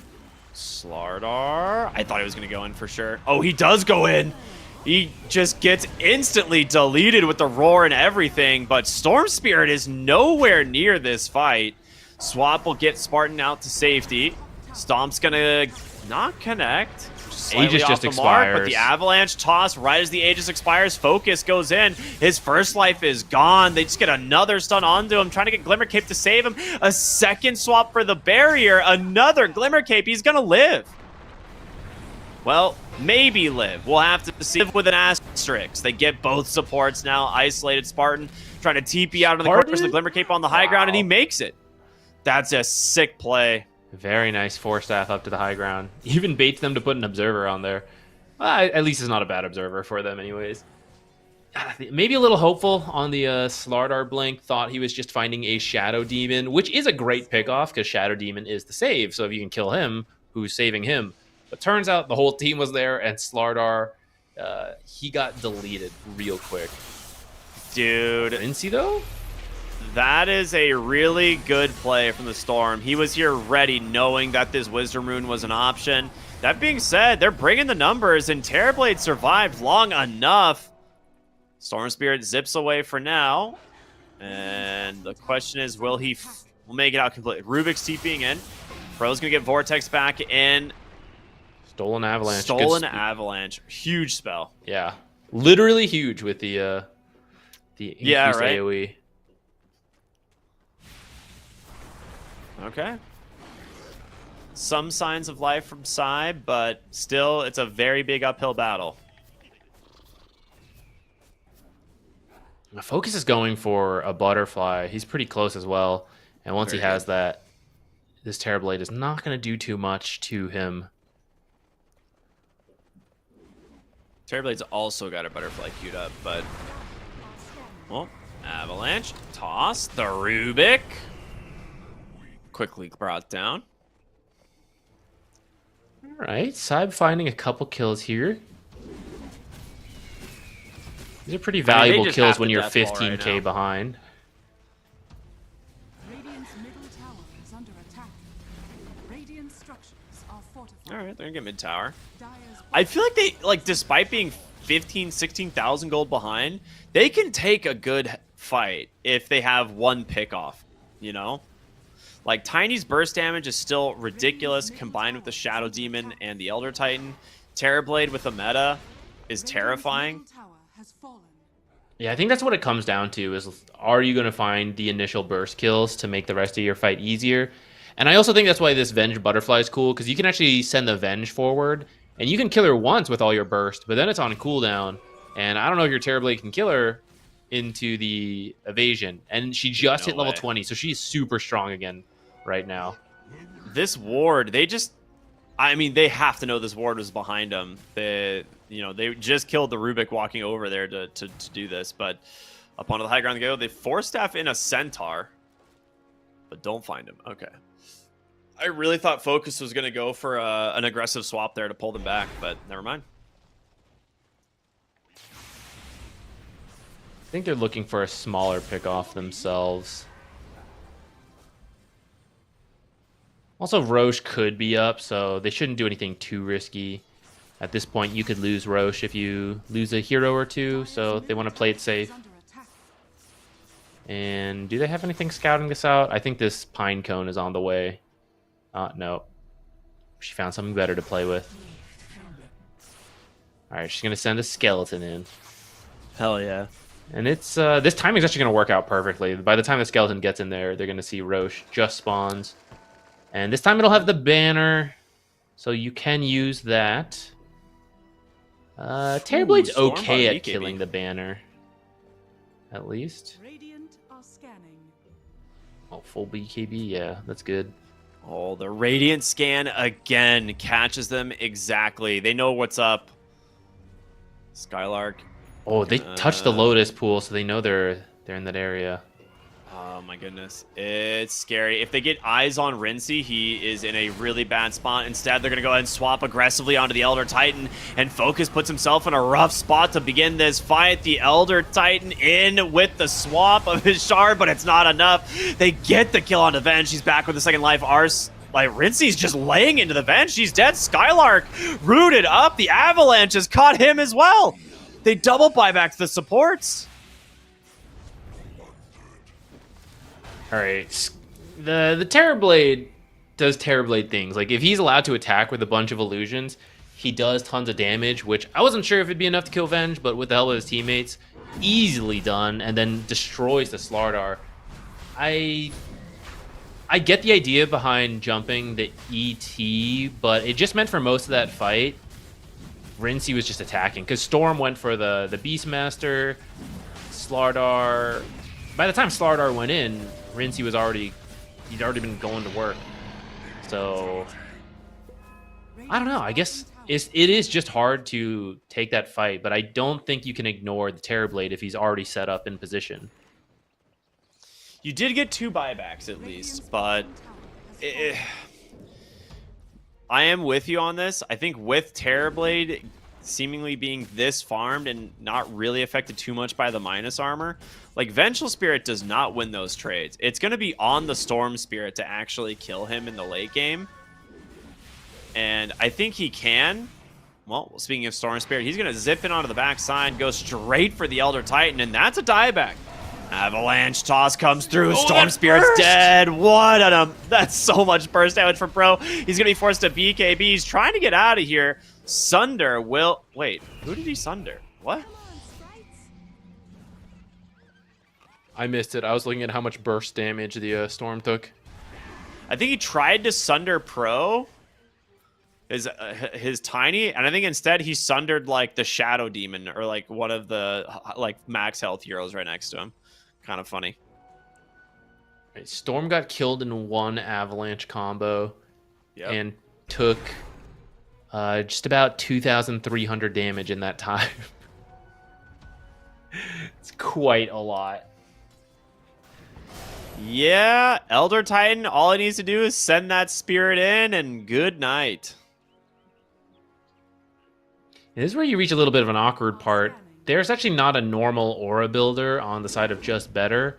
And Yeah. in fact, the support's got glimmers to start, and Rubik is still leaning into it. He's working on a Lotus now, but Spartan's had it. He's going MKB. It's scaling time. I got my support item. It's time to do some work. I mean, this entire net worth advantage is almost on the supports exclusively for Just Better. Like, That's like an true. 8,000 gold advantage to the Elder Titan and like a 7,000 gold advantage. Like, it's actually wild how farmed the supports are on Just Better. The free Tormentor shards make a big difference, right? They both got their shards from Tormentor. But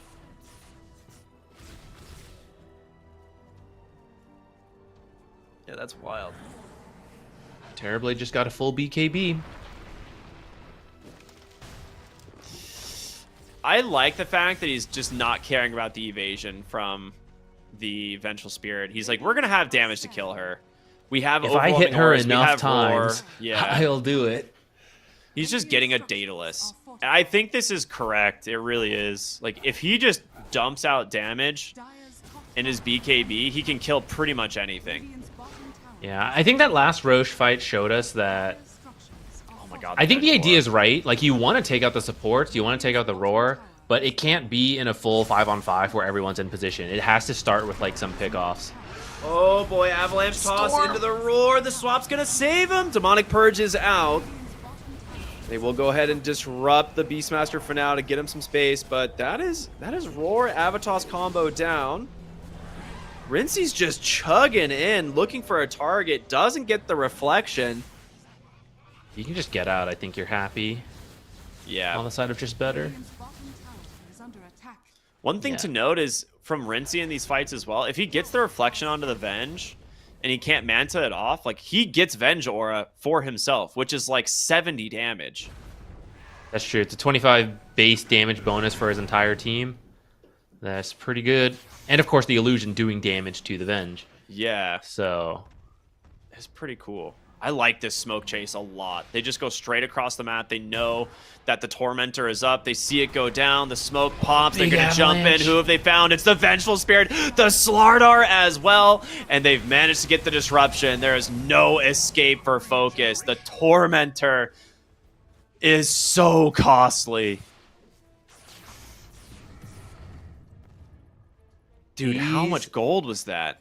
Like Radiant's top tower has fallen. 1,500 from the Venge and like 1,300, 1,400. Okay, yeah, it's like literally 3,100 gold. Dire's top yeah, tower this is getting scary because this tiny burst combo.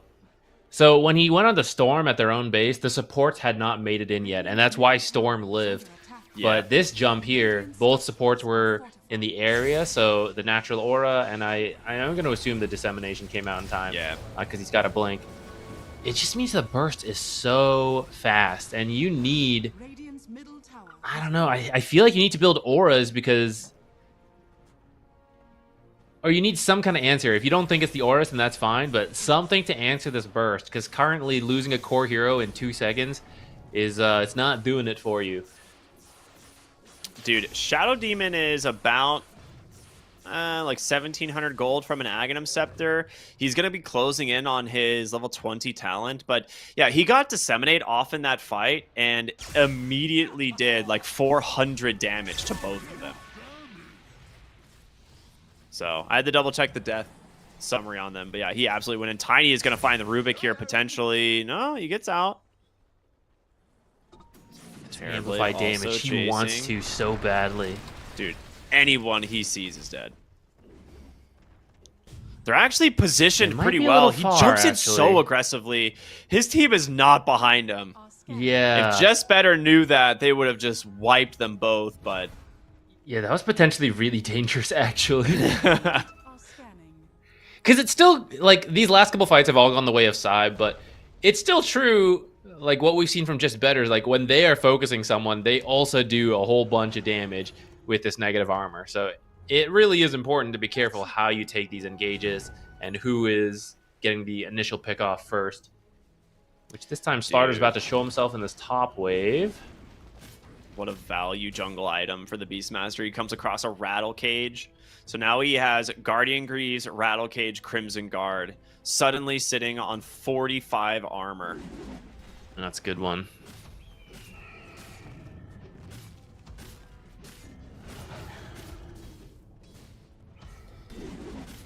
The others have Aviana's Feather. The thing is, there's not a neutral item that specifically protects you from being burst in one go. Like, they took... Slardar has a City's Cap, but you're still going to die as you fall from the initial toss. So, Yeah, I don't you know can't if it's reduce quite toss enough. time. yeah, and you can't remove the aura. Maybe it removes Disseminate, and that saves you. I don't know. Disruption, slightly not as long, I guess. guess so, I don't know. yeah. It's also just tons of health and regen, That's which true. is important, you know? A lot of times I've picked up the ZX cap on tanky boys just because it's such a ridiculous amount of health and regen. Like, in his puddle, he's sitting at, like, almost 70 health a second. The puddle gives bonus armor, right? Yes, okay. Armor, move speed, and status resistance. Oh, I was just wondering if, like, the aura from Natural Order removed it, but it does not. So as long as he's in the puddle, he will have a good amount of armor. Yes.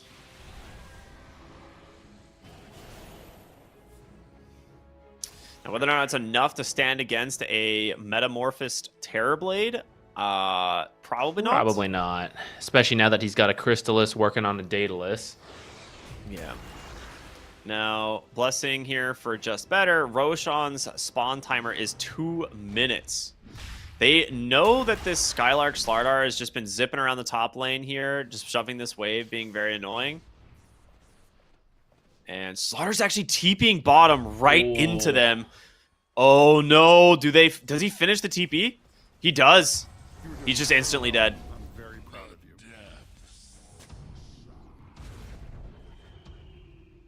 All right, And then Tiny, he cleared up top, cleared out mid, which is being pushed in by Enchantress creeps, and now they actually sent a Terrorblade illusion over to continue pushing out top. So this would be a fantastic time to do Roche if it was up. Really lucky for Just Better that is a long spawn. They are Saib is gonna absurdly be lucky that it's a long pretty spawn. irritated just waiting here like, come on, this is it, this is the perfect time. I mean, they're smoke wrapping around on Just Better because they think they're roshing, right? They're Yeah. assuming that they are. You'll hear the roar because Saib got the last one, so that'll be their cue to go in, but turns out everyone is still waiting for Roche. They're going to look for the D-Ward. They grab it. Sunset finds his target. Demonic Purge does manage to get one, but a big Vortex out from the Storm Spirit. The BKB protecting him for now, but the BKBs are coming out the other way. This Earth Splitter doing some work, but everyone on Saib still plenty healthy, and the Roars caught the Venge. The Avalanche, the Toss, it gets both supports, and they're just crumbling one by one. Stolen Avalanche doing some work, but the Sleeps caught the Storm. Big AoE Vortexes. The Focus Venge is doing what he can, but it's just not enough. 5 dead. And Saib team being behind 16,000 gold do not care, as it's time for them to get this Roche on. You know, this whole game we were talking about how the Just Better supports were so much richer, but I guess the items Saib had on their supports was just enough because the Storm tried to zip onto some of these supports. I feel like they were all trying to focus the supports, and they just could not kill them. And again, that means Terrorblade is just wailing away the whole fight. Maybe they shouldn't have even tried to make that play without the Slardar. Okay, they're actually finding a Tiny here in That Gem. That's a little is- bit... I guess you got the Storm buyback. He didn't expect Storm to be willing to buy back for that, so maybe that's still worth... That is the Gem It's- going down, though. Yeah, it's fine, I think, if you don't lose the gem. Like, I think it's okay. Like, that death is probably perfectly fine because you're delaying them from getting to the Roshan, and, like, now Storm's buyback is on cooldown, but you just lost your gem for nothing, which is definitely not worth it.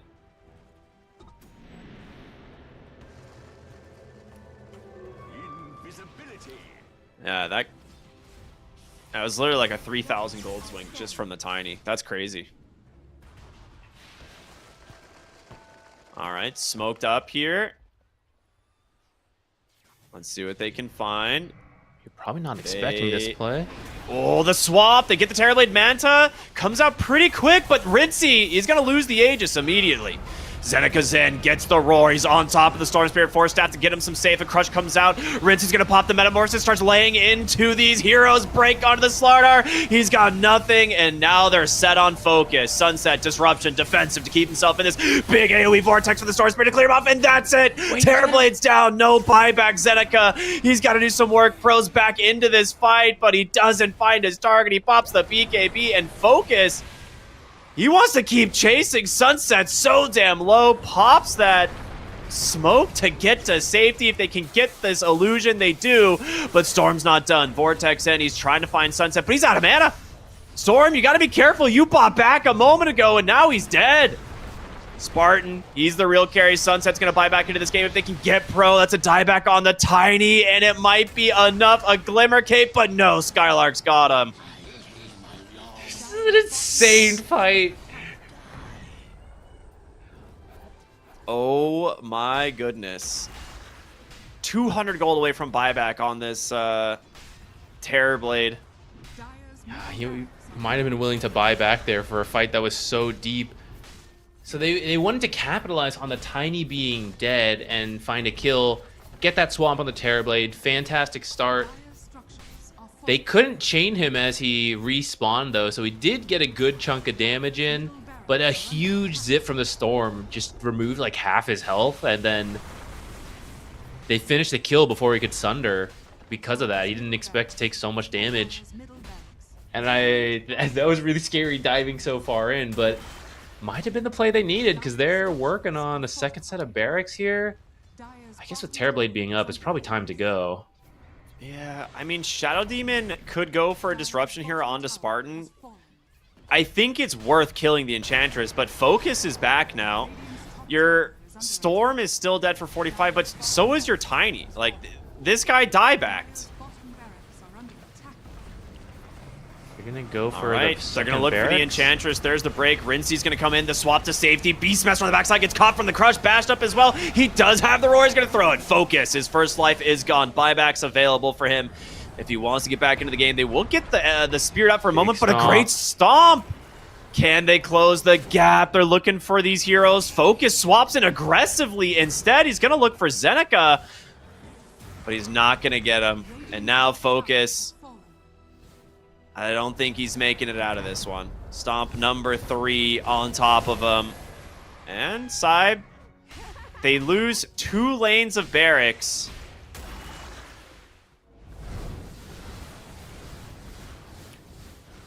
Swapping the Enchantress to Saver was probably not the play. Probably Yeah. just let the Spartan die there, but I mean, to go from losing the Aegis and losing momentum to actually taking 2 lanes of racks, I don't think you can even be punished this hard. They can probably chip your tier 3 a little bit, but you've got Fortify on just better, so you're not losing anything here. And at this point, you can just wait out Storm buyback, so you're not worried about losing off of a Storm death.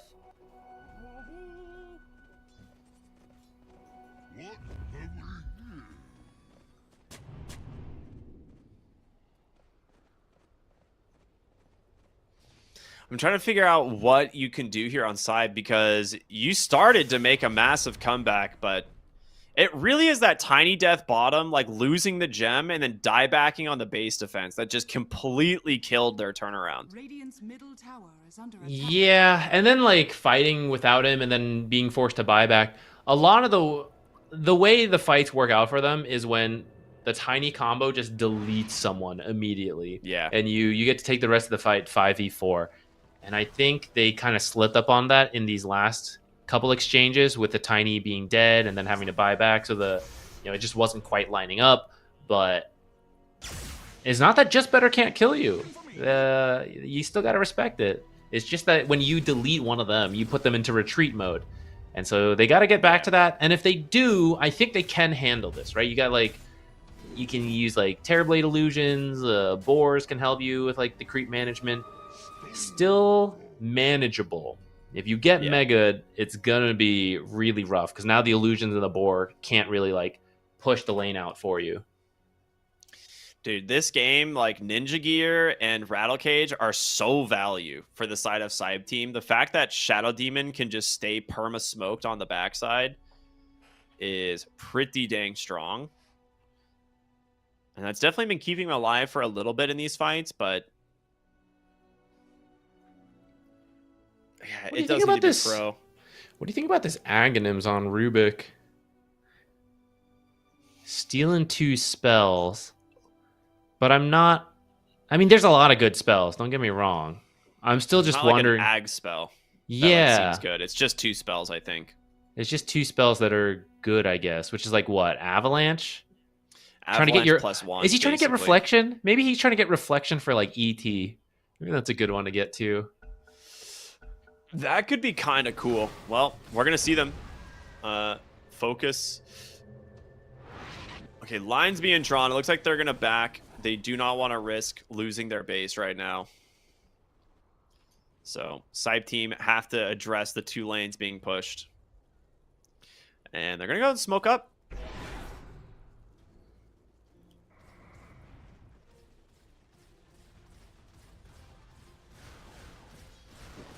Saib team. Ooh. I don't know what his smoke popped to, actually. Radiant Maybe it just expired. I think it just expired and it spooked him. Hey, He's like, oh god, sometimes they're here. Sometimes you miss the timing. All right, another smoke out. Question is, will they find them here on the bottom side? I mean, there's no Enchantress. She's definitely a part of their team fight. She does a lot of damage. But your big target is the Storm Spirit. Yeah, he's gonna have buyback They're in smoking 50 across to seconds. Enchantress. Well, she's up on the high ground. Oh, Reflections caught her. She's going to force Staff away. Really sick play from Spartan here. This guy does a lot of damage. We were talking about ignoring Terrorblade in fights. Spartan's reaching that point. You maybe can't ignore this Enchantress. Maybe she's got to be one of the people you try to burst kill. Especially because she's like stealing Terrorblade illusions as she goes. And these illusions hit hard.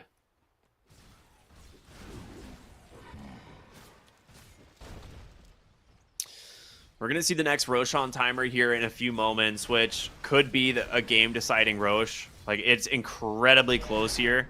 This 9,000 gold doesn't really make too much of a difference. Yes, the supports might have maybe a little bit more, but they're all... Dire's middle tower is under It's attack. kind of becoming a little bit of a wash in terms of items for the carry. Storm Spirit does have a Parasma done now, so he's pretty much got everything. His last item is buy the Ag Synth into a Refresher, of course, right? That's very far away, though.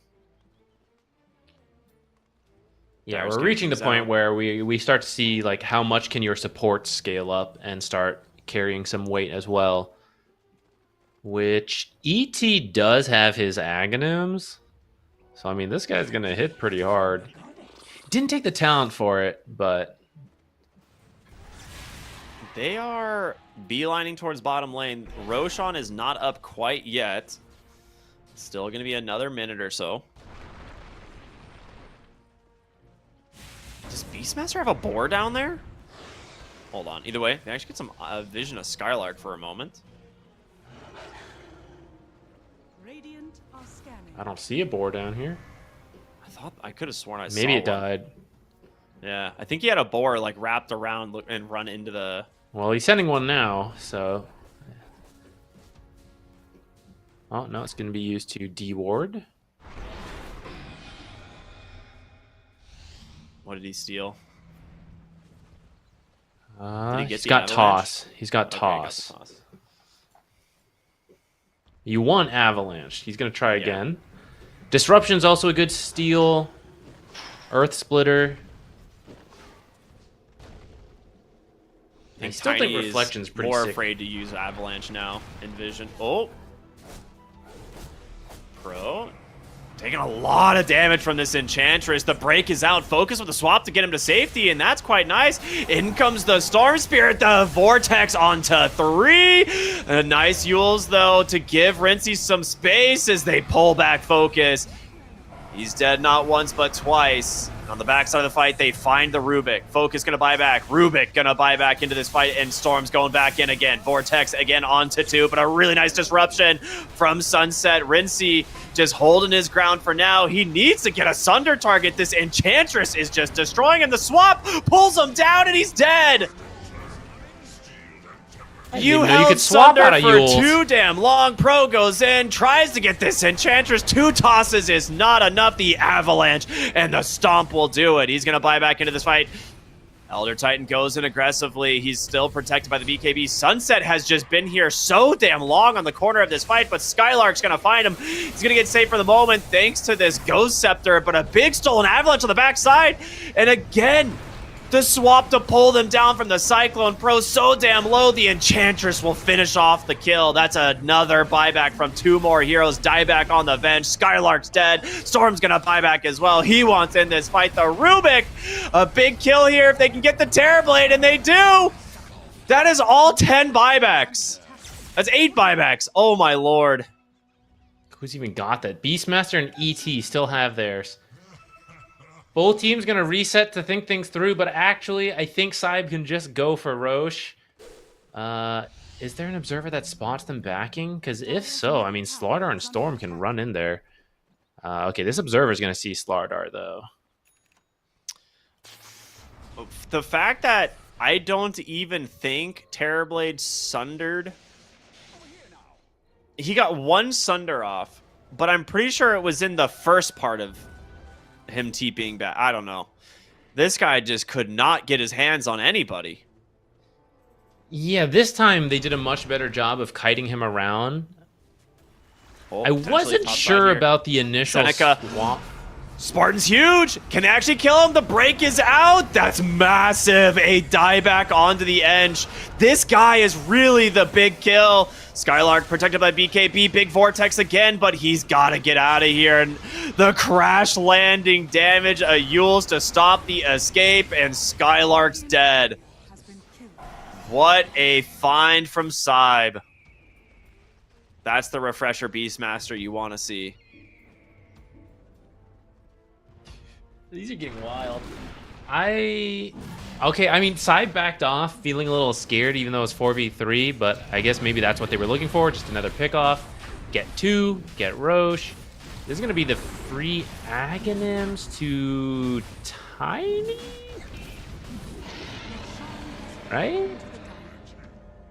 Yeah, there we go. All right, you're about to have some insane damage in these fights, as if you didn't already. I mean, with so many buybacks being down, this is still... It's kind of anyone's game, even though Saib just took a big step forward. But, like, if you still get a kill on a dieback hero, then Just Better can still force the issue, like, even into Aegis. Like, maybe don't aim for Tiny because he just picked up the Aegis, but Terrorblade has no buyback. ET has no buyback.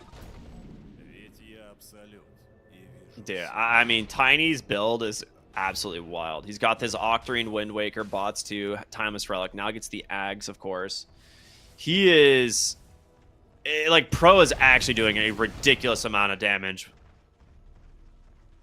Swaps out his Conda, so a little less damage now. Yeah, it's true.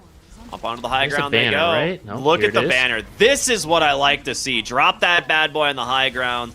Go for the ranged barracks. Ignore melee. They're going to go straight tier 4s, baby. All right, first fort is out. Second Fortify. Dude, can you go tier 4s? There's no slaughter for 20, or do you just go for the barracks? All They right, looks get like they're just scared gonna go off. for the melee barracks. Radiant's middle barracks has fallen. Bottom tower, Pro, getting to work on this one pretty damn quick. Still protected by the Aegis, of course. They actually have a second banner if they want to use it. I mean, yeah, I think you banner the tier 4 push. Radiant's bottom barracks. Yeah, for now it looks like they're just going to equalize the lanes and then step back because it is a 5-on-5 in the enemy's base. They're going to respect it. Yeah, and maybe everyone's fake on back? dieback. Yeah, you have 3 minutes on Aegis, so you don't have to make a play right now. You're waiting on, like, Refresher as well from Zeneca for the double roar. You just picked up a lot of gold from this push, so buy out your items. I think Focus just picked up a Blink. I'm not sure about some of these swaps that have been used to save. Like, I noticed the Enchantress ones. Because I do think Venge does a lot of damage, especially when she gets a good wave of terror. So I don't think she can be the one, like, swapping in and then dying. But now she'll be able to swap and blink out, right? Yeah, if she's fast enough. Which, I don't know, like 600 shield is actually, usually I'd say that's enough to blink out, but so much damage comes out so quickly. I don't know, that might might get chewed through really quickly. So, but hopefully, I guess if she goes for those kind of swaps now, she'll be able to blink out, and she has the 18 nether swap talent as well. Or 18 seconds off the nether swap. So it's a 12-second nether swap now. So that's a lot of 600 damage barriers coming out in these fights. Yeah. I don't know if she'll even have the mana to sustain that after a first few. I'm trying to look at jungle items here to see what might play an effect here, because we are closing in on tier 5 items. If Saib want to hold for a moment, right, they could potentially hold the top side here and play for the tier 5s, but is there any that makes a massive difference? I mean, Arcanist armor could be pretty sick. That one could be good. It's just, is it better than having a rattle cage or a ninja gear? Like, I don't know. Pirate Hat for Enchantress for the scaling is probably good. Yeah, I you agree. already have a good amount of negative armor, so I can't tell if Stygian Desolator would be good or bad. Like, it's not worth it. It almost feels like it versus- might be a bait. Yeah, but at the same time, it's like, well, I don't know. 10 more negative armor on top of, like, 20 from Corrosive Haze and, like, what's Wave Terror at? Like, 10? Yeah. This is actually a pretty bad mirror shield game because it doesn't help you against Sunder and it doesn't help you against Swap, which is like True. kind of funny. So when it comes to like Maybe mirror good shield, versus I don't know. disruption and Demonic Purge. yeah, I guess he's got multiple though. He could just do it twice. Yeah, I'll just do We'll it again. both be purged. What is he gonna do For again? him, okay. For SD, maybe like Seer Stone could be really good to stay further Yeah. back and still get all the swaps in or the disruptions. Maybe long range swap, bring them into the fountain as they go for the push. I mean, I guess I really don't know. Like Seer Stones are probably the most important thing for either team. Like getting one of them, right? Rubik finding a Seer Stone is pretty nuts. Oh, that would be crazy. Yeah. But we have a minute and a half on the Aegis here. They're going to start threatening the high ground before these tier 5s have a chance. There's the swap, the immediate blink back. They've got the tiny, but a nice blink disruption out from Sunset. In comes the storm. The vortex is out. In comes Skylark to try and finish the job, but they don't have the damage. They managed to survive for now. Another swap from Focus to get this Enchantress back, but your tier 3 tower in trouble. Aggressive blink disruption. Nicely done. Keep Rincey alive. There are no more fortifies. No more fortifies, but there are tier 5s. And they immediately back to the ancient camp to try and get at least 1 or 2 of these. But just better know, they're coming in immediately. They swap in the Beastmaster, but the disruption is there. The second charge to keep himself alive. Zeneca pops the BKB. He pops the refresher. He's trying to get himself out of this one, but Zeneca, he's out. No way! Focus is gone. Instead, he's gonna swap a second time. Aggressively get vision. Storm Spirit's gonna finish the job, but now they're in the wrong neighborhood. Tiny with so much damage just gets one after the other. Terrorblade will sunder his Shadow Demon to keep himself alive, but 2 are dead, and Sunset finds another. It's the Focus Illusion. I think with that, they've done it. There's no fortifies. They're going to come down here. Did they even have a tier 5 in the end? I couldn't There's even like see 1 or those 2. happening so Enchantress did get Pirate Hat. Radiant's top tower All right. is under attack. In they go, looking for the tier 3, potentially threatening Mega Creeps, but I think they know buybacks. Okay, yeah, they realized. Not available for another 17 seconds. He's actually 100 gold short on the Venge. Skylark jumps in, gets immediately dodged though by Pro. Very good. Wind Waker. Storm actually off the mark, but look at this. The banner. It's just on the high ground at the tier 4s. These catapults will never die. That's going to be it, baby. Last second Thunder. Your throne exposed as they will just beat this down. The BKB Tiny too much, and GG. Not even called. Saib take game number 1 at 62 minutes with an incredible comeback. That stolen Earth Splitter at the end was making it look pretty close. I think as the throne fell, a lot of them dropped to like 20% health. That was a dude. roller coaster, dude. At like 32 minutes into this game, Just Better had a 98% chance to win. Ooh, that's rough. They were like 20,000 gold ahead at like 32 minutes, and Saib pulled it back after a series of pickoffs. Just good patience, and like we said, you gotta respect Elder Titan and Shadow Demon. They didn't have a ton of net worth, but my god, their impact cannot be understated. Yeah, I mean that's the original value of supports, right? Nowadays we're into this kind of scaling meta, but that's what made you a support. Is when you were poor, you still did a lot. And Shadow Demon and Elder Titan, they are 2 heroes that maybe don't scale the best, but they fit that description. It's like, I just exist and I reduce your magic resistance to 0. And I mean, yeah, we saw that come into play. It was really close though, in that Just Better almost had it, and I think they slipped up once, and it was enough to cost them the game. It was that I think it was the second Roche, where they'd been doing such a good job of like getting pickoffs, not taking the full team fight. But then that one time it happened, they try to like focus different heroes, trying to focus these supports, and Terrorblade is just free reign, smacking people.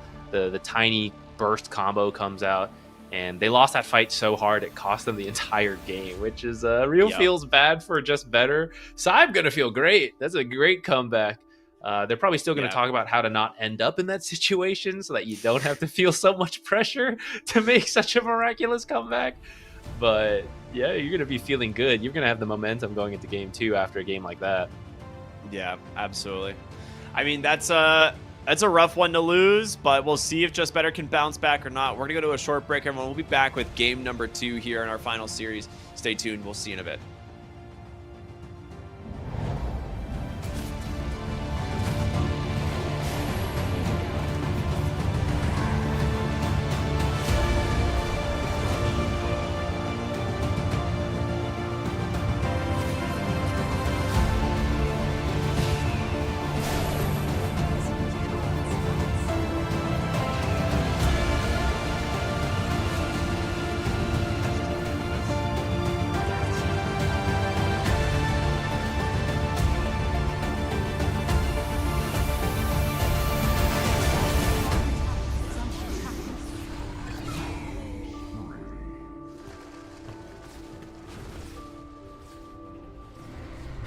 Dire's middle tower is under attack. Dire's middle tower has fallen. Top tower is under attack.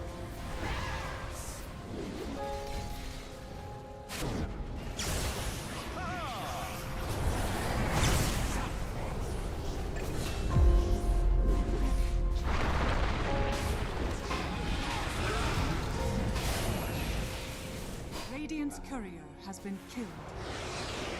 Sprites with us.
Welcome back, everybody. We are in the middle of our final series here this afternoon. It is Side Team versus Just Better.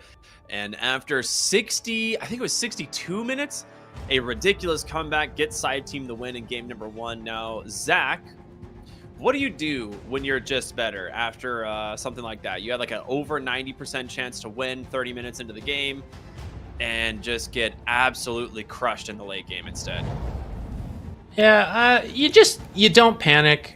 You have to remind yourself, if we go back 30 minutes, we were in a really good spot. We need to repeat everything that led up to that, but then the mistakes we were making, we cut that out. So we don't panic about the draft. We don't panic about we had the wrong idea about the game, all that. Just some execution errors. That's what makes it so tilting, is that you had it and you slipped up, and that's a pretty painful loss. But at the same time, it's kind of comforting in the way to know we could have won. We were almost there. So we just have to be 5-10% better, and we will close out that game. So I think that's where you start. I think Saib, actually, they can feel relieved they won, but they need to revisit some of their drafting or their laning stage, because, they fell behind. They were supposed to lose in 98% chance, right? And you don't want to have to keep putting yourself in those situations to come back. So I think for them, I actually don't hate the draft as a whole, but maybe that support duo is a little awkward. It really depended a lot on the course, and it was kind of working. I mean, that Tiny was deleting people, so maybe you are fine with that and you just want to try to lane a little better if they feel that just executing differently would have worked. But otherwise, picking one of the supports to be stronger compared to Shadow Demon and ET, they both get by the laning stage and do a little bit of bullying, but then in terms of getting active on their own or as a duo, it's pretty tough. Yeah. I'm surprised we're seeing the exact same bans. And with Saib Team, here again, I'm curious if they're going to do the same thing. They ban the Hoodwink. Do they just pick the Beastmaster? Run it back, baby! Game 1 all over again. And to be honest, it's funny because, it worked well initially for Just Better. They were doing great. So I wouldn't mind if they go for something like the Enchantress here, or maybe they grab the Rubik again, but we'll have to see. That's what they went for last time, grabbing the Rubik here. I suspect if they don't pick Venge here, Venge will be banned in that second phase. Okay, so they're just going to go for a different approach. They're going to get Phoenix instead. I think Phoenix is good. Maybe they felt they were lacking some team fight that game, which I think is kind of true. So Phoenix will fill that gap, and it's also pretty annoying for Beastmaster. If you do run position 5 Phoenix, you just throw Fire Spirits at the Beastmaster, the Boar. They're just not doing that much, and Phoenix is a support who can potentially steal stacks. Go in, just Fire Spirit the big stacks. You still need probably a little bit of help, but I think it's good to have something like that when you're playing against Beastmaster. Either crush him in the lane or steal his stacks, if not both. Yeah, I absolutely agree. It's interesting that they still ban the CK with the Beastmaster here. They feel like it's just maybe too strong of a hero, despite the fact that, Beastmaster a lot of times wins these. I think last time they banned Underlord here. So I am curious if they want to go for the same ban. But with a Phoenix, Underlord isn't the best offlaner to play around it. It's not bad, right? Pit of Malice is pretty annoying in terms of being able to prevent people from getting to the egg. But yeah, the combo, it's usually better if you have a stronger form of lockdown for that combo. Yeah, they're still going to remove it. I guess that's just how they feel. I don't actually think we saw the way they wanted to play Beastmaster in that last game, because he did struggle in the lane and his stacks were contested. He secured some, but then about half were probably stolen. So I don't think we really got to see the full Beastmaster image, and I think usually what you see is the faster Aghanims, the more tempo, and that is something Underlord is good against at slowing you down. So I guess they still want to ban against it, and I guess just draft different supports to maybe enable the Beastmaster a little bit more and not get shut down so hard at the start. I like the Shadow Demon ban this time around. did do It was creating a lot of problems. Sunset played a ridiculous game on Shadow Fiend, Shadow Demon. Let's be honest. Like he might have been MVP that game. It's pretty dang close, but yeah, he did some sick stuff. Yeah, we're gonna see the Tiny, so stealing that from Saib, but it's also a nice flex pick here. Could be a core, could be your 4 support. This could be the support duo right here. And if it is a support duo, that's pretty good. Like Tiny will be active, Phoenix is solid in the lane, brings the team fight. So it leaves it pretty open for your core picks coming up. Or again, could be a support.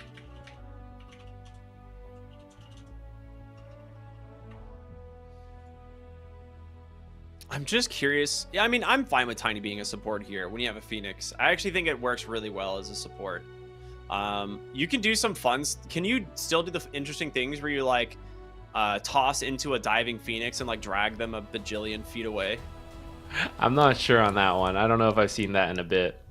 It's pretty good. But they'll grab the Rubik. Okay. I mean, it obviously was a comfort pick for them last game on the side of just better. But this time they'll get it for themselves. It plays well into the Tiny, right? Being able to steal the Avalanche we've seen before, do some pretty sick stuff.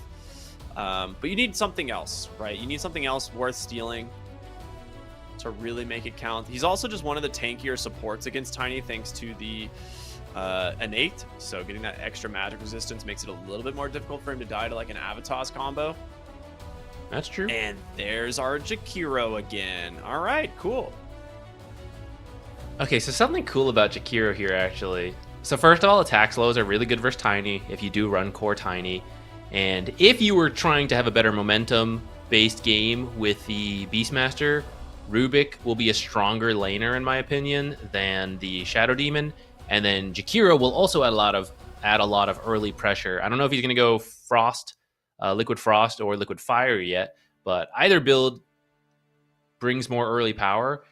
Then you have the double hit versus Phoenix Egg. I really want to see the plus 200 attack range. It's still a little hard to get close to the egg because Jakiro's short range, even with that talent, 600 is just like fine.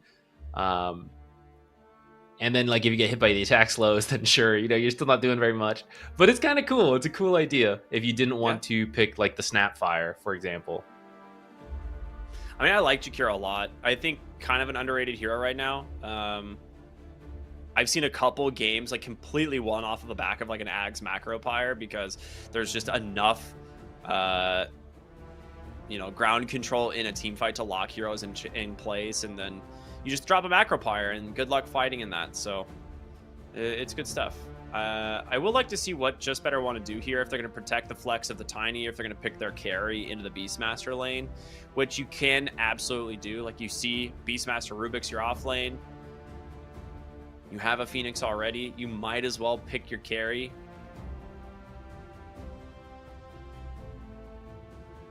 There's a lot still available though, right? You have things like the Troll Warlord. You could go for something like a Drow Ranger if you really want to play something a little bit further back in the fights.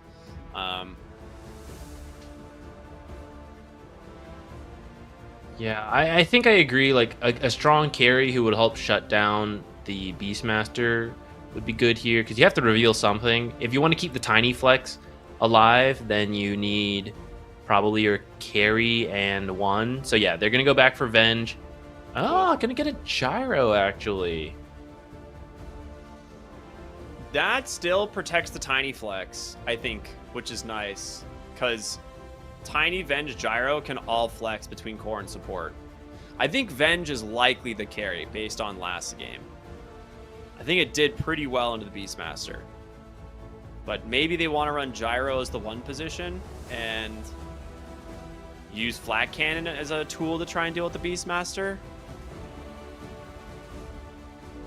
Maybe. That's... I'm gonna wait to see how it plays out. I am sure they have some kind of idea for it. But sometimes you get a little too cute with like trying to preserve the flex too much, and you end up like with a weird draft. And we're at the edge of that, where I feel that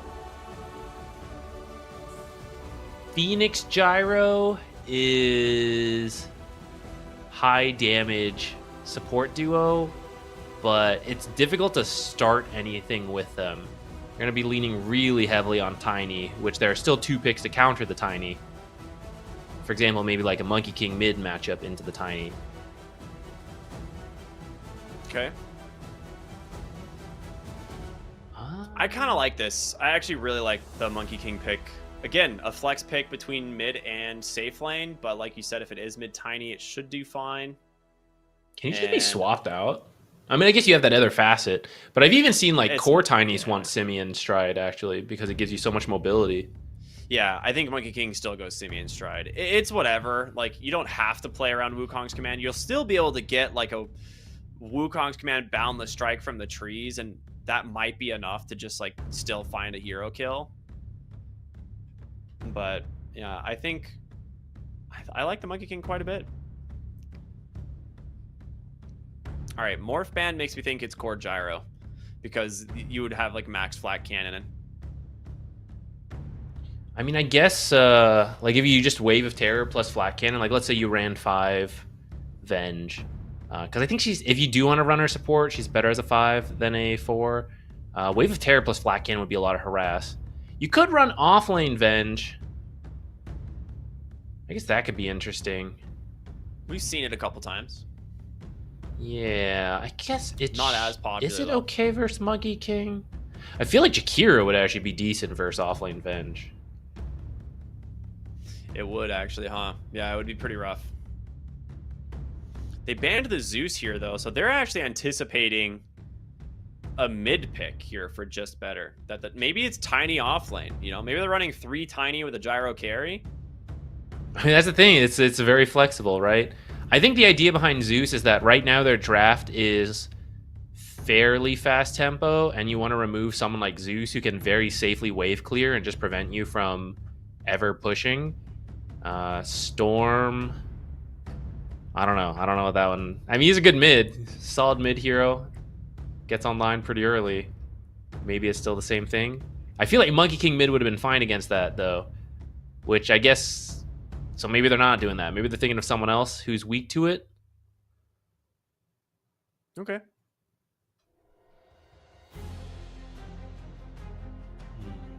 I like the Ember. I think this is cool. I think it's just a good, like, a little bit of extra control for the team. Good, like, solid mid laner without being able to see your matchup the majority of the time. I'm trying to think. I guess they don't have a lot of time to work with here. I was gonna say, I feel like Tiny into Ember is fine, so maybe you can pick an offlaner who would shut down Monkey King. You kind of need some initiation / team fight, but you don't have to. I wouldn't mind Axe, I think. We don't see it that often. Dragon Knight. Okay. So something a little bit more stable. So less like feast or famine. The thing with Axe is like you either win the game off of like some crazy calls and starting to snowball off of Axe, or you just lose because your hero's not snowballing, right? So I think in this scenario, they'd rather have the more reliant mid Dragon Knight with the Corrosive Dragon. It is going to be Desire on the 4 position Tiny, which means we are seeing the 3 position Vengeful Spirit up against the Rincey Monkey King lane. Okay. So you're keeping the ranged hero versus the Monkey King, so he can't punish you too hard. Dragon Knight should be okay versus Ember. Ember doesn't like fully get shut down, but should be able to pick up some denies versus him to at least slow down that pace. I think I'm looking at the Beastmaster lane again. He really takes over a game if he has a good time from the laning stage. But you do have the Phoenix and the Flat Cannon spam, which is both very irritating in the lane, and with a Dragon Knight rotation, you could steal those stacks really easily with a Gyrocopter against a Beastmaster. And if they can kind of do the same thing they did last game, we said Just Better was in very good control of the game and just slipped up a bit to eventually throw it away. So I think they have the right game plan in mind against a Beastmaster. So now it just comes down to like, can we execute it again? Don't let the tilt get to us. Repeat performance, slightly different heroes this time, but do the same rough game plan without the throwing part. Yeah, that's the hard part, right? I Isn't think it? this off lane should go pretty well for Just Better, right? You have Vengeful Spirit Tiny, which is a lot of magic damage in the form of like just Avalanche and Magic Missile. Phoenix is pretty annoying to deal with as well in the other lane, but I don't know if Jakiro is going to be enough to actually like body out these two. We'll see. Monkey King can definitely be abused in the lane. He's not a super high health hero, but has tons of armor. And I think you have decent spell spam. So we'll see. We're going to jump into game number 2 here. It is Cybe Team versus Just Better. If you're just joining us, we had a pretty intense game number 1. But we'll see what happens here in game number 2. If Just Better can pull it back and tie up the series as they're both smoking out to the mid lane. You know, old habits die hard. Monkey King ran out as a courier, but I actually think running out as your Simian strides faster. Oh, way faster. Oh, but We maybe saw he that doesn't the want to other take day. it. As a carry, though, maybe he doesn't want to take it. Level 1. That's fair. Yeah, maybe you go Boundless Strike level 1 to secure Yeah, range creep. If you're creep worried about it, secure. you probably are. 30 seconds. Yeah, Jakiro's not very good at securing creeps, so...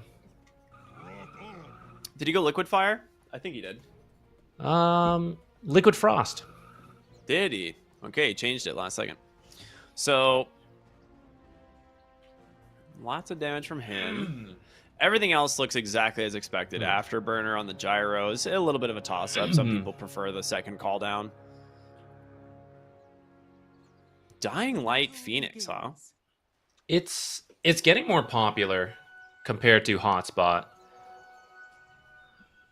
I mean, it's kind of like a free Radiance on a position 5 Phoenix, which it's just good, right? I mean, obviously it's not that strong in the early game, but like by the time you get to the mid to late game, for free, you just have like the extra Radiance burn, which even if you're not thinking about team fight damage, just the extra farming speed to shove out lanes just passively. You're like walking by, you're killing creeps, you know, you fire spirit something. It ends up being a lot of farming speed for position 5. And you use that to buy like the team fight items. So Spartan actually tried to go block the Ancient Camp of the Century, but Sunset saw it. Ends up getting the D-Ward immediately. I will say the Dying Light also gives you quite a bit more damage in the lane. That's true. You can definitely get caught off guard, especially as like you get to low, like you're trading at lower and lower HP, and like you try to all in the Phoenix, and then suddenly like Dying Light's damage just like is too much, and you lose the trade. I've seen that a few times. Yeah, if you Well, ooh, that was close. That was very close. Focus will get his level 2 here though, and Spartan is back. Salving up on the backside. Needs to be careful. He does not want to lose that salve. maybe he does for the Dying Light. It's so much more damage. Yeah, I mean, some quick math. If he's missing like 300 health, that is like about 13 DPS, which the early game fights tend to drag on because the damage is low. So it does add up. Oh, there's the dive, the level 2. They're looking for Sunset and Zeneca here. The flak. Is it enough? Blood grenade under the tower. Can it get the Rubik?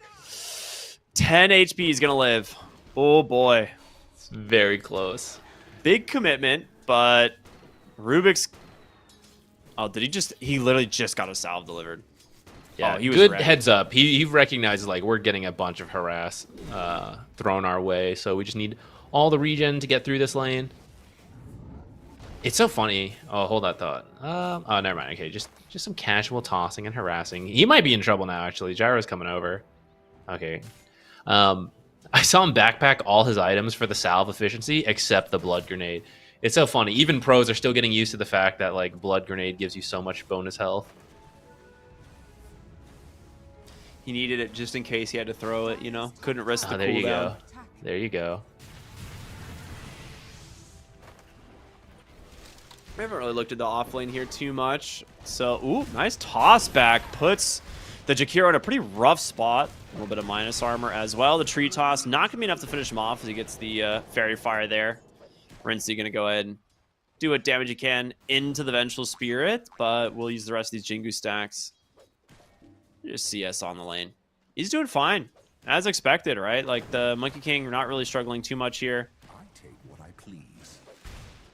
Yeah, I think as Venge gets a couple more levels, it'll get a little harder, but at least for now, getting what he can. And in that mid lane, Dragonite having the effect you want. He is building a steady CS lead. Ember might start having to do a little bit of jungling to compensate. Oh, God, it's just so annoying watching Dragonite deny on you.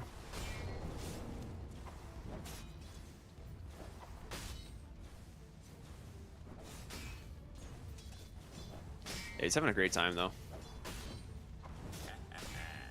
He's got almost as many denies as Ember has last hits. Well, overall, still very even lanes. I say that Sunset's going to get grabbed bottom. Spartan's going to try and chase. Flat Cannon doing some work. Blood Grenades out, and I think we have it. The first blood goes the way of the Phoenix. Very strong lane here on the bottom side. Zeneca on the Beastmaster. He's still CSing fairly well, but This good is old Phoenix.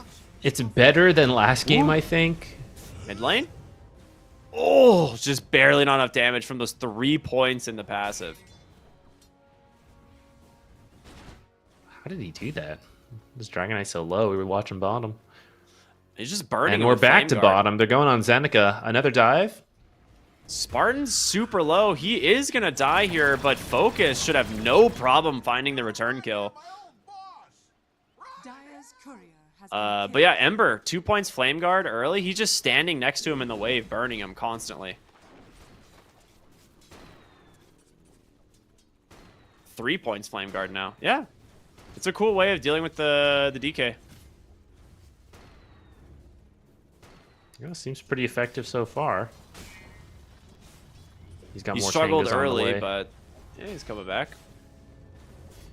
I'm surprised. I don't usually see this happen. Okay, well, Oh, they're they trying are to gank bringing him. numbers. Dragon Tail comes through. They've got plenty of damage. The toss from Desire to finish the job. Yeah, burning through the Flame Guard, a little bit of a challenge, but with 3 heroes, much easier.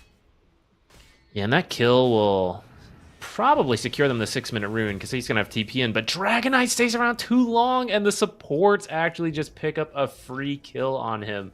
That's so I huge. take back what I said about the free rune secure. Shakira's trying to middle tower is protect under it, attack. but yeah, she's going to take it so that Tiny doesn't get it. Still, I mean, that's a Dragonite kill you're not supposed to get. Yeah, absolutely. The thing is like, it's not the end of the world because he comes back to lane full HP now and he has Dragon Form. So he will go ahead and start like threatening quite a bit. Trying again in the mid lane. Avalanche toss back with the Dragon Form. He did get the kill first, so he got the XP at least. And Nice. yeah, Pro, still not level 6. The Jakiro, obviously not doing a whole lot here. But good rotation here from Desire on this Tiny, just continuing to apply pressure. And bottom lane, they do finally end up bringing down the Beastmaster. This chase was going on forever. And your 7-minute Wisdom Rune is in so much danger. With his monkey Focus is rotation here. can be big. Yeah, Monkey King coming through. Sunset might just die first. Wisdom Rune, he does get it on Focus. He lives. Rincey's already bound the strike. He's gonna get a potential double kill.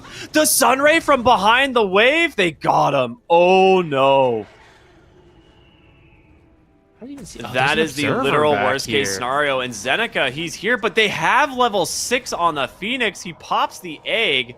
We're just gonna take your ancient stack, I guess. Why not? Man, I'm telling you, I don't know And then he what they went blocks it. through. Just Better's laning stage has really stepped up. Dire's top tower is under attack. This is Yeah, this it is like the has. 4th time in a row now where in the early game and we see them already like a 3K lead, big level advantages. Dire's top tower is This under is, attack. I mean, this is exactly what you want from the laning stage. Now they got to work on that next step, avoid the throws. But at least it's better to be ahead in the laning stage than behind, right? Yeah. I will say, This is an okay death top lane. The fact that Dragonite doesn't even rotate top and your Vengeful Spirit takes the tower is pretty sick. This is going to be a rough one for a while. Like, bottom lane, this Beastmaster's in full recovery mode, and his Ancient Camp is blocked. And he's got a really they've got a really aggressive ward behind the tower to scout, so they may just go for more dives on him, but for now, Focus is completely free farming. Yeah, and actually we've been talking a lot about Beastmaster stacks. In the meantime, top, Venge. Oh, slight chains, but here comes the supports. The dive on in, crash landing, so much burn damage there. Meanwhile, bottom, Zeneca finds a solo kill onto the gyro as he just gets a little bit too deep. No egg mid lane for Spartan, but they're looking for Pro. He's fallen low, but does have one more remnant left in the take. Sunset Dire's middle tower will survive. They get the tower at the end of the day, but I don't know how Gyro solo dies bottom. Looks like it involved Roar, so maybe It's a couple just Wild Roar. Axe stacks into Roar, into more Wild Axes. It does ramp up if you're not ready. This is level 4 axes, so maybe something there. But Gyro came back bottom. I wanted to highlight right before that fight, they have been stacking for him. So at some point when he goes to that triangle, there's, I believe, a quad stack of Ancients and hard camp stacks, so it will boost this Gyro up. They're diving Zeneca behind. in trouble. They are diving behind the towers. The missile going to connect. It will not. Ooh, man. That egg feels real awkward now because this tower is perfectly healthy. He's just going to come back to lane on the Beastmaster. And Yeah, at the in same river, time- Ember? Okay. Oh, go ahead. Sorry. Okay, he's good. No, he's good. It is a weird egg, but if we think about it, that's like his second egg, right? And it's 10 minutes. Usually you don't even have egg at this point. So the fact that you're forcing an offlaner out several times, like even if you don't kill him with egg, I kind of feel like it's whatever, you know? That's fair. Yeah. You're getting value that you usually wouldn't, and you're keeping Beastmaster pretty poor. Where is he? 3.7? Not the worst, but not where you want to be at all. A good Beastmaster game, you see him like finishing the Ags like any moment now because he had a decent lane and then he's clearing like 5 stacks in the triangle and in the side ancient camp. Dire are scanning. Yeah, absolutely. I mean, he's getting some stacks off now, so he's going to start recovering pretty quick. I think he's stacking both sets of Ancients with his boar as well, so exactly what he needs to be doing. Yeah, he got the double stack off. Dire's bottom So They're Zeneca's looking for going to be Skylark fine. Tarp. Ooh, that's a really good kill if they can finish off the Vengeful Spirit. Tiny's going to TP up there as well. Meanwhile, Pro just taking the enemy jungle. Focus even TPing to the top side of the map. Roar will not connect. Pro's just taking their stacks. Super value for him. Focus should make it in time to fight this. I I think Focus got the big ones. Yeah. The toss they even back. toss him back? Ember. He's dead. And- no okay. way. Okay, that's super not worth it now. Phoenix does die solo bottom to the roar of Zeneca, but the Ember Spirit death is pretty costly. Oh, it looks like Rubik was there. He stole Fire Spirits. That's a pretty good steal for the early game. That's going to boost up his farming speed a lot. Yeah, absolutely. All right, Beastmaster has some enormous stacks actually to farm now. Dire's middle tower is under attack. He's got 2 triple stacked Ancients. Gyro's finishing off his Radiant's quad bottom stack. tower is under attack. It's really close. Gyro is so close to dying. All right, he's big. He's finished up the Chrysalis with that Falcon Blade on his way to an Aghanim Scepter. Just about 2,200 gold away. So he's going to Radiant's get there middle tower is under attack. probably by like 16 minutes. I mean, he's got like 7,000 net worth, right? He is 2,500 over the Monkey King, so you're pretty happy.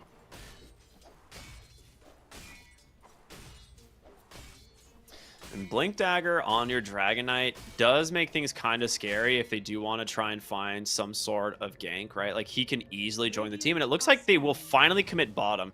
I was wondering when we were going to see this rotation to the bottom side from the DK. Not only can you easily pick off the Beastmaster now that you have the Blink, but you can secure the tower, which takes away the Beastmaster's farming potential, and that has to happen. Like, look at his net worth now. He went from being bottom net worth to, like, almost passing the Vengeful Spirit. They're checking the right side as well. These Ancients are farmed, but if they can get vision of the left side, they'll actually see all those stacks still being done. I think... They're going to play okay, for 14 they played an minutes. Observer, but there's actually a Sentry here, so Beastmaster should know what's going on.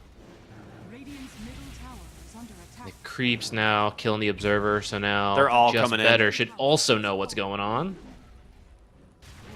Yeah, this is everybody coming through. They get the Ice Path onto the Tiny. Macropyre is down. He is not getting out of this one. They do toss Monkey King right into the enemy team, though, and he is dead.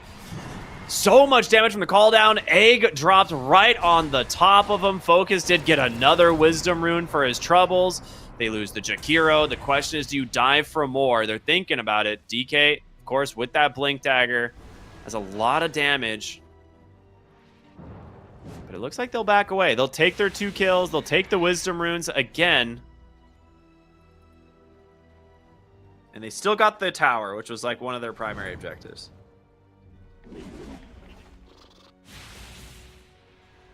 They didn't steal that Wisdom, right? Oh, they did. Yeah, they did. Yeah, Gyro ran up and got it.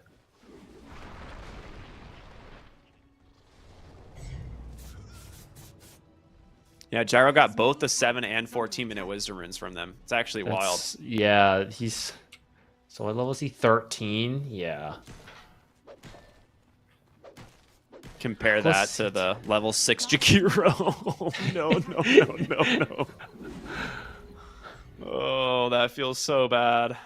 All right. Beastmaster Ags, baby. Despite everything you do to this hero, he still has an Aghanim Scepter at 15 minutes. Let's see if we can get out of it, because this is not the easiest. Oh, okay, they're going to find Skylark, actually. That's He has an Ags, but Roar is out. They need to be a little bit careful. They see the heroes kind of zooming across. All right. Still a good kill.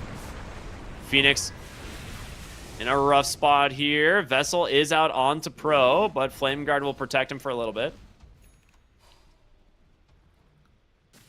These boars causing so much trouble for Desire's Blink Dagger. He actually just can't do anything. He has to Avatos them. Top lane, Dragon Knight looking for the Monkey King here. As they're going to TP in a couple extra heroes as well. Monkey King. I don't know where to go. Oh, he just TP'd TP'd out. home. Okay. Yeah, he managed to get out. So at least you're going to slow down Monkey King farm. Though with Simian Stride, it's actually not that bad to TP home and then pretty quick to get back out. Radiant's top tower is under attack. Oh, they find Ember here with an Invis Tiny. Dragon Knight's coming. Blink Dragon Tail. The Avalanche Toss. Plenty of damage. Very good rune find. At least his Maelstrom got delivered and he didn't get that sniped as well. That would have been really sad for him. But that's still a really good kill, and it looks like the top lane is already pushed in from that earlier Monkey King gank, which means they can get to work on this tower with the remaining dragon form. I don't know if they'll take it because Ember will respawn. Yeah, with this Fortify. I mean, I think you can just commit for this. Yeah, it depends if Saib comes to defend, which right now they smoked mid, so it does look like they want to fight over this. If you get a good ward place on the top side here from Just Better, you can easily Avatos someone out of position. But you don't have Dragon Form. They're bringing the Monkey King in as well. They are going to just start the fight. Gyro's in such a rough spot. Beautifully done. The Roar to secure the kill. Now Desire in trouble. Boundless Strike does come through. Avalanche to try and make some space, but no escape. Was that the Blink reveal? He doesn't even have Blink on Beastmaster. How did they find him? I think Ice They just Path? walk in? Oh, Searing Chains. Chains from downtown. Okay. Gotcha. Yeah, so this is kind of what I'm talking about. Like, there are these slight mistakes from Just Better, which then leads to Saib in this case, being able to find a good kill, and then looks like they're immediately going to go Roche and steal Roche at 18 minutes, which is really nice. But that shouldn't happen, right? Like, the Ven should be there to swap out the gyro, but she was she was on like the cliff part, which means the short range swap was not there to get gyro out before he was killed. Yeah, I was gonna ask, how did he not swap? But it is only level 1. They should. Oh no, Beastmasters TP's out before the swap can get there. No, and they have not gonna Ward get anything. Sentry here to just scout everything, so they know what vision they can play on. Get a nice slight change, toss on in to do something. They're just getting absolutely kited, and Sunset's gonna go now they're in, being just tossed tosses in the Dragon Knight, and he's gonna burn. What a usage of the Glimmer and the Stolen Toss. Now the Phoenix will be next on the chopping block. Tries to dive away, but they've got everyone in pursuit. Toss trying to get away off this Tiny. But Skylark, will he get the TP out? He does, but the Roar's caught the Tiny. 3 more deaths for the side of Just Better. And what started as one of the best laning stages, again for them, has just crumbled. They managed this. I mean, just look at the net worth, right? This Beastmaster was so far below the Gyrocopter originally, and now he has managed to find several kills. And these are the kind of mistakes, I don't know, I know they don't need to hear it from me, but these are the kind of mistakes Just Better needs to slowly work on cutting out of their game, because they would be a really scary team if every game they're laning this well, and then they just keep that going. But all these small slip-ups are what feed away a lead over time and can ultimately cost you a game. Not that they're out of it yet. I mean, it eventually just came back to an even game at 20 minutes, which is not that crazy. But from going from a fairly sizable lead to this state does feel a little bad for them. Yeah, I mean, they were up 7,000 gold at... Not quite 7,000, 6,500 gold at around that 14-minute mark, and they had a 93% win probability based on Dota Plus. So again, this would be a very, very disappointing game for them if they can't clean this up, because they've had 2 games now where they started out so dang strong. We'll see though. They just gotta kind of. I'm trying to think where the biggest issues are, but. Right now, Saib have so much death ball potential again, where if they just play together, they have a ton of mobility between Simeon Stride and this Ember Spirit. Yeah, I mean, they're back on track. Like, Saib's back to where they wanted to be. So I think they're happy. For Just Better, the way things should have been going is that once they need to play a little calmer until they finished items, and then you just have the Venge stay behind, put the gyro in front with his massive gold lead, and then swap every time he's in danger. And even if she dies, she has Ags. And once like Roar comes out and you swap it out, you have like Phoenix Egg, stuff like that to turn the fight. You need to start playing that way. It's going to be a lot harder because now obviously you've lost your 7k lead, but it still sort of needs to go that way. Let's see if they can get lucky with a good shard here. Unlucky. Wah, wah. Jakiro's got a mech. You don't really see this that often, but it's kind of sick this game. He's just split pushing now. The fact that the 5 position Jakiro has caught up to the Phoenix, who started out with like what, level 4 or 6 5 at 7 kills minutes this or game? something. Yeah, like a ridiculous amount of kills. That's pretty huge. Yeah, I mean, Jakiro going... This is kind of why I thought he would go Liquid Fire, actually. Because Beastmaster's transitioned to more of just like this solo kill hero rather than this aura pusher. But that he comes online as a solo killer so quickly that you can still play tempo around that. But it does mean you want your supports to build some auras. And that's what Jakiro's filling in for. So I'm glad he's building for that. And... yeah, now you can have your Ember scout out. This is what we've seen Embers do, right? You jump in first. He's going to work on a BKB so we can do that safely. Scout things out so that the Beastmaster knows where to go with his blink. Roar, kill that target. Take the team fight from there. Monkey King's just like waiting at the edge in the trees. to jump in as needed. That's Saib's game plan now, using this first Aegis to just fully get back into it in terms of farm. And by the time second Roche comes up, I think they will be pretty close to like BKB Ember. Let's see, BKB Beastmaster. What's Monkey King going for? Is it also BKB? Looks like it. So yeah, I mean, they're going to have a very strong spike around that second Roche. Radiant's top tower is Yeah, under triple attack. BKB for this team is going to be terrifying. Like a lot of does- Just Better's damage is magic damage, right? Coming out from Yeah. Call Down, Egg, Avatos, like all this stuff is pretty wild. They're looking for a swap back from Skylark, but it doesn't look like they're going to give it to him. It does show your hand a little bit. Like when you show that triple BKB, you know, like they're trying to win right now. And if we can just delay it out and waste their BKB charges, then I think Just Better will be in a good spot going into that late game again, which they didn't have to play that way. But now that we're here, you kind of have to. I